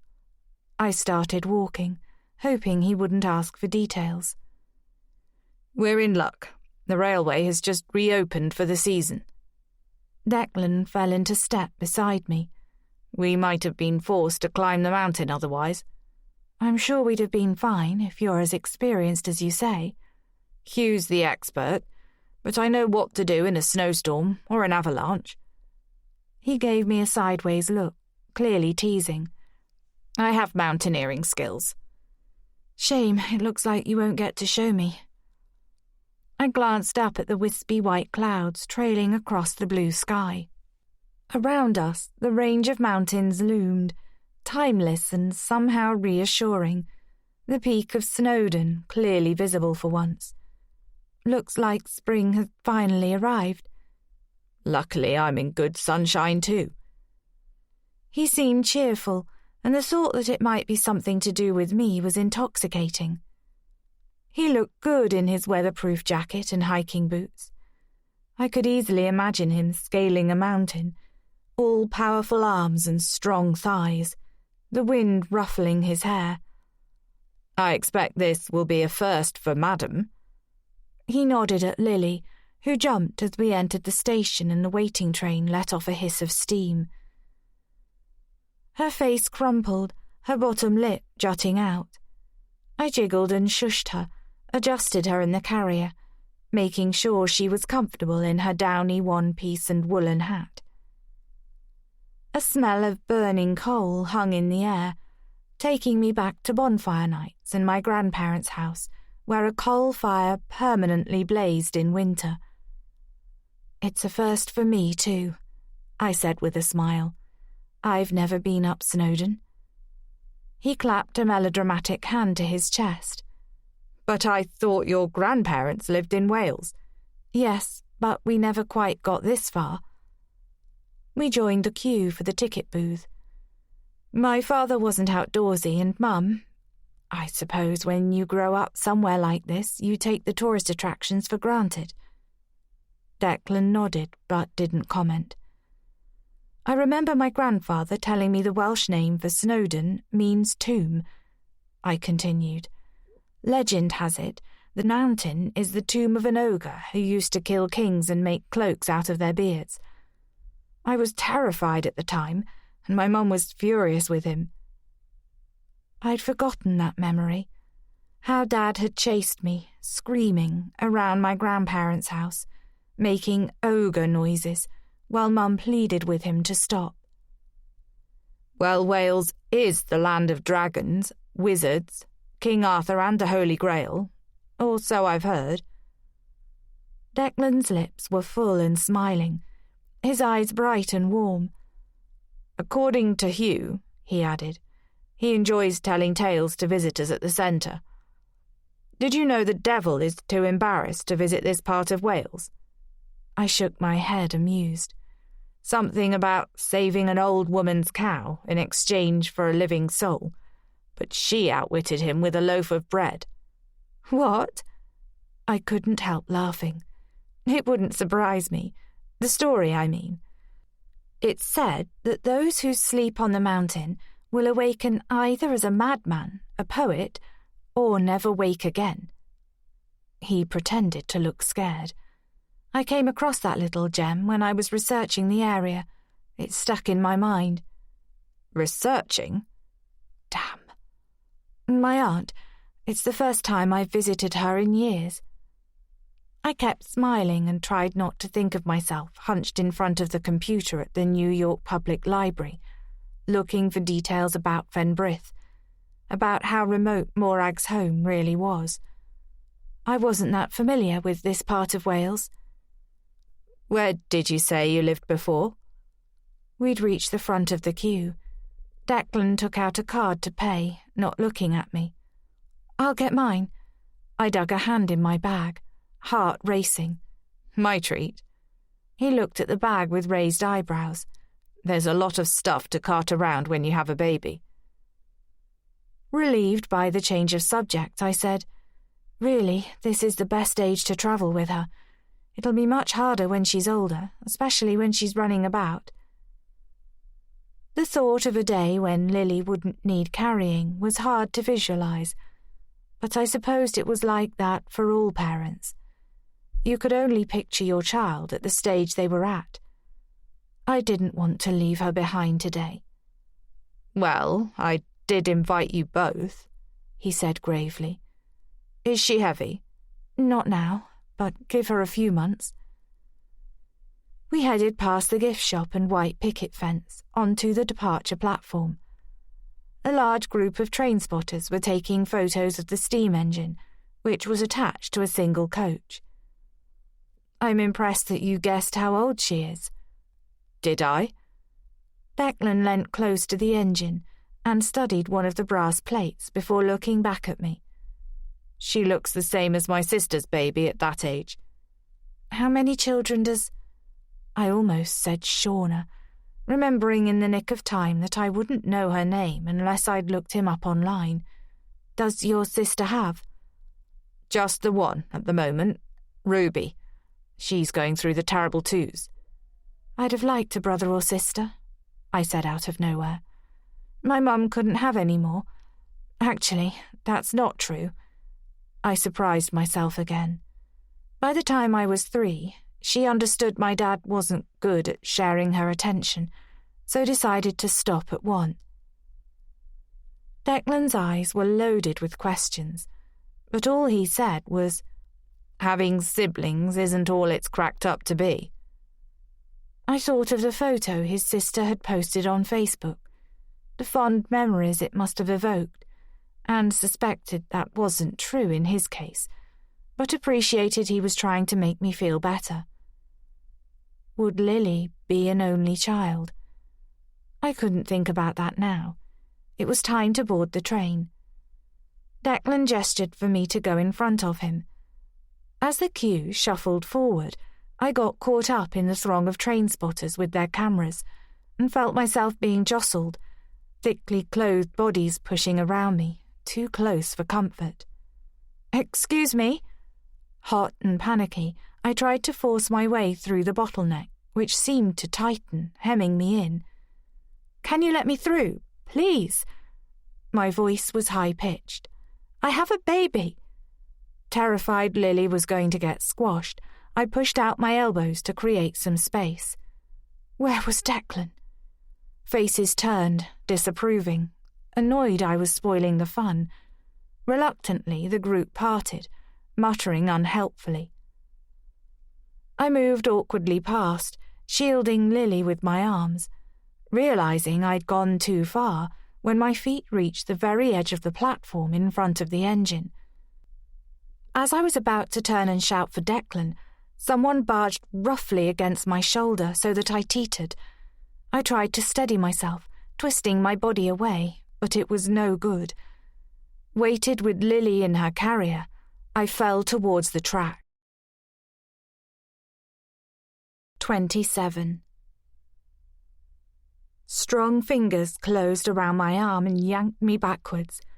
I slammed into something solid and stayed there a moment, eyes closed, arms around the solid bulk of Lily. "It's okay, I've got you." Declan.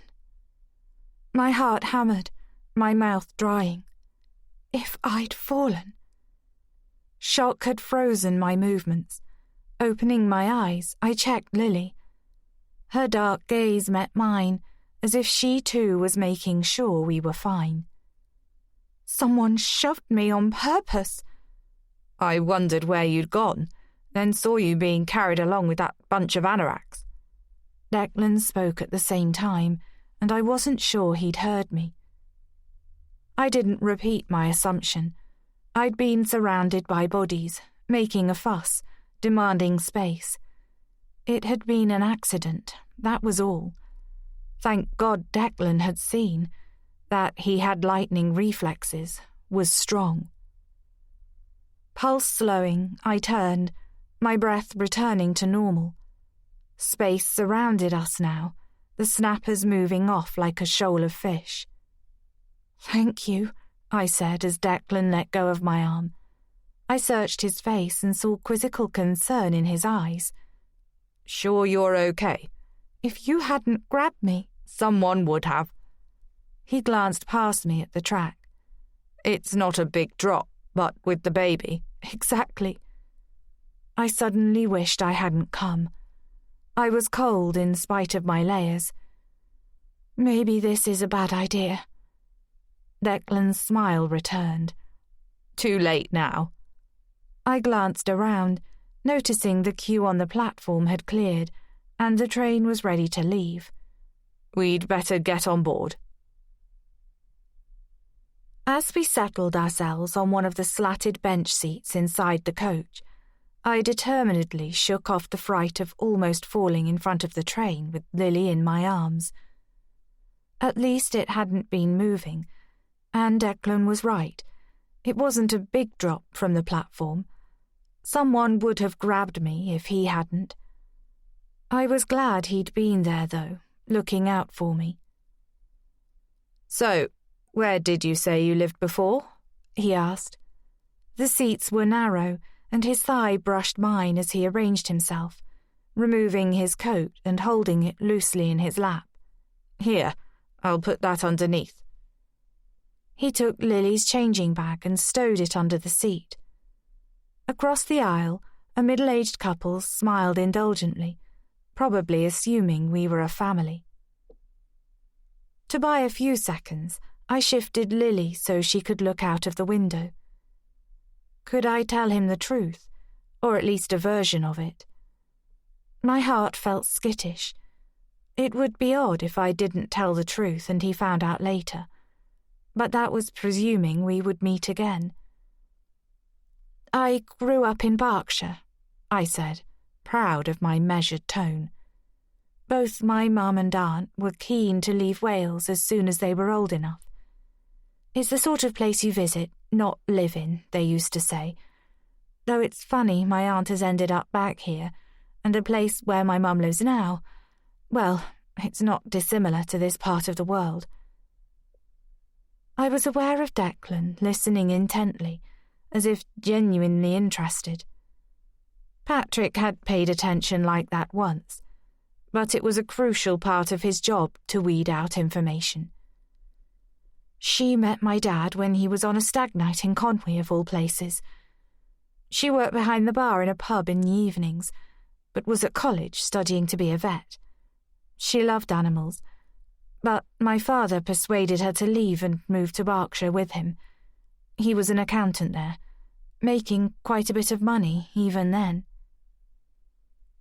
I pictured my mum, falling for his charming patter, different to the boys she'd dated before, probably expecting to pick up her studies elsewhere, keen to live a different life away from the country she'd grown up in.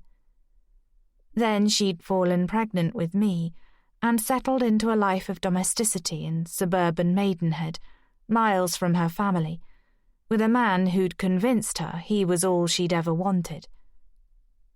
"So that's where you were living before coming to stay at your aunt's," Declan said.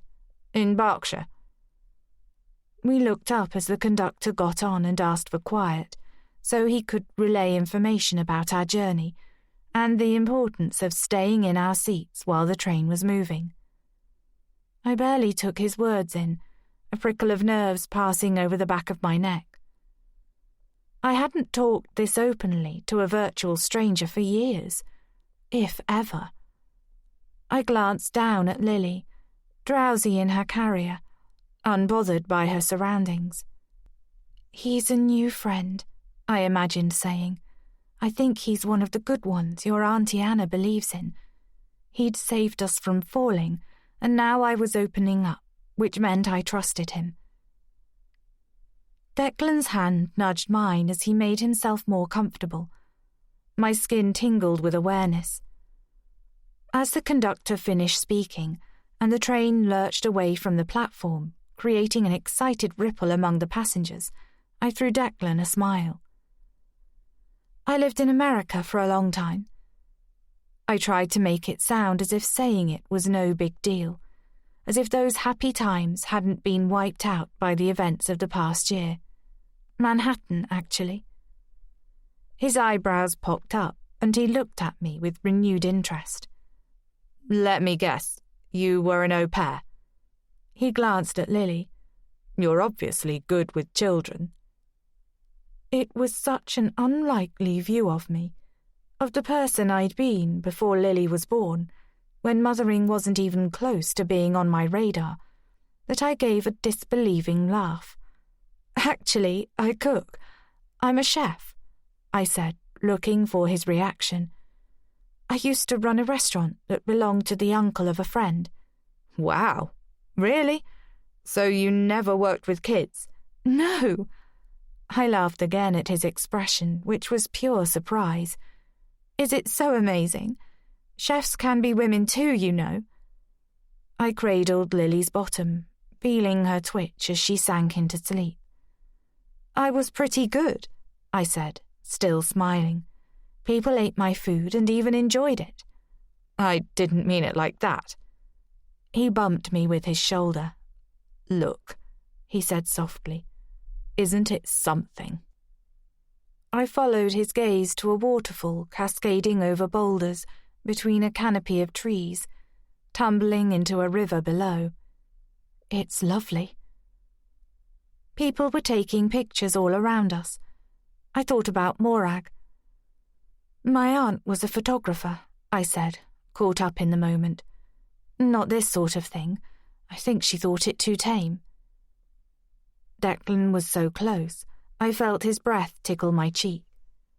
I kept my face averted, staring through the window. She took pictures in conflict zones, probably the kind of places you went when you were in the army. Dangerous work, he said after a moment, when I thought he hadn't heard. People have been killed in mortar attacks taking photos. My mum worried about that, though she never said as much. It's the sort of job that sounds exciting, like being a soldier, but it just brings home the futility of it all. That's pretty much what my aunt said. As the train climbed, we fell silent, lost in our thoughts, eyes fixed to the scenery obscured briefly by smoke puffing from the engine. Gradually, I relaxed, letting myself appreciate the beauty of the changing colours as the sun poured iridescent light around gullies and into the valleys, highlighting the richness of the terrain. It was so different to anything I'd looked at before. I had a sense of the untamable nature of it all, of being close to something mythical, and understood the reasons people came up the mountain in their droves. Fulfillment, escape, refuge, peace, adventure, or just for the conquest. We passed plenty of climbers taking advantage of the good weather and promise of a spectacular view from the summit, some with all the kit, others in jeans and t-shirts. I hope the weather holds for their sakes. Declan pointed to a gaggle of teenagers carrying Tesco bags, dressed more for a party than a 5-mile trek to the highest peak in Wales. They clearly don't realise how cold and windy it'll be at the top, he said. People don't see Snowdon as a proper mountain like Everest and come ill-equipped. The rescue team get over 300 calls a year from idiots like that. On cue, we ascended into a curtain of mist, and the temperature dropped by several degrees. It was a relief to finally get off the train and out of a bracing wind that threatened to knock us off our feet. The visitor centre and cafe were set in a large modern construction that looked like a feat of engineering, clad in oak and granite with panoramic windows. While Declan headed to the counter, I think hot chocolate is the order of the day, I wandered over to look at wall hanging depicting the building of the centre, which had cost an eye-watering £8.5 million. Lily stirred, snuffling and squashing her face into my fleece, her cheeks carnation pink. Outside, fog swirled around the windows. More people piled in, filling water bottles and queuing to order hot food.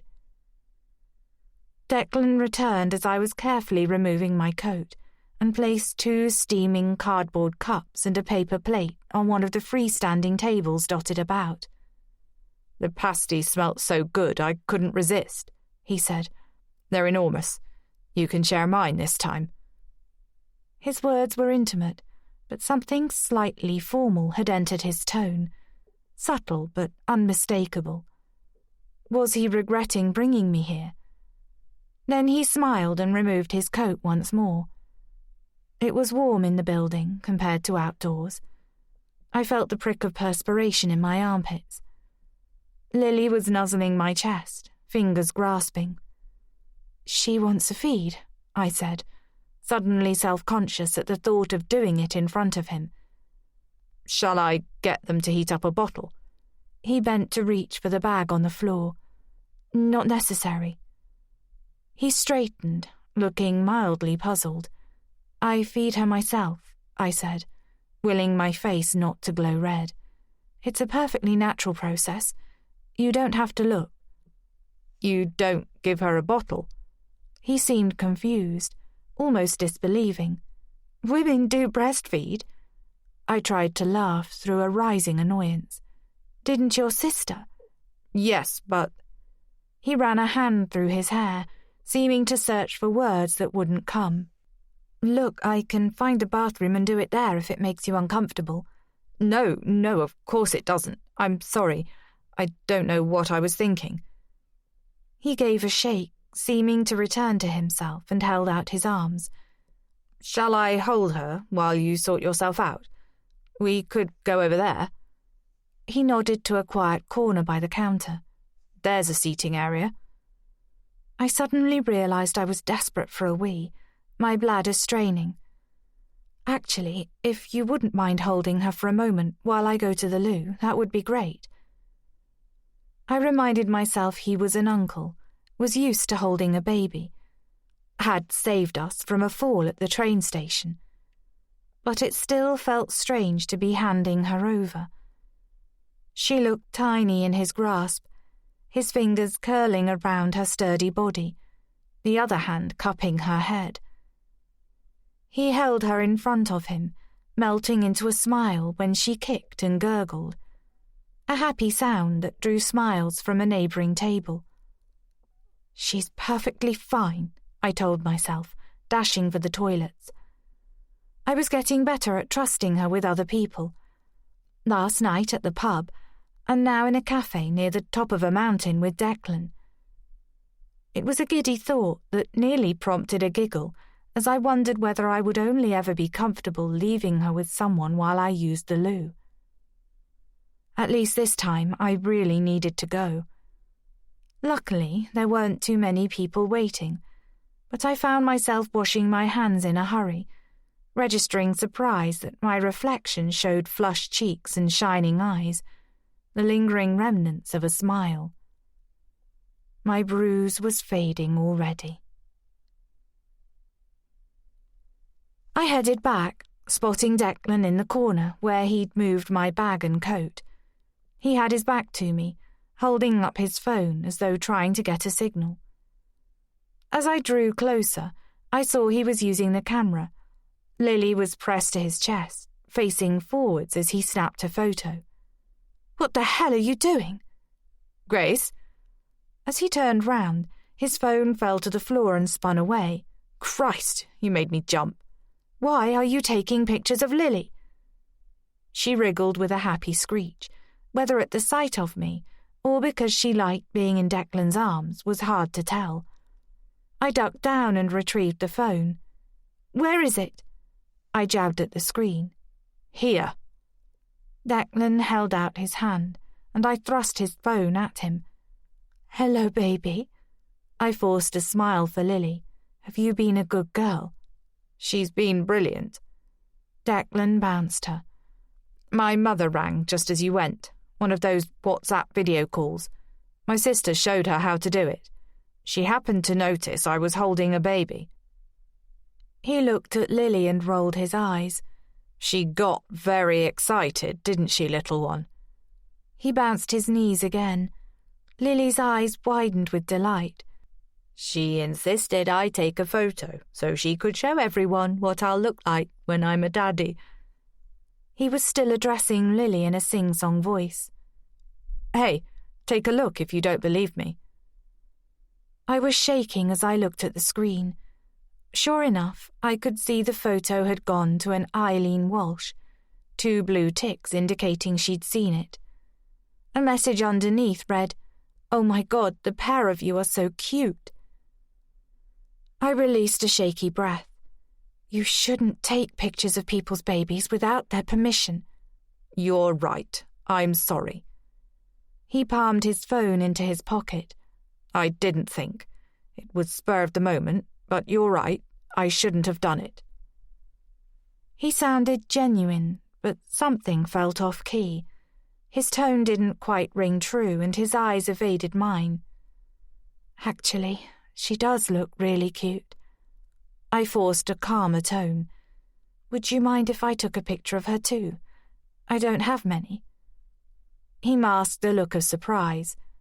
Sure, be my guest, he said. Just the baby, mind. You don't want my ugly mug in the picture. Of course. I rooted my phone from my bag and turned on the camera. I swear she's smiling, I said as cheerily as I could. I removed her woolly hat, then took a snap before angling the phone slightly to include Declan's face as I took another picture. It was perfectly lit by the misty light flooding from the bank of windows. See? Moving over, I clicked on the image of Lily and showed him. Beautiful. He dipped his head to look more closely. Just like her mother. His eyes met mine, his pupils dilated. I stared back, mesmerized by the intensity of his gaze.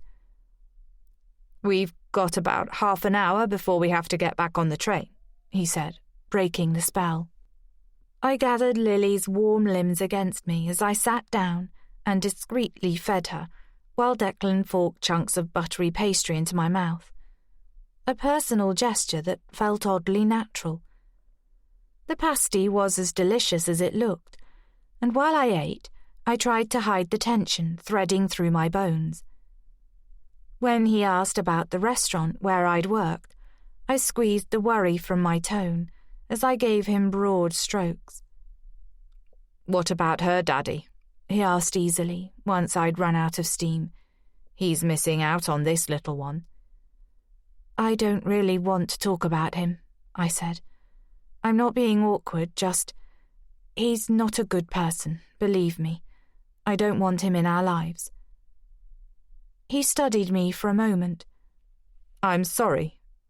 He rubbed the side of his nose. I guess I take after my mother. She likes to get to the bottom of what makes people tick, and I like you. Why? I couldn't stop the word from planting itself in my head as I blushed and looked away. I wanted to believe him, to not be paranoid, but still something felt off. When I'd finished my hot chocolate, I rose and said, I'm going to change her nappy, not waiting for his response. In the little changing room, I took out my phone and sent the picture I'd taken of Declan to Anna's number. Could you ask your uncle if this is the man who asked about me at the restaurant? My fingers kept slipping, and I had to correct half the words. He has an Irish accent. Outside, I heard the final call for train users to gather outside. Please let me know, ASAP. Kiss. Pushing my phone in my pocket, I opened the door. You forgot your bag. Declan was outside, the bag dangling from one hand. Thanks. I took it, knowing I looked flustered. I got her undressed, then realized. Do I have time? If you're quick. I changed Lily's nappy in record time, grateful she only needed a quick wipe before popping her back into her clothes and heading outside. The mist had lifted, and everyone was looking at the rocky slope leading up to the pyramid-shaped peak of the mountain.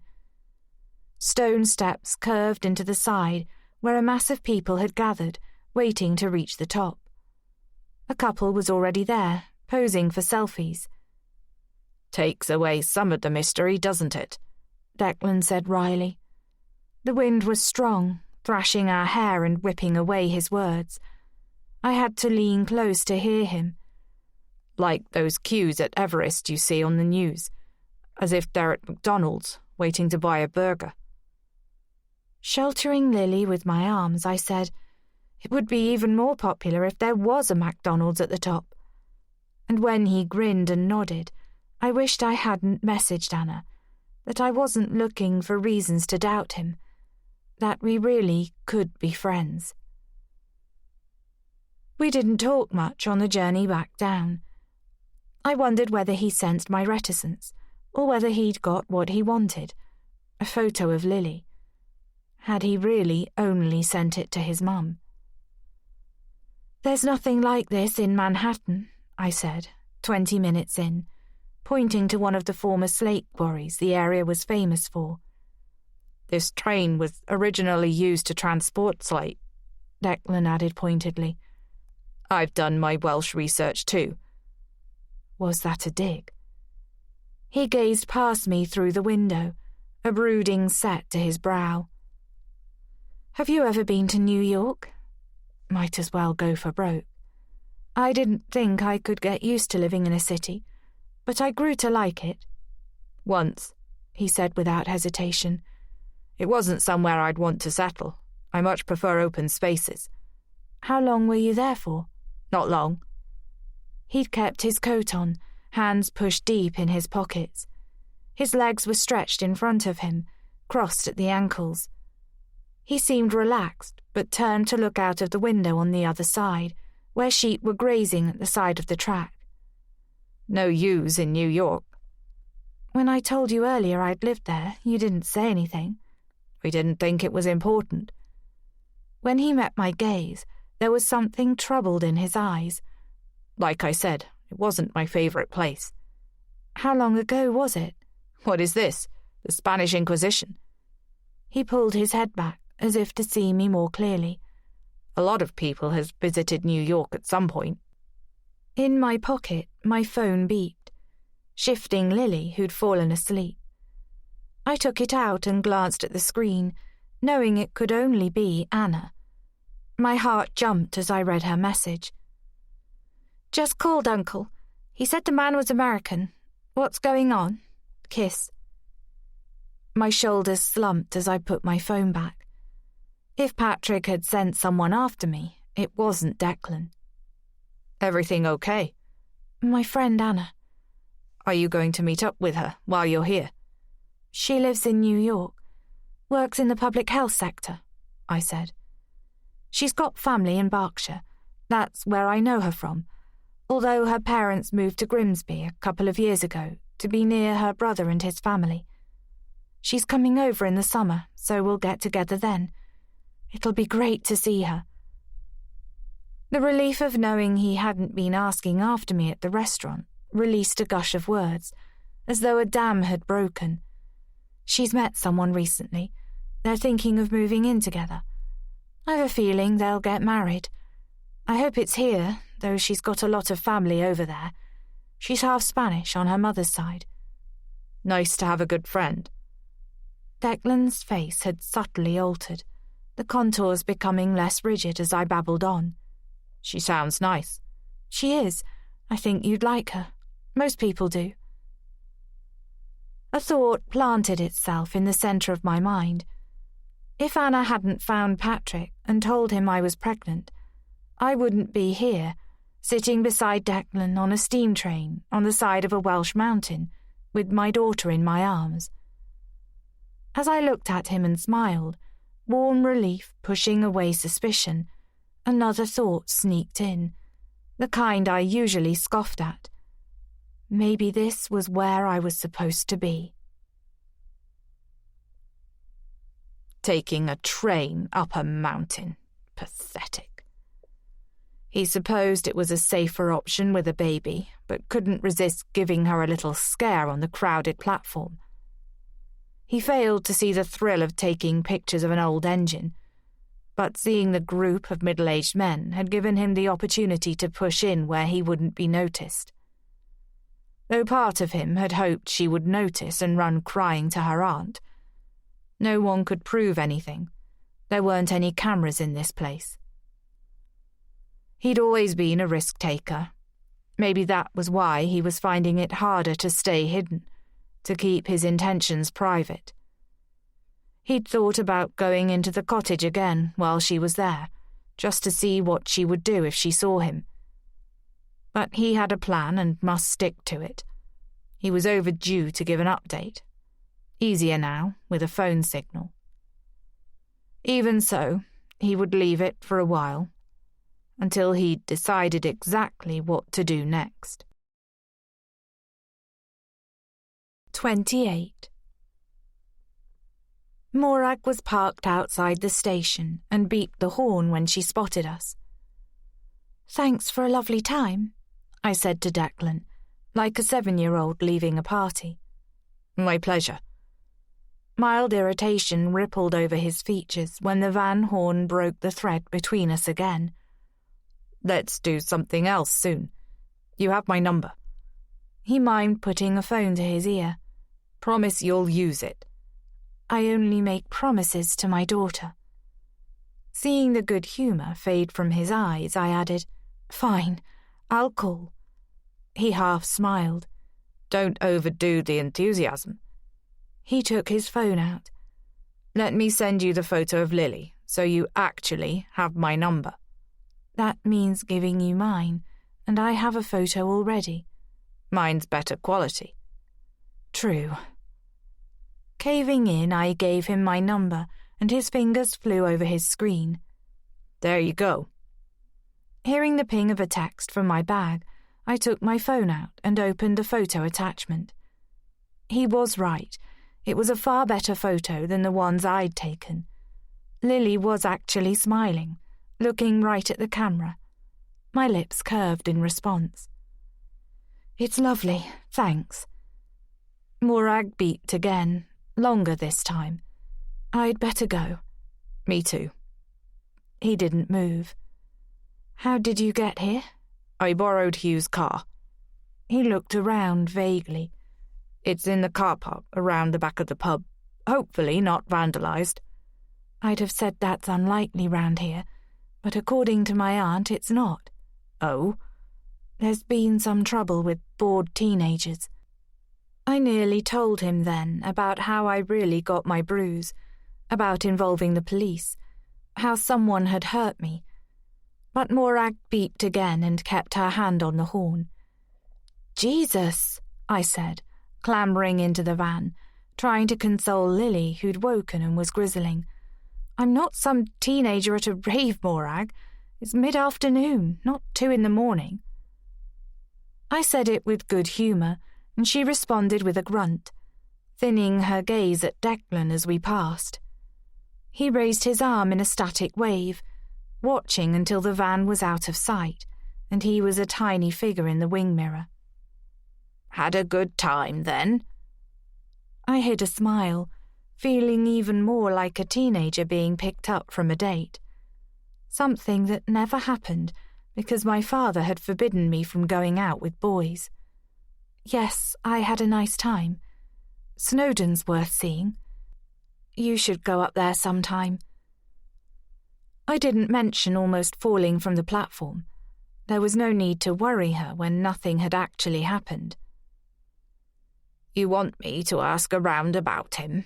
Get Ewan to check him out? I realised she was talking about PC Thomas checking out Declan. God, no. I wondered why it hadn't crossed my mind. It's fine. He's okay. He's lovely, actually.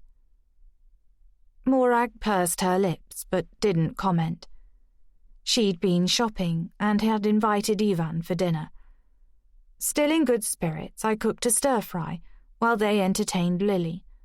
Afterwards, we played a game of Cluedo at the table, picking at a box of chocolates Morag found in the cupboard. It was the closest I'd felt to being with family in a long time, and I managed to hold on to a feeling of well-being. It was dark when Ivan and Morag headed out. Chess club at the village hall, she said. You're welcome to come. Thanks, but I know nothing about chess except that I don't wish to learn. After they'd gone, I called Skip in and bolted the door. Morag would have to knock when she returned. After bathing, feeding and settling Lily, determined to get a routine going, I read to her from an ancient copy of Anne of Green Gables I found in the dresser, until her eyes blinked shut. I'd spotted a photo album in there while I was delving through, old-fashioned with a brown suede cover. After making a mug of tea, I sat on the sofa and flicked through the brittle pages, scrolling past images of my grandparents, my mum and Morag at different ages, even a few photos of me as a baby and as a gap-toothed toddler. None of my father, I noticed. though I clearly remembered Mum taking one of me on his shoulders, laughing behind the camera. I must have been about 5. I could still recall the feel of his hair beneath my fingers, his strong hands holding me firm as he ran into the garden, excitement snatching my breath. There was a batch of postcards from me, stuffed between the next 2 pages, held together with a rubber band. I was embarrassed reading the words on the back, which could have been from a stranger, bland and meaningless. Yet Morag had kept them all. I had a couple of hers, too. Bet you're glad you're not here, on the back of an image of a sandstorm-swept desert. But, to my shame, had left them at the apartment. As I put the postcards back and turned another page, a photo slid out and fell onto the rug. Skip shot over and sniffed at it before lying down again. I picked up the picture and turned it over. It looked to have been taken in the 80s, slightly bleached out. A photo of a man, pale-eyed and high-cheekboned, perhaps in his early 30s. I knew Morag had taken the photo as surely as if she'd told me. He was sitting in what looked like a bombed-out room on a chintzy sofa with foam exploding from the cushions, wearing a padded vest and army-style trousers. A soldier? Someone she'd met out there, wherever it was. She'd caught him pushing a hand through a crop of silky black hair, gazing at the camera with knowing eyes and a smile that looked slightly cruel. He was good-looking, but something cold behind his wolf-like stare was unnerving. Was he the someone Morag had been involved with? Why else keep the photo? I thought again of the letter I'd found tucked away in the picture frame. Was this B? Something told me Morag wouldn't like me looking at the photo, never mind asking her about it. I'd just tucked it back and put the album away, disturbed in a way I couldn't pinpoint, when there was a knock at the door. I froze on my knees in front of the dresser. Skip looked up, a growl rumbling in his throat. Shh! I pressed a finger to my lips, glancing at Lily to check she hadn't stirred. Skip ran to the door and barked when the knock came again. I glanced at the clock. Just gone 9. It felt much later. Maybe it was P.C. Thomas with some news. I tiptoe-dashed to the window. The security light was on, a car parked just out of view, only the gleam of chrome wheel trims visible. I shrank back. Skip barked with menacing sharpness, but Lily didn't wake up. I pressed my ear to the door. "Who is it?" "It's me, Declan." The air rushed out of my lungs. I shot the bolts back and swung the door wide, a palm pressed to my forehead. "Christ, you scared me," I said. "What are you doing here?" Declan held up my wallet. "You dropped this," he said. "It must have fallen from your bag when you took your phone out at the station." "Thanks." I took it from him. Not that there's much in there. I peered past, straining my eyes through the darkness beyond the security light's glare. "How did you find this place?" "I asked at the pub," he said with a shrug. "Is that okay?" "I'm not sure my aunt will appreciate them giving you her address." Skip frisked around Declan's feet as if he'd never seen another human. "You could have left my wallet at the pub." I wondered whether he'd spoken to Annie. I couldn't imagine her telling him where Morag lived. "Who did you ask?" "The landlord." He squinted, as if the sight of me was blinding him. "I'm sorry, I shouldn't have come." He turned and started walking back to the car. "Wait!" Suddenly, I didn't want him to leave. He came back, hands in the pockets of the unzipped parka hanging from his shoulders. "Hi," he said, in a gesture of starting over. "I really enjoyed our trip." "Me too." I stepped outside, hugging my arms for warmth. I'm sorry about just now, I said. It's just that my aunt lives here for a reason. She values her privacy. I get it. He looked around. It's not easy to find. That's the point. Doesn't she get lonely? She has friends, I said, but she chooses who to invite here. You don't think she'd invite me? He seemed to be searching for something in my eyes. She'll take some convincing, I said. I'll have to work on her. He laughed quietly, seeming pleased. I hope you will. He came closer and propped his shoulder against the doorframe. Everything about him seemed brighter, sharper, his eyes more vivid. I should go back inside. Lily's sleeping. You're not going to invite me in? Definitely not. Skip woofed. He was sitting between us like a buffer. Sensible dog. Declan lifted his gaze to mine. He must be reading my mind. Let's take a moment to pause from the story and enjoy a few peaceful minutes of music, just for your relaxation. This free audiobook is our gift to you. Thank you for being here.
He said softly. The lamp from behind cast golden light and shadow across his face. My breathing grew short and a charge surged through my blood, as though I'd been plugged in. I wanted more than anything to grasp his hair, run my hands under his t-shirt and feel the curve of his spine. His mouth was inches from mine, his eyes on my lips. I have to go. I clicked my fingers at Skip. He trotted inside and I followed, slamming the door before sliding the bolts across, as if Declan might be tempted to burst in and wrestle me to the floor. Would I stop him if he did? I stood there, hands pressed to my mouth, heart thundering in my chest until I heard the car drive off. Then sat on the floor with my back pressed against the sofa. Skip settled his head on my thighs while I stared at the fire, Lily sleeping beside me in her basket. What was I thinking? Hadn't I learnt anything from Patrick? But Declan was nothing like him. If I'd been able to compare the two of them a year ago, I wouldn't have gone near Patrick. I'd have known that his was the sort of love that came with conditions. It wasn't solid and sure, the kind I'd told myself was the only love worth settling for. The kind that didn't make unreasonable demands, wasn't cruel, didn't exact a price. But I hadn't known Declan then, and I reminded myself as I stroked Skip's fur and kept staring at the leaping flames. Lily was all that mattered now, the only love that was truly unconditional. 29. Are you sure you want to do this?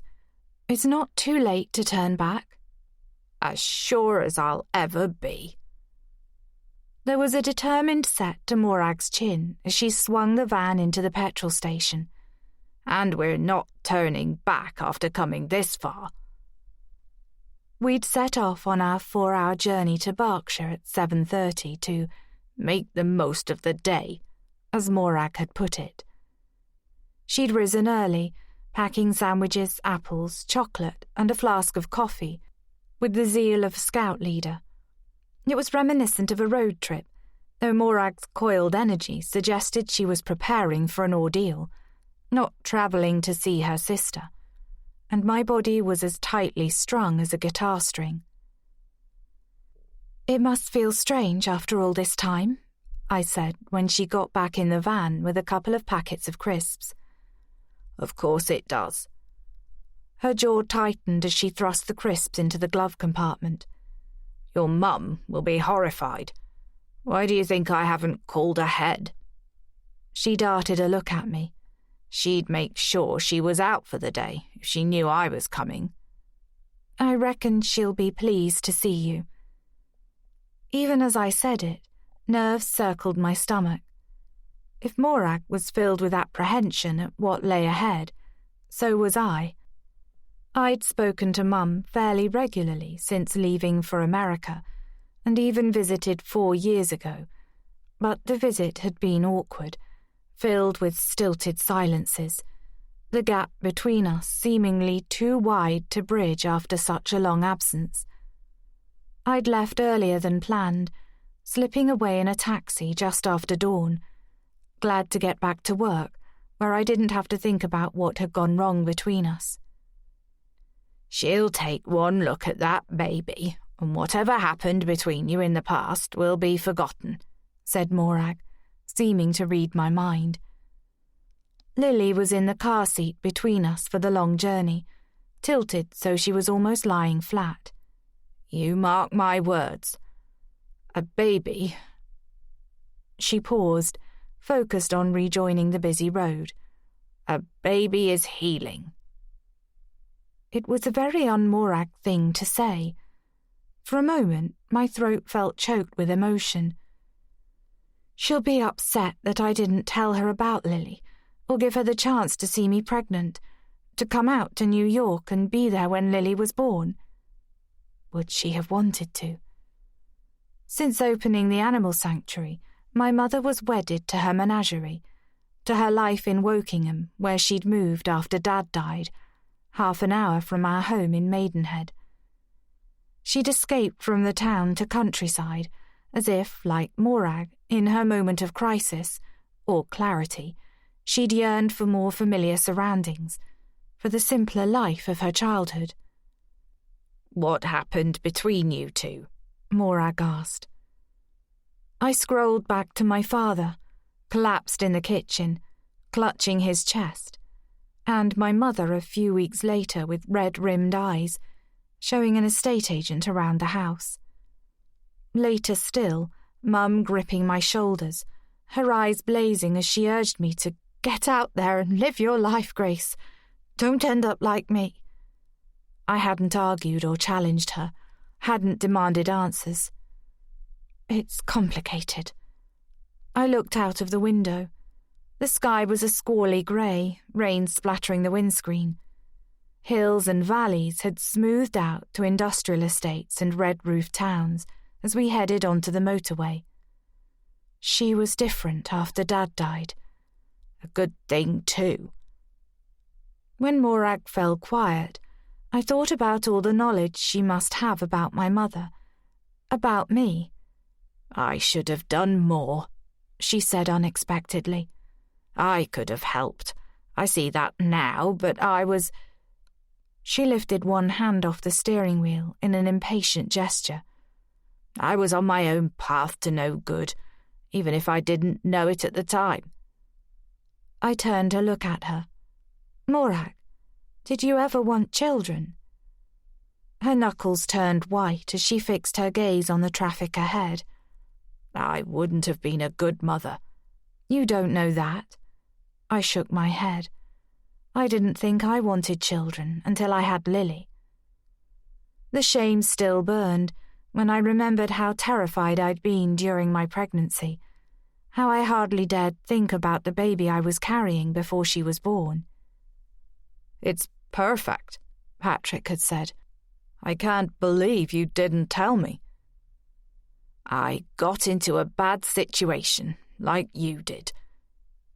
It took a second to realise Morag was referring to Patrick, as if my thinking about him had jogged her memory. A man I thought was good, who turned out to be bad. I saw a photo, I confessed, in an album last night. It fell out. I wasn't snooping. Her face paled. That was him. Her voice lowered. Bernhard. I thought of the letter I'd found. B. Bernhard. A love letter he wrote to her during happier times? I don't know why I kept that picture. She sounded disgusted. Maybe as a reminder to never be that gullible again. He hurt you? I thought of Dad and the ever-present threat of violence when he'd been drinking, filling the air like toxic smoke, sucking out the joy. Mum being extra careful to not tip him over the edge. Not exactly, Morag said. I had to get away, though, just like you have. She flicked me a look. So I do understand. I wondered just how bad Bernhard had been. It was strange that my life and Morag's had followed a similar path, though I doubted hers had ended with a body lying at the foot of a staircase. Is that why you let us stay? I swiveled to face her, nudging the car seat with my knee. There must be something about being in a moving vehicle that invited confidences. Maybe a lack of eye contact, knowing that nobody else could hear. Because you knew how it felt to run from someone you trusted. Your family. She pulled into the fast lane, head turned so I couldn't see her face. Maybe I finally realised that family matters. There were so many things I wanted to ask her, but once she'd overtaken a couple of caravans in the middle lane, she slowed and switched on the radio. Could you pass me a sandwich? Already? I bent to rummage in the rucksack at my feet. It's nowhere near lunchtime. Driving makes me hungry. I didn't have breakfast. As she ate her cheese roll, her face inscrutable, I imagined a slew of memories rolling through her mind. What had Bernhard done that meant after years of travelling and working abroad, she'd retreated to a corner of Wales and become a virtual recluse? And yet, she didn't seem unhappy. On the contrary, she appeared to belong. I understood more clearly now, her need to know I wasn't bringing trouble to her door.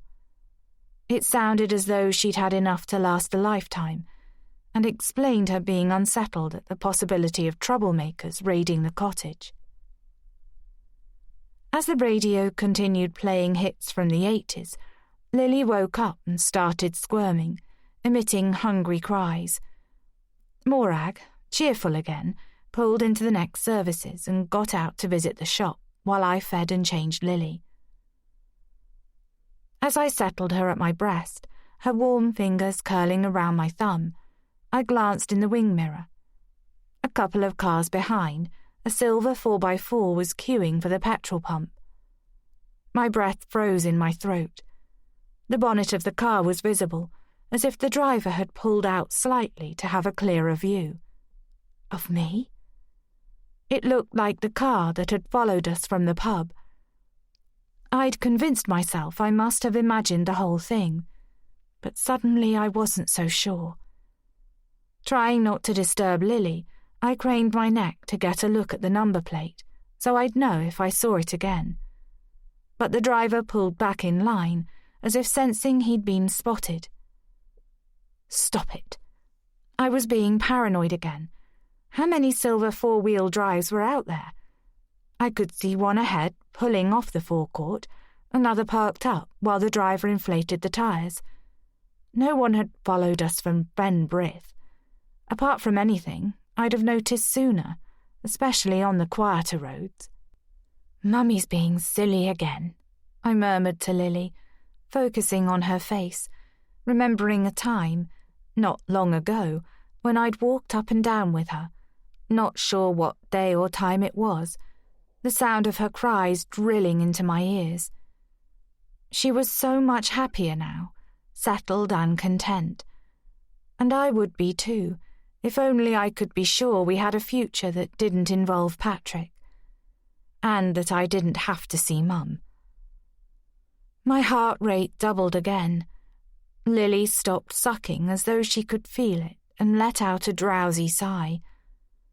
I hoisted her up and gently massaged her back, trying not to think about what lay ahead. Not far now, Morag said, returning as I was settling Lily. Her words sent a shard of dread through me. I longed to tell her to turn back, that I couldn't go through with it after all. Memories rose like debris. I couldn't push them down, no matter how hard I tried. They eclipsed everything as our destination grew closer, until there was only one question in my mind. Would I find the courage this time to finally ask my mother the only thing that mattered? Why did you kill my father? 30. A slab of oak with the words Gail Roberts Animal Rescue Centre painted in woodland green greeted us as we drove up the gravelled track. It seemed odd, Mum and me having different surnames now, another division between us. Her home and workplace was a sprawling one-storey barn conversion set in several acres, bought with money from the sale of the house in Maidenhead, which had been worth a lot more than my father had paid for it. Along with his life insurance policy payout, Mum was set for life. She'd paid for my flight to New York and still transferred money every month to my account, where it sat untouched. Maybe, one day, I would use it to fund Lily through university. I suspected Dad would be turning in his grave to know the money he'd scrupulously saved over the years, while keeping Mum on a tight leash, had been used to help countless animals. Sometimes I imagined her having a laugh about that. My nerves pounded as Morag parked next to a Land Rover that had seen better days. Mum wasn't interested in material things. All her money went into the sanctuary. To salve her guilty conscience? I should find her first and prepare her, I said to Morag. She hadn't moved since turning off the engine, her eyes moving across the low-slung building, taking in the elevated lawn at one side, and on the other, a yard stretching towards paddocks where several horses grazed. It hadn't changed since my last visit, though the horses were new. It didn't feel like home, but there were no memories of my father here, which was the point. The sky had brightened, patches of blue among the grey. Puddles glistened, and rain dripped from the leaves of the oak trees standing sentry around the building. We should go with the element of surprise. Morag opened the door and got out quickly, as if worried she might change her mind. You see people's true feelings that way. No time to prepare a response. My mind shrank from the idea, but Morag was already striding away from the van. Wait! I got out, grabbing the car seat. We should go together. She paused while I checked Lily over, playing for time. She looked adorable in the tiny floral leggings and pink top I'd pulled from the pile of baby clothes Annie had given me. Her gaze was somehow watchful, as if sensing this was a momentous occasion, that she was going to see her grandmother for the first time. Oh God, I shouldn't be doing it like this. I should have called Mum sooner, given her time to adjust, not turned up out of the blue with a baby. She thought she knew me. It would be a shock to realize I'd changed my stance on having children. Just like your aunt, she'd said once, sadness in her eyes. Maybe you'll change your mind one day. I'd been annoyed that she couldn't see why, in my eyes, having children just tied people together and made them crazy. How many times had I heard my father say, "I'll never leave you and Grace, and you'll never leave me," while my mother cried softly into a tissue. "We don't belong to you. We're not your property," she said once, fighting back. Dad threw a full tumbler of brandy at the wall, and Mum cut herself cleaning it up, while I told him about my day at school to make him smile. As I caught up with Morag, I reminded myself that Mum was happy now. She'd eventually got the life she wanted, just like Morag had, and like I would too. 3 strong women who didn't need men to be happy. A new generation. So why did I feel sick at the thought of seeing my mother? I looked at Lily, letting love for her fill my heart, but couldn't banish an image of Dad on the kitchen floor of our old home. I took a deep breath and straightened my shoulders, half hoping Mum would be out and we could delay the moment. But there was a cry, then a shout, and she was running towards us, hair flying, a dog at her heels that reminded me of Skip on guard at the cottage, waiting for Ivan to come and take him for a walk. Morag stopped in her tracks ahead of me. I heard her say, "I'm sorry."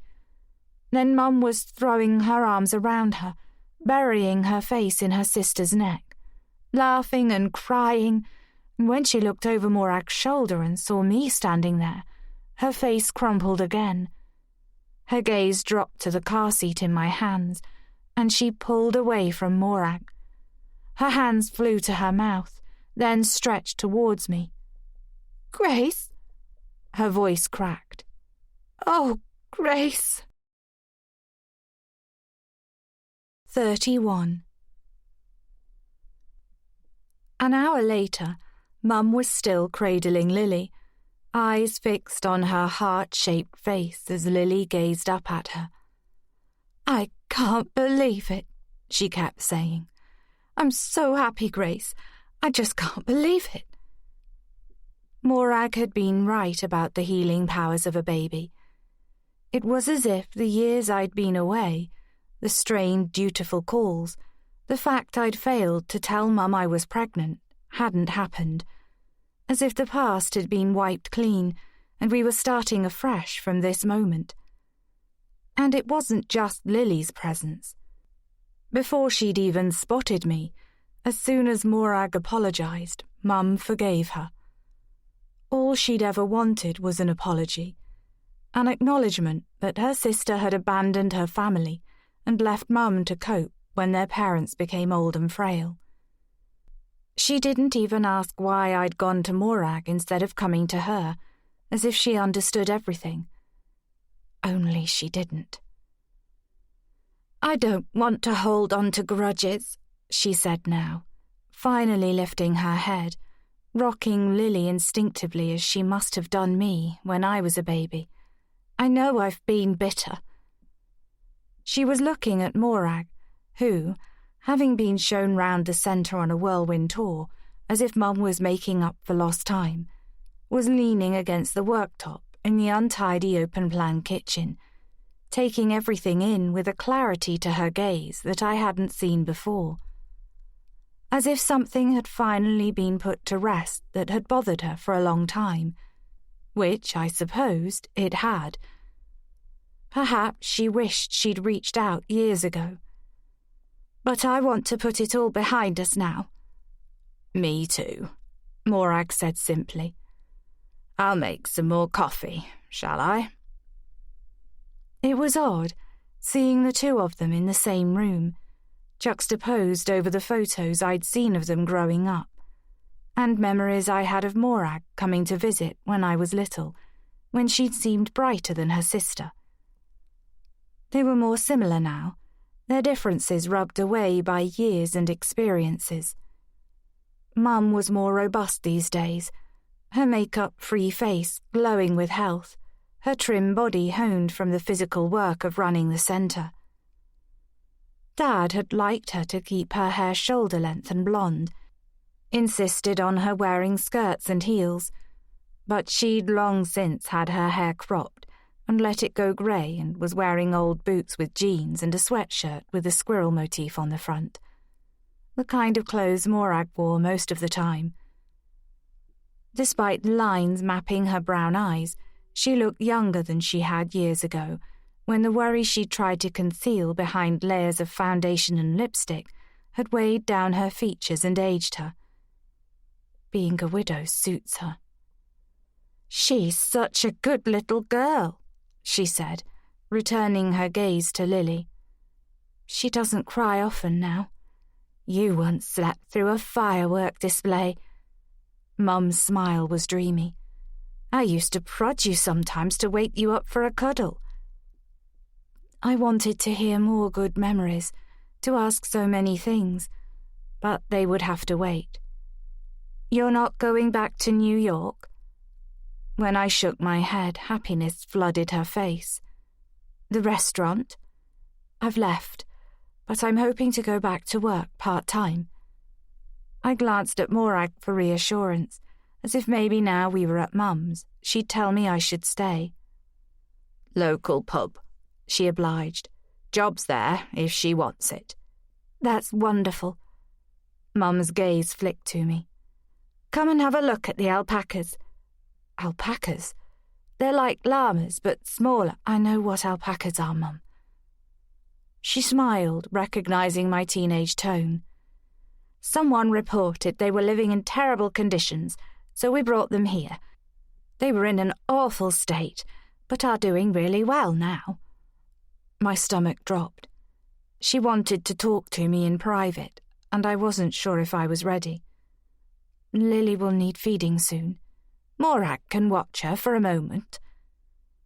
I wanted my baby back in my arms, as if holding her offered protection, but without waiting for a reply, Mum rose from the cracked leather sofa and crossed the wooden floor. All the furniture was ramshackle, chairs with frayed covers, a worn wooden table, paper piled in stacks on every surface, and the rooms all smelt of damp straw and dried animal food, a smell that reminded me of when Anna had a pet rabbit and would forget to clean his hutch. Shelves bulged with books about animal husbandry, and there were photos scattered about of me at various ages, my grandparents, and one of Mum and Morag as children. None of Dad. He didn't exist in this place. The dog that had followed Mum in, a grey lurcher with a limp called Max, was in his bed under the window, ears pricked, eyes big as he watched Mum's every move with clear devotion. He was one of the animals she'd adopted, along with a couple of feral cats she shooed outside to keep them away from Lily. "Go," Morag said, accepting Lily easily, laying her against her shoulder and resting her cheek on her hair. "We'll be fine, won't we, little one?" She spoke with such tenderness. Mum looked briefly startled and stared at her sister until Morag turned away. "Odd to see her with a child," she said once we were outside, the air fragrant with rain and earth. Up here, the countryside seemed further away than in Wales, the shades of green more subtle. It was still beautiful, though. It surprised me how at home I felt in the UK after being back for such a short time, almost as though I'd never left. "Morag would never hold you when you were a baby. I think she was frightened of dropping you." Mum's voice was tinged with regret. "She was better when you were older and she could talk to you. She seems pleased to be a great aunt. It's easier when you're one step removed. I suppose that's why grandparents get away with so much." It was so different to last time I'd visited, when Mum had seemed brittle, too keen to please, treating me like a special guest, and I'd been defensive and closed off, wishing I hadn't come as old memories crowded in. There'd been so much to say, I hadn't known where to start. Mum stopped as we reached the gate to the paddock, turning to face me. "Why are you really back, Grace?" I bit my lip, an urge to spill out the whole thing and cry on her shoulder almost overwhelming. I needed to get away from Lily's father. Her face changed, expression sharpening into alarm. "Are you safe?" It was the same thing Morag had asked. They both knew what it was like to be with someone who wasn't. "Yes, I'm safe." I sounded convincing, and her shoulders dropped. "Did you know Morag was in a bad relationship?" Mum blinked, as if thrown by the change of topic. "Your aunt was never any good at opening up. We never had gossipy conversations like you and Anna did," she said after a moment's pause. "I suppose I'd thought of her as invincible, swanning off round the world, taking her award-winning photos." That hint of something again. Jealousy, but faint, like an echo of something long buried. "I envied her," Mum admitted, a tinge of rose pink on her cheeks. "She'd gone off to do what she wanted. I suppose it didn't occur to me that she might be like the rest of us, would ever suffer at the hands of a man. She never liked your dad." A hint of sorrow crept into her voice. "She told me I was crazy to stay with him. I thought she'd have known better, would meet someone glamorous and elope, live happily ever after." I marvelled that she could mention Dad so freely. She hadn't referred to him during my last visit, but then I hadn't given her the chance. She averted her gaze, staring across the paddock. The horses looked peaceful, manes ruffled by the breeze. In the corner, the alpacas stood tail to tail like bookends, impossibly regal with their long necks. "I wish I'd known she wasn't happy," she said at last. "We'd have had something in common at last. It's funny how you both fell for men who weren't good, and Grandad was such a nice man." It was the first time the realization had slipped into my head. "That's probably why." She nodded slowly. "We took it for granted, thought all men were like him. We didn't look too deeply below the surface." I wondered what it said about me, that I'd tried not to repeat my mother's mistake, then fell for the wrong man anyway. "It's awful, but I try not to think of the past these days. Helping these animals—" Mum looked at the horses again. "It puts things in perspective. They live in the present. I try to do the same." I felt a wave of something rising inside me. I gripped the top of the gate, and Mum placed a hand over mine. "It doesn't always work," she said softly. "I miss you so much, Grace. I hoped you'd come back one day." When I recoiled from her touch, she pulled back, shock widening her eyes. "Why did you stay away so long?" Her words were halting, as if reading something in my face that she needed to question. "That last visit was so awful. I knew I'd messed up, that you didn't want to be here," she said. "But when I told you, years ago, to leave, to get away, you know I didn't mean forever, don't you?" I nodded, but my heart picked up speed again as the question I'd wanted to ask for so long, had tried to forget, had hidden so deep it felt as if my insides were being excavated, rose to my lips. "Mum, that day, when Dad had his heart attack." Saliva rushed to my mouth. I thought for a moment I was going to be sick and swallowed. "Why did you take so long to call an ambulance?" For a moment, she just stared at me. Then, "What do you mean?" Her voice was faint, colour draining from her face. "I was there, Mum," I said. "I came downstairs and I saw him on the kitchen floor. You was just staring at him with the phone in your hand." The memory zoomed in, as if someone had thrust a photo of the scene at me. Dad looking up at her, his face contorted, a bluish tinge to his lips as one hand gripped his other arm. Mum still in her Sunday best skirt and blouse, an apron round her waist as she'd been washing up, before Dad lost his temper and shouted about something she'd supposedly said at lunch to make him look silly, his anger propelling me up to my room to do my homework. She was gazing down at him like a puzzle she couldn't solve, one hand wrapped around the phone receiver, the fingers of the other worrying her bottom lip, a habit she had when she was thinking. "Mum, he might have lived if you'd called the ambulance sooner." The words came out like bullets, harder than I'd imagined. Mum stepped back, one pace, two, as if escaping a raging fire, then turned and strode away, faster and faster, arms pumping. I ran after her, through the kennel area filled with dogs waiting to be rehomed, where a red-haired woman, I recognised from my last visit, Glenda, was chatting to a couple with a little boy, a clipboard in her hand. She looked round, startled as we shot past. "Mum, wait!" We were through the other side, in a yard round the back of the building, where a dozen chickens scratched in the dirt and a pair of geese flapped beside a pond. "Mum, I begged you to ring for help and you ignored me." She hadn't even glanced up, hadn't seen me on the stairs.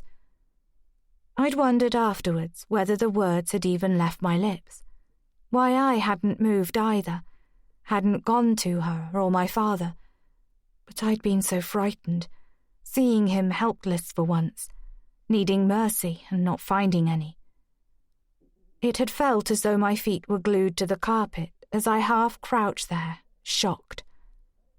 Time had stretched and warped. Dad moved, tried to speak at one point. Still my mother kept on staring, pulling at her lip as if trying to decide what to do, or waiting to see what would happen.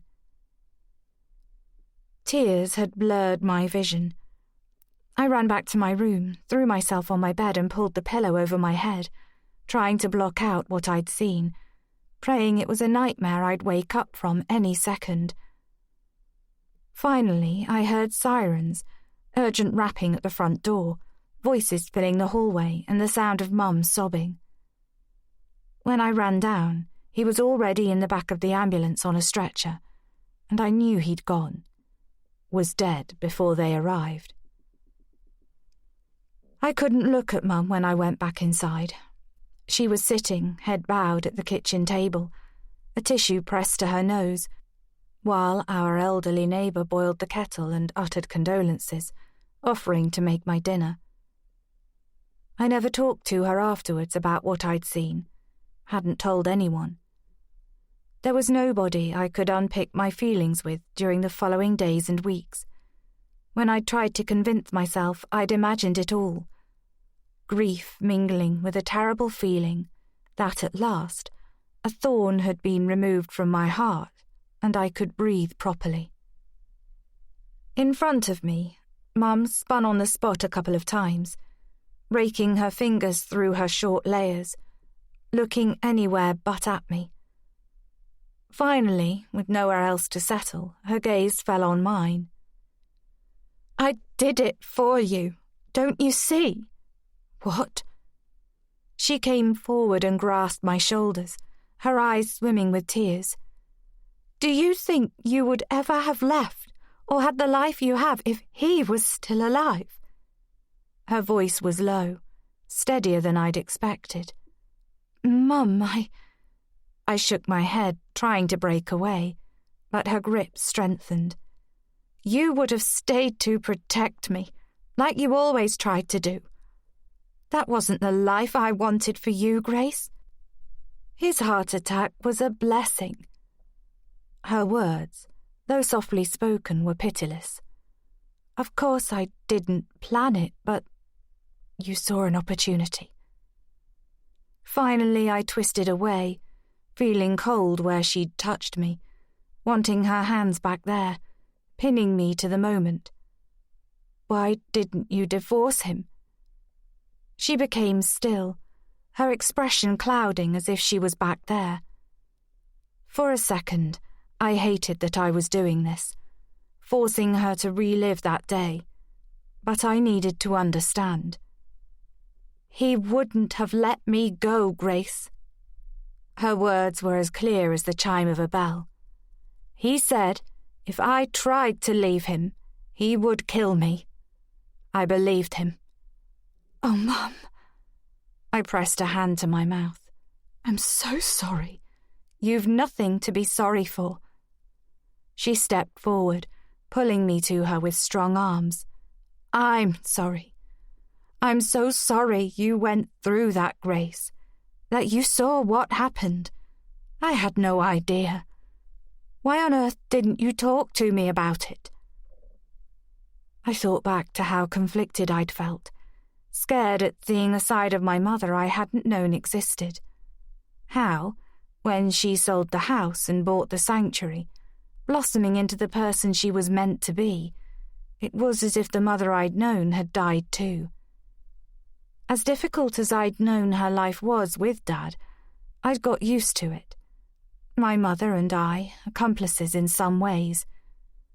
The new mother, the one who urged me to leave, to not turn out like her, a woman capable of so much more than I'd thought. I was scared. I folded my arms around her, childish tears falling. Everything changed and I was frightened. I had to get away. "Oh, Grace, my love, I'm so sorry." She pulled back, swiping tears from my cheeks with her thumbs, her forehead resting on mine. "I never wanted to hurt you, my darling girl. That was the very last thing on my mind. All this time, I thought you'd taken me literally, that you'd flown away to live your own life. You were happy. I could hear it in your voice when we spoke, and I was happy for you. So happy. I told myself it didn't matter if you didn't come back, because you'd made a life for yourself that was different from mine. That's all I wanted, but I missed you so much." Her hands slipped down to mine and then held them tightly. "I wish you hadn't been there that day. You were 15, a child." Her face contorted, as if the reality had finally hit her. "I wasn't thinking straight. It was a shock when your dad... when he collapsed like that after all the shouting. The silence." She swallowed. "I knew you were upstairs. I didn't even think to call you down. I hated that you felt you had to hide from him when he was to hide from us." Her face seemed to collapse. "If I could turn back the clock, would you have called for help sooner?" She closed her eyes. "I don't know, Grace." Her lashes were sparser than I remembered, or maybe it was the lack of mascara. "I just wish you hadn't seen him, us, like that." Her eyes slid up to mine, tears spilling over. "It never occurred to me that you'd heard anything, that you'd come to see what was happening." Understanding flooded her face. "No wonder you couldn't wait to get away." Her voice wobbled. "You must have hated me." "I didn't hate you, Mum." I took a step back, wrapping my arms around myself. It was difficult. I didn't know how I felt. I heard Lily's hunger cry from inside the house, as familiar as my heartbeat. "He never got to be a granddad." Tears blurred my vision. "He was still my dad." "I know." Mum wiped her cheeks with her fingertips. "But you deserved better. We both did. That doesn't mean he deserved to die. No, you're right. But he wasn't a good person, Grace. You know he wasn't." "He's not a good person." That was how I'd described Patrick to Morag and Declan. I'd deprived Lily of a father because I believed he wasn't a good man, the same reason Mum had deprived me of mine. He wasn't all bad. "No one is all bad," she said sadly. "I loved him once." I nodded, unable to speak. "He might have died anyway." She raised her chin. "I asked the doctor afterwards whether, if he'd got help sooner, it would have made a difference." Her words trailed off. The truth was, we'd never know for sure. "I'm so sorry," she repeated. "I really am, Grace." Was letting someone die the same as killing them? I still didn't know the answer. After passing the cuff of her sweatshirt over her eyes, Mum added, "If you decide you don't want me in Lily's life, I completely understand." Her voice held a tremor. My revelation had shocked her, probably even more than she was letting on. "I'm not here to punish you, Mum." The years I'd stayed away had done that already. I had to say something. "It's more than I deserve. You being here." Her chin trembled. "Knowing that you... Her voice broke. She dipped her head, bringing her hands to her mouth. "I wish I'd known." Closing the gap between us, I put my arms around her, felt her body tremble. I thought about why I'd come back, of what I'd left behind, and something released inside me, relaxing its grip. "It's okay, Mum." As she pressed her head on my shoulder, it struck me. If I hadn't gone to New York in the first place, if it hadn't been for my mother's actions that day, I wouldn't be here now, a mother myself, my baby inside the house. "Mum, I mean it." Shifting, I grasped her fingers, thinking of all the times they'd held mine, and how hard it must have been to let me go. "We're going to be fine," I said. "It's all in the past." He sliced through the phone wire again and put his knife back in his belt.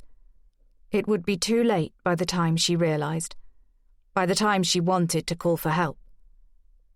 He had expected her to be a lot more careful, to not be so trusting. The key was gone now, so he couldn't let himself in through the door. But it didn't matter. The window in the bathroom was big enough to squeeze through. They'd left early, wouldn't be back for hours.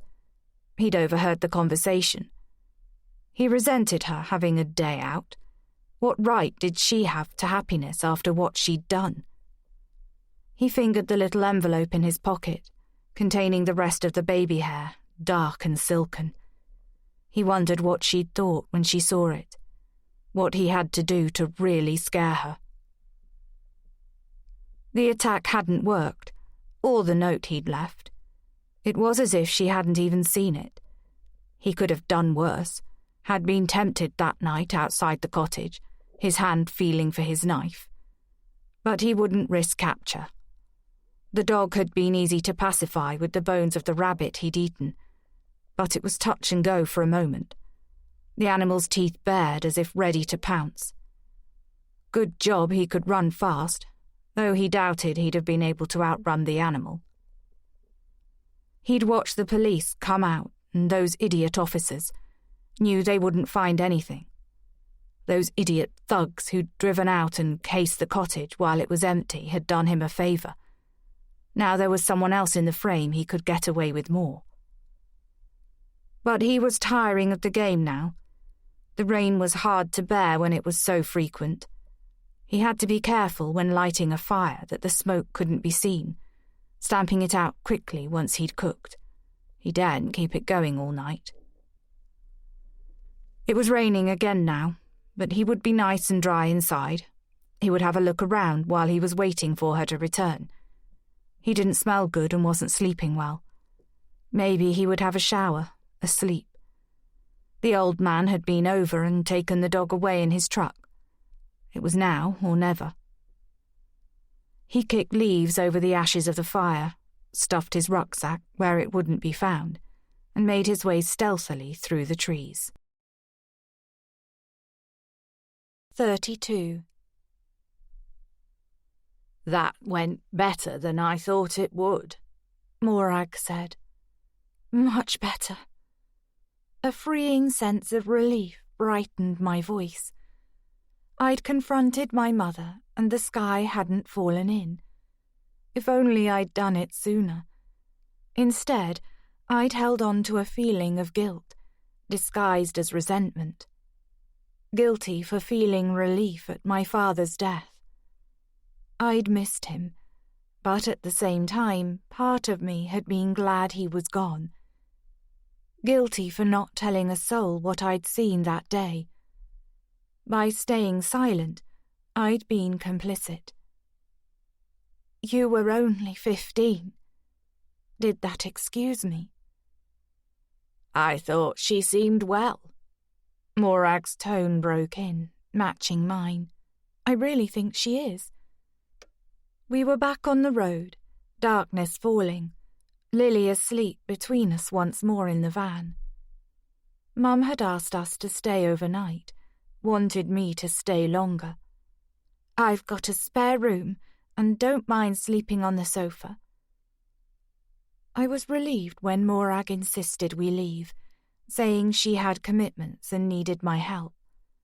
Mum accepted it meekly, perhaps mindful of not disrupting the new bonds being forged. Back inside, with red-rimmed eyes and a new understanding between us, she and Morag had chatted about their jobs, while I made a late lunch of ham and freshly laid eggs, the dog tracking my hands as I worked. They'd been surprised by how alike their lifestyles were. Morag asked about the chickens. I'm thinking of getting some, adding eggs to my delivery list. Mum wanted to know about her day-to-day life. She didn't mention Morag's old career, but exclaimed how their dad would have been impressed by her sister's allotment. Remember those roses he grew that he named after us? My aunt didn't talk about their parents, beyond admiring a cushion cover my grandmother had embroidered. I had the impression they were deliberately staying away from anything controversial, but that other, more difficult conversations would be had another time. Mum had said, hesitantly, looking at me for permission, that she'd love to visit the cottage. She hadn't been to Wales for years, and Morag promised to stay in touch. What did you two talk about outside? Morag said now. You were gone for ages. With a stab of regret, I said, we had a lot to catch up on. I would never tell Morag about the part Mum played in my father's death, even though I had a feeling she would understand. It was Mum's secret to tell, not mine. I had enough of my own. Elise. The name was like a scratch in my brain. If she hadn't married Patrick, she'd still be alive. You both looked like you'd been crying. We were, I admitted. It was emotional. Maybe it's true that time's the healer. She sounded as if she was talking to herself. You have to be really dedicated to stay angry. Such a waste of energy. You sounded angry when I asked about your job the other day. I felt emboldened by her good humour and the success of our visit. Being a photographer, I mean. She changed gears as we approached a junction. I discreetly glanced behind for umpteenth time. No silver 4x4. The reality of what I was going back to felt like a surreal bad dream, and, for a moment, I wished I'd taken Mum up on her offer to stay. It wasn't just the job. Not really, Morag said. There was other stuff going on.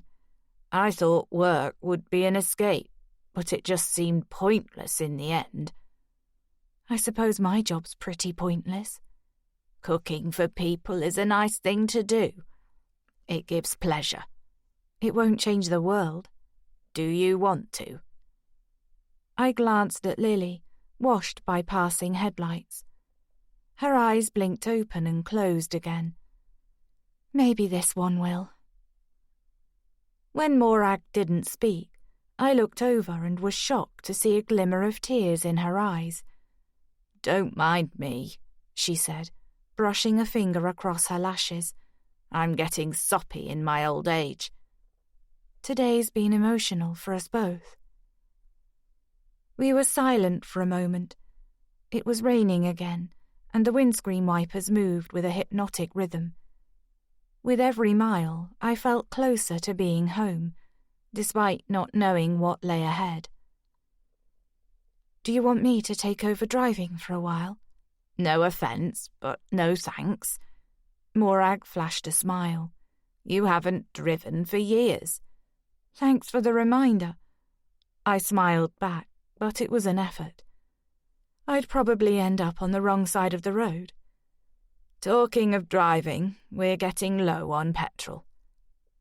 Morag pulled in at the next service station. Want anything from the shop? She got out, jacket flapping in the wind. Maybe some orange juice. I can't face any more coffee. As she fiddled with the petrol pump and unfastened the cap, Lily made a cat-like sound and stretched before sinking back into sleep. Did you enjoy meeting your grandma? I whispered, stroking the crown of her hair, which rose with static. Someone else to love you nearly as much as I do. Mum had been moved that I'd called Lily after her mother.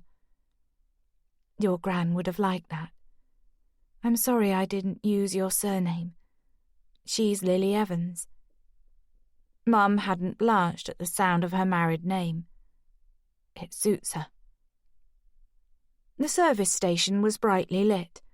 I took out my phone, remembering I'd promised Declan I would call him.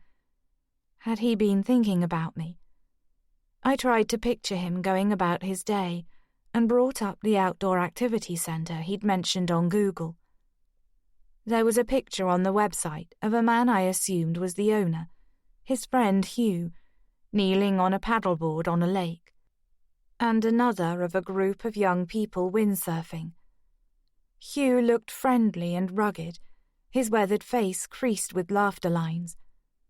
I wondered whether Declan would accept the job offer and found myself hoping he would.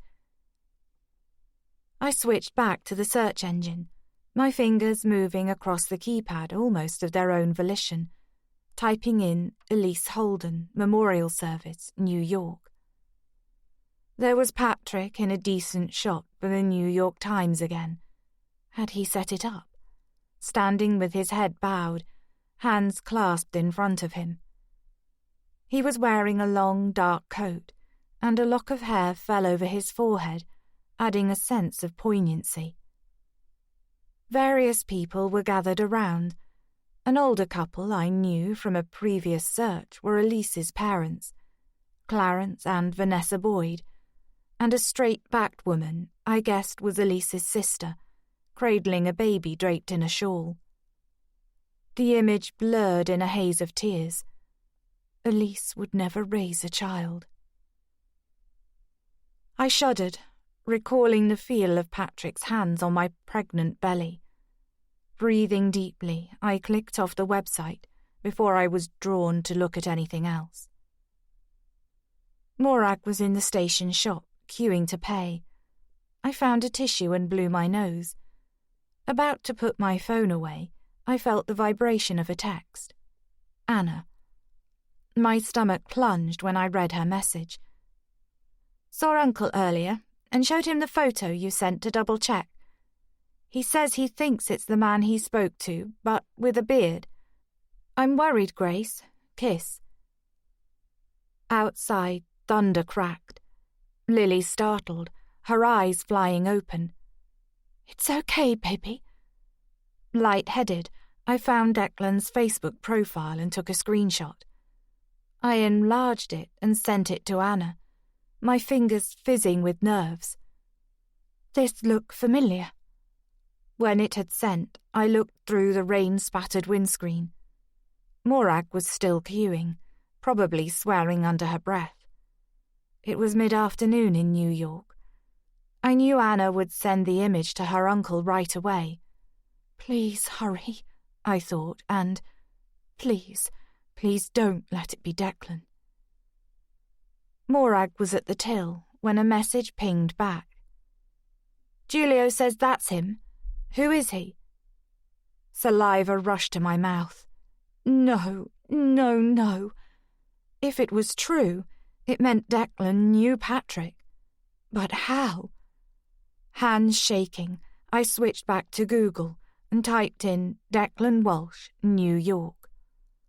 Maybe I'd missed something when I looked before. There was his Facebook link, but nothing else. I scrolled up and down a few times, then typed Declan Walsh, Patrick Holden, Manhattan, New York, and clicked on Images. There weren't many. Until he started running for the DA's job, Patrick wasn't particularly newsworthy. But one picture stood out. Taken last year, he'd been attending a charity fundraiser. He was climbing out of his sleek black car outside the Waldorf Astoria, tugging down his tuxedo. His head was turned to the camera, a half smile on his face, but it was the man holding the car door open that made me cry out. I pinched the screen to zoom in on his face. Declan. His hair was shorter, his expression unsmiling, but it was unmistakably him. Declan had been Patrick's driver. My heart felt as if it was going to jump out of my chest. I almost dropped the phone when it pinged again. Grace, I'm worried. You said the man was Irish, not American, yet this is the same guy. Please call me.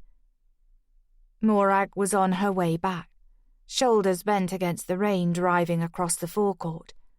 Out now. Can't talk. We'll call at 11 or ring me. I stabbed in the number for the cottage, then threw my phone in my bag, grimly vindicated. Patrick had sent someone after me. I just wished with all my heart it wasn't Declan. He was tired of waiting. Where was she? He thought they'd be back by now. It had been fun for a while, treating the place as his own. It was small, but that had never bothered him. He didn't care about things like that. There was a lot of stuff in the cottage, most of it old, none of it attractive. Even so, it made him sick that she was living such an easy life now, getting to do whatever she wanted without a thought for what she'd left behind, or the life she could have had. He'd eaten, filling his mouth with food as he strode around, barely tasting it. He hadn't bothered showering after all. It was too cold in the bathroom. He'd had enough of being cold. He tried to sleep for a while, lying on top of the bed where she lay at night. Was her sleep peaceful? He hoped not. She didn't deserve peace. She didn't deserve anything. In his pocket, his phone rang. He didn't bother to answer. Didn't feel like appeasing him anymore. It would be over soon. He'd tell him sorry, that it was for the best, that he'd done him a favour. The world would be a better place without her in it. He just had to be patient a little longer. After checking the time, he moved upstairs to sit in the shadows once more. 33. You're very quiet. I feel a bit sick. More than a bit. My stomach felt like a washing machine on a spin cycle as Anna's message played on a loop in my head.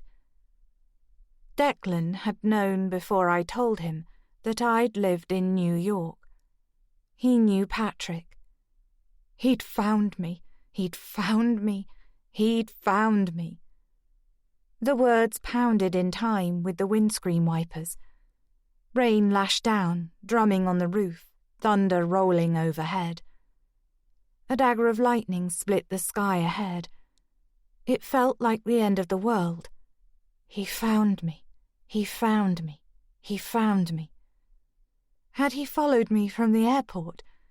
What was the plan? He must have been watching me all this time.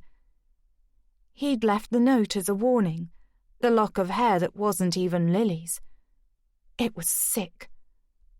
He'd been in the cottage, but why not just confront me? Why all the cloak and dagger, pretending he wanted to get to know me? Or was that the idea? Lull me into a false sense of security so I'd leave Lily with him, like I had yesterday, and when I wasn't expecting it, he would take her, return her to her father as instructed by Patrick. Was Patrick calling my bluff? Maybe he'd devised a counterattack if I went ahead and told people the truth, like I'd threatened. Or maybe he thought I wouldn't go through with it. Maybe I wouldn't get the chance. What exactly was the endgame? A headache began to pulse behind my eyes. My cheekbone ached. Was Declan responsible for that too? I remembered the powerful hands on my back, the force of the shove that sent me flying. My stomach rose, acid burning my throat. Your mum used to get travel sick because she insisted on reading in the car whenever we went anywhere, Morag said. Used to drive your gran nutty when we had to keep stopping so Gail could throw up in a bush. I thought he liked me. I'd let suspicion override my instinct that Declan was a good man, but my instinct had been wrong. And yet, the look in his eyes had seemed to shine a light on everything that was good about me, had suggested he liked being with me. And he could have taken Lily already if that was his intention. Was he here to monitor me, or scare me, make sure I towed the line? If you tell one person a secret, it's not a secret anymore. Patrick had said that. I'd told Anna most of it, but knew she would never tell. The rest I'd kept to myself. If I confronted Declan, told him the whole truth, my mind slammed away. He might not believe it. Patrick had power. He'd got to Declan first. What did he have over him? How had he persuaded him to come? Was he dangerous? I would have to pack up and leave tomorrow. Storm should blow itself out soon, Morag was saying, digging her hand into a bag of crisps, the crackle of the packet competing with the thunder and rain. Nearly home now. Home. I twisted to unstrap Lily, lifted her out and tucked her against me underneath the seatbelt. "You shouldn't hold her like that. It's not safe." Morag spoke with a snap of worry. "Neither's eating while you're driving," I snapped back. I wanted to hold Lily, to feel the rise and fall of her breath, to inhale the baby-sweet scent of her.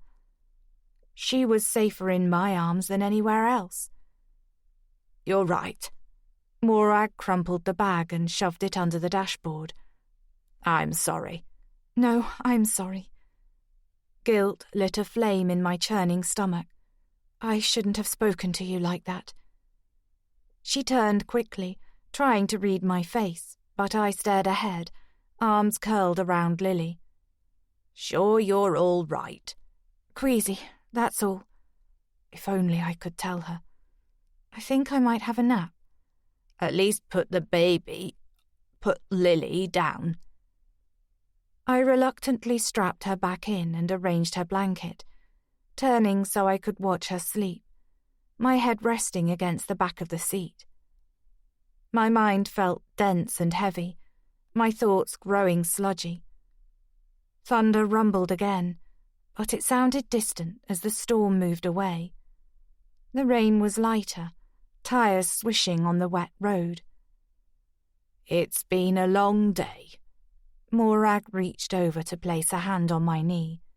Her touch was warm, her presence like a fortress, solid and protective. "There's a lot to think about." I would call Declan in the morning, I decided. Arrange to meet, just the two of us. Lily would be safe with Morag for an hour. I would talk to him, tell him as much of the truth as I dared, and take a chance he would understand and leave us alone. Report back to Patrick that there was nothing to worry about. Or, I shifted, pain circling my head. Or, I could arrange to meet him at a time and place that would give me a chance to run, to be gone before he realized I wasn't going to turn up. Too late to come after me this time. But I didn't want to run. And even if I did, there was nowhere to go apart from Mum's, where I'd be easy to find. Anna's family. I could stay up north with them for a while. I knew they'd make me welcome. Loneliness engulfed me. I didn't want to run away. In a short space of time, Fenbrith had begun to feel like home, a good place to stay and raise my daughter. Despite everything, I didn't want to leave. My eyelids drooped, grew heavier as the van sped through the darkness and Lily slept on, oblivious. I would figure it out in the morning. "We're here." I jolted upright, wincing as my neck protested. Lily was awake, kicking and fussing under her blanket, eyes gleaming in the darkness. What time is it? I stretched and yawned, a moment of peace before everything rushed back. Declan.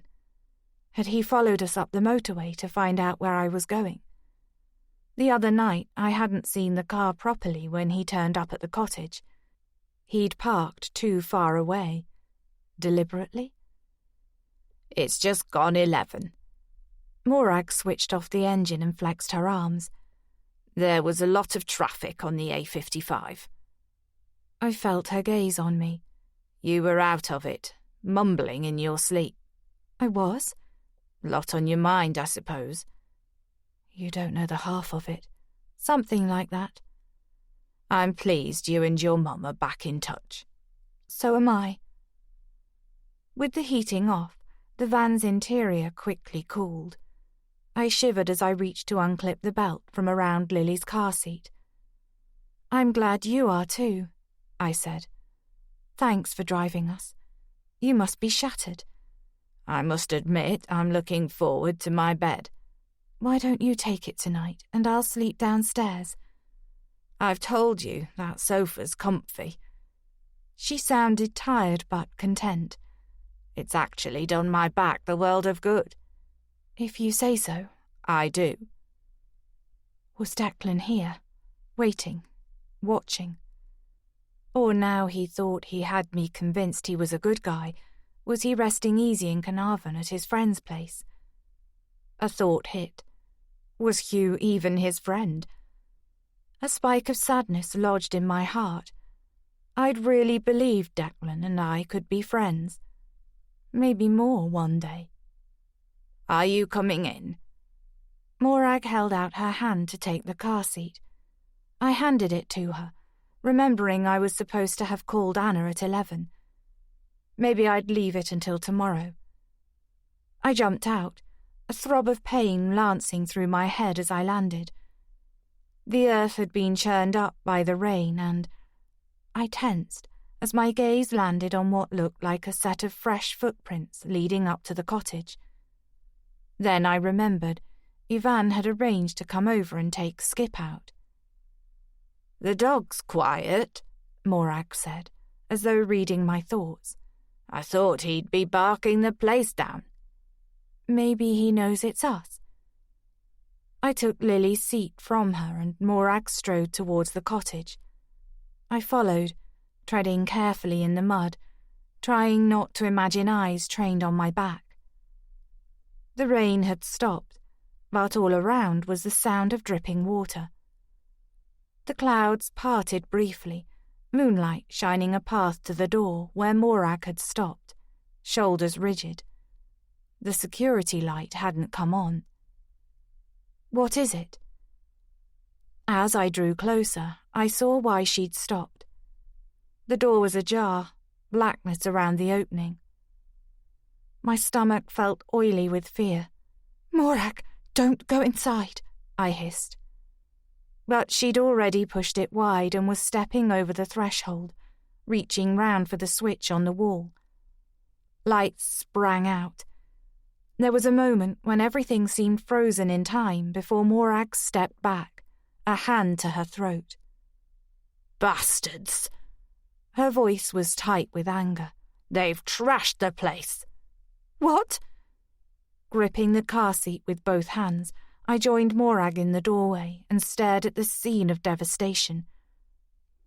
Drawers had been yanked out of the dresser, the contents strewn everywhere, the doors hanging off their hinges, shattered china all over the floor.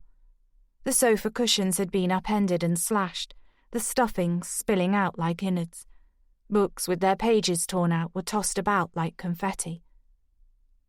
It was a similar scene of mayhem in the kitchen, flour dusting the surfaces, sugar gritting the worktop, eggs smashed against the tiles, yolks dripping. The fridge door hung open, food scattered, ruined, on the floor in a lake of milk. When I saw the pages had been ripped from the photo album, pictures torn in half, and my grandfather's wall map on the rug, its frame splintered among the debris, I let out a cry. Surely this couldn't be Declan's doing. Why? Why? Only the fire hadn't been disturbed, flickering in the grate as if recently attended to, the dancing flames adding a sense of the macabre. I spun to see Morag standing among the wreckage, red splodges staining her cheeks, her eyes flashing with fury. Whoever did this could still be here. My voice wavered as shock set in. I didn't want Lily seeing this, absorbing the air of menace. If we weren't alone, we could be in danger. Morag shook her head. "Bloody cowards. They wouldn't hang around." Her voice was a growl as she stepped over the broken china to where the phone was lying, the receiver separated from the base. The cord had been yanked from the socket and she bent to jab it back in. I looked around, seeking signs that someone was there, eyes travelling to the shady area of the loft, the bedroom. A prickle of goosebumps ran up my arms. But no, there was nowhere to hide up there, and if the teenagers had done this, I doubted they would have stayed. They couldn't have known how long we'd be away. I wonder if there's any damage upstairs and in the bathroom. I swiveled to look at the door behind me, standing slightly ajar. Lily's gaze was wide, moving around the room. I thanked God she was too little to know what was happening. The place even smelt different, something unfamiliar lingering, like unwashed bodies. I imagined vandals here earlier, admiring their work as if they were starring in an episode of a crime drama. "Don't touch anything." Morag's head jerked round. "It's a crime scene." She picked up the phone and pressed the dial pad 3 times. 999. Frowning, she pressed the numbers again, then rattled the receiver pins, like I'd seen people do countless times in old movies. "It's not working." Horror exploded in my chest. But it was only just fixed. "Listen." She came over and jammed the receiver to my ear. Nothing but dead air.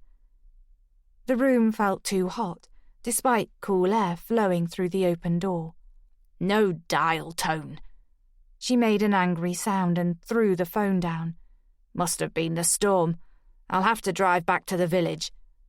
Her eyes were like coals, bluish shadows beneath. I wanted to cry, to hug her, to make all this go away. "You'd better come with me." "I think someone cut the connection." It felt like being sick as the words erupted. "I'm not sure it's teenagers. I think someone's doing this because of me." "What?" Morag's gaze shriveled. "What are you talking about?" "She's right." The voice cut through the silence like a knife. A scream flew from my throat as I spun to see a figure at the top of the stairs, shrouded in shadow.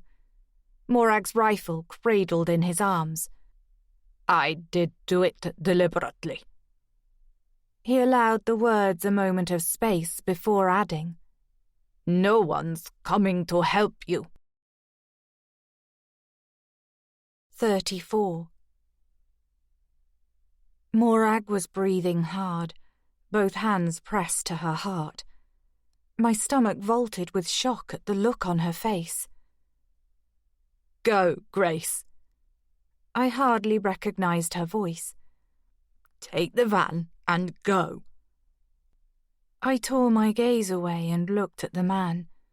Not Declan, after all, but recognizable as he came down 1 step, 2, moving into the light. He was the man I'd seen in the photo. Bernhard. Here for Morag, not me. It had never been me. "Leave now, Grace." She made an anguished sound, like an animal in pain. "Run." My feet felt nailed to the spot. "I'm not going anywhere." The man came closer, his movements stealthy. His pale eyes were cold and glittery, like broken glass. His silver hair cut close to his scalp, matching the stubble on his narrow jaw. He was dressed in combat trousers, a camouflage jacket and desert boots. Despite being thin to the point of emaciation, he radiated something powerful and dangerous. "Probably should go." He didn't look at me, his stare on Morag as if pinning a butterfly. "I don't wish you or your baby any harm." He barked out a mirthless laugh. "Did you know she had one?" "We had one," he corrected. "A little boy. Isn't that right, Morag?" His accent was stilted, Eastern European, maybe German. "Have you talked about him, or do you still pretend he never existed?" "Don't do this." Morag's voice was hoarse. "What do you want, Bernhard?" "He got in touch with me." The man took another step forward. "The baby you gave away. He's all grown up now. Wanted to know about his mother. He managed to find me, couldn't find you. I told him I would do it for him. I've wanted to find you for a long time, but you did a good job of disappearing." Another edgy laugh. "Although, When I put my mind to it, it was pretty simple.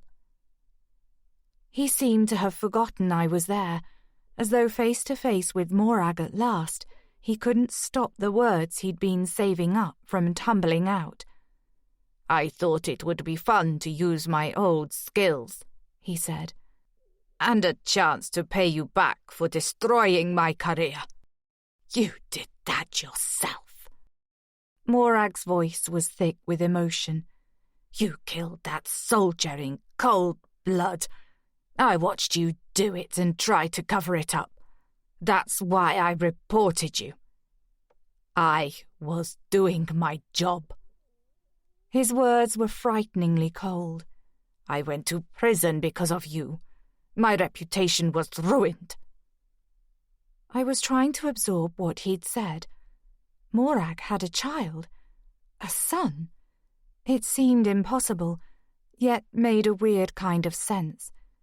It explained her reaction to Lily, was perhaps the reason she'd made us welcome, a bittersweet reminder of her own baby. Oh, Morag, why hadn't she told anyone? How did he find you? Her vocal cords sounded strained. I could only imagine what it was costing her to mention him, when I was certain she'd never spoken about her baby to anyone. What a shock it must be to hear her son had been looking for her. My name was on the birth certificate, remember? I made sure of that. I imagined a fling. Morag falling for Bernhard, discovering too late that he wasn't a man designed to be a father, that she'd made a catastrophic mistake, one that might ruin her son's life and her own. He must have known you were in prison. What you'd done, she said. I told him you set me up, that it was all a mistake. He wasn't hard to convince. The poor guy is desperate to replace the old couple who adopted him with his real parents. Did you know they died several years ago? That he's all alone now? Morag was motionless, as if the slightest movement could create a landslide, a collapse so great she might never stand up again.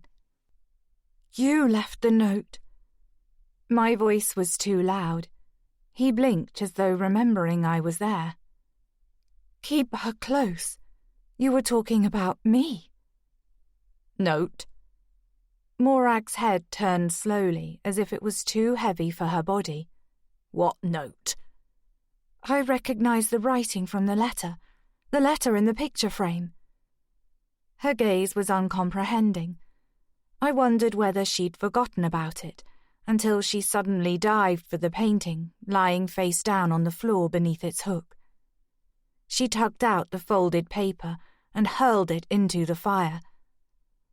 Bernhard watched with narrowed eyes, as if he had no idea what I was talking about. He left a note upstairs a couple of days ago, I said. I thought it was for me, but it was meant for you. I turned to him. You let yourself in when we were out. He took one of the rabbits from the fridge, I said to Morag. I remembered the wisps of smoke I'd seen above the trees, and how I'd convinced myself it was coming from a steam train in the valley. You were living out there. A man has got to eat. His grin revealed crooked front teeth. The dog enjoyed the bones. Where is the dog? I looked around as though he might be cowering in a corner. You'd better not have hurt him. Morag spoke through gritted teeth. He's fine. A good boy. Where is he? I repeated, trying to hold Lily's car seat behind me, desperate for him not to see her, for her to not look at him and have his face imprinted on her brain. Not far, he said dismissively. I'll set him free when I leave. Why are you doing this? He switched his gaze back to Morag. It is a great game, don't you think? His grin was terrifying. Yes, I left a message up there for you to find. Oh my God, and the baby hair. Baby hair? Morag sounded bewildered. His eyes swiveled back to me. Yes, and the baby hair. He tipped his head towards the stairs. I didn't know she was sleeping down here. His smile didn't touch his eyes. Your aunt never used to be so generous. Don't talk about her like that. There was a bite in my voice. You don't know her. You are wrong. I know her well. You are very like her. He cocked his head in Lily's direction. Except that you kept your child. His eyes froze over again. Unlike her. I did what was best for him. The words sounded ripped from somewhere deep inside Morag. I didn't want him knowing who his father was. I wanted him to have a good life, to be with good people who would raise him to be a good person. Good, good, good, he mocked. What do you know about goodness? A damn sight more than you. He is waiting for me to report back. Bernhard rocked on his heels, chin raised, a spark of something mischievous in his expression that made me see, suddenly, what might have charmed Morag once. A confidence, a swagger, maybe even a kind of charisma she couldn't resist. He'll be sad to hear his mamma died. Fear tore through me. I felt breathless with panic. You can't believe you'll get away with it. You'll go back to prison. I barely exist anymore. His face was hard, as if cut from stone. No one knows where I am. I will not be found, and your word will mean nothing. He was wearing latex gloves. I looked at them with a feeling of detachment, as if I was floating away, watching the scene from above happening to somebody else. It is quite annoying that you turned up, though it was fun to mess with you a little. You tried to push me off the platform at the station. You pushed her. Morag whipped round. Grace, why didn't you tell me? I hoped that she would. Bernhard gave a crooked smile. Maybe she didn't want you to think it was him, her companion. Knowing he'd been there, watching Declan and me, waiting to hurt me, to punish Morag, it made my stomach turn over. Anyway, maybe another body won't matter in the scheme of things. His tone was frighteningly casual. A burglary that went terribly wrong. Those boys, they have been up here before. They heard your aunt had a lot of money stashed away. They came to look for it while you were out and found this. He raised a rifle, shaking his head. There was a scuffle. It went off. They panicked. These things happen. A local tragedy. I don't have any money here, and everyone knows it. Morag took a step towards him. Please, Bernhard, you don't have to do this. Go back to whatever life you were living before Isaac found you. Isaac, my cousin, Morag's son. As Bernhard focused his attention on her once more, I edged closer to the bathroom door, hand flailing behind me. When my fingers made contact with the wood, I pushed. Turning, I placed Lily's car seat inside. A cold blast of air hit me, the window flapping open. That was how he'd got in. I tucked Lily's blanket around her and shut the door, praying she wouldn't start crying until Bernhard was gone. Because he had to go.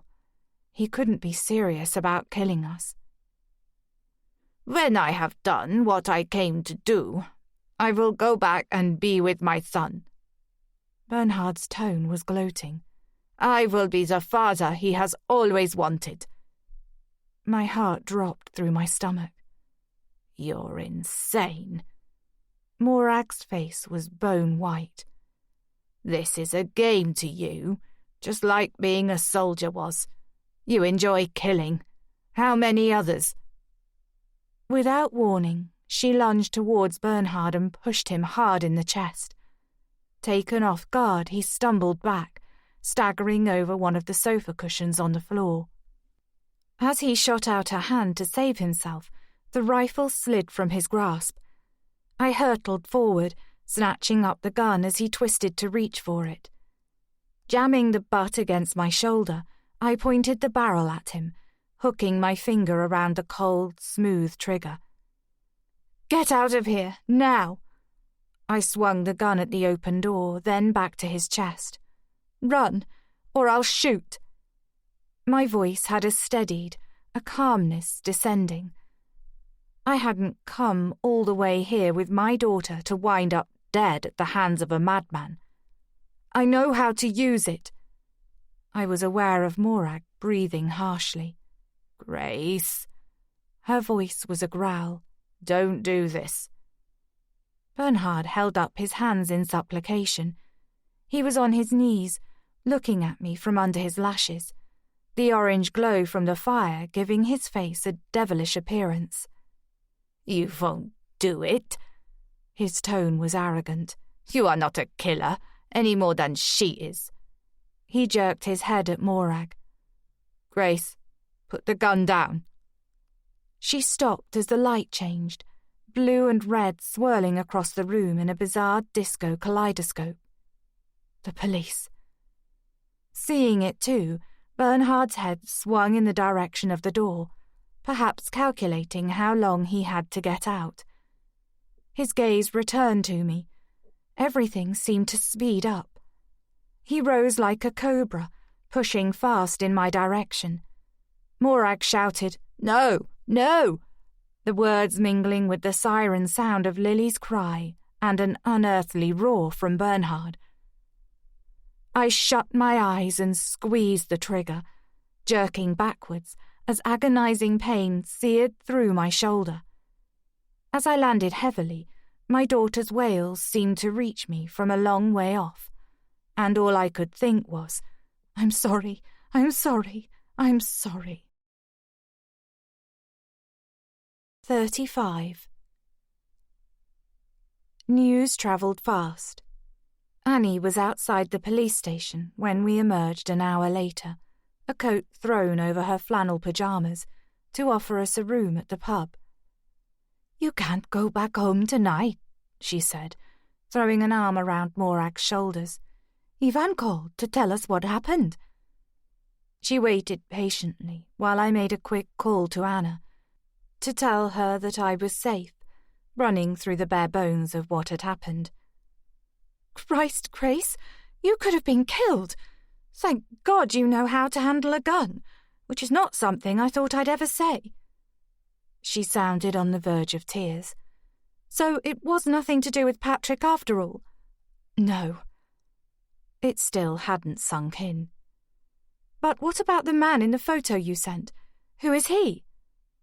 I promised her an update soon and rang off. I couldn't think about Declan right then. I hadn't killed Bernhard. The pellet had penetrated his shoulder, deep enough to cause him pain and to give us a few precious minutes to escape, if the police hadn't turned up. Anna had called them from New York. Worried about my message and the fact I hadn't phoned when I said I would, she tried ringing the cottage. When she realized the line was dead, she got a bad feeling and phoned the police with a garbled story about me being in serious danger. It turned out Ivan had called them too. When he turned up to take Skip out, he was concerned the dog was acting oddly, running towards the woods and barking as if someone was there. He took him away for a walk and brought him back, then decided to drive up later to see if we were home. He had a look round and left, but couldn't shake the suspicion that something wasn't right. P.C. Thomas, worried the gang of teenagers were involved, drove out with a colleague to find Bernhard howling with pain outside the door, me crawling about inside among a sea of china, and Morag in the bathroom consoling a howling Lily. Ivan knows a bit about what happened to me back then, Morag confessed, once Annie had left us alone in a guest room at the end of the landing, extracting promises to let her know if we needed anything. He knew I had a son. She perched on the edge of the narrow bed, while I rested against the headboard on the other. Lily was peaceful after a feed, warm and sleepy in my arms, seemingly none the worse for our ordeal.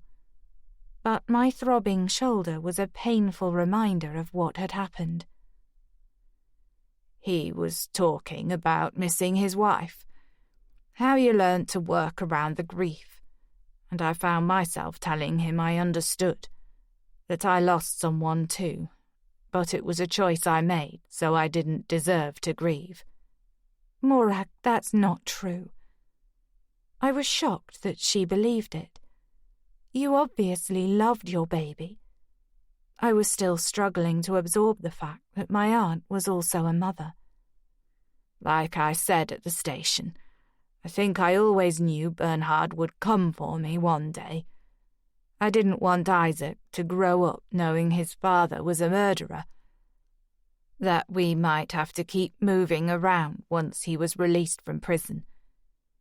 It was easier to do it on my own, knowing my son was safe with a family who would care for him. Mum would have cared for him if you'd told her, even your mum and dad. Your father wouldn't have allowed it, and my parents were too old. I didn't want to involve my family, maybe even put them in danger. She talked quietly, face shadowed by the bedside lamp, hands twisting in her lap. Exhaustion rolled off her in waves. I'd never planned to spend my life with Bernhard, she said. He was a sergeant, leading a team of soldiers in Baghdad. I met him in a bar, and I suppose there was something about him. She pushed out a bitter laugh. Same old story, she said. I broke my own rules by getting involved, even though I knew it would be short-lived. A fling. Everything out there was so bloody awful. She broke off, face twisting with remembrance, as I registered dimly the similarities of our stories. When he shot that civilian, I didn't even know it was him. I happened across the scene by chance, a soldier standing over a man who was pleading for his life. I took a photo as he fired the shot, another as he turned and saw me. That's when I knew. She covered her face with her hands.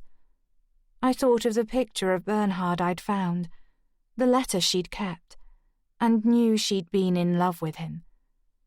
The shock of what he'd done must have been hard to bear. I knew I had to report him, she said, letting her hands drop. There was something about how calm he was that made me think it wasn't the first time he'd done it. He liked the power.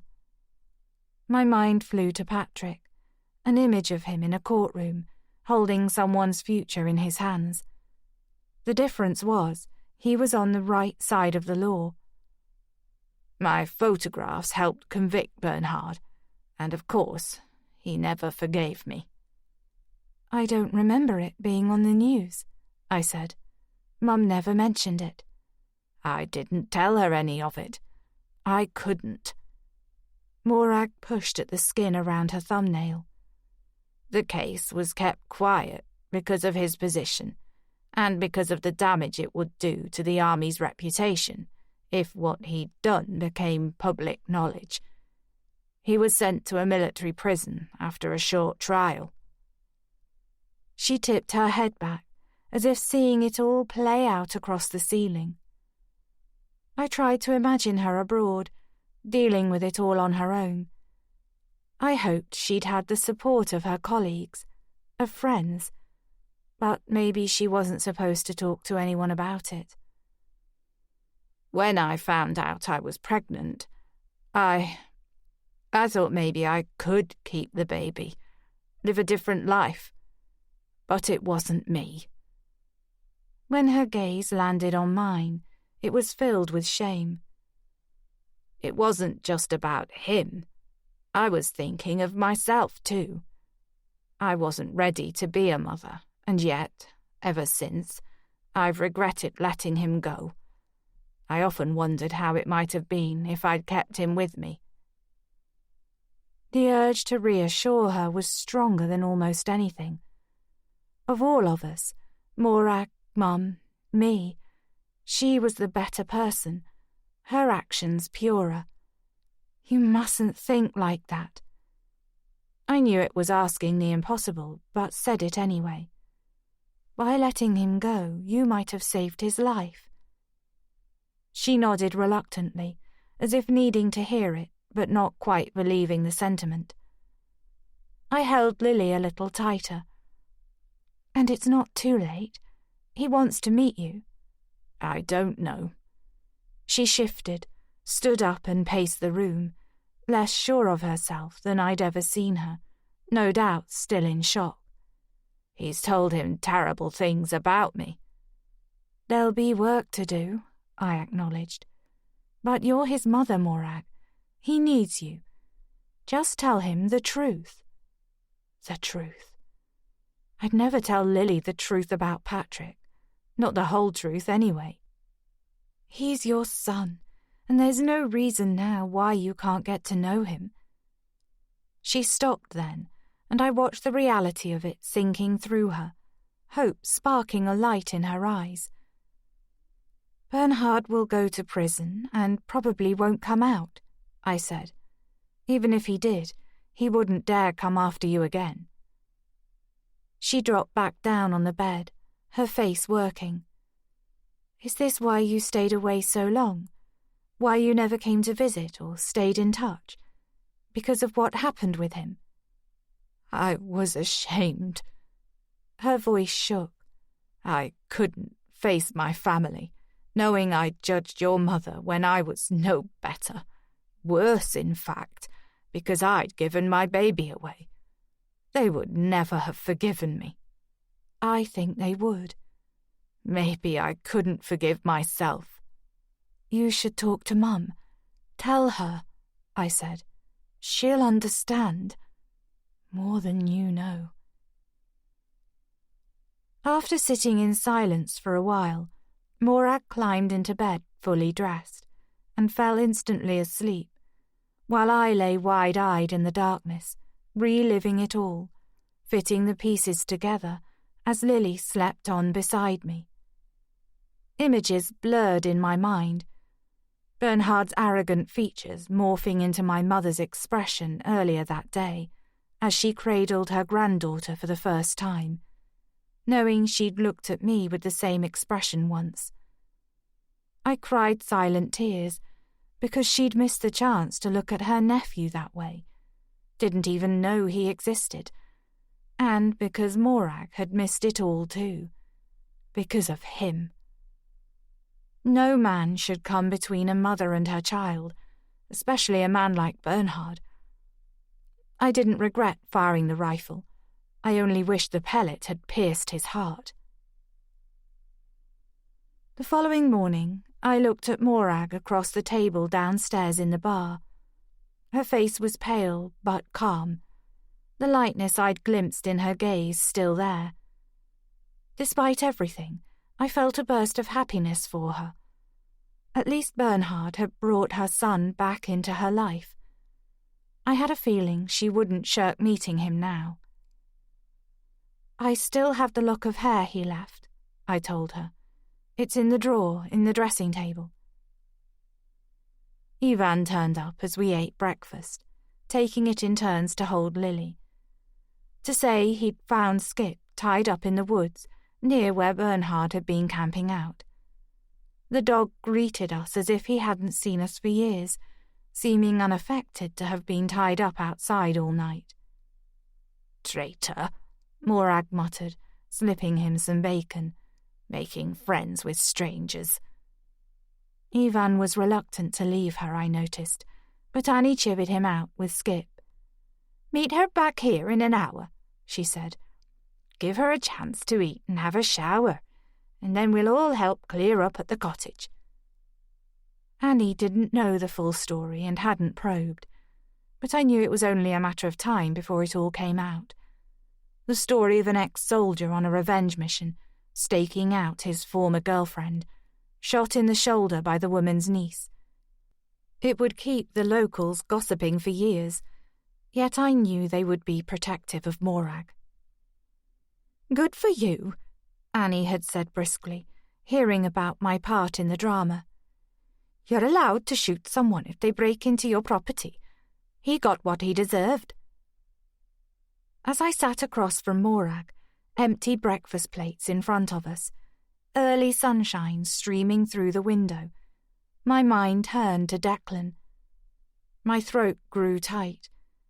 It was such a relief to know he wasn't the man in the woods, that he hadn't left the warning note and baby hair, stolen the rabbit, or attacked me in the dark.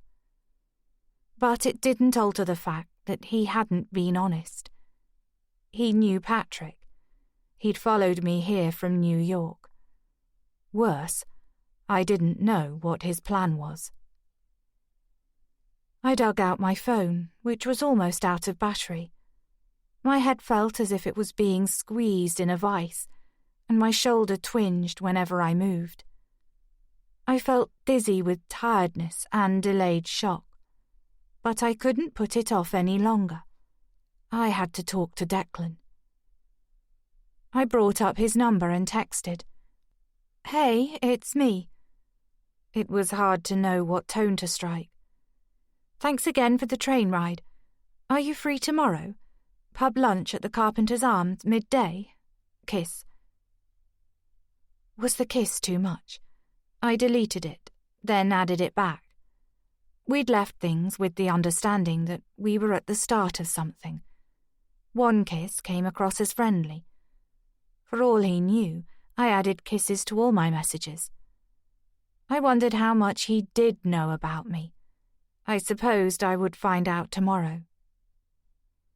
He replied immediately, as if he'd been staring at his phone, waiting to hear from me.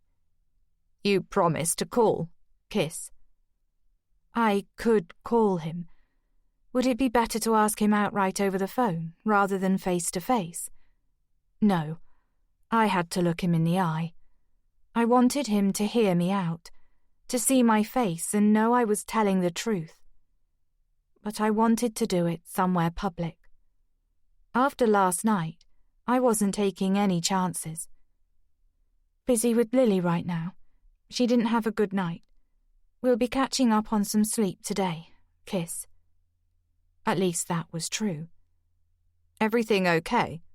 "Just tired. Kiss." When he didn't reply, I felt a ripple of unease. Then, "It's a date. See you tomorrow. Kiss." I stared at the kiss as if trying to solve a riddle. It didn't mean anything. Declan was here for a purpose, I reminded myself. I just had to find out what it was. 36. When Ivan arrived to pick Morag up, I made my way through the pub with Lily. Annie followed us out the back to the stairs.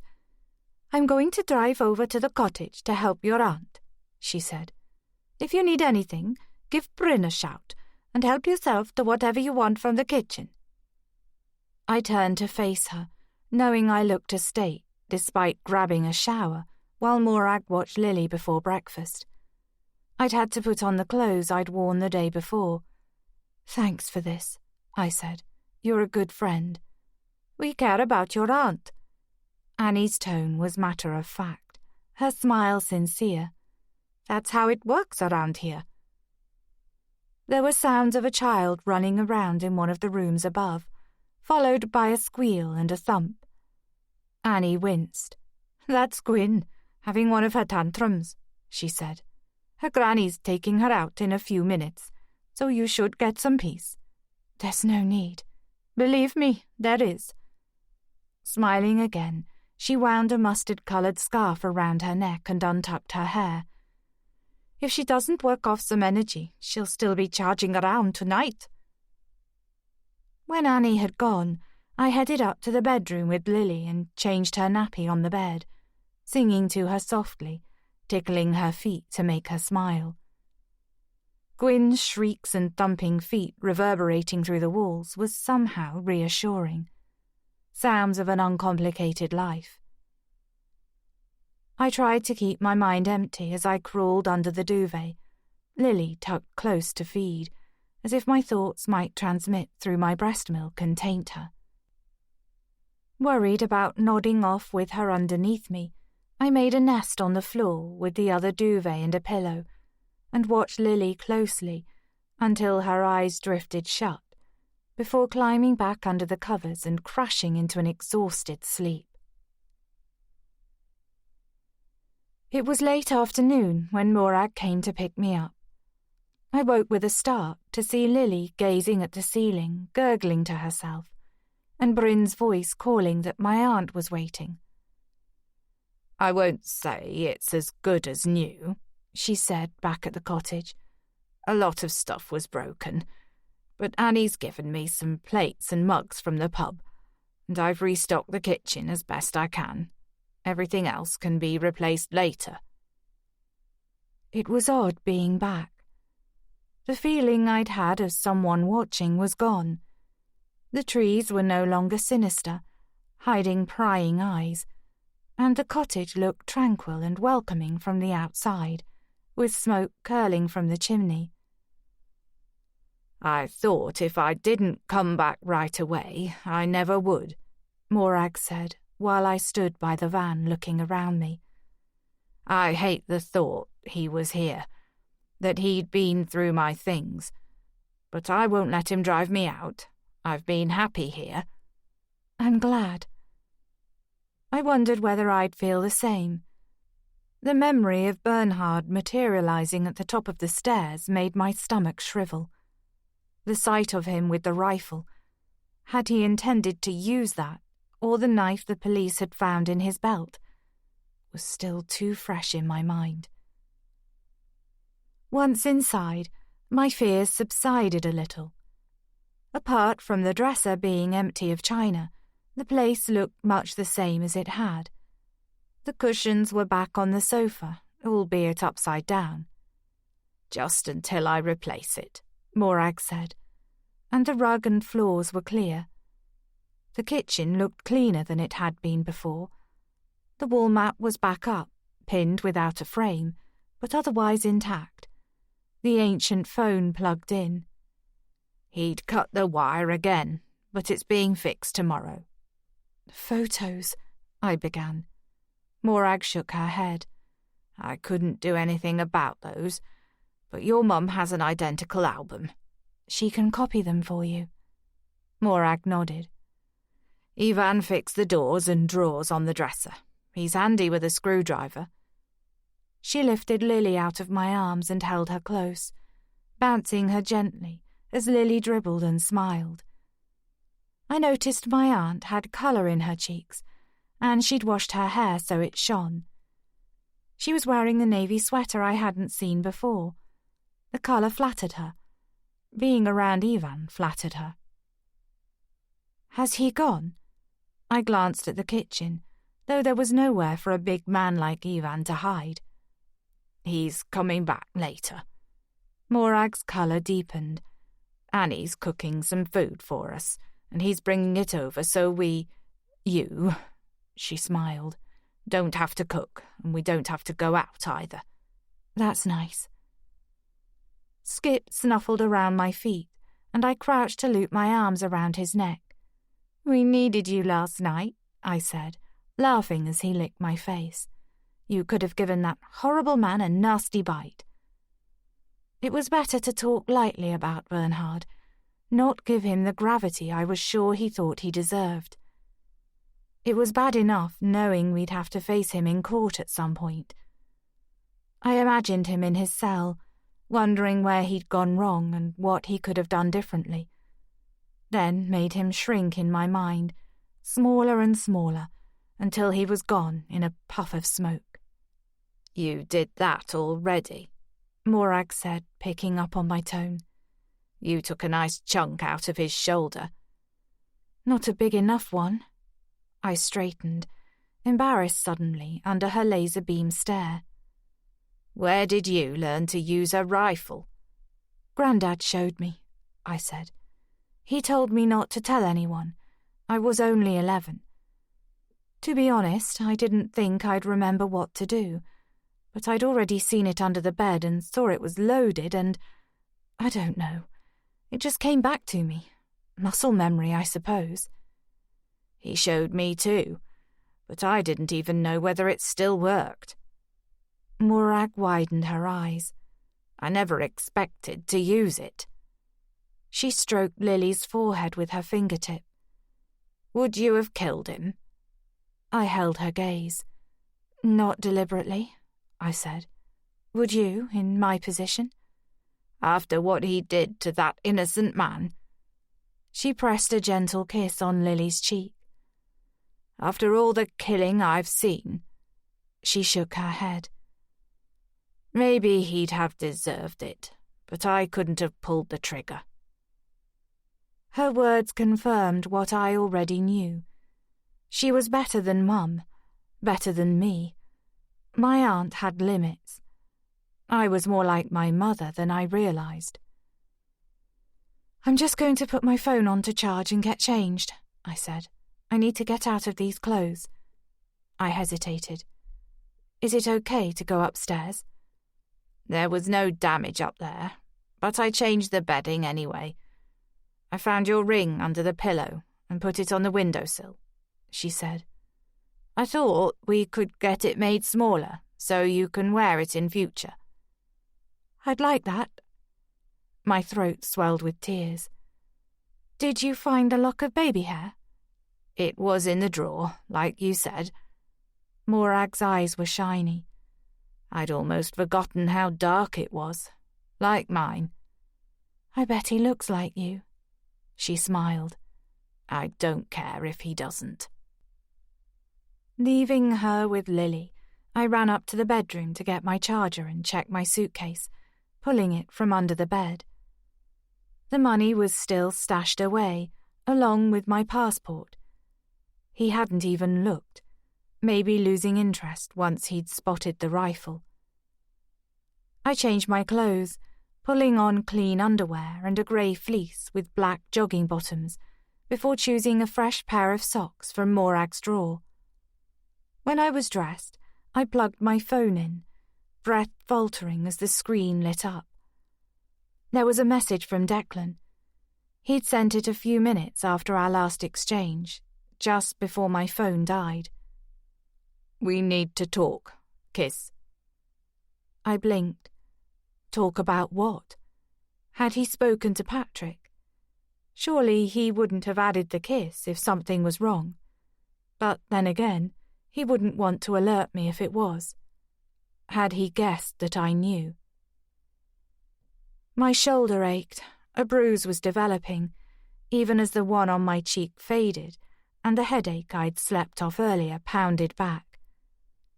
I grabbed Lily's carrier, strapping it on as I ran back down to Morag. I think I'll take Lily out with the dog. My aunt was pacing around the room with Lily, pointing out things, saying the words slowly. It brought me up short, seeing her as she might have been when her son was a baby.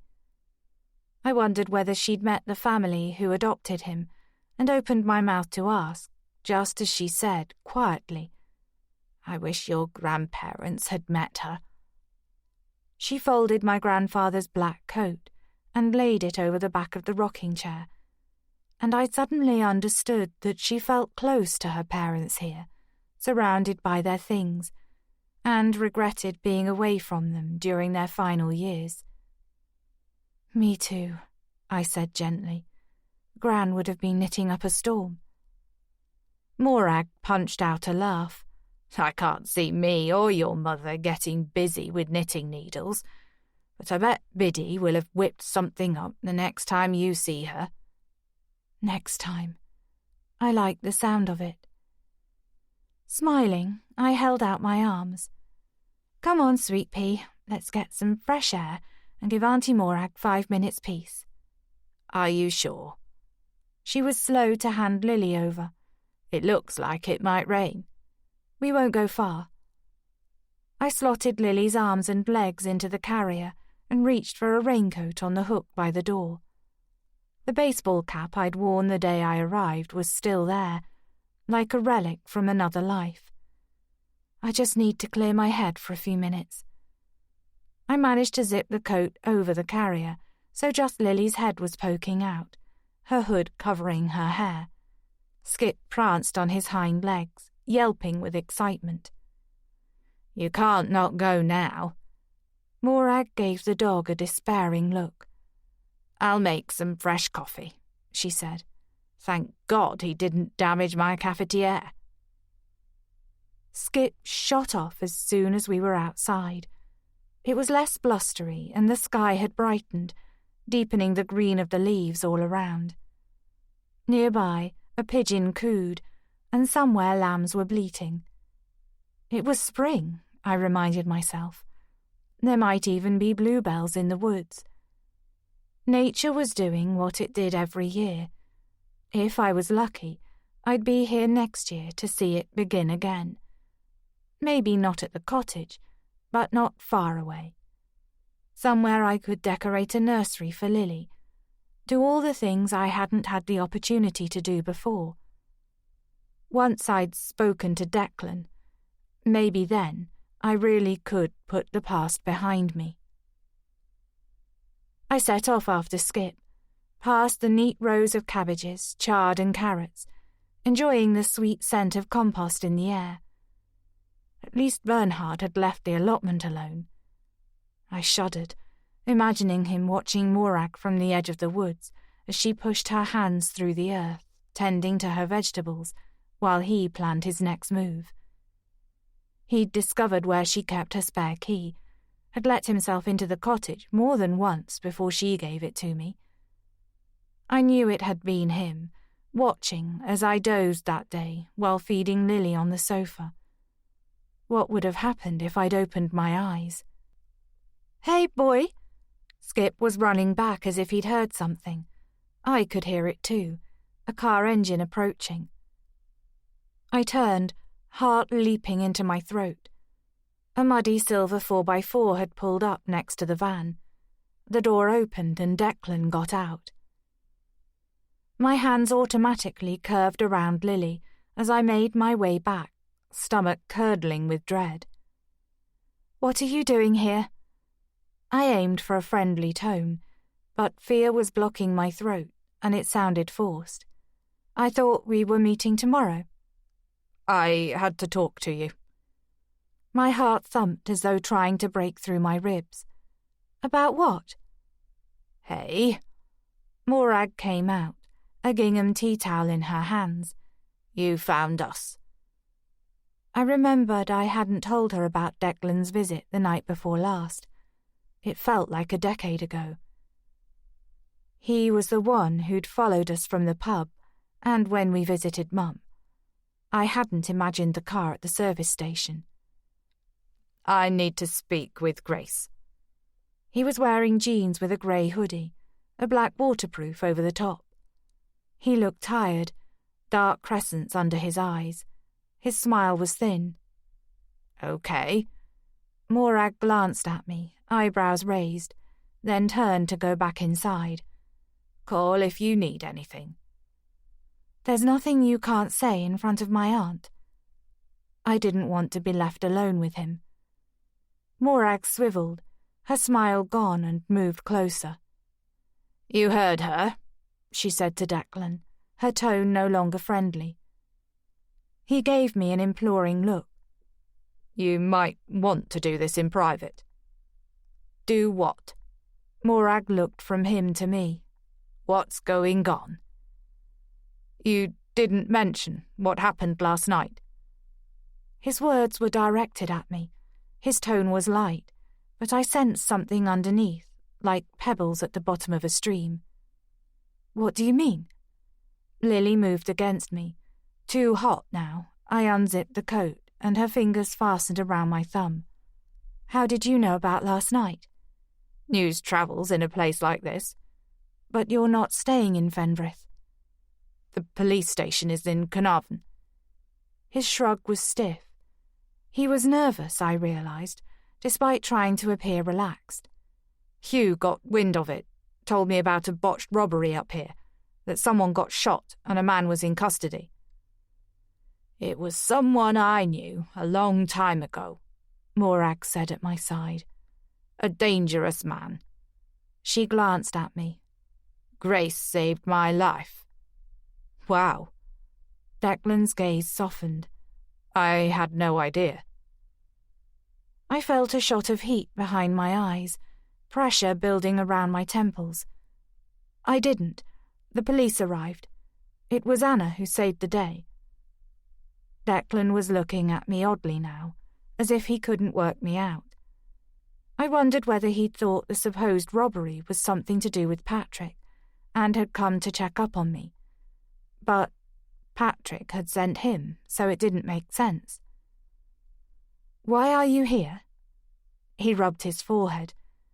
When you messaged, I expected you to say something about what happened last night, but you didn't even mention it. I would have told you tomorrow. I forced out a laugh. I made a date, didn't I? At the pub. You know that I know Patrick. I felt the air being sucked out of my lungs. Grace? Morag's gaze sharpened. What's going on? I stared at Declan. I thought it was you, I said. I thought you were the one watching me, that you attacked me, left the note, that you were coming into the cottage when no one was here. Grace, what are you talking about? Ignoring Morag, I continued. I know you only spoke to me that day in the village because Patrick sent you. What's the plan, Declan? I jutted my chin. Get me to fall for you, spill the truth, and then what? I don't understand what it is you want. I thought you liked me. I hated how pathetic it sounded. I thought we could be friends. Grace, I do like you. He took a step closer, arm outstretched as if to restrain a wild horse, and looked at Morag. I am who I said I was. His tone was more measured than mine. I'm Declan Walsh. I'm not here to hurt your niece. I backed away, holding tight to Lily. He's come to take my daughter back to Patrick. But that's just it. His hand dropped to his side. The look in his eyes was one of agonizing sadness. You're not her mother, he said. You're her nanny. 37. The silence following Declan's words was profound. My muscles felt weak, like melting candle wax, as his words ricocheted around my skull. You're her nanny. Grace? Morag spoke at last, her voice tentative. Is it true? Blood pulsed inside my temples. Of course not. I tried to swallow and felt like choking.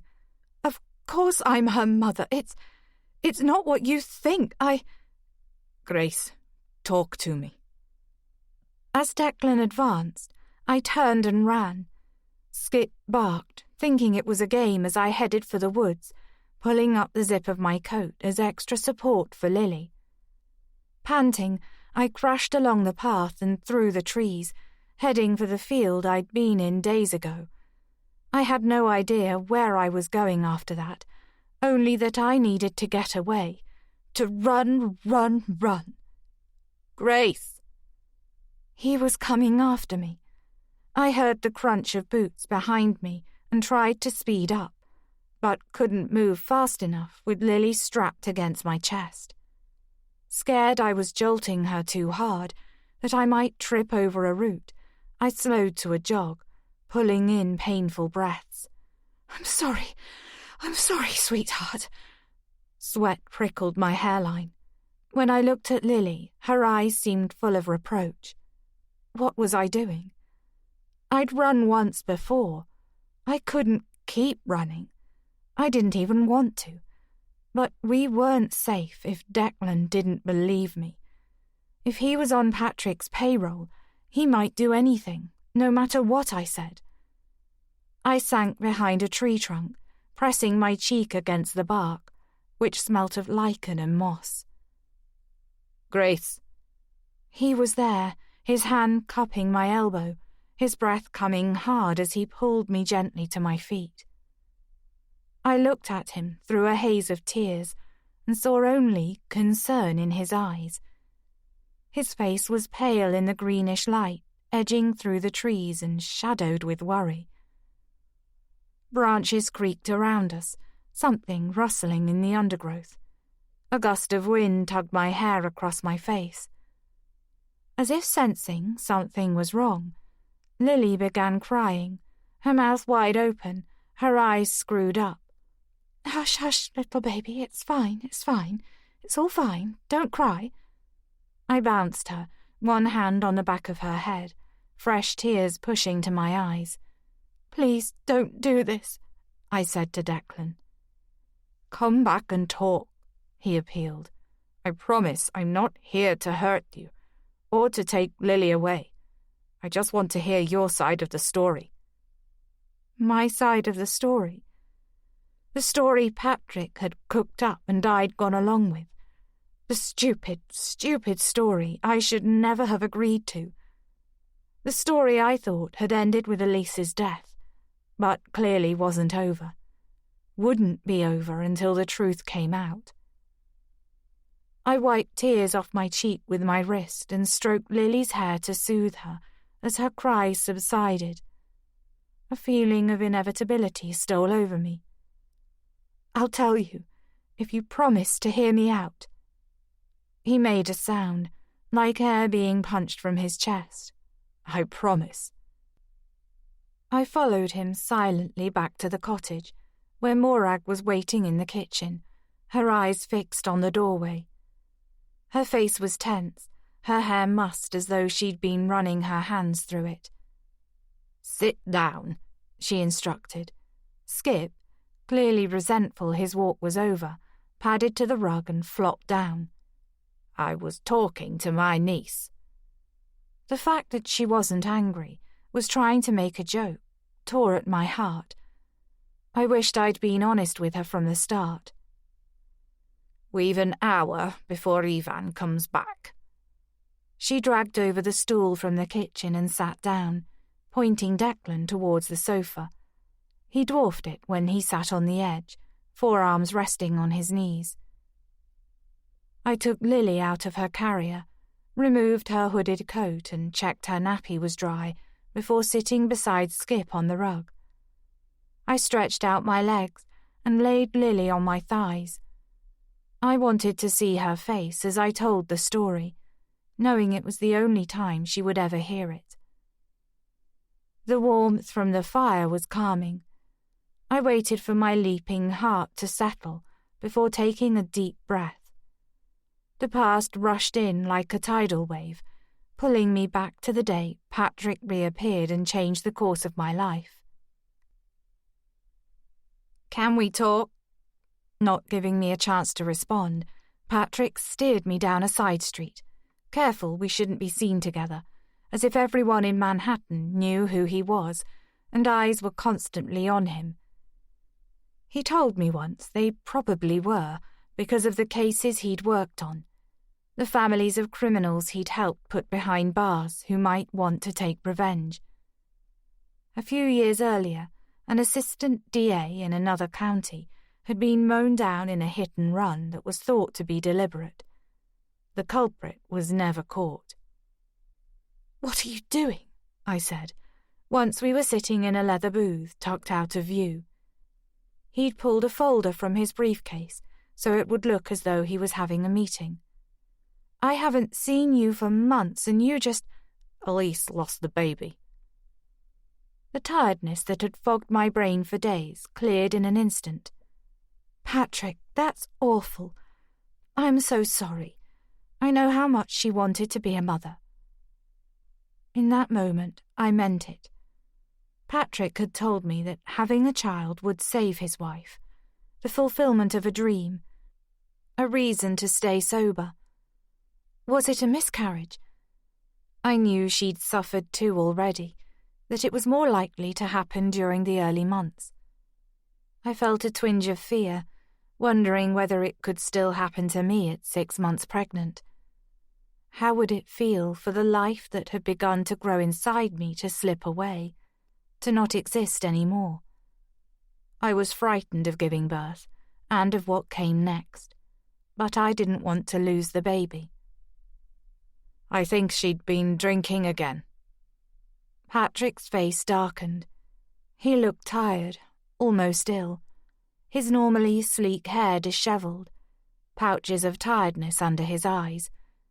Older than his 39 years. She promised she hadn't, but I know the signs. She'd been feeling sick, couldn't keep anything down. His voice was flat, as if to drain the words of emotion. It was odd to see him so powerless, odd to see him at all after believing we'd never meet again. She said she wished she could be put to sleep until the baby was born, so she didn't have to deal with being pregnant. Bitterness entered his voice, a frown wrinkling his brow.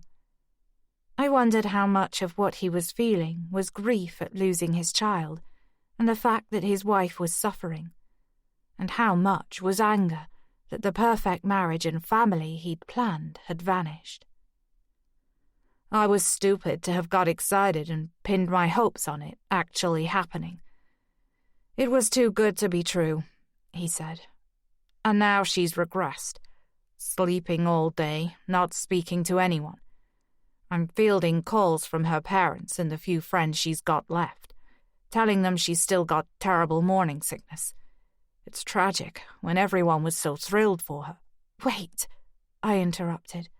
You haven't told anyone she's lost the baby. She didn't want me to. For a moment, he looked as though he might cry, and I felt a surge of pity. She couldn't face telling people, and, to be honest, neither could I. Not when things had been so good for a while. I pictured it. Her family delighted that finally their daughter had a purpose. Her friends determined to rally round, now there was something to celebrate. That things had reverted must seem unbearable. You can try again. Patrick shook his head, dropping his gaze. It might never happen. She doesn't think she can carry a baby full term. Unsure what he wanted from me, why he'd sought me out, I said again, I'm sorry. He gave me an edgy look, building up to something. The slightly frantic way his fingers kept smoothing the folder was unsettling. That and the fact that he hadn't shaved for a few days. 2 coffees sat on the table in front of us, and I picked mine up and put it down again. What's going on, Patrick? I thought... He sucked in a breath, seeming suddenly unsure. Patrick, who was never lost for words, whose job depended on saying the right thing at the right time. Your friend, Anna, came to see me, he said. She told me you were pregnant. What? It was the last thing I'd expected him to say. It felt as if an earthquake had rocked the cafe. When was this? A couple of days ago. No wonder she hadn't answered my call last night. I'd rung to ask her how her date with Tom had gone. She hadn't picked up, which wasn't like her. She had no right to do that. My hands moved to the curve of belly beneath my loose dress. I wasn't going to tell you. I lowered my voice, which had started to wobble. I don't expect anything from you, Patrick. I'm not planning to keep the baby. I'm considering adoption. But, Grace, don't you see? It's perfect. Reaching over, Patrick grasped my hand, the sleeve of his coat riding up to reveal his gold watch. He quickly let go, probably trying to not look round to check whether anyone had seen. "It's brilliant news." "It is?" "We'll have the baby," he said. "I mean, it is mine, isn't it?" He smiled his old smile, reassuring me he was being ironic. That of course he knew the baby was his, and that I hadn't been seeing anyone since he went back to his wife, even though I had every right to. "Look, Grace, it's perfect," he said again, and for a crazy second, I thought he was going to say he would leave Elise, that we could start a life together with our child, and knew in that instant it wasn't what I wanted. I didn't want to be with a man who'd impregnated a woman while still married to someone else, a man who'd leave a wife who'd miscarried their baby and was clearly unwell. Then he said, "We don't need to tell anyone Elise has lost the baby. It's not unusual for her to not see anyone for months. It won't be difficult. In the meantime, stick close to the truth. Tell people you're having a baby for a childless couple. You don't need to go into detail." And that's when I realized. He meant for him and Elise to have my baby. "You could give up working." "I'm not giving up my career." Feeling as though I'd entered a parallel universe, I tried to digest his words. "I love my job. I have to work." But even as I spoke, I registered with a dull sense of shock that I hadn't immediately said no. "I'll cover your living expenses." "I don't want your money." He nodded, one palm flat on the folder. I wondered whether there were documents inside, already drawn up, a contract, a business agreement. "It'll be an informal arrangement, so nothing can be traced back to me. But I'm sure that will suit you too," he said. "It'll be totally confidential. No one but us will ever know." "And what? You just pass off the baby as yours and Elise's?" I could hardly believe I was saying it. "Our names will be on the birth certificate, so yes." My mind spun. "Patrick, I don't know." I picked up my coffee again, but the smell made my stomach lurch. "It seems wrong." "Isn't it better than strangers raising our child?"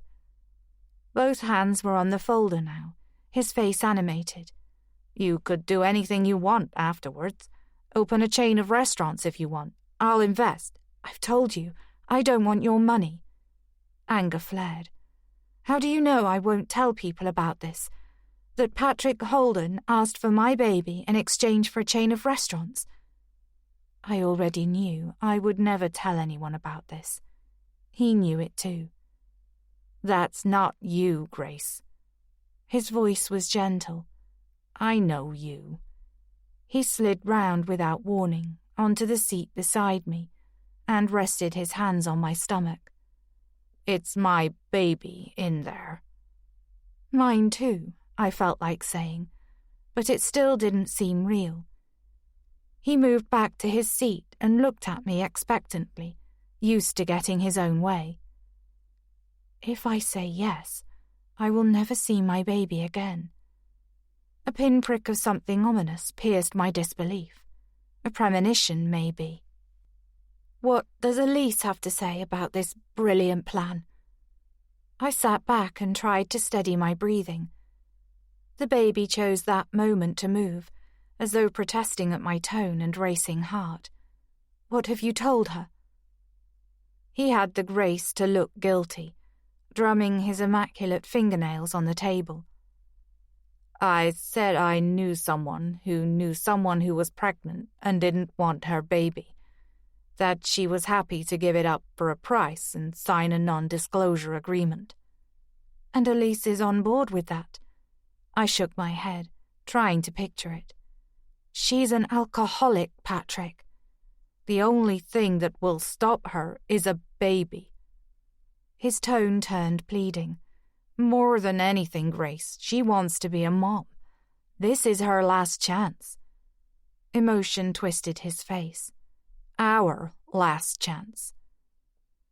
I didn't bother to remind him that only a few months ago he'd been in my bed, talking about everything that was wrong with his marriage. What if she can't give up drinking? As if sensing me weakening, he brightened. She can recover with a strong enough reason, he said. She'll love the baby, I promise, Grace. He kept saying my name. Wasn't that a tactic, to make me feel special? He was playing me. She was like a different person when she was pregnant. I know it's a cliché, but she was glowing. I'm sorry if that's hard to hear, Grace, but I know this is what she's waiting for. Her destiny, if you like. And yours? I gave him a hard stare, wondering how he'd kept this side of himself hidden, the side willing to do and say anything to get what he wanted. Looks good on the CV, doesn't it? Don't be like that, Grace. His voice softened. It would be good for us all, don't you think? We all benefit, especially the baby. If the baby looks like you, won't Elise suspect that you might have had a hand in its conception? Of course she won't. He actually looked hurt. I've never cheated on her before, he said, adding quickly, Grace, you were different. You know that. I cared about you. I care about you. At least you know your baby will be with its natural father and will have a good life, have everything it needs, grandparents who love it. Our baby will have a good family, Grace. I used to have a family. What did I have now? A job I loved, one good friend, some great colleagues, and a home above a restaurant. It didn't amount to much. It was no substitute for a family. And I already knew I wasn't cut out for motherhood. Maybe he was right, and this was the best option. He did have rights as the baby's father. But I didn't want to give in without a fight, worried about what sort of person it made me if I agreed to his mad plan. Wouldn't Elise want to meet me? Patrick shook his head, but I guessed he was the one who didn't want us meeting, didn't want his wife and the woman he'd made pregnant coming face to face. Maybe he suspected she'd know right away and didn't want to break her heart. Why not just tell everyone she miscarried and you've decided to use a surrogate? I could hardly believe the words coming out of my mouth. An hour ago, I'd been concerned with staying awake long enough to visit my supplier and source some Scotch bonnet peppers for a private party at the restaurant. Patrick must have been waiting and followed me. I realised. A lot of celebrities do it. It's nothing to be ashamed of. Are you kidding? He took a swig of coffee, winced and pushed the cup aside. You know her parents are deeply religious. I hadn't known that. And can you imagine the scandal? People don't want a messy story about surrogates, Grace. They won't want a DA who paid for his wife to have a baby by another woman. There was a long-held ban on surrogacy here, and it's still a controversial topic. And even if I did suggest it, and her parents accepted the idea, which they won't, they'd want to check you out, your family, your background. It would... He sat back and released a deep sigh. It just wouldn't work, Grace, believe me. Oddly enough, I did, when he put it like that. My mind was spinning so fast, I couldn't hold my thoughts together, could barely make sense of it all. So it would be another secret you'd have to keep. It would be your secret too, Grace.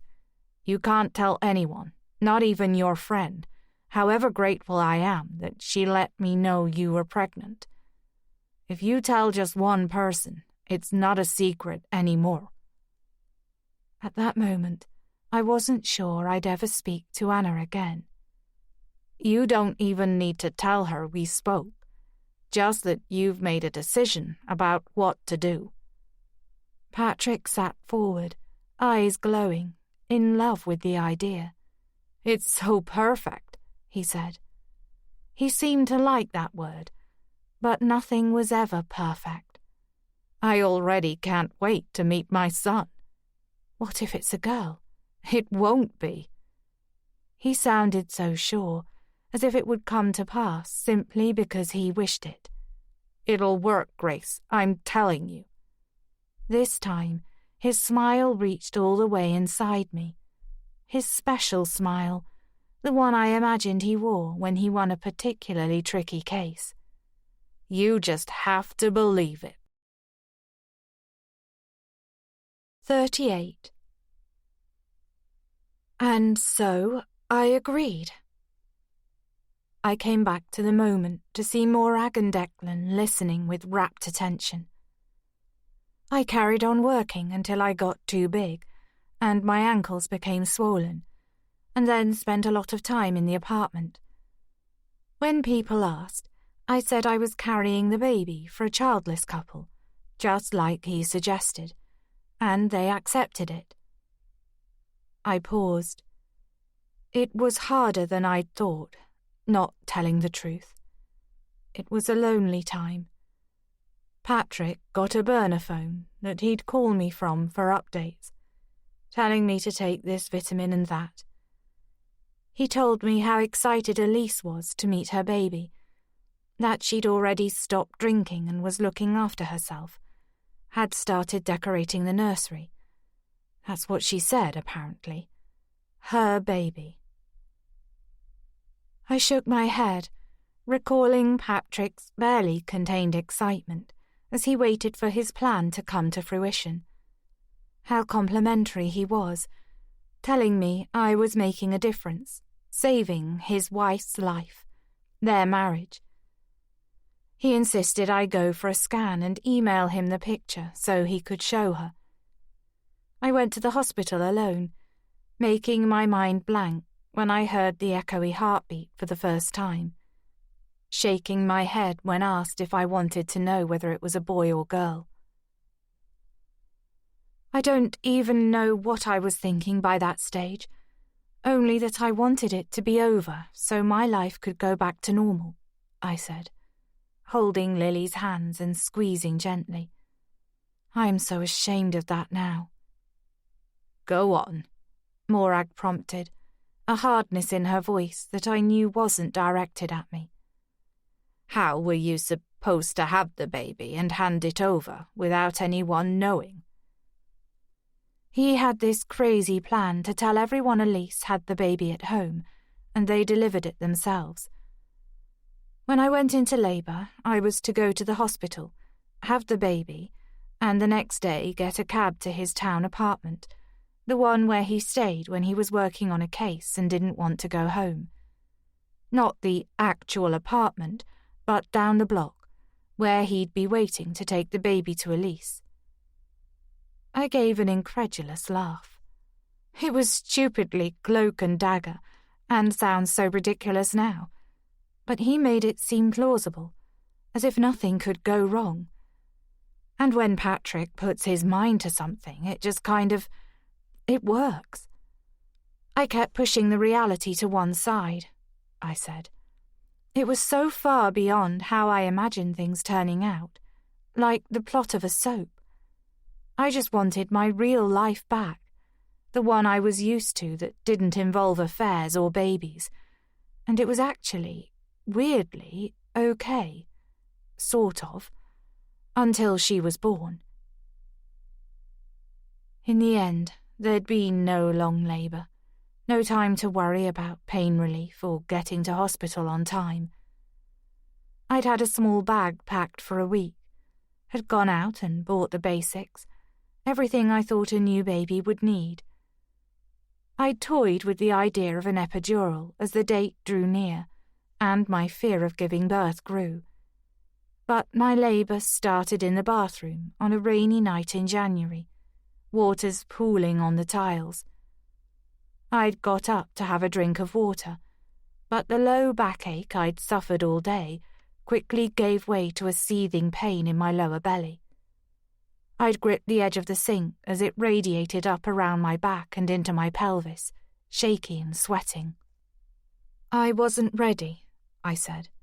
"I thought it was too soon. She wasn't due for another week." There'd been no break between contractions.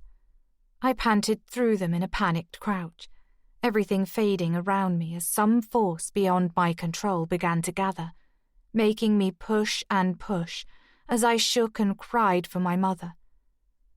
I lost track of time, but only 15 minutes had passed before I felt a rushing between my thighs, a slipping sensation, and suddenly there was my baby, attached to a trailing cord, purple and streaky, her tiny fingers shooting out.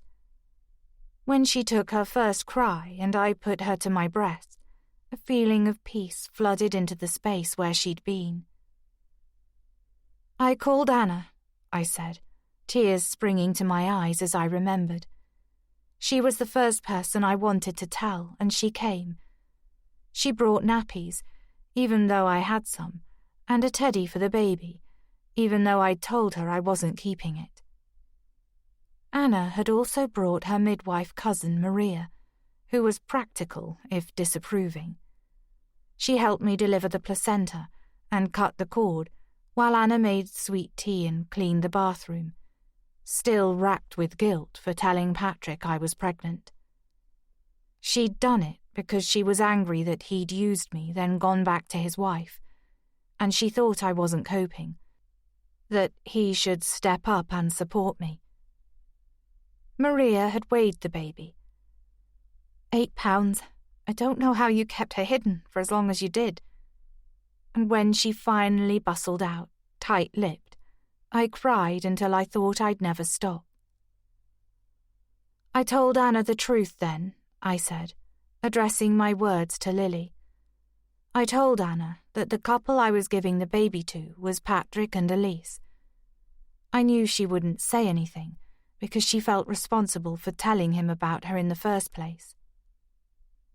"It's so great that you didn't need to go to the hospital," Patrick said when I called him on his burner phone, after Anna had left, and I'd spent an hour gazing in awe at my baby, amazed that my body had produced such a perfect being. She was wrapped in the lemon-coloured blanket I'd bought, a little white hat covering her fine brown hair. "Clever girl," he added. "I'm so proud of you." He sounded happy, excited, and I'd felt buoyed up, almost as if we were a normal couple welcoming our first child, except I'd delivered her myself and he'd been at home with his wife. "Elise can't wait to see her. She's so happy." I had 24 hours with Lily. Her name was already there, as if it had been waiting for her to arrive, before taking a cab as instructed, feeling increasingly empty at the thought of handing her over. There was no formal agreement, I told myself. I could turn back. But I knew it wasn't that simple, that Patrick would find a way to take her. I tried to convince myself that once the endorphins wore off, I'd be relieved I'd let her go. He'd been awkward holding her, had even said, "Oh well, at least she's got my hair and eyes," his breath misting between us, even though the car he'd turned up in was blasting out warm air. I hadn't missed his look of disappointment that she wasn't a boy, even though I told him right away. Maybe he hadn't taken it in at the time. "You will get her checked out, won't you?" I said. "You know about vaccinations, but they won't be for a while, and she'll need to be registered." None of these things had mattered to me before, but was suddenly vitally important. "You will be careful with her, won't you, Patrick?" "It'll be fine. Stop worrying." His chuckle had landed like a slap. "Silly Grace, probably hormonal, acting as though she's the only female to have ever given birth. Elise will know what to do." I had a powerful urge to snatch Lily back. "I want you to keep her name," I said, trying to hold back the tears that threatened. It's the only thing I'm asking. He didn't look at me. It's an old woman's name. Please, Patrick. I suppose it's the least I can do. Hardly the endorsement I'd longed for. I suspected Elise would change it anyway. He said he'd be in touch, that I wasn't to worry. I didn't dare glance at Declan or Morag. I can never thank you enough for this, Grace. Patrick had looked at me then, a ripple of concern on his brow in the dim light of the car. We're good. You won't tell. He made it sound like a game. I recalled the sting of pain that he thought I might betray him.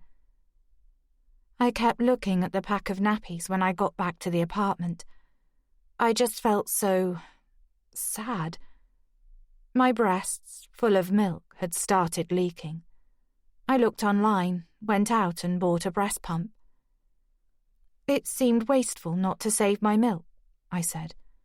I thought maybe if I kept it, I could tell Patrick, and Elise could use it instead of formula. I looked up to see Morag staring at her hands. Her face was very pale, and I guessed she was remembering a similar situation with her little boy, Isaac.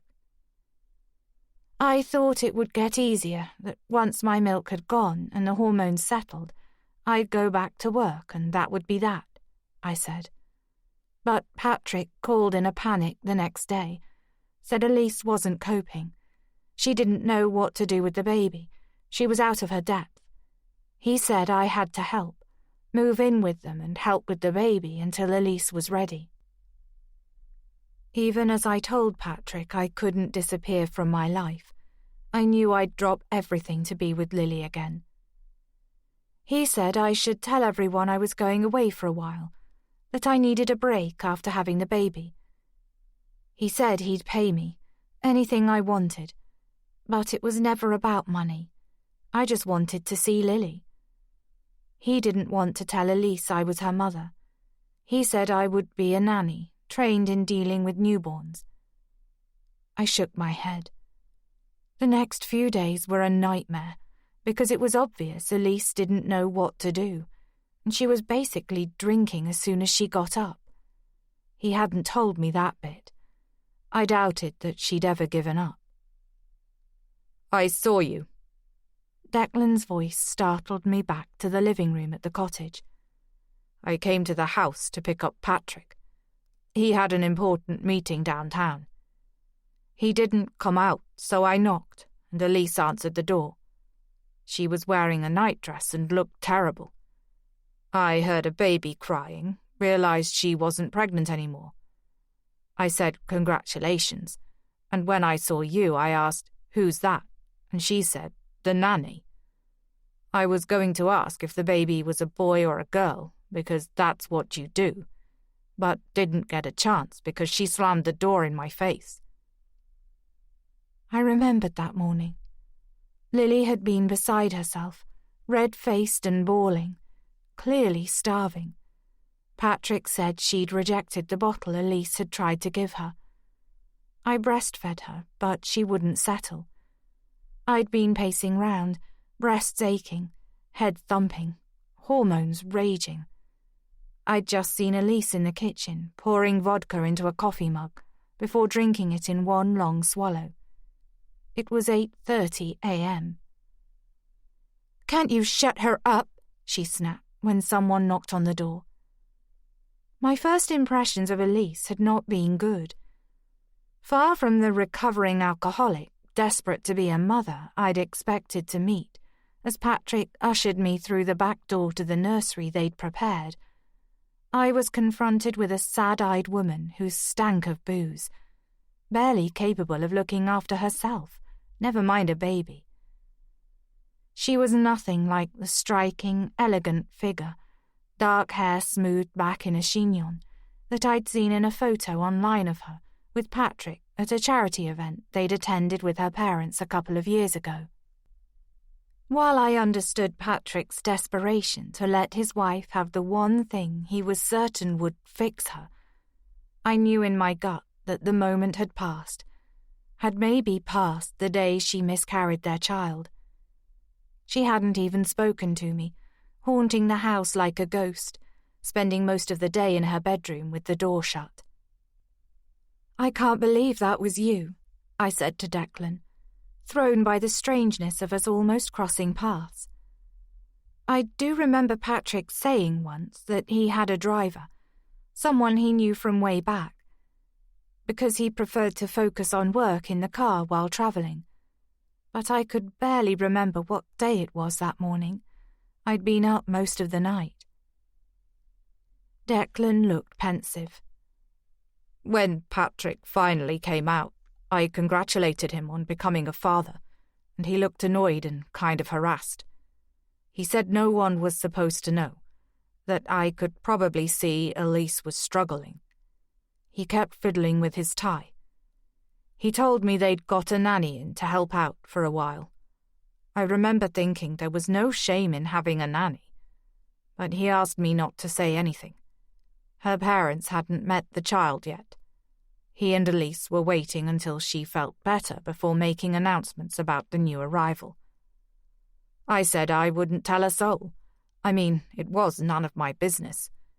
But something felt a bit off and I didn't know why." I was mesmerized, listening to his version of events. I could picture it so clearly. Patrick unusually ruffled in the back of the car, his sick wife and the mother of his baby living under the same roof, and Declan confused that his good wishes had been met with anger. When I dropped him back later, he thanked me but said my services were no longer needed. He shook his head and rubbed a hand round his jaw. "I sat outside the house for a while and saw you leaving. You looked as if you were crying. I don't know why, but I followed you. I saw you go to a restaurant called Julio's. You went round the back, upstairs, and came out with a bag. I thought perhaps that's where you'd lived before moving in with the Holdens to care for the baby." "It was," I said, astonished that I'd had no idea my actions that day were being monitored. "I was the chef there. I ran the kitchen, lived in the apartment above." It was like talking about someone else's life. I'd gone back to get some things. I hated leaving Lily, but had none of my stuff. I'd left in such a hurry. "I saw you go back to their house." "So you were watching me, even then?" "I guess I was curious," he said.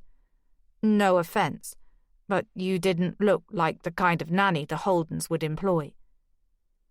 "He hated relying on me," I said grimly.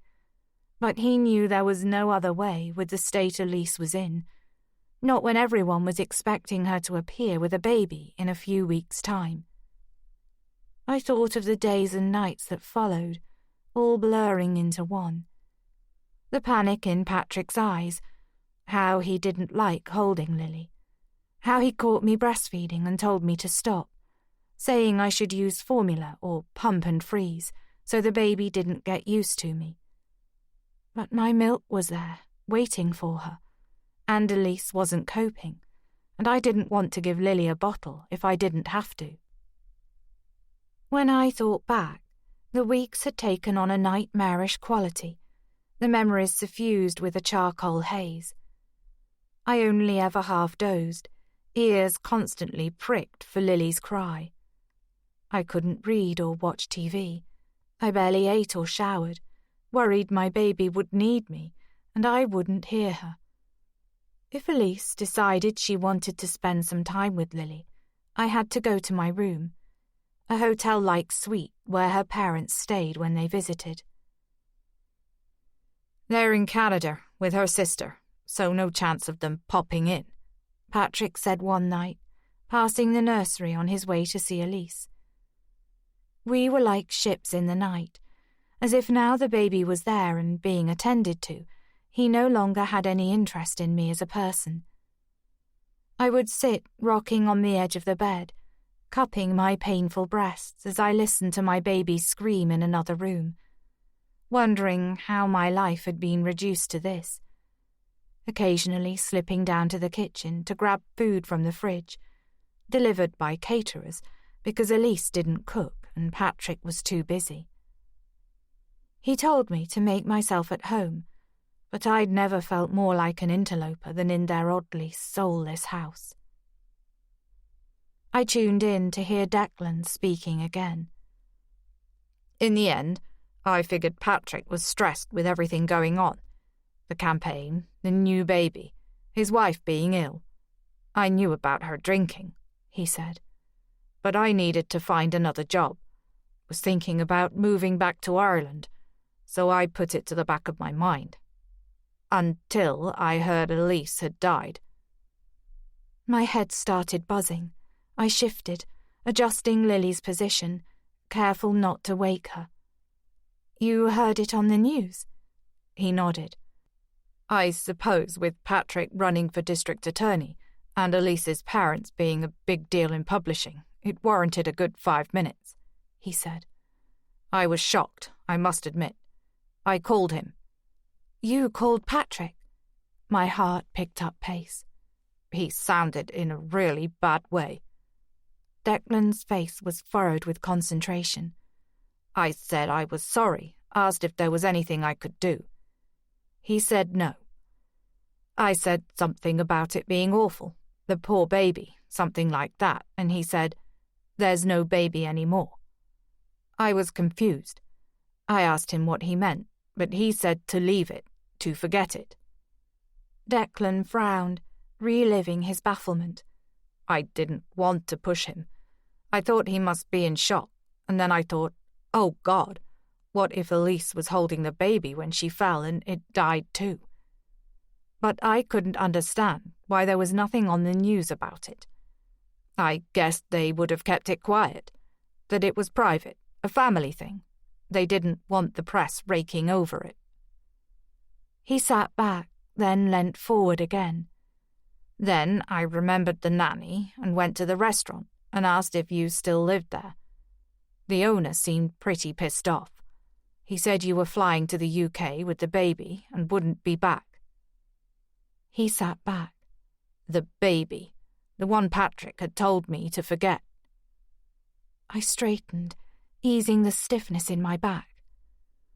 Anna told me the other night that someone had been asking her uncle about me, I said. That's how I knew you'd followed me here. Look, I know it sounds bad, but... He gave a baffled shake of his head. I just couldn't work it out.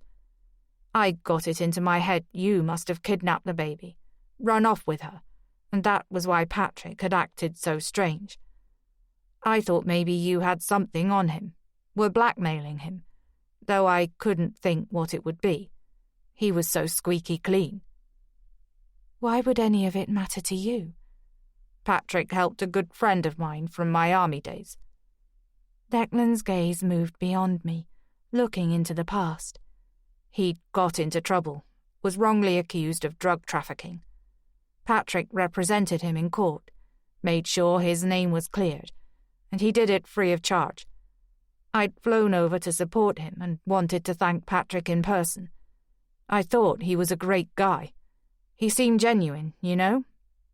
I did.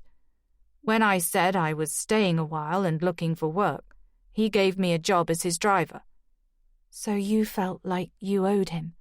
Something like that, I suppose. Declan ran his hands over his face. Anyway, it kind of made sense that he wouldn't want a public fuss about the baby. But then I thought, what about Elise's parents? The baby was their grandchild. Surely they'd want to know where she was if she'd been kidnapped. I couldn't get my head around it. He drew in a breath. It was a spur-of-the-moment thing, but I thought if you'd gone to the airport, I might find you. So I went straight there after I'd been to the restaurant. His exhalation ended on a quiet laugh. I didn't see you, so I got on the first plane to Heathrow. God knows what I thought I'd do when I got here. But you were on that plane. My mind was racing, struggling to catch up. You were on the same flight. I know, it's crazy. I felt like James Bond or something. I thought maybe I'd confront you, take the baby back to her daddy, but I knew there was more to it. You looked like a mother, but I couldn't forget Elise saying you were the nanny. I thought... He rubbed the back of his neck. I don't know what I thought. I decided if I got to know you, I'd find out what the hell was going on. The photo of Lily, was that really for your mum? Guilt crossed his face. I had some crazy notion about calling Patrick again, he said, asking for the truth about the baby, telling him I could help. I thought if he came clean, I'd send him the photo, tell him I'd found his daughter and could bring her back like some great bloody hero. He shook his head as though angry with himself. I did send it to my mum, though. She really is obsessed with me settling down and having kids. But you didn't send it to Patrick. Declan's expression changed. At the cafe on Snowdon, when I asked about him, you said he wasn't a good person. It didn't fit with what I knew about him, but it made me think. Something had made you feel that way. I wanted to know what it was. I'm not exactly a good person either. Shame burned my throat. I agreed to the whole mad mess in the first place. Grace, did Patrick have something to do with Elise's death? Declan said it as if I hadn't spoken. Morag stiffened, and I knew she'd been wondering the same thing. Because if he did, Declan continued, you know you should go to the police. He's right. Morag's voice was steely. He can't get away with it just because he let you leave with the baby. My breath felt trapped in my chest. Grace, you can tell us. Declan bent forward and touched my foot in an oddly tender gesture. Did Patrick kill his wife? 39. He didn't kill her, I said. Patrick's not a murderer. Morag and Declan exchanged looks. You don't have to be frightened. Morag dropped from the stool to her knees, relaxing her tone. He doesn't know you're here. She turned to Declan. I'm assuming you haven't told him you've been sneaking around after my niece. His cheeks reddened. I promise I haven't. Okay, so you can be honest, Grace. Tears were rising behind my eyes. Patrick didn't kill his wife, I promise. I lifted Lily and moved to sit with my back against the sofa. I could see Declan's beaten-up boots, but not his face, nor Morag's. My top was twisted up around my waist and my arms felt leaden. But Lily was sleeping, and I couldn't bear to put her down. When I said I was leaving and taking Lily with me, he tried to stop me. I wanted to get it over with now. He said he needed her, that I had to stay because we had an agreement, and what was he supposed to say to everyone expecting to meet the baby? I swallowed the sour taste of bile. The fire was still blazing, but I was cold all over and shivered. I knew by then that he didn't love Lily at all. He only wanted her so he could save face, save his career, and so he didn't have to tell the truth and be a lesser person in everyone's eyes. I was so angry and upset. I told him if he didn't let us go and leave us alone, I'd call the press and tell them we'd had an affair and that he'd tried to pass our baby off as his wife's. I took a breath, bracing myself to say the worst part. I said I'd tell the police he was angry because Elise wouldn't divorce him and he pushed her down the stairs. I closed my eyes, face pulsing with mortification. I couldn't bear to see the disappointment in their eyes. I'm not proud of myself. My throat had dried. I swallowed hard. Patrick wasn't very nice to her at times. He regretted their marriage and he cheated on her with me. He'd pinned all his hopes on her being a mother. He thought it would change her, but people don't change, not really. He was frustrated that she couldn't recover. He raised his hand to her while I was there, but she could be cruel too. He said she threw a knife at him once. Hardly the right environment for raising a child. I took another breath. She was ruining his future. I'm sure that's the way he saw it. His career means more to him than anything. But he's not a murderer. He puts murderers away. It would be abhorrent to him to kill someone, even in the heat of the moment. The words were running out of me like water. I just thought if I threatened to throw out some suspicion about her death, about his reputation, imply he wasn't the good guy everyone thought he was, he'd willingly let me go. Her father would have withdrawn his campaign funding for a start. Anyway, I was right because he told me to leave. When he asked what he was supposed to tell Elise's family and their friends, I said he would think of something because he was good with words and... I swallowed again. I guess that's what he did. When I stopped speaking, the silence in the room was total. Skip stood up and walked to the door. Lily awoke, tipping her head to look for me. I wiped my leaking eyes on my sleeve. Morag was staring at the floor, while Declan combed his fingers through his hair. Both of them looked as shattered as I felt. I can show you Lily's passport if you want proof, I said finally. I have her birth certificate too. His name's not on it. No need, Morag said quietly. Declan shook his head. You're right about it being a mess, he said. But don't feel bad about it, Grace. You did what you had to. Morag nodded her agreement. He's not a good man, she said. I had the feeling she didn't quite believe in Patrick's innocence, perhaps thought I was covering for him. I still think he got away lightly. He's definitely not the good guy I thought he was, said Declan. Well, I'm not blameless either.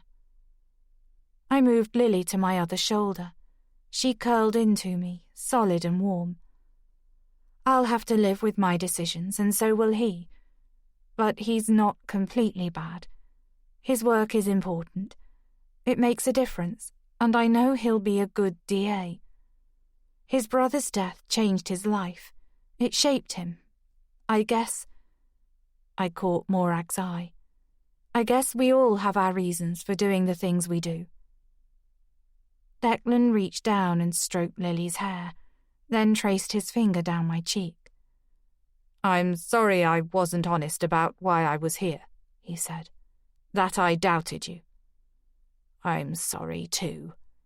Morag raised her eyebrows at him before getting to her feet and looking at me. I just wish you'd told me you were worried someone had followed you here. You didn't have to keep it to yourself. I know. I'm sorry. She nodded, signalling the conversation was over.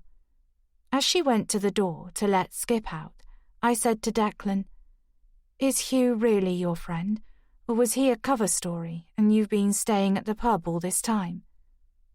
He gave a flicker of a smile. I'm not that clever. I knew him way back, from that holiday in Wales I told you about.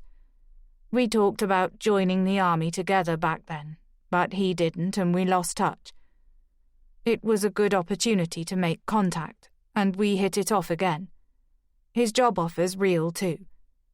His gaze grew serious. Everything I said was real, except why I was here, he said. I could tell you were a good person, even if you didn't want to talk to me at first, and kept asking questions instead. I knew there had to be a good reason why you were being evasive. I didn't want my suspicions to be true. He paused. I was nervous. You didn't look it, I did some breathing exercises. They worked. And Lily really does look like you." His smile lit a flame of hope in my heart. "I'm glad you didn't kidnap her." "I wish Patrick wasn't her father." "You weren't to know how things would turn out," he cut in, getting to his feet. I thought I was in love with him. I felt a need to explain. It was wrong, but I believed his marriage was over. As soon as I knew it wasn't, I was ready to walk away.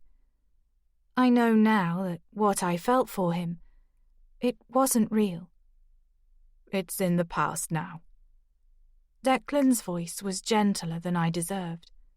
"What happened to Elise was terrible, but Patrick didn't have to marry her. He didn't have to have an affair, and he definitely didn't have to take your baby." He shook his head, as if the craziness of it had struck him all over again. "He made his choices." So had I. My stomach clenched. For a second, I was torn back there, to that morning. I dragged myself back to the present. The one thing Morag and Declan hadn't asked was, "Were you there that day? Did you see what happened?" Assuming, perhaps, that I couldn't have been, or I'd have said so. I would have talked about the trauma of seeing Elise's open, empty eyes, and the look on Patrick's face. How, for a moment, he'd looked like a man given a reprieve from death row. I hoped they would never ask, and I wouldn't have to lie. Declan left as Ivan was arriving, refusing Morag's offer to stay and have some dinner. "I promised Hugh I'd eat with him tonight, talk business." "You might be staying in Wales then?" I asked him. "Do you want me to?" "Do you want to?" "Do you always answer a question with a question?" Smiling, I walked him out to the car with Lily. "You followed us," I said. "Did you go all the way to Berkshire?" He didn't bother denying it. "I thought you'd clocked me at the services," he admitted. "I felt so bad, I turned round and went back to Hugh's." "It wasn't the first time."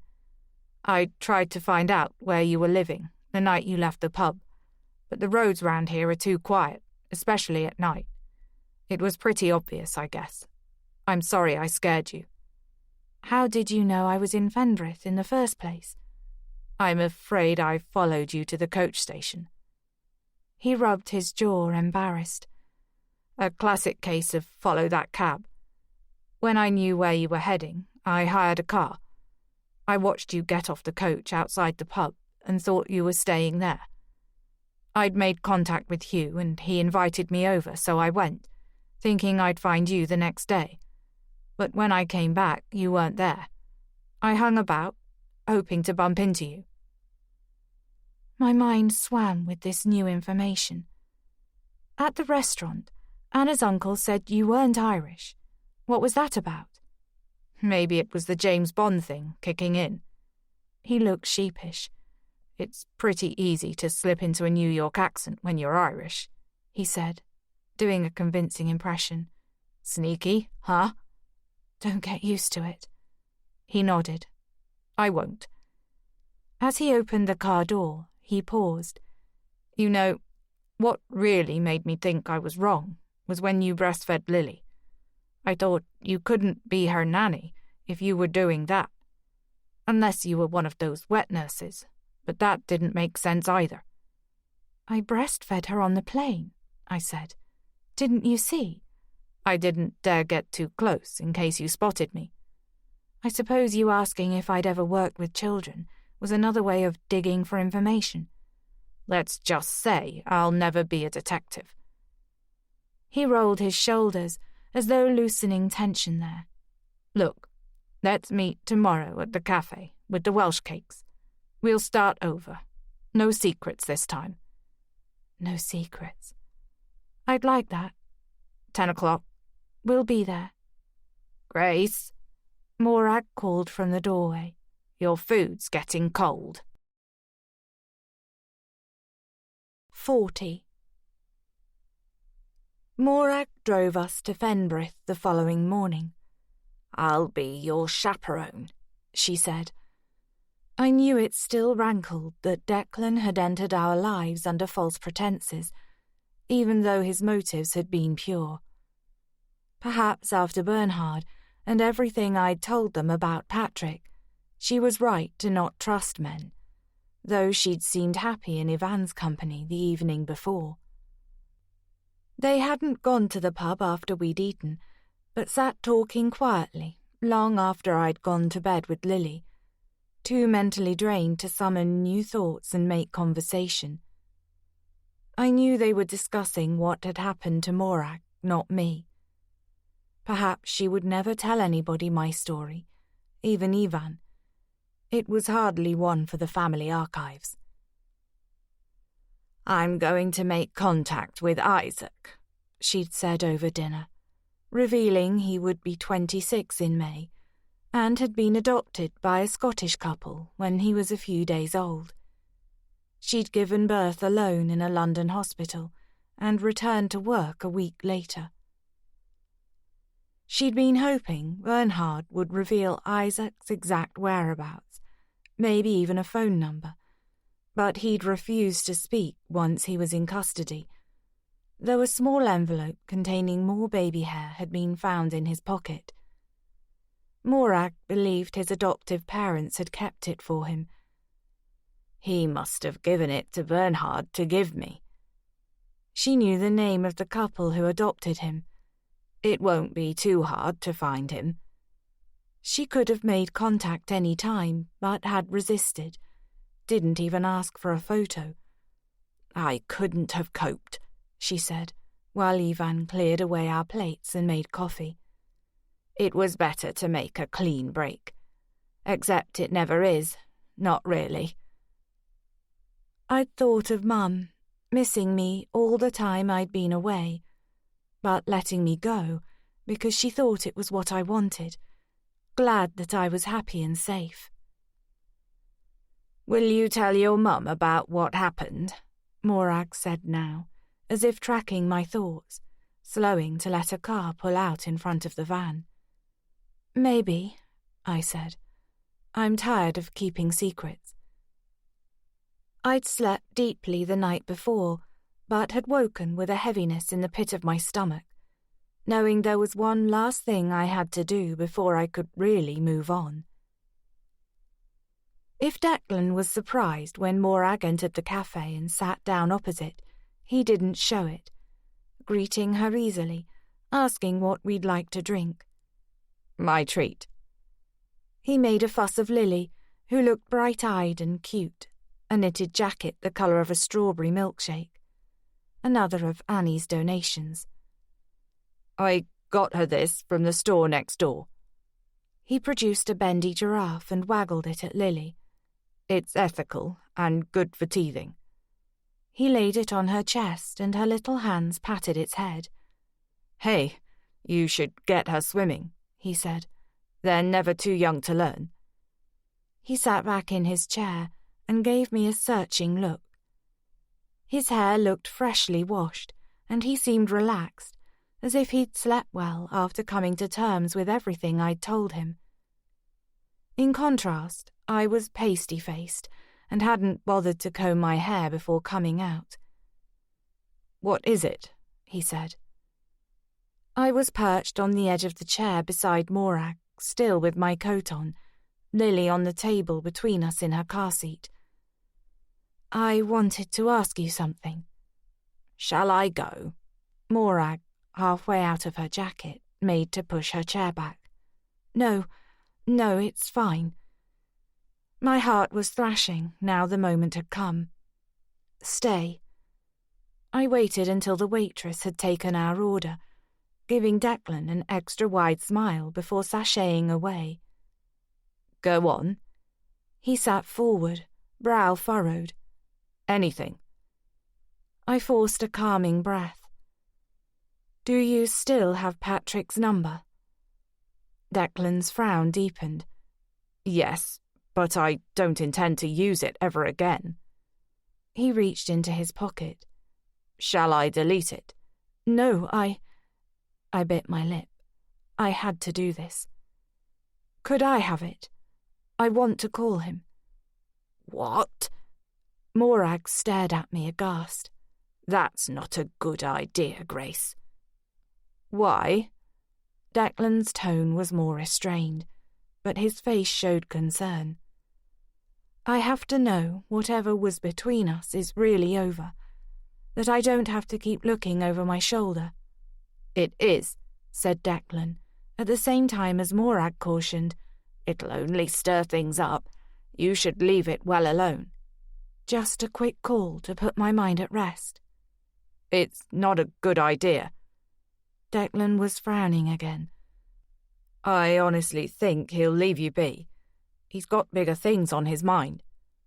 I have to know what he told Elise's parents. The words felt tight in my throat. About why there was no baby. What does that matter? Morag turned to look at me properly, her dark eyes raking my face. You said he'd think of something. It didn't matter what it was. It does if he mentioned me, if he told them what really happened with the baby. I took a ragged breath. Her parents are well connected and they have money. They might want revenge. That's a bit dramatic. Declan shook his head. Whatever he told them, he won't have implicated himself or you in anything shady. I'm sure it's over, Grace. Let it go. Please. I couldn't keep the desperation from my tone. I don't think I can until I know for sure. He was silent for a moment, trading an anxious look with Morag. I promise this will be the last of it. I'll delete his number afterwards, and you should too. But I have to know. Give it to her. Morag sounded decisive, touching the back of my hand with her fingers in a show of support. It's about closure. That's it. My grateful smile quickly dropped away. The thought of hearing Patrick's voice made my stomach swoop. Fine, Declan said, still shaking his head. But I'm not happy about it. Rising, I pressed a kiss on the tip of Lily's nose, then headed down the street and round the corner, where I sat on a bench opposite a grey, Gothic-looking church, surrounded by gravestones. Births, marriages, deaths. It seemed like a fitting view. It was 5 a.m. in New York. I had the element of surprise on my side if Patrick was sleeping, though I doubted he would be. Work was always a distraction. He'd be putting in more hours than ever. Even if he was at the office, I was confident a call from abroad would pique his interest. My heart tapped a rapid beat as I pressed in the number Declan had given me. Patrick's personal number, the one I'd never been allowed to have. As it connected, I rubbed at a stain on my jeans and saw my hand was shaking. A woman cycled by, the one I'd seen chatting outside the post office on my first trip to the village. A bunch of daffodils in the basket on the handlebars. She gave me a curious glance, and I wondered whether I looked as nervous as I felt. 3 long rings were followed by a short delay. Then Patrick's voice was in my ear, as close as if he was sitting on the bench beside me. Hello? It was soft, querying, not sleepy. Who is this? I'd forgotten how American he sounded. Foreign. A stranger almost. It's me. The words emerged as a whisper. Grace, I said, raising my voice. Please don't hang up. I won't contact you again after this, but I need to know, Patrick. The silence was so long, I wondered if he'd disconnected the call and I hadn't realized. Need to know what? He wasn't angry or cold. He sounded tired. What do you want from me, Grace? I tried to steady my breathing. just to know what you told Elise's parents. He expelled a long breath. I told them the truth. The truth? Panic bubbled inside my stomach. The truth we decided on. I burned with guilt at his use of we, because it was true. I'd gone along with the lie. You didn't leave me much choice, remember? He said quietly. I thought it best to come clean. I told them Elise had lost the baby but couldn't face telling anyone, and that she'd started drinking again. I said she pleaded with me to find her a baby that we could raise as our own. So I'd looked into surrogacy and found someone already several months pregnant, looking for a childless couple to raise the child. I held my breath. I explained Elise wanted to get to know the baby before showing her to anyone. But at the last minute, the surrogate changed her mind and decided to keep her. My lungs felt constricted. I stood up and circuited the bench, gulping in air. They believed it. Why wouldn't they? He said. It was true. I just didn't mention any names. To be honest, Grace, they were too devastated to want the ins and outs. They were angry with the surrogate. He gave the word quotation marks. But I know they were relieved too.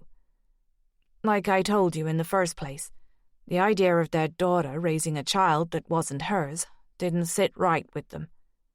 And they don't blame you? Of course not. Indignant now. They knew how hard Elise found it to stop drinking. They read between the lines regarding her fall. They're not stupid, Grace. Stupid. She had a high alcohol level in her blood. He paused. They've been really supportive. Lucky you. I couldn't help it. You come up smelling of roses. Grace, I don't blame you for threatening me, or for running away and taking the baby. I really don't. The baby. As if Lily was nothing to do with him. When I think back, it was a crazy idea. I don't know how I thought it would work. I was desperate, I guess, and desperate people do desperate things. I didn't say that he hadn't seemed that desperate when he came to find me. Rather, he'd been happy to have found a solution to the problem of his wife.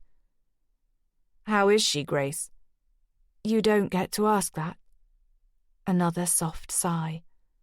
How are you? I'm fine. Happy, I said. It's business as usual for you, then? Grace, He hesitated, perhaps thinking it was no more than he deserved. I feel terrible, if it's any consolation. I'm ashamed of my actions. I'm working every day to do better, to be a better person, make the world a safer place. That should be your campaign speech. He laughed, but it was a small, sad sound. I guess I'm not cut out for marriage and kids after all. I'll stick to serving my country in future, he said. I wish you well, Grace. I really do. But it's probably best if you don't contact me again. I won't, I said. Goodbye, Patrick. I ended the call and deleted the number, knowing it really would be the last time we spoke. I had no idea what I would tell Lily about her father when she asked. Maybe I'd say I didn't know who he was. Would that be better than saying he hadn't wanted her? She would be surrounded by love. I'd make sure of that. She wouldn't for a single moment feel the loss of the man who'd fathered her. I thought of Declan then, a far better man for all Patrick's declarations about justice and serving his country. There were more ways than one to be good. I sat back down, letting Patrick's words wind through me. I felt another, stronger release inside, as if a tight band around my chest had finally broken. Patrick hadn't needed to ask whether or not I planned to tell anyone he'd pushed his wife down the stairs. I never would, because now I knew for certain that I didn't have to. And anyway, he wasn't the one who pushed her. I was. 41. I hadn't intended to do it. I was sleep-deprived, brimming with hormones, furious that Elise didn't seem to know what to do with Lily, angry with Patrick for bringing me to their home, for letting me believe she'd given up drinking, but angrier with myself for letting it happen. I was struggling to pretend I was her nanny, a substitute until Elise was sober enough, interested enough to take care of my baby. It shocked me that I'd ever thought I didn't want to be a mother. Now that Lily was there, so tiny and impossibly perfect, something had slotted into place. Already it was impossible to imagine my life without her. Being pregnant had felt all wrong, but everything I'd feared had fallen away once she was born. I wanted a baby to care for, to plan for. I wanted Lily. In those foggy days at Patrick and Elise's expensive, 3-story, designer-decorated house, I tried telling myself it was my hormones, designed to make women love their babies, a trick to ensure they were looked after properly, making me feel that way. One night, I made up some formula and tried to give Lily a bottle, but she wouldn't take it, thrashing her limbs, her cries like a blade across my heart. I'd given in and breastfed her again, tears streaming down my face, as I realized how naive, how utterly stupid I'd been to think this could ever work. Part of me was glad Elise wasn't coping. I couldn't bear to imagine what would have happened if she'd welcomed Lily with open arms, and I'd never been allowed to see her again. Floods of panic surged through me whenever she was out of my sight, even though just keeping her alive seemed like a mammoth task. Patrick had immediately returned to work, and when he was out of the house and Elise had returned to bed, I treasured the time alone with my baby, even knowing I was making it harder to walk away. I asked Patrick one evening, when he came to take Lily to Elise, holding her like a parcel that might detonate, if he thought he might change his mind. I could go, just slip out with the baby. No one would be any the wiser. He looked at me with tired, bloodshot eyes. "Give it time, Grace, please. A bit more time. I know it's not easy, for any of us, but Elise will get there. I know she will." I wasn't sure even he believed it anymore, but things had gone too far for him to consider giving up. "Be patient." I couldn't. I started planning my escape that night. I would leave the country, but I needed a passport for Lily, which required a birth certificate. I knew she didn't have one yet, because Patrick was waiting for Elise to be ready, had mentioned it to her twice. "Can't you do it on your own?" "It'll look odd if you're not there, Elise. You're supposed to be her mother." On the morning he went to his meeting, when Declan came to the house to pick him up, and Elise had gone back to bed, I swaddled Lily in the carrier Patrick had bought for Elise to use, thinking that having their baby close would help them bond, and left a note in the kitchen, taking the baby out for some fresh air. Sweating with panic, I got a cab to the Department of Health to register Lily's birth. Father unknown. Then to the Midtown Station office for an emergency passport, using a photo of Lily I took on my phone. At the New York Library, Lily nestled in her carrier against my chest, adrenaline surging through my veins. I used the computer to look up the Welsh village where my aunt was a recluse. Fenbrith. It looked nice, not far from Conwy, where my grandparents had lived, where my mother and aunt grew up. When I got back to the house, Elise was still in her room, the note in the kitchen unread. Maybe if I hadn't heard her shouting at Patrick the following morning, it would have all ended differently. "I don't think I can love her, Patrick." Elise's voice carried through the nursery wall. "I'll always know she's not really mine. It's not the same as having my own baby." The self-pitying whine in her voice told me she'd been drinking again. Drunk, in charge of my baby. "Of course you will. Just give it more time." The same thing he'd said to me. "You're a selfish asshole, Patrick Holden." Something crashed to the floor. "You only want it because it's good for your campaign. You don't know what it's like to not be able to carry a child. You don't get it. You could father a baby with someone else if you wanted to, but me..." Her voice climbed the scale.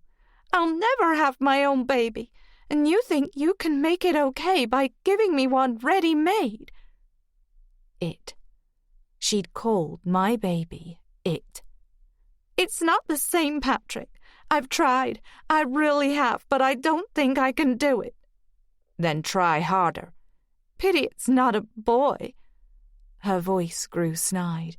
"You'd be more hands-on then, wouldn't you? A replacement for your poor dead brother. That's what it's really about, isn't it?" "You don't know what you're talking about." "It's fine for you. You're at work all the time. The baby's just an accessory, a campaign winner to you." "For fuck's sake, Elise, pull yourself together." Creeping out and peering round their bedroom door, I saw her fly at him with an animal-like roar. He grabbed her wrists and pushed her. She flew into the wall and he stalked towards her, hand raised.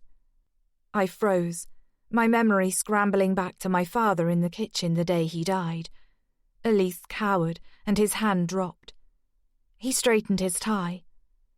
"Please make an effort, Elise. Your family is flying in next week. You don't want them to see you like this." In the nursery, Lily began to cry.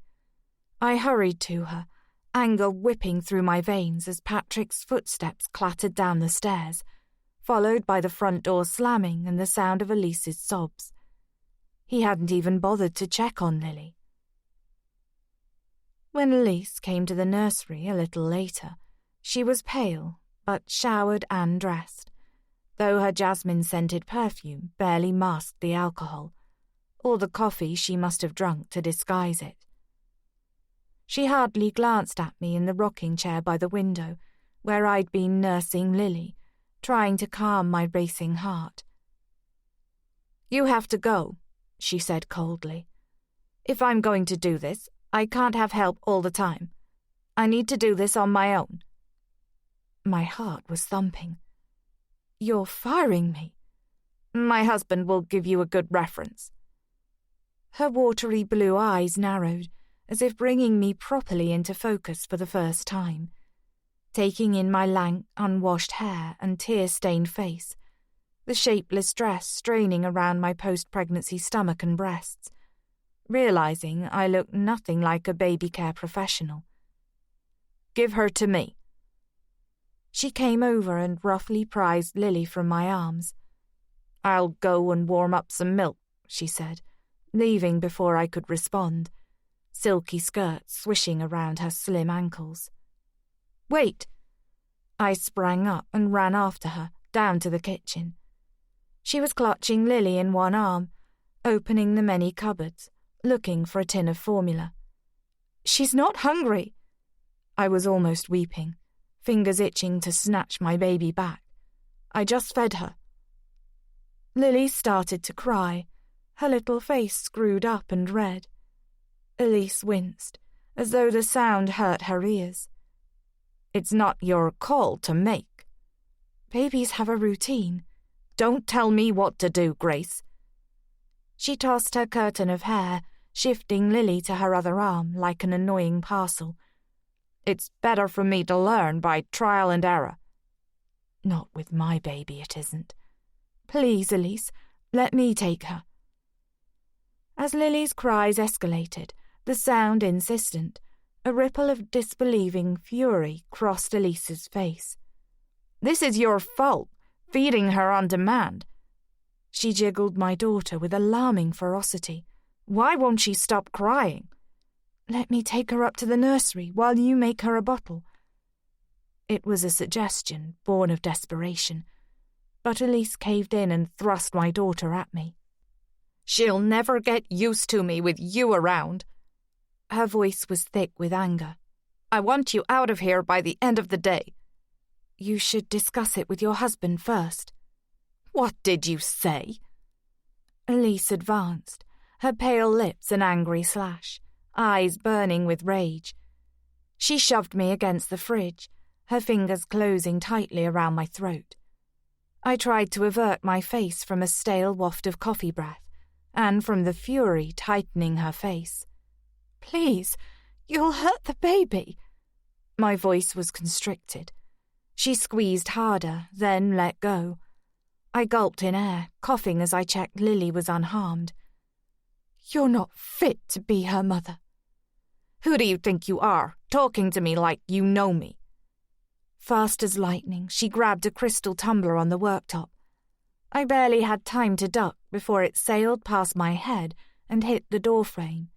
The sound of it shattering on the tiles was an assault on my eardrums. I stared in shock and disbelief at the mess. What the hell? I glanced at Lily again, encircled in my arms. Don't you care that you could have hurt her? You'd love that, wouldn't you? Elise's chest rose and fell beneath her thin sweater. It had dropped from one shoulder, revealing her bony collarbone. Don't bother reporting back to Patrick. He won't believe you. I doubted that was true, but didn't dare say so. She stormed past, turning in the hallway, red patches on her pale cheeks. Clear up that mess. Make her a bottle and bring her to me. I wept quietly as I crouched to sweep the glass into the corner with my hand.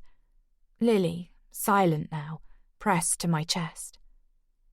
I sensed Elise watching, but didn't look round, pausing only when I noticed blood, dripping from a stinging cut on my thumb. When I'd finished, a badly applied plaster covering my cut, I found Elise in the bedroom, staring out of the window, overlooking the quiet street. She'd fastened her hair up and pulled a white bathrobe over her clothes, though the temperature in the house was close to tropical.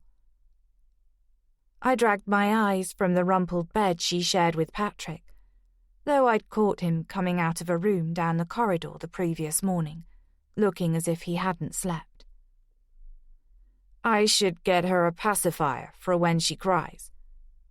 Elise's voice was neutral, as though nothing had happened. I noticed a half-empty glass of clear liquid on the nightstand and wondered whether it was vodka. "Where's the formula?" she said when she turned, seeing only Lily cradled in my arms. My fingers fluttered to my throat. I could still feel the imprint of her fingers. "I'm not leaving her with you." The thought of handing my baby to a woman who would never love her even a quarter as much as I did was too much to bear. I wanted to scream. "I'm her mother, can't you see? I'm not her nanny. Your husband did father a baby with another woman. Me." But I had to be careful. I had no idea how she would react after hurling the glass at my head. As far as Patrick was concerned, I was still happy to be lending a hand, waiting to rush back to my old life, go back to working at the restaurant. An idea that now seemed as ludicrous as launching into space. "She's not very well. That's why she keeps crying," I said instead, deciding I would wait until Patrick and Elise were sleeping that night and go. The sooner I was away from here, the better. He could tell his wife whatever he wanted. Let me get her settled, and I'll bring her to you when she's calm.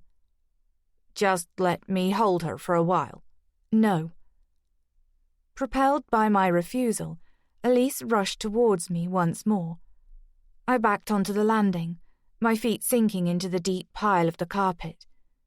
She came after me, tugging the hem of my cardigan as I reached the top of the stairs. Give her to me now. Her face was colourless, her eyes wide and blank. There wasn't an ounce of compassion in her, I realised. She's my baby. I heard you telling Patrick you didn't think you could love her. Eavesdropping, were you? She looked me up and down. Where did he find you, anyway? A crease appeared between her thin eyebrows. Are you one of his charity cases? Someone he thought deserved a second chance at life? Her tone was puzzled and slightly mocking. I wondered whether it was the drink talking. She was swaying lightly as she spoke, one hand reaching for the banister post. Maybe she'd always been like this, or had drastically changed since Patrick met her. Maybe she'd have been a different person if she'd been able to have her own baby. I almost felt sorry for her, then remembered she'd said, "You only want it to boost your campaign." It, not her. She shouldn't be with someone who doesn't love her. I held Lily with one arm, holding out the other as Elise sprang forward as if to rip her from me. You're talking like you think she isn't mine. Her long dark hair slipped out of the clip she'd fastened it up with and drooped across her face. Give me my baby. No. As I turned, ready to run, she grasped my sleeve and pulled violently, so I was forced to spin round and face her. For a moment, we were eye to eye. She clutched at me before I pulled away, causing her to totter. Her back was to the staircase. Surprise crossed her features as she realised there was nothing to grab onto and only space behind her. As her hands flew out to grasp at me, her fingers caught the side of Lily's face. I grabbed her wrist, twisted it away, and pushed hard. Elise lost her footing.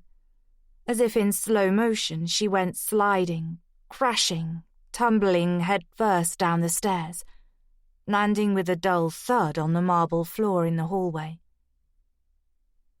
I stared in shock as she lay there, expecting her to get up and charge at me again.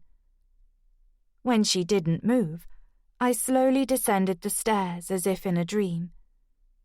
Lily squeezed against me. When I reached the bottom step, Elise's eyes travelled to mine. She made a noise deep in her throat.